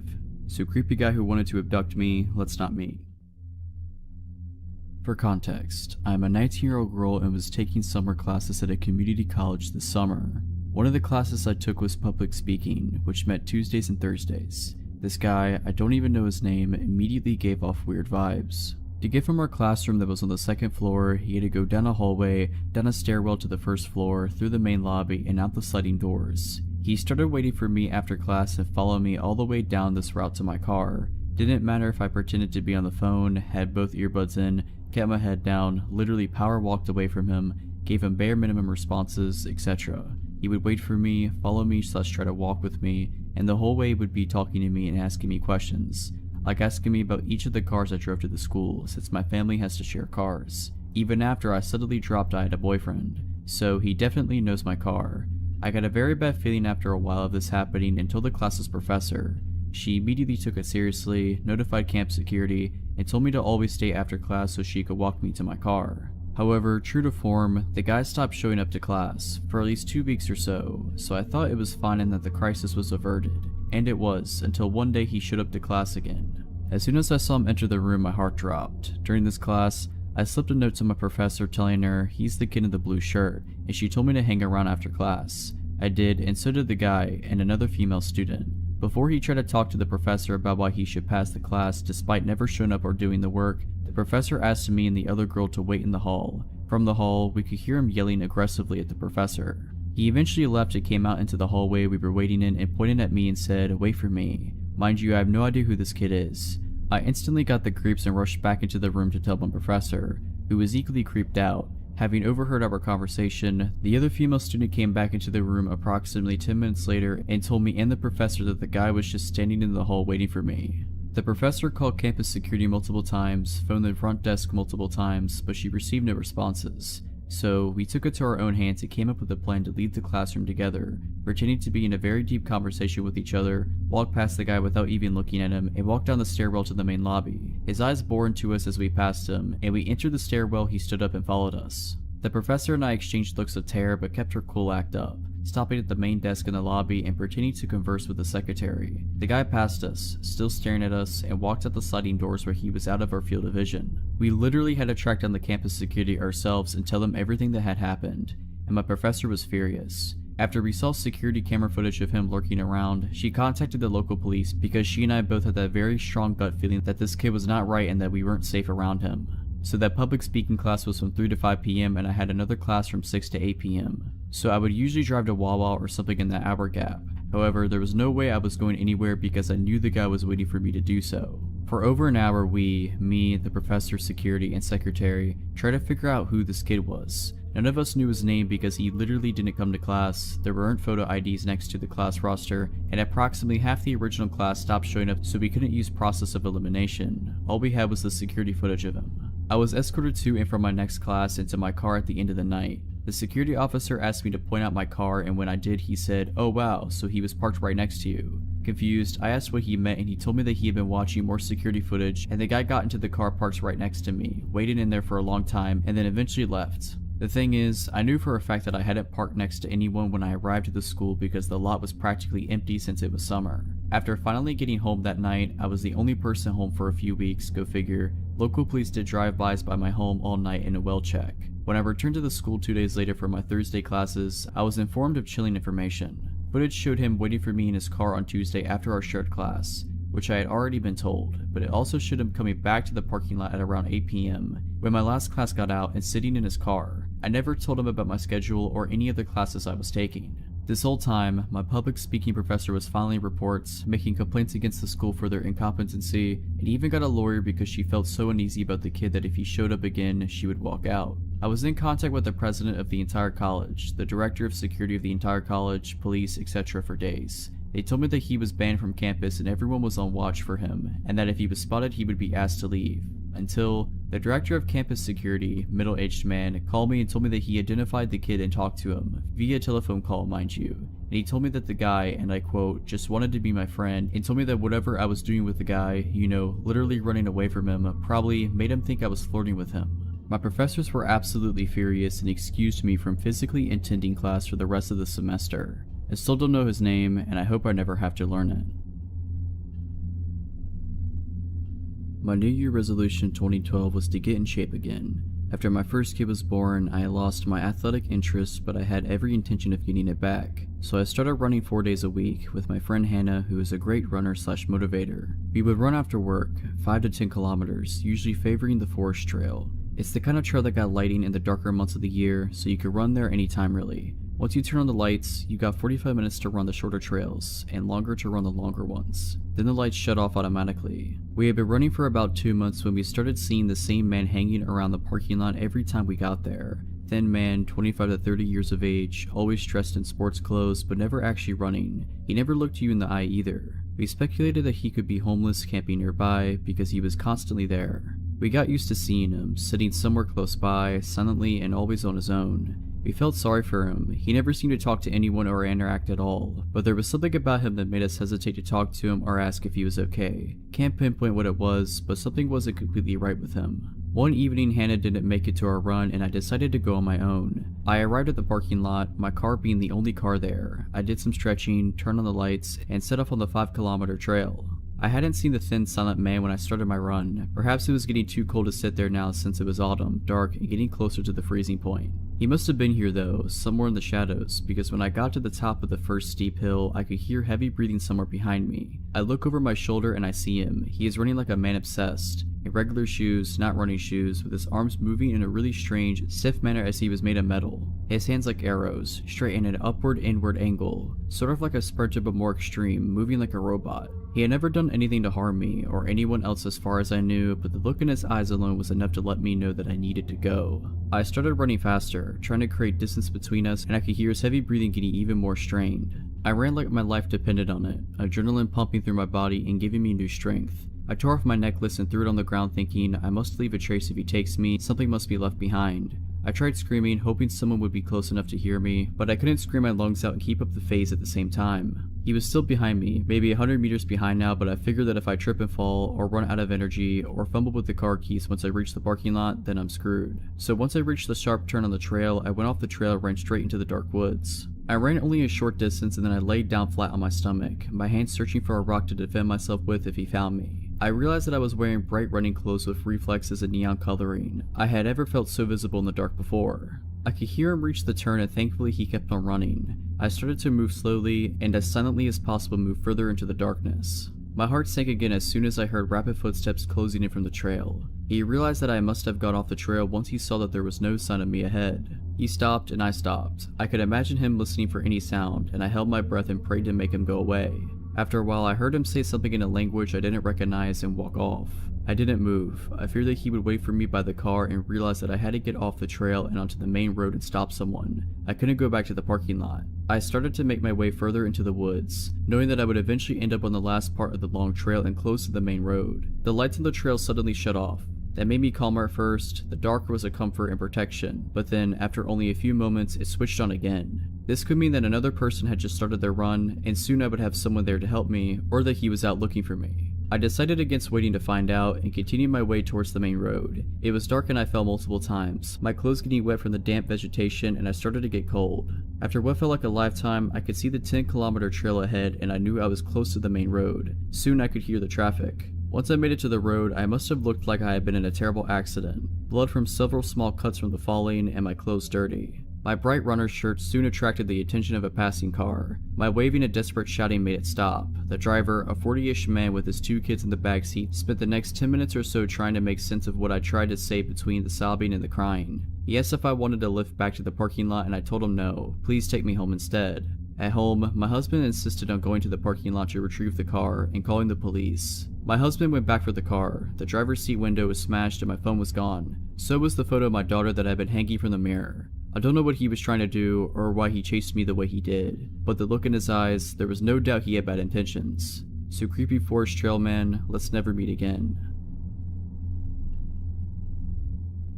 This is a story from when I was 18. I'm 25 now. My mom and I were regular attendees of our local church. We both attended different midweek groups. I met with some of the younger ones, and my mom went to one with some of the middle-aged people. Anyway, my mom's group was about half a mile from our house, and we didn't own a car, so she would often walk there on her own. For the 7:30 start, this was fine in summers because it wasn't getting dark until around 9ish. When her group ended at 10, she would call me and I would start walking/running to meet her to walk her home. We would usually meet not too far away from her group, but we would always stay on the phone until we met. On the night in question, all was usual. She called, I got my trainers on, and locked the house and began jogging to meet her. I usually ran because it was good training for my rugby. In order to meet my mom, I had to cross up our local park and go through a dark patch of trees behind some of the local houses. It was usually just before these trees that we met. Anyway, I'm running and my mom's walking. We are talking about her evening and who was there when she suddenly says, Joe, hurry up, I think someone's following me. My heart rate goes through the roof and I start to panic, so I start sprinting still with some way to go until I meet her. I tell her to stay calm and keep her updated on my position. My mom is tough but short. I hear my mom scream through the phone and also hear it in the distance ahead. Get away from me, what do you want? I don't have any money and you can have my phone if you want. This panicked me. I ran like I had never run before. The distance I had to cover usually took me a good 45 to 60 seconds to run, but I did it so much faster. By now I can see them in the distance. My mom's screams were piercing through me. I could see the guy has her by the hair and is dragging her about. She was fighting him all the way. I shouted, get off of my mom, and charged in. He was tall and lean but had hardly any weight to him. What happened next is something of a blur, and only through me and my mom talking about it have we come to some conclusion on what really happened. And the guy's injuries, of course. He saw me and immediately let go of her. She fell to the ground sobbing and tried to run. I caught him fairly easy and took him to the ground hard. My mom says I took him clean off the ground before smashing his head/shoulder into the ground. He grunted and we rolled, but I beat him up. It's at this point that I blank out, but apparently I hopped over the guy, headbutted him, and repeatedly beat his face. Someone from the houses behind had heard the screams and called the police. One guy from the street was a policeman and had come out to investigate. I remember him dragging me off the guy, and it was then that I saw the blood and scratch marks on my arms. He had clawed me, but I hadn't noticed it. The police arrived quickly and we had to be interviewed by them, which is all still a bit blurry. Apparently the off-duty cop had thought I was the attacker, as I suppose anyone would have seen me beat up the guy. The guy was on their records as a thief. He had mugged a girl in town not that long before. When police interviewed him, he claimed that he was just robbing her, but I'm not sure. He's in prison now, thankfully. You never think of bad stuff will happen to the ones you love until it happens. So, guy who attacked my mom, let's not ever meet again.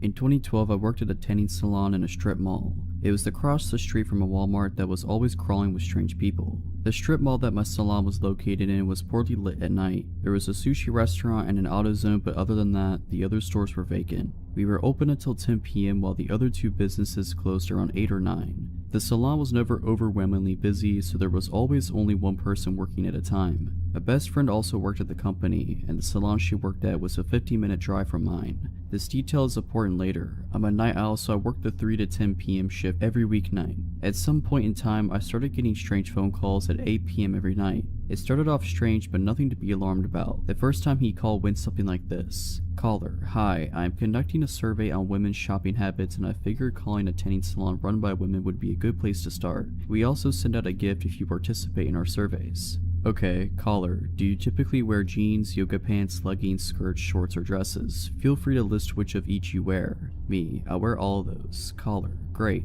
Now when you wear dresses or skirts, do you ever wear pantyhose? Me, not unless it's winter. Caller, so how many tights or pantyhose do you own? Me, I have no idea, like 5? Caller, that is great, so would you be interested in us sending you some free pantyhose? Me, I'm not really interested, I don't wear them enough to care. Caller, okay, totally understand. Would it be okay if I call you for a survey in the future? Me, sure. Caller, when do you typically work? Me, every weeknight. Caller, okay, great, talk soon. I shouldn't have given some random person my work schedule, but they were already calling my job, so there was no denying this person could find me if they wanted. Honestly, I didn't think anything weird about the call at the time. Later in the month we had a store meeting, and the weekend sales associate said she had gotten a few weird calls from a guy breathing heavily and asking her questions. She didn't go into details, so I didn't make a connection. The next few times he called me, it seemed normal enough. One survey was on skirts and skirt length and brands. The next was about dresses and their lengths and brands. He kept offering to send me pantyhose though. I kept telling him I don't wear them. He always said, okay, I just want to make sure I am offering them after every call as it is protocol. Then the last survey he called to have me do really scared me.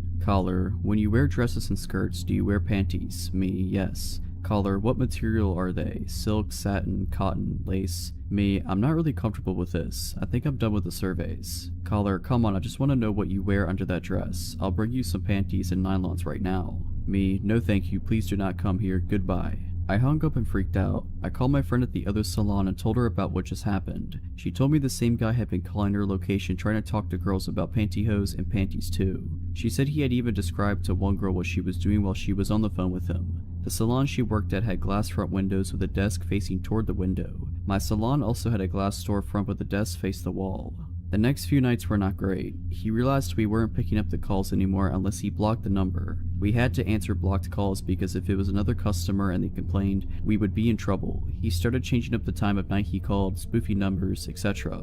His calls were getting creepier and creepier. Heavy breathing, telling us what we were wearing, saying he was picturing our panties. Really creepy stuff. I was afraid to be at work. I made sure to be on the phone with my friend from the other salon every night for my last hour or so. One day though, the calls just stopped. My salon had a waiting area by the desk when you walked in, and then it had a very long hallway with 20 rooms. The last 2 rooms were the spray tan rooms, which needed to be sprayed down each night at close. At the very end of the hallway was a door leading to the dumpsters in the back. To the left of that door was the washer and dryer for used towels and such. This particular night, 20 minutes to close, a weird guy walked in. I had the most intense feeling that this was the creep. I acted normal and asked him his last name. I'd never been here before. Okay. I explained to him how much a single tan on a regular night cost, like $24. I explained our packages, etc., but I knew my words were falling on deaf ears. He just stared at me with his mouth wide open, breathing heavily.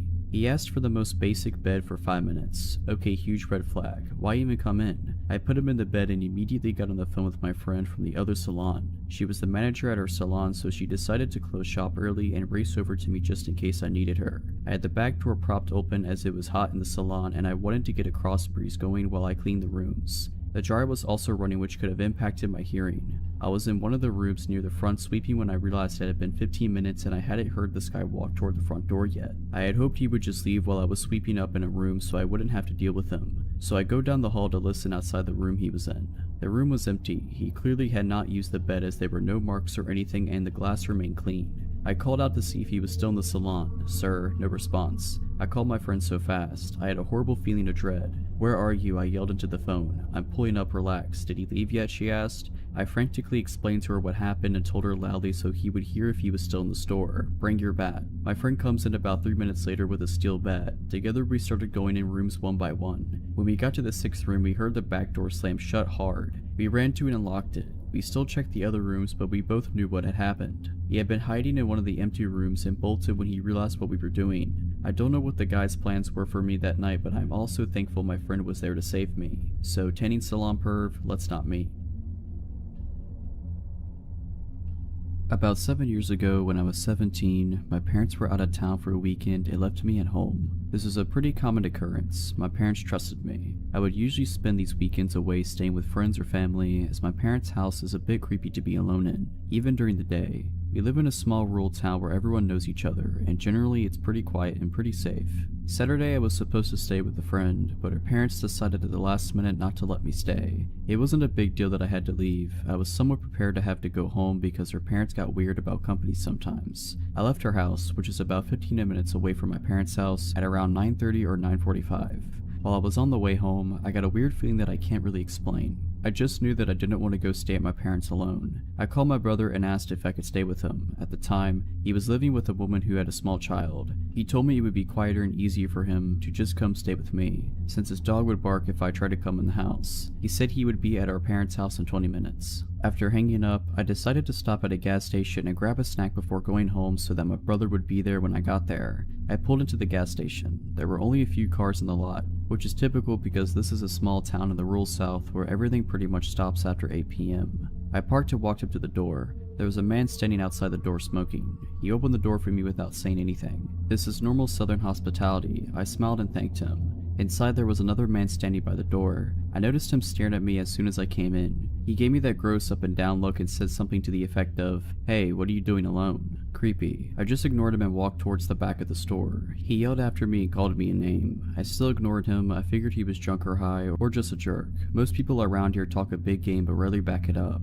I wasn't scared, just annoyed. I got my snacks and paid at the counter. When I walked back up to the door, both of the men were gone. I was happy to not have to deal with any more catcalling. I began walking across the lot towards my car, which was probably around 100 feet away from my door. As I was walking, I looked down on my phone to see if enough time had passed for my brother to be at my parents'. When I looked up, the guy who had hit on me was standing at the pump staring. I looked at him for a second and continued walking. "Hey, you know you're supposed to answer a man when he speaks to you," he said. I remember saying something snarky back to him and getting in my car. He looked pissed at my sarcasm. I locked my doors as soon as I was in the car, started it, and was thinking of nothing but getting home to eat my snacks and hang out with my brother. I put my car in gear and realized the man had disappeared. I looked around before pulling out of my parking spot, only to realize that both men were sitting in a car facing mine across the lot. They were both staring at me and talking, occasionally even pointing toward me. I just stared at them, defiant and pissed. I didn't want them to think they scared me at all. While we were sitting having our staring contest, the man who had opened the door for me smiled and gave me the finger across the throat gesture, as in, "You're dead." I rolled my eyes and pulled out the gas station, annoyed. To my dismay, they pulled out behind me. I hadn't been scared up until this point because, as I said, most people here are a lot of talk with no follow-through. Instead of going home, I took a few back roads that connect back in a sort of circle to see if they were really following me, which of course they were. When they realized I was testing them, they drove up really close to me and started laying on the horn. I couldn't see their headlights, they were so close. I called my brother and told him what was going on. He told me to come home and he would handle it. I started driving home. The two guys were still in my car blowing the horn. Even with my detours, I was only about 3 to 4 minutes from my parents' house. I slowed down to pull in the driveway and was immediately relieved. At the end of my driveway, my brother was standing hands crossed in front of his stomach, clearly holding a pistol. I drove around him into the yard. The two guys actually started to pull in behind me until they saw my brother, then they hightailed it out of there. I have no idea what they would have done if I had stopped somewhere alone or kept driving. I'm thankful my brother was there. This past New Year's Eve, I went away for the night with my two best friends and one of their moms. I was home for the holidays from college, and my friend Sarah invited me to go to Palm Springs to celebrate New Year's with her mom and our friend Rachel. I didn't have any other plans, so I decided to go with them. We went to a cool city about an hour from where we live that is big on shopping and resorts. We planned to have a pretty calm night, watch the ball drop at a block party thing downtown, have a few drinks at a bar. Since we're on the West Coast, the ball drop is at 9, so at around 8, we ventured from our hotel, walking to the block party about a mile away. On the way, we passed by a very lively bar. We decided to stop by and spend 15 minutes dancing, but didn't get any drinks. We continue on to the block party, get some dinner, a glass of champagne. The ball dropped and they had a DJ, so we spent about an hour there dancing. After we got tired of it, we decided to head back to the bar and hang out there until midnight. Once we get there, Sarah's mom pays for a drink for each of us, but leaves soon after that because she was tired. It's about 10:30 at this point, and Sarah, Rachel, and I are enjoying our drinks and having fun dancing. Rachel tried some of my drink since it was the one she hadn't had before. I went back to the bar to get a second drink, and that's the last thing I remember. The rest I've gathered from Sarah and Rachel. Almost immediately after getting my second drink, I asked Rachel to go to the bathroom with me because I wasn't feeling well, even though I was completely fine 10 minutes before. Once in the bathroom, I just collapsed on the floor, and I was almost unresponsive. Rachel, not worried, somehow drags my half-lifeless body out to where Sarah was waiting for us. Security, seeing my condition and assuming I was wasted, asked us to leave.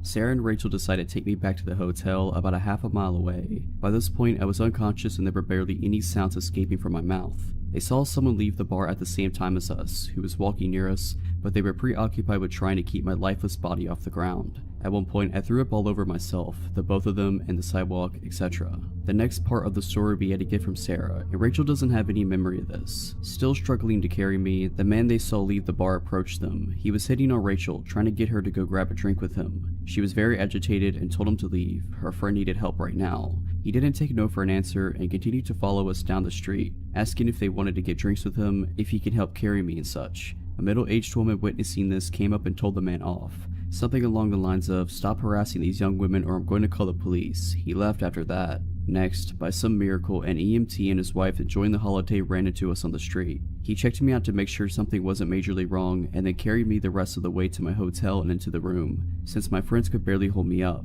They thanked him profusely and him and his wife left. This is where Rachel's memory kicks back in. 5 minutes later, they get a knock on the door, and it's the EMT and his wife again. They came to let us know that a man followed us to the hotel, and they just saw him pop the gate and start to make his way to our room. My friends called hotel security, but they were unable to find him. My friends didn't get a glimpse of him, but I'm sure it was the same man from earlier. I spent the rest of the night vomiting everything in my body, and dry heaving after that. I woke up the next morning in a pile of pillows and blankets on the bathroom floor. My last memory was at the bar getting a second drink, and my friends filled me in on everything that had happened. Feeling bad, I thought I must have drank way too much, but I had never blacked out before in my life, and the amount of drinks I had, 2 in 2 hours since I didn't get to drink my second at the bar, didn't add up to me being completely unconscious. We decided my first drink had to have been drugged, since Rachel had some of it and had no memory of her walk home, even though she was fully functional. I'm sure that man that was talking to Rachel and then followed us back was the one that slipped something in my drink. To this day, I don't really know how it could have been slipped something. I got my drink from the bar and never set it down. My best guess was that it was already in the cup.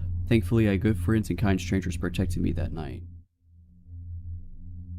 This happened back when I was in 4th grade. It's always stuck out to me as odd, but when I became an adult, it dawned on me just how dangerous it was. I had been invited to a friend's birthday party, which was to be held at a popular pizza joint that had a bunch of arcade games and stuff. This pizza place was right next door to a small movie theater, and the movie Titanic just had come out, so there was a decent amount of people in this part of the shopping center. My mom had to run some errands and pick up one of my other brothers, so she dropped me off along the way. She said she was going to stay until others arrived for the party, but I knew she had a lot to do. The place was familiar to me, and I knew my friends were either already inside or would be there shortly, so I just told her to drop me off and I went inside. My mom had also arranged a ride home for me from one of my friend's parents. No one had gotten there yet, so I had to look around at the different games and then went outside the restaurant to wait for my friends to show up.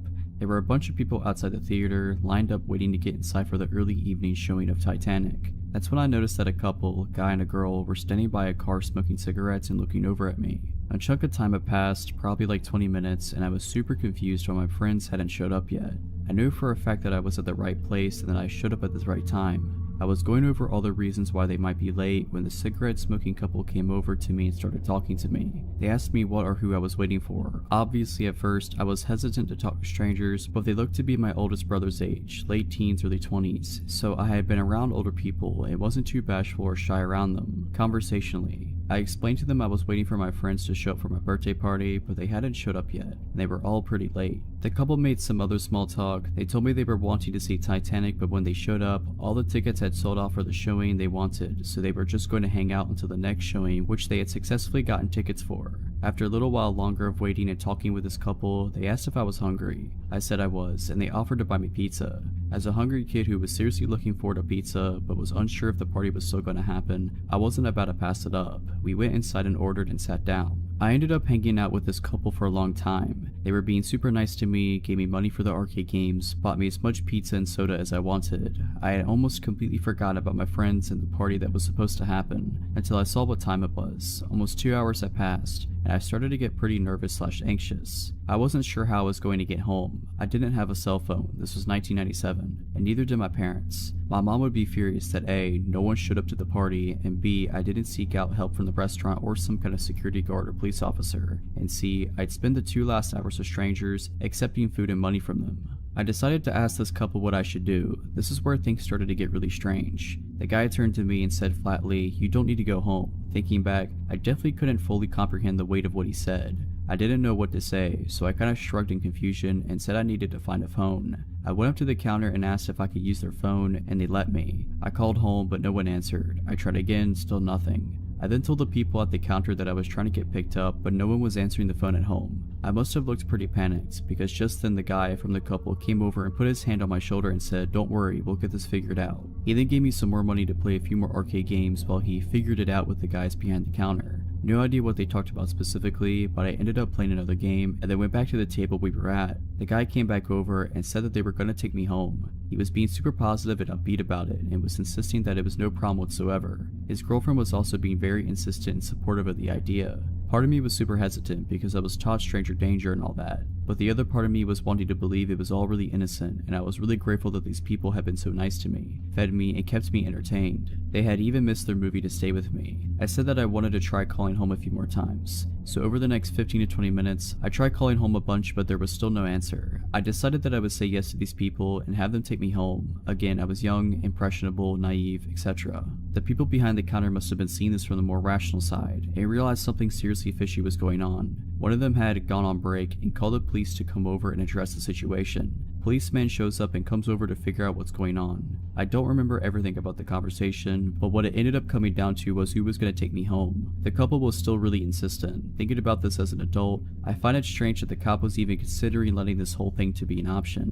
As an adult, there is no question in my mind that the cops should have shut the conversation down and taken me home, but for some odd reason, they let me decide. I felt like I was being pressured. I remember going back and forth in my mind. These people had been so nice to me and had hung out with me, and I didn't want to be rude, and I also felt really intimidated by the police officer. I remember this part as if it was yesterday. As I was thinking, the cop went over to talk to some of the guys behind the counter, and while he was away, the guy from the couple looked at me with a smile and asked, "Do you want to go with him or us?" I told him I would go with them. Again, in hindsight, I still can't believe the cop let this happen. As we were getting our things to go, the officer did say that he was going to follow us the whole way, which was a redemptive assurance. The officer asked for my address and my parents' names. I got in the couple's car and told them where I lived, and we were on our way. The girl was driving and the guy was in the front passenger seat. The entire drive, the guy was looking over his shoulder out the back window, glancing back and forth between me and the cop following behind us. We pulled up to my house and I went up to the front door while both the couple and the cop were parked on the street. Opened the door, went inside, and saw that my mom was looking out the window with a very confused and concerned look on her face. She went outside and found out all that had happened and was furious. I didn't tell her the specific things that the couple had said to me. Again, I didn't understand the full gravity of the whole situation until years later. Going through the whole scenario in my head, if the cop hadn't followed us, I more than likely would have been abducted. Thinking about all the things that they had said and done, befriending me and feeding me and giving me money to play games, was them totally trying to come across as disarming and trusting and friendly. A totally screwed up situation that could have been so much worse. Hard to think about. I'm almost 30 now and have kids of my own, and thinking about them in this kind of situation makes my blood boil. At about 8 p.m. last night, I was walking with a friend of mine, Sally, about a mile to the closest cafe. We're both girls in our early 20s, neither of us own cars, and Sally didn't have her Opal card, which is an automatic ticketing system for public transport, so walking was our only option. It's summer over here, so it was still fairly well lit and we were walking down main roads, so we weren't too concerned. We finally arrived at this cafe and sit down. I was paying, but I only had my credit card, and sure enough, it was cash only. Sally was on the phone when I got back from the counter, so I just gestured for her to stay put and guard the spot while I went to go get cash. This is my home suburb, so I know there's no ATMs around, and my best bet is a gas station about a block away. I'm doing a light jog so I don't keep Sally waiting, and when a balding, sweating guy probably in his late 40s with a tank top and no shoes come pacing behind me as I pass the corner of the block. He walks behind me for about 100 meters. I didn't really think much of it. The gas station was the next building along. It seemed like he had just come out of a nice suburban house along the street and it wasn't the witching hour, so I just assumed he was going to the station like me. He didn't even cross my mind as I entered the tiny convenience store, nor did he follow me in. In my peripheral, I saw him walk past the door and out of sight. I looked around for an ATM they sometimes have inside. No such luck, so I go up to this man in his 30s at the desk and reluctantly ask if they're able to do cash out. He smiles and says, of course, and then asks, is he with you? I have no idea who he's talking about at first, and then he points to the man from earlier, pacing around outside the store. Keep in mind, he didn't look at all menacing. He wasn't going back and forth just outside the door. He was drifting in the space outside, from the pavement to the gas pumps to the storefront, seemingly aimlessly. I assumed he was on drugs. I tell the clerk no, not thinking much of it at all. He says, oh, he was staring at you before. I thought he might have been your dad. I laugh it off. I honestly wasn't concerned at all. He was still ambling around outside and I couldn't imagine him having a fixed gaze on anything. I thank the clerk for the cash, but before I turn away to leave he says, just wait and see if he leaves first. We wait for a few minutes in silence and the guy begins to pace back and forth directly against the front wall of the store, looking straight ahead and never into the store. It still looked like the man was just on a drug-induced amble and seemed harmless. Not once did I catch his gaze, so I figured it would be safe to just slip out the door and walk back to the cafe in the fairly bright light of dusk, especially since Sally was texting me at this point asking, where are you? I thank the guy at the desk once again for his concern and assure him that I don't know the guy and I'm not involved in some weird scheme to rob the store and head for the door. The clerk asks if I want him to walk out with me. I say that it should be alright and begin walking away from the block. As I leave the store, the drifting man stops pacing and makes a beeline for me from the other end of the building. I seriously didn't think much of the guy at all until this point, but for the first time he was briskly walking in a straight line towards me. The hairs on the back of my neck stand up and I start power walking so that he doesn't think I'm actively trying to escape him. Still trying to convince myself that I'm just being paranoid and should be more casual. I don't look behind me to see how close he is. I've reached the pavement on the other side of the gas pumps when I heard the clerk run outside. He's yelling at me, go, run, run. I make a break for it, looking over my shoulder. He's grabbed the man by his shoulders from behind. The balding man isn't even glancing behind him or trying to escape. He's just watching me run away. I keep running until I've crossed the road and then turn around, standing still. The clerk is still holding onto the odd, staring man. The clerk and I are just looking at each other in bewilderment, not really knowing what to do. He makes a hand gesture to go and I gesture my hands thanks, you know, to clasp your hands together and shake them a bunch of times. I got back to Sally with the cash and bought food, before walking back home a different way. Overall, odd guy at the gas station, let's not me. Nice gas station attendant who went well out of his way to help my naive self. I'm definitely glad we met. I was selling my old car as I had bought a new one. I posted it on a couple of selling sites and Facebook. I arranged 2 visits that day and was home alone. It was broad daylight, so I assumed everything would be fine. The first one that came made an offer a little lower than what I was looking for, so I said I would get back to him later as I had another viewing. The guy from Facebook pulled up in a blacked out Range Rover and 3 other guys got out. I opened the car and explained why I was selling the car. You know when you just get a bad feeling? I wasn't sure why 4 people would need to come view an 8-year-old car. He asked if he could take the car for a drive. At this point, I was not going to get in the car with him, so I said, yeah, take it, I'll wait here with your friends. He asked me to get in the car. What if he just took it? I said, well, it wouldn't matter, that's what insurance was for. I was not getting in the car with him. The 3 guys left and didn't even speak to me, just to themselves, and I found that odd, but it made me feel very unsure if the car would come back. The car was not putting up a fight for or arguing over. He then pulled back up.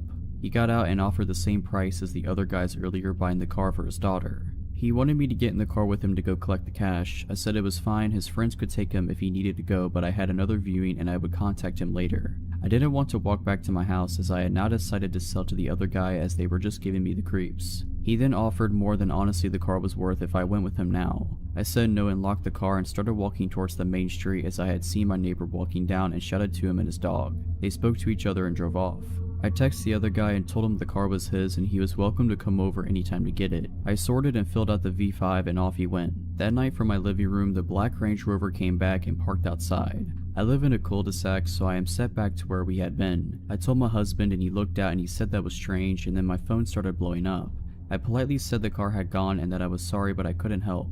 The car drove off and came back again 30 minutes later. This happened about 3 times that night and was a bit strange, but thought nothing more of it as the next few days nothing happened. On the Friday 4 days later, I finished work early and get back and get the dog ready to go out. We were going to head straight to the park and run like the wind. As I got to the end of the cul-de-sac, the same car pulled up and one of the guys jumped out and said hello. I held the lead tighter and my dog was thoroughly unimpressed. She gave a bit of a grumble and he asked if he could pet her. I said no, she's a guard dog and doesn't like to be touched, and went to walk up to me. He then grabbed my arm and the dog latched into his forearm. Q was screaming there was only one other guy with him in the car, and he jumped out and started to shout. This is the most placid and loving dog you will ever see, and to be honest, it was a warning nip, as if she had meant to really hurt him she would have gone through the bone. His friend was shouting and pulling him away. I called her back and got her to sit with a few neighbors and came out when they went towards their car. I haven't seen their car since, but honestly I wouldn't sell something that meant someone had to come to my home online again.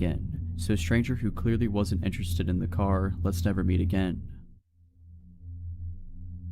When I was 11, my single mom, 9-year-old sister, and 6-year-old brother moved into a beautiful, older, craftsman-style house. I heard it was around 80 years old back then in 1994. Soon after we moved in, we found out it was infested with cockroaches. I've never seen anything like it. You turn on the lights at night and they'd scatter from every surface. We had to store all of our food that wasn't canned in the fridge, so they wouldn't get into it. We tried bug bombs and professional exterminators numerous times with no effect. Those things really can survive a nuclear war. Anyway, they weren't the reason we lived in the house less than a year before fleeing for our lives. I remember my mom discussing our next door neighbor's creepy son with my grandma.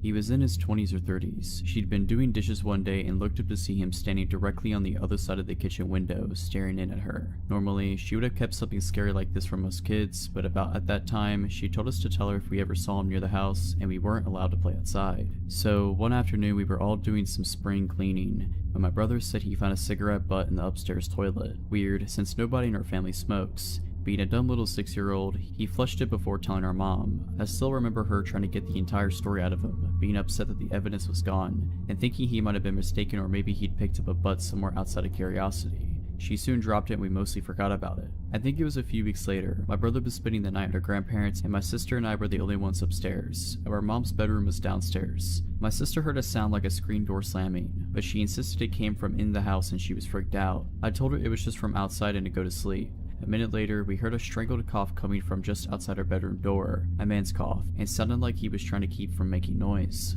I whispered that we needed to get downstairs. We sneaked out of the room and I had the irrational urge to turn on the light in the bathroom, which was just across the hall from our bedroom, and check to see if anyone was there. Then just as strong of a feeling to get away from the bathroom and get downstairs now. The scariest moment of my life was when we were creeping down the stairs in the pitch black. It was a spiral enclosed stairway with walls, the perfect place for someone to hide. The stairway light was burned out and the wood steps were creaky, so it was terrifying making our way down. We got downstairs and woke up our mom, panicked that there was a guy upstairs in our bathroom. She started to tell us to go back to bed, but could see we were seriously scared. She went over to the bottom of the stairway to go up and show us that there was nothing to be scared about. Then she just had strong of a feeling to close the stairway door and lock it now. She did, called the cops, they found nothing and didn't really take us seriously. The next day, she called a PD detective friend of hers from high school to come over and inspect the house. Remembering the cigarette butt in the toilet, she had him look at the upstairs bathroom window. It was a high, narrow rectangular window, not very big but just wide enough for a person. Who knows how many times the intruder climbed our roof to get in and was upstairs while we were sleeping across the hall.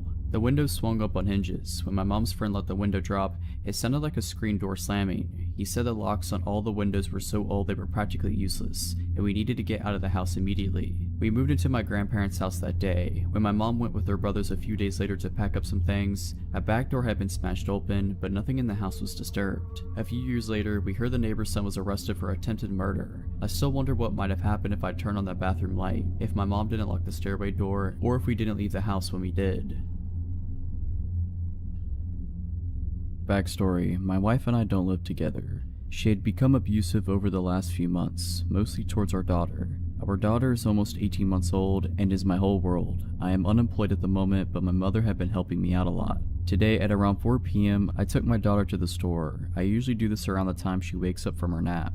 My daughter is a very active child and can't seem to sit still for more than 10 minutes without getting cranky. I usually let her walk with me, holding her hand and patiently walking at her pace. I usually get just a juice for her, but had to get some extra groceries that I was short on: flour, sugar, and some noodles. I also remembered we were low on milk and grabbed a gallon on our way back. With all that I was carrying, I wasn't able to hold her hand. I made sure to walk behind her, but that only makes her walk slowly. As we made our way to the registers, I was continuously urging her to keep walking, which she would do, but only for a second before her attention would be drawn to another rickety box with whatever was on sale. or she would see something colorful on a lower shelf. I was getting a bit frustrated, but I wasn't showing it in my voice. I kept urging her to keep walking, and she kept getting sidetracked. With everything I was carrying, I started to wish I had grabbed a basket. At the front, their customer service desk holds register 1, which was thankfully open. I want to take the time to mention that my daughter is very fond of saying hi and waving at everyone. I set everything up to get rung up, but the service attendant was busy with the return at the customer service area, so I had to wait. The entrance to the store is to my right. The only exit door is behind the service desk, which leads into the small foyer before leading to the other doors. As people enter, they have to pass the customer service desk. I was being fatherly to my daughter, trying to entertain her with patty cake and the itsy bitsy spider. While we waited for the cashier to check us out, my daughter would frequently wave at people passing and say hi in her squeaky toddler voice. Some people would smile and wave back, while others would stop to adore her. At this point, I'm used to people doing that. The lady was ready to check us out, and I told my daughter to hold my hand, since I wouldn't be looking her way. I had to pull my wallet out to retrieve my debit card to pay for the groceries and let her hand go for a moment. I kept looking her way to make sure she wasn't wandering off. The lady went to hand me my receipt when she all of a sudden yelled at someone behind me. "What are you doing with this daughter?" She bellowed as I turned to look at a man who had picked her up and started running towards the entrance doors. I was shocked. The doors didn't open since they were a one-way set of doors, and the cashier quickly picked up the phone yelling that she was calling the police. I was stunned to the point of immobilization, but quickly realized what was going on. I have a pocket knife that I usually carry on me so I can break the seal on my daughter's juice. I quickly ran after the man as someone started to make their way through the entrance doors. He didn't get a chance to run through though because I slammed my fist across his temple. I decided to not use the knife in case I might get in trouble. The man stumbled and I grabbed my daughter from his arms. He then proceeded to run out the door empty-handed. The police arrived about 5 minutes later and asked me what I had seen. I explained that I hadn't seen the man's face since he had long hair and a beard. He was also wearing a hoodie, which wasn't that much of a surprise. They took the statement of several witnesses, including the cashiers, and had already had other officers searching the area. Someone had said the guy had ran behind the building, but the officers didn't find anyone. The police took us home and then asked more questions like, "Have you seen him before? Do you know anyone who looks like this man?" And they proceeded to ask about the home life. CPS had been over earlier in the day to discuss my wife's mental health plan, and the police had been here earlier as well. The officers asked if we needed any groceries or anything. I told them no. The officers left, leaving me their cards in case I saw the guy around the area. About 20 minutes later, I got a knock at the door. To my surprise, the officers had returned with the largest box of Pampers diapers I had ever seen, a large box of wipes, about 6 large Winco bags of groceries, and a couple bag of toys. They had left us with a Christmas card saying I was a strong father to have had so much go on recently, and that my daughter was lucky to have such a great father. There was a $100 bill in the card too, wrapped in a note that said to get a drink or two if I needed it. I don't drink, so I'll probably get some extra Christmas presents for my mom and daughter. So, to the guy that tried to kidnap my daughter, I hope the police find you.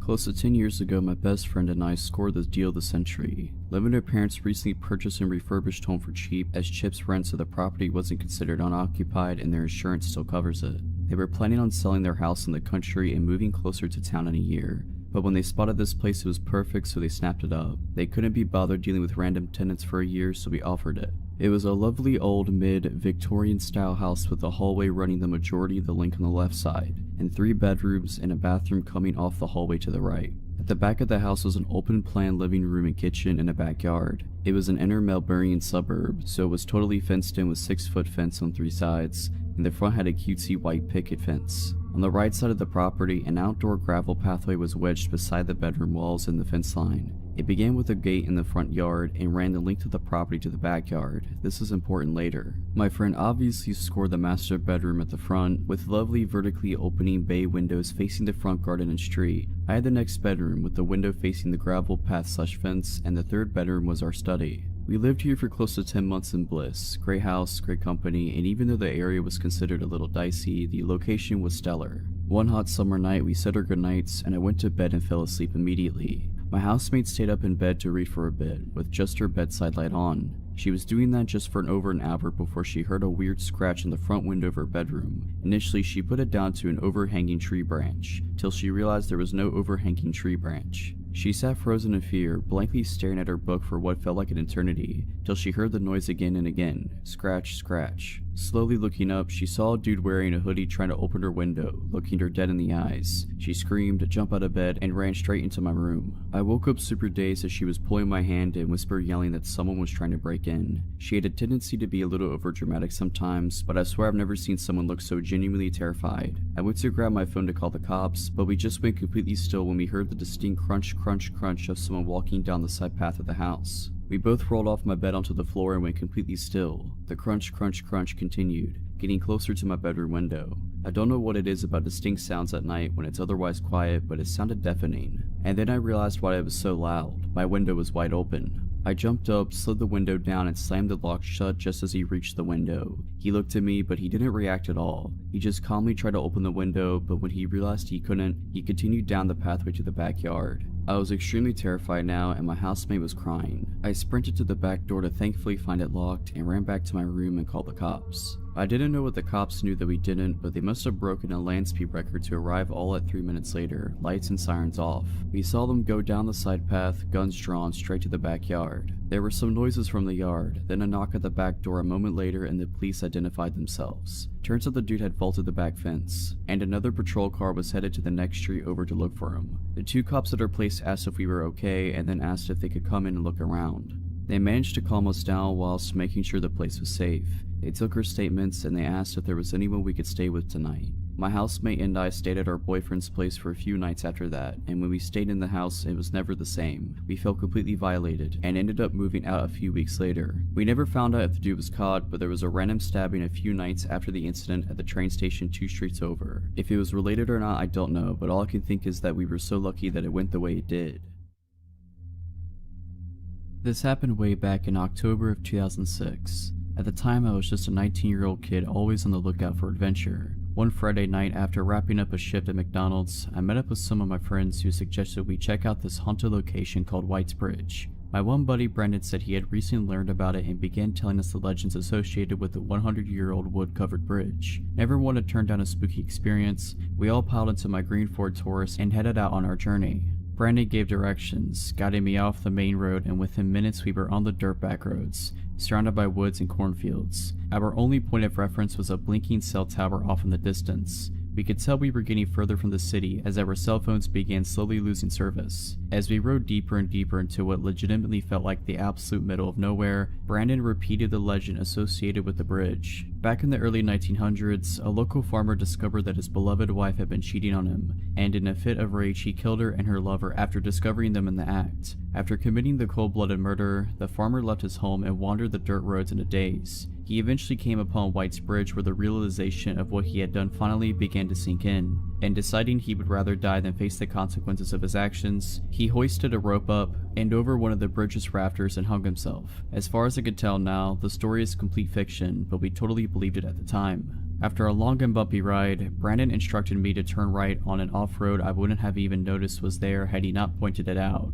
I took the turn and there before us was White's Bridge. It looked like something straight out of a horror film, an old wood-covered bridge, aged by time, sitting alone above a river deep in the middle of nowhere. We parked the car on the side of the road and got out to explore. Immediately catching our eyes was a scarecrow lying abandoned at the entrance to the bridge. My friend Mike, who was known as somewhat of a risk taker, and a stupid one at that, picked up the scarecrow and lit it on fire. The hay body burst up into a ball of flames and Mike waved it around proudly next to the old dry wood bridge. Realizing the risk, I told him to throw the thing in the river and put it out, which thankfully he did. After making sure there weren't any rogue embers that could ignite the bridge, Brandon suggested we get back in the car and pull it onto the bridge. He explained that the legend was that if you parked your car in the middle of the bridge, put it in neutral and killed the engine, the spirit of the dead farmer would push the vehicle forward to get it off the bridge. Naturally, we had to try this. We piled back in and did exactly as he said. We parked halfway across the rickety old bridge and killed the engine. We sat in the pitch black, saying nothing, waiting for anything to happen. The only sounds were the creaking of the bridge, the river flowing beneath us, and footsteps. Suddenly, the back driver's side door opens and a woman abruptly enters the back seat, cramming in next to my two friends back there. She looked to be in her late 20s/early 30s, long straight black hair, slim, and wearing a plaid shirt and blue jeans. It's been a while, but this is essentially how I remember the conversation going. "I saw your fire signal for me," she said.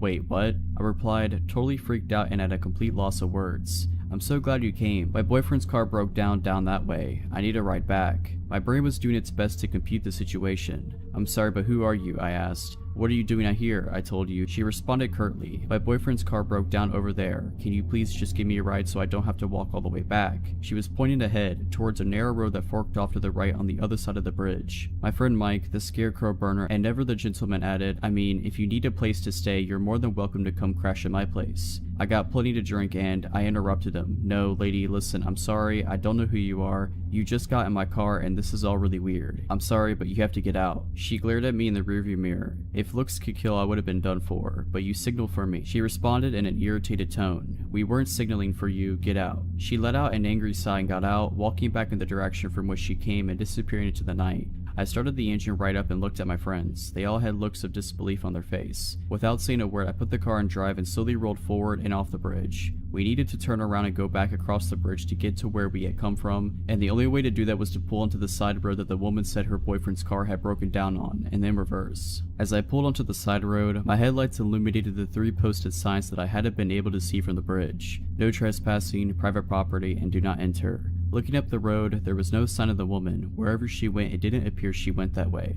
I didn't want to stick around though, so I backed up and crossed the bridge again, and from there began the journey home. We didn't have much to say on the ride home. I think we were all equally stunned, except for Mike, who asked if he knew anyone that would be awake at this hour that he could score some weed from. I visited White's Bridge a couple other times after that, but nothing of note happened in my subsequent visits. Sadly, some people burned down the old White's Bridge some years ago. It was rebuilt, but from what I hear, it's just not the same as the original. I don't have any plans to go and check it out. To the strange lady who entered my car out in the middle of nowhere at 2 a.m., let's not meet. This happened in 2019. I was in my second year of college and living in a townhome about a 10-minute walk from campus. I lived with 2 other girls at the time, but they were all back at their parents' house for the holiday. I work in healthcare and was working Christmas this year. A little bit of backstory. There used to be 4 of us living there, but one girl had moved out due to issues with her boyfriend. He was a jerk who abused our kindness and allowing him to stay there, was only supposed to come every so often but basically ended up living there. We told her she needed to kick him out after an incident with him one night after he got physical with her and verbally abusive with the rest of us. She wouldn't listen and we told her we would have to talk to the landlord then. Long story short, she ended up moving out and left on bad terms with us. At this point, it was affecting everyone and we didn't feel safe with him there, etc., so she moved out. Okay, so back to the story. It was Christmas Eve and I worked the next day, so I was getting ready for bed, locked the doors, turned the lights off, and went downstairs where my bedroom is. I was scrolling on my phone for about an hour. It was Christmas Day at this point, when I heard what sounded like the chairs in the kitchen move. The kitchen is right above my bedroom. I thought maybe I was hearing the neighbors next door as we share the same walls and sometimes they can be loud, but I remembered one of them texting me and asking me to bring in a package they were expecting while they were all gone at home. The noise was short-lived, so I brushed it off. Next thing I know, my bedroom door is being opened slowly, but my phone screen is lighting up my scared jaw-drop face, so I can't act like I'm asleep. Where I'm laying in bed faces directly to the door, so we're just looking right at each other. So there I was laying in my bed while this guy has 1 foot in my bedroom with the door cracked open. It felt like an eternity, but in reality it was probably more than like 10 seconds of us looking at one another. He slowly takes his foot out and closes my door. I sit there just in complete utter shock. I couldn't make out what he looked like as my eyes were adjusting to the dark again from the phone screen. All I could see was a backwards baseball cap. I knew I had to call the police, but my anxious self knew if I called, it would alert my parents' phones that I called. Me being dumb, I was like, well, I don't want to make them worry. Also, I was scared he might still be somewhere in the house, and I didn't know what he would do if he heard me call, so I texted the guy I was seeing at the time and tell him, some random guy just broke into my house and came into my room. He snapped me out of it and told me to call the police, and so I did. The dispatcher asked me if I felt comfortable to go unlock the front door for them so they didn't have to break it down, and I told her no way, I don't care if the door is broken, I'm not going up there alone. A couple minutes later I see flashlights shining through my window. I hear the police knocking at the door and announcing themselves. They got in and asked me where I was. I came out of my room and they came and got me. They told me to wait on the back porch while 2 of them searched the house and 1 stayed with me. They didn't find anyone and I said nothing looked like it had been taken. They even tried to get fingerprints but were unsuccessful. They then started asking me questions and informed me that the back door was unlocked and had no signs it had been broken. I told them I had locked it. Luckily the guy I was talking to stayed with me that night, but I still couldn't sleep. I kept having to go check every inch of the house over and over. I placed chairs under the door handles on the front door, back door, and my bedroom. The next day I informed our landlord and she refused to come out and change the locks, and she never ended up changing them for the rest of the time we lived there. Every time I go to bed now, I triple check all the doors have been locked, doesn't matter where I am. I have a dog now and he helps my anxiety of intruders, as well as a recent purchase of a Ring doorbell. I believe it was our old roommate's boyfriend. I think they may have made an extra key for him because he was basically living there, but I don't understand why he didn't do anything to me, the house, or our belongings. If it were someone random, I don't know why they wouldn't have done what they intended, and that could be many different possibilities. I don't know what their intentions were that night, but to the man who broke into my house on Christmas Eve, let's not meet again.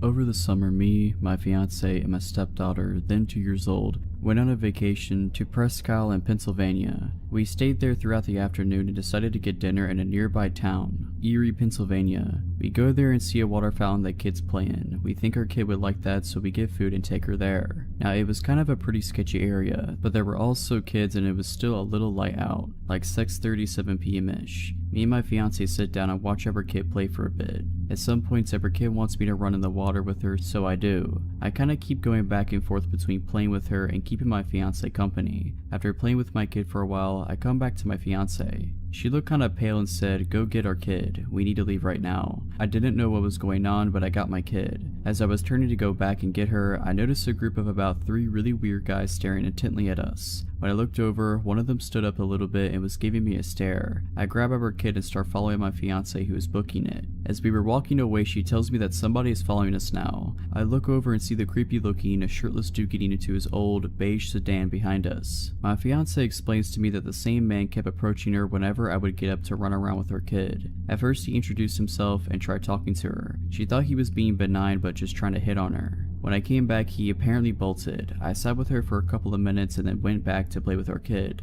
Apparently, as soon as I went, he returned. He asked her if she was married to me. She said that we were going to be hoping that it was the end of that. He goes away before I came back to sit with her again. The third and final time I go to play with our kid, he apparently came back. He told her that she thought she was a beautiful lady and asked if that was her daughter, pointing to our kid. My fiance said yes, and the guy said that our kid was also a beautiful lady and that his night was going to be made, whatever that means. Q and I come in and we book it. We're walking back to our car, which is kind of far away. Erie in general was pretty abandoned outside of the park, and we noticed the car pull out and start driving extremely slowly in a street parallel to us. At this point, I don't think he knew we saw him. My fiance is freaking out, and I tell her to wait near the vestibule of a closed Starbucks where we weren't in this guy's vision. We stayed there for about 5 minutes and I was watching the roads, not seeing anything. We continue walking but are still on high alert. I found my car parked outside of a McDonald's and we're now power walking to it holding our kid. I look behind and lo and behold, the same beige car going at 3 miles per hour just barely inches out from the side street so I can see it. As my fiance and the kid are getting in, I turn around and stand at the back of the car and shoot this guy the death stare. After looking at his car for about 10 seconds solid, he peels out and speeds off past just nearly hitting me. Not sure what this guy's problem was. I assume that he wasn't tailing us for any good reason. Afterwards, I bring up the 3 guys that were staring at me. My fiance said that the pervert following us was sitting with them when he wasn't coming over to her and saying creepy stuff. During college, I dated a fairly well-known and talented local musician named Tim. In the beginning, he was a loving, attentive, charismatic, seemingly normal partner. He made me mixtapes, cooked me my favorite meals, and dedicated songs to me at open mics around town. However, over the course of our year-long relationship, his mental health severely declined. He had the ability to appear lucid and normal around other people, but in private he began suffering delusions, compulsively lying, and creating art that focused on themes of murder. I was worried sick and his condition was exhausting, but I did my best to be kind, understanding, and supportive. I loved him and believed that he shouldn't have to struggle with this mental illness alone. One time he vanished without a trace for a full day. I found his apartment empty, lights on, front door wide open, phone on his nightstand. I took a few deep breaths and called all around the city for hours before finally discovering he had been involuntarily checked into a mental hospital. I did my best to be strong for him, seeing him every day during supervised visitation hour, bringing him his favorite books to pass the time, and holding him as he sobbed that it was all a mistake, that he did not belong there. It was surreal to see my boyfriend surrounded by visibly insane long-term psych ward patients. In retrospect, none of the staff ever told me the real reason why he was there, and I was too polite and naive to ask. Our relationship ended a few months later. I found undeniable evidence that he was cheating on me and, secretly relieved, confronted him. I told him to leave my apartment and never come back. He cracked. The gentle Tim I had known and loved melted away to reveal a new dark persona. He threatened to off himself with pills unless I took him back, but I was so extremely done that I called the police. They weren't much help, but Tim left. I blocked him everywhere and never contacted him again, but he left me insane voicemails from different numbers for weeks afterwards. I was relatively unshaken and things returned to normalcy. I graduated and got a sweet job in the same cool college city. 6 months later, I woke up to concerned texts from mutual friends saying that they didn't want to freak me out, but Tim was off his meds, clearly manic, and was posting a newly written song all over his social media. His best friend, who hadn't been in touch since before the breakup, sent me an apology along with a screenshot of the lyrics. That got my attention. The song was pretty explicitly about my murder, but in a sort of clever, disguised way. I checked his profiles myself from a friend's account, and he was posting dozens and dozens of totally insane rambling statuses, most of them about me. They flip-flopped between flowery love prose and murder imagery. His friends were reacting with concern, but a few egged him on, probably thinking he was just venting about his ex. I decided it'd be best to continue ignoring him, but I saved screenshots just in case. A few days later, while at work, I looked up from my computer to see Tim enter into the far side of the studio. My blood turned to ice. He was talking to my creative director. It looked cordial enough,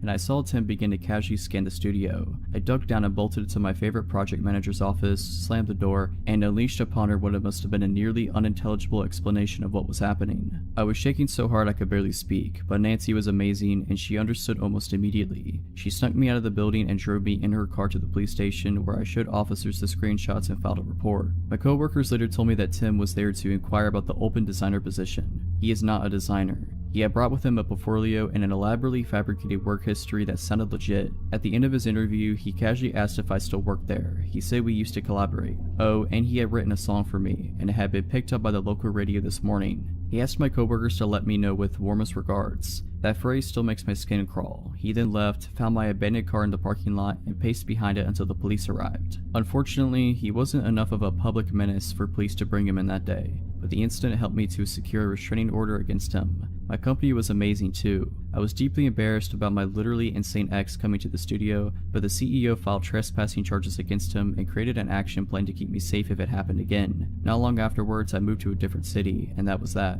Haven't heard from him since. But I discovered the most alarming part later. His roommate at the time, Liz, went through a similar experience with him during his breakdown, and when he compared notes much later, she said she had seen a large axe in Tim's car the same week it had all gone down. She said that she was worried about Tim's Facebook activity, so she removed the axe and hid it. Tim was so angry that he completely trashed their house and never came back. And if our timelines are correct, that must have been just before he came into my workplace for his interview. When I was about 12, I decided making a newspaper for my entire neighborhood was a really great idea. My friend and I were both at middle school and decided to get together once a month and write absolutely enthralling articles about the weather or when the pool would be open, and then deliver our front/back one-page newsletter to every single house in our 2-street neighborhood, whether they wanted it or not. We kept this up for about 2 years until the time of the story. So we were on our once-a-month paper route, if you could call, walking around our small neighborhood and putting a single sheet of paper in every mailbox of paper route. It was raining this particular time, so we had umbrellas and we were carefully walking to each mailbox, trying to keep our newsletter as dry as possible. This also meant all the cars that came by had their headlights and windshield wipers on, and also made sufficient noise with their tires splashing through the puddles. My point is that we knew when a car was approaching behind us. We were about halfway through, on the street we weren't so familiar with, the one we didn't live on, when we noticed this souped up old white car coming really slowly up the street. Now, the way my neighborhood was set up, the only reason why you would be on the same street as us is if you lived there or you made a wrong turn. So there were even less cars on the street, and the ones that passed usually were people that we knew. We continued walking from mailbox to mailbox, while periodically checking to make sure the white car wasn't just parked. It was moving very slowly, and the headlights and windshield wipers were either broken or just not turned on. This car drove slowly past us as we walked, going roughly the same pace as our steps if not slower. Something was so off about everything. There was no reason for this car to be on this road in the first place. We definitely didn't recognize it or the driver inside, and it was going so incredibly slow. Car trouble? I don't know. We pretended one of the houses was ours and walked up the driveway to avoid the car as it got close to us. It continued at the same pace, and we watched it until it eventually disappeared around the corner. We laughed about it, thinking it was weird, but nothing happened. It was all well and good until the car showed up at the end of the street behind us again, going just as slowly as it had before. What was this person doing? We were so confused and walked a little farther from the curb to avoid the car again as it came by. We didn't laugh about it this time. The car showed up a third time at the end of the street, and at this point we decided we should cut through some yards to get home. Better safe than sorry, right? We crossed the street, but the car passed again and we shrugged it off and kept going. The fourth time this car came around, it pulled up right next to us and the driver had his window down. Being 12 and living in a bubble, my friend and I hadn't really experienced shady people, but we knew something was up with this guy. He had a white towel draped over half his head, was wearing a white tank top, while we were in long sleeves and rain jackets, had his window down, and when he spoke his speech was slurred. We were polite and said hello, and he asked us what we were doing through his open window.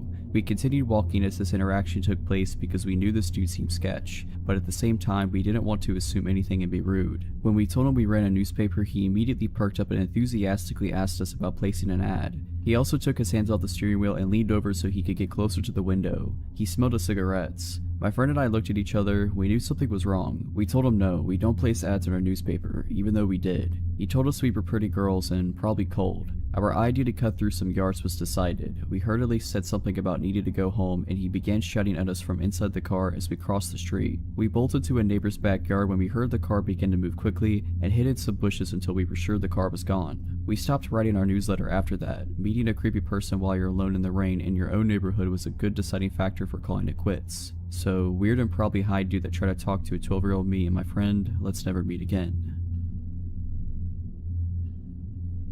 To start off, I'm a 16-year-old female. Okay, I was visiting my mom's apartment for the weekend with my sister. We go there every weekend or every other weekend to see her. We arrived at about 10 in the morning and brought in our pillows and movies or whatever from my grandma's car. We get inside and chill there for a couple hours watching TV before my sister says that she's hungry. My mom asked, okay, what do you want? I said I was okay with having a pizza, and my mom said that she would have to run to Kroger's, which is less than a mile away. She said she would also get some movies from Redbox. My sister then asked if she could go with my mom to Kroger's. My mom said she could and asked if I would be okay in the apartment by myself. I said I would because I knew I would. I'll be gone in 20 minutes tops, my mom said. She didn't like leaving me alone, but she thought it would be okay, as she told me later. Now, my mom's apartment is kind of in a crappy place, where people have been spotted with drugs and thieves and stuff, but I was on the 3rd floor in one of the many surrounding apartment buildings, with tons of neighbors. I would be fine. Okay, lock the door, and you know not to open unless it's me. They left soon after, and I was sitting in the couch, on my phone with Jerry Springer playing in the background.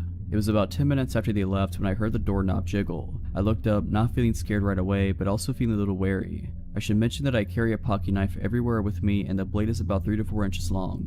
It was sitting on the coffee table in front of me when I got up to go to the door. I'm only 5'3" and I knew not to open the door, so I grabbed a chair and stood on it to look through the peephole. That's when I got scared. On the other side was some guy, just standing there trying to open the door. Of course, being how I am, I try to laugh myself out of being afraid because I had no reason to think he was going to do something to me. Maybe he just had the wrong room. I'd never seen him before and I don't know everyone in the building personally, but I had seen them all at least once, and he wasn't one of them. Hey man, I think you got the wrong room. He froze, his eyes glued to the door handle, and then at the peephole. He probably could tell exactly where I was when I spoke. I swear we made eye contact and the whites of his eyes were so yellow I thought he had jaundice. Then he all of a sudden started ramming his shoulder into the door, like full-on shoulder ramming like in football. I jump off the chair and grab my phone and knife and run into a room with a window and lock the door. I call my mom's friend who lives in the apartment building across the street and start crying hysterically and said, Jess, someone's trying to break in, call the cops, bring Chris, please just get over here. She didn't even hesitate, I'll be right there. Within seconds of hanging up, I call my mom. The guy's still hitting the door and he's yelling in frustration now. My mom picks up after a few rings, and I tell her what I told her friend, and she was coming with Chris and she needed to get here quick. She was frightened and yelled that she was almost there. By the time I saw Jess make her way down 2 flights of stairs and across the road with her boyfriend, my mom was flying down the road and was there within mere seconds of me calling. They all race inside and I hear everyone yelling in the hallway. I unlock the door and peek outside of the apartment and see Chris holding the guy against the wall while my mom hugs me and Jess is screaming at him. Long story short, the police arrived and took my statement, and the man first denied it by saying, I thought it was my room, but then he ended up confessing that he wanted to see me and talk to me because he thought I was pretty. The police officers had him in handcuffs and ran a background check on him, and what came up wasn't surprising. He had a warrant for an assault charge on a woman and had been arrested for kidnapping. Yeah, I hope I don't have to experience that again. Alright, but that's it. I hope you enjoyed this video. If you did, make sure to subscribe to my channel, like this video, and comment something down below. But as always, Have a nice day.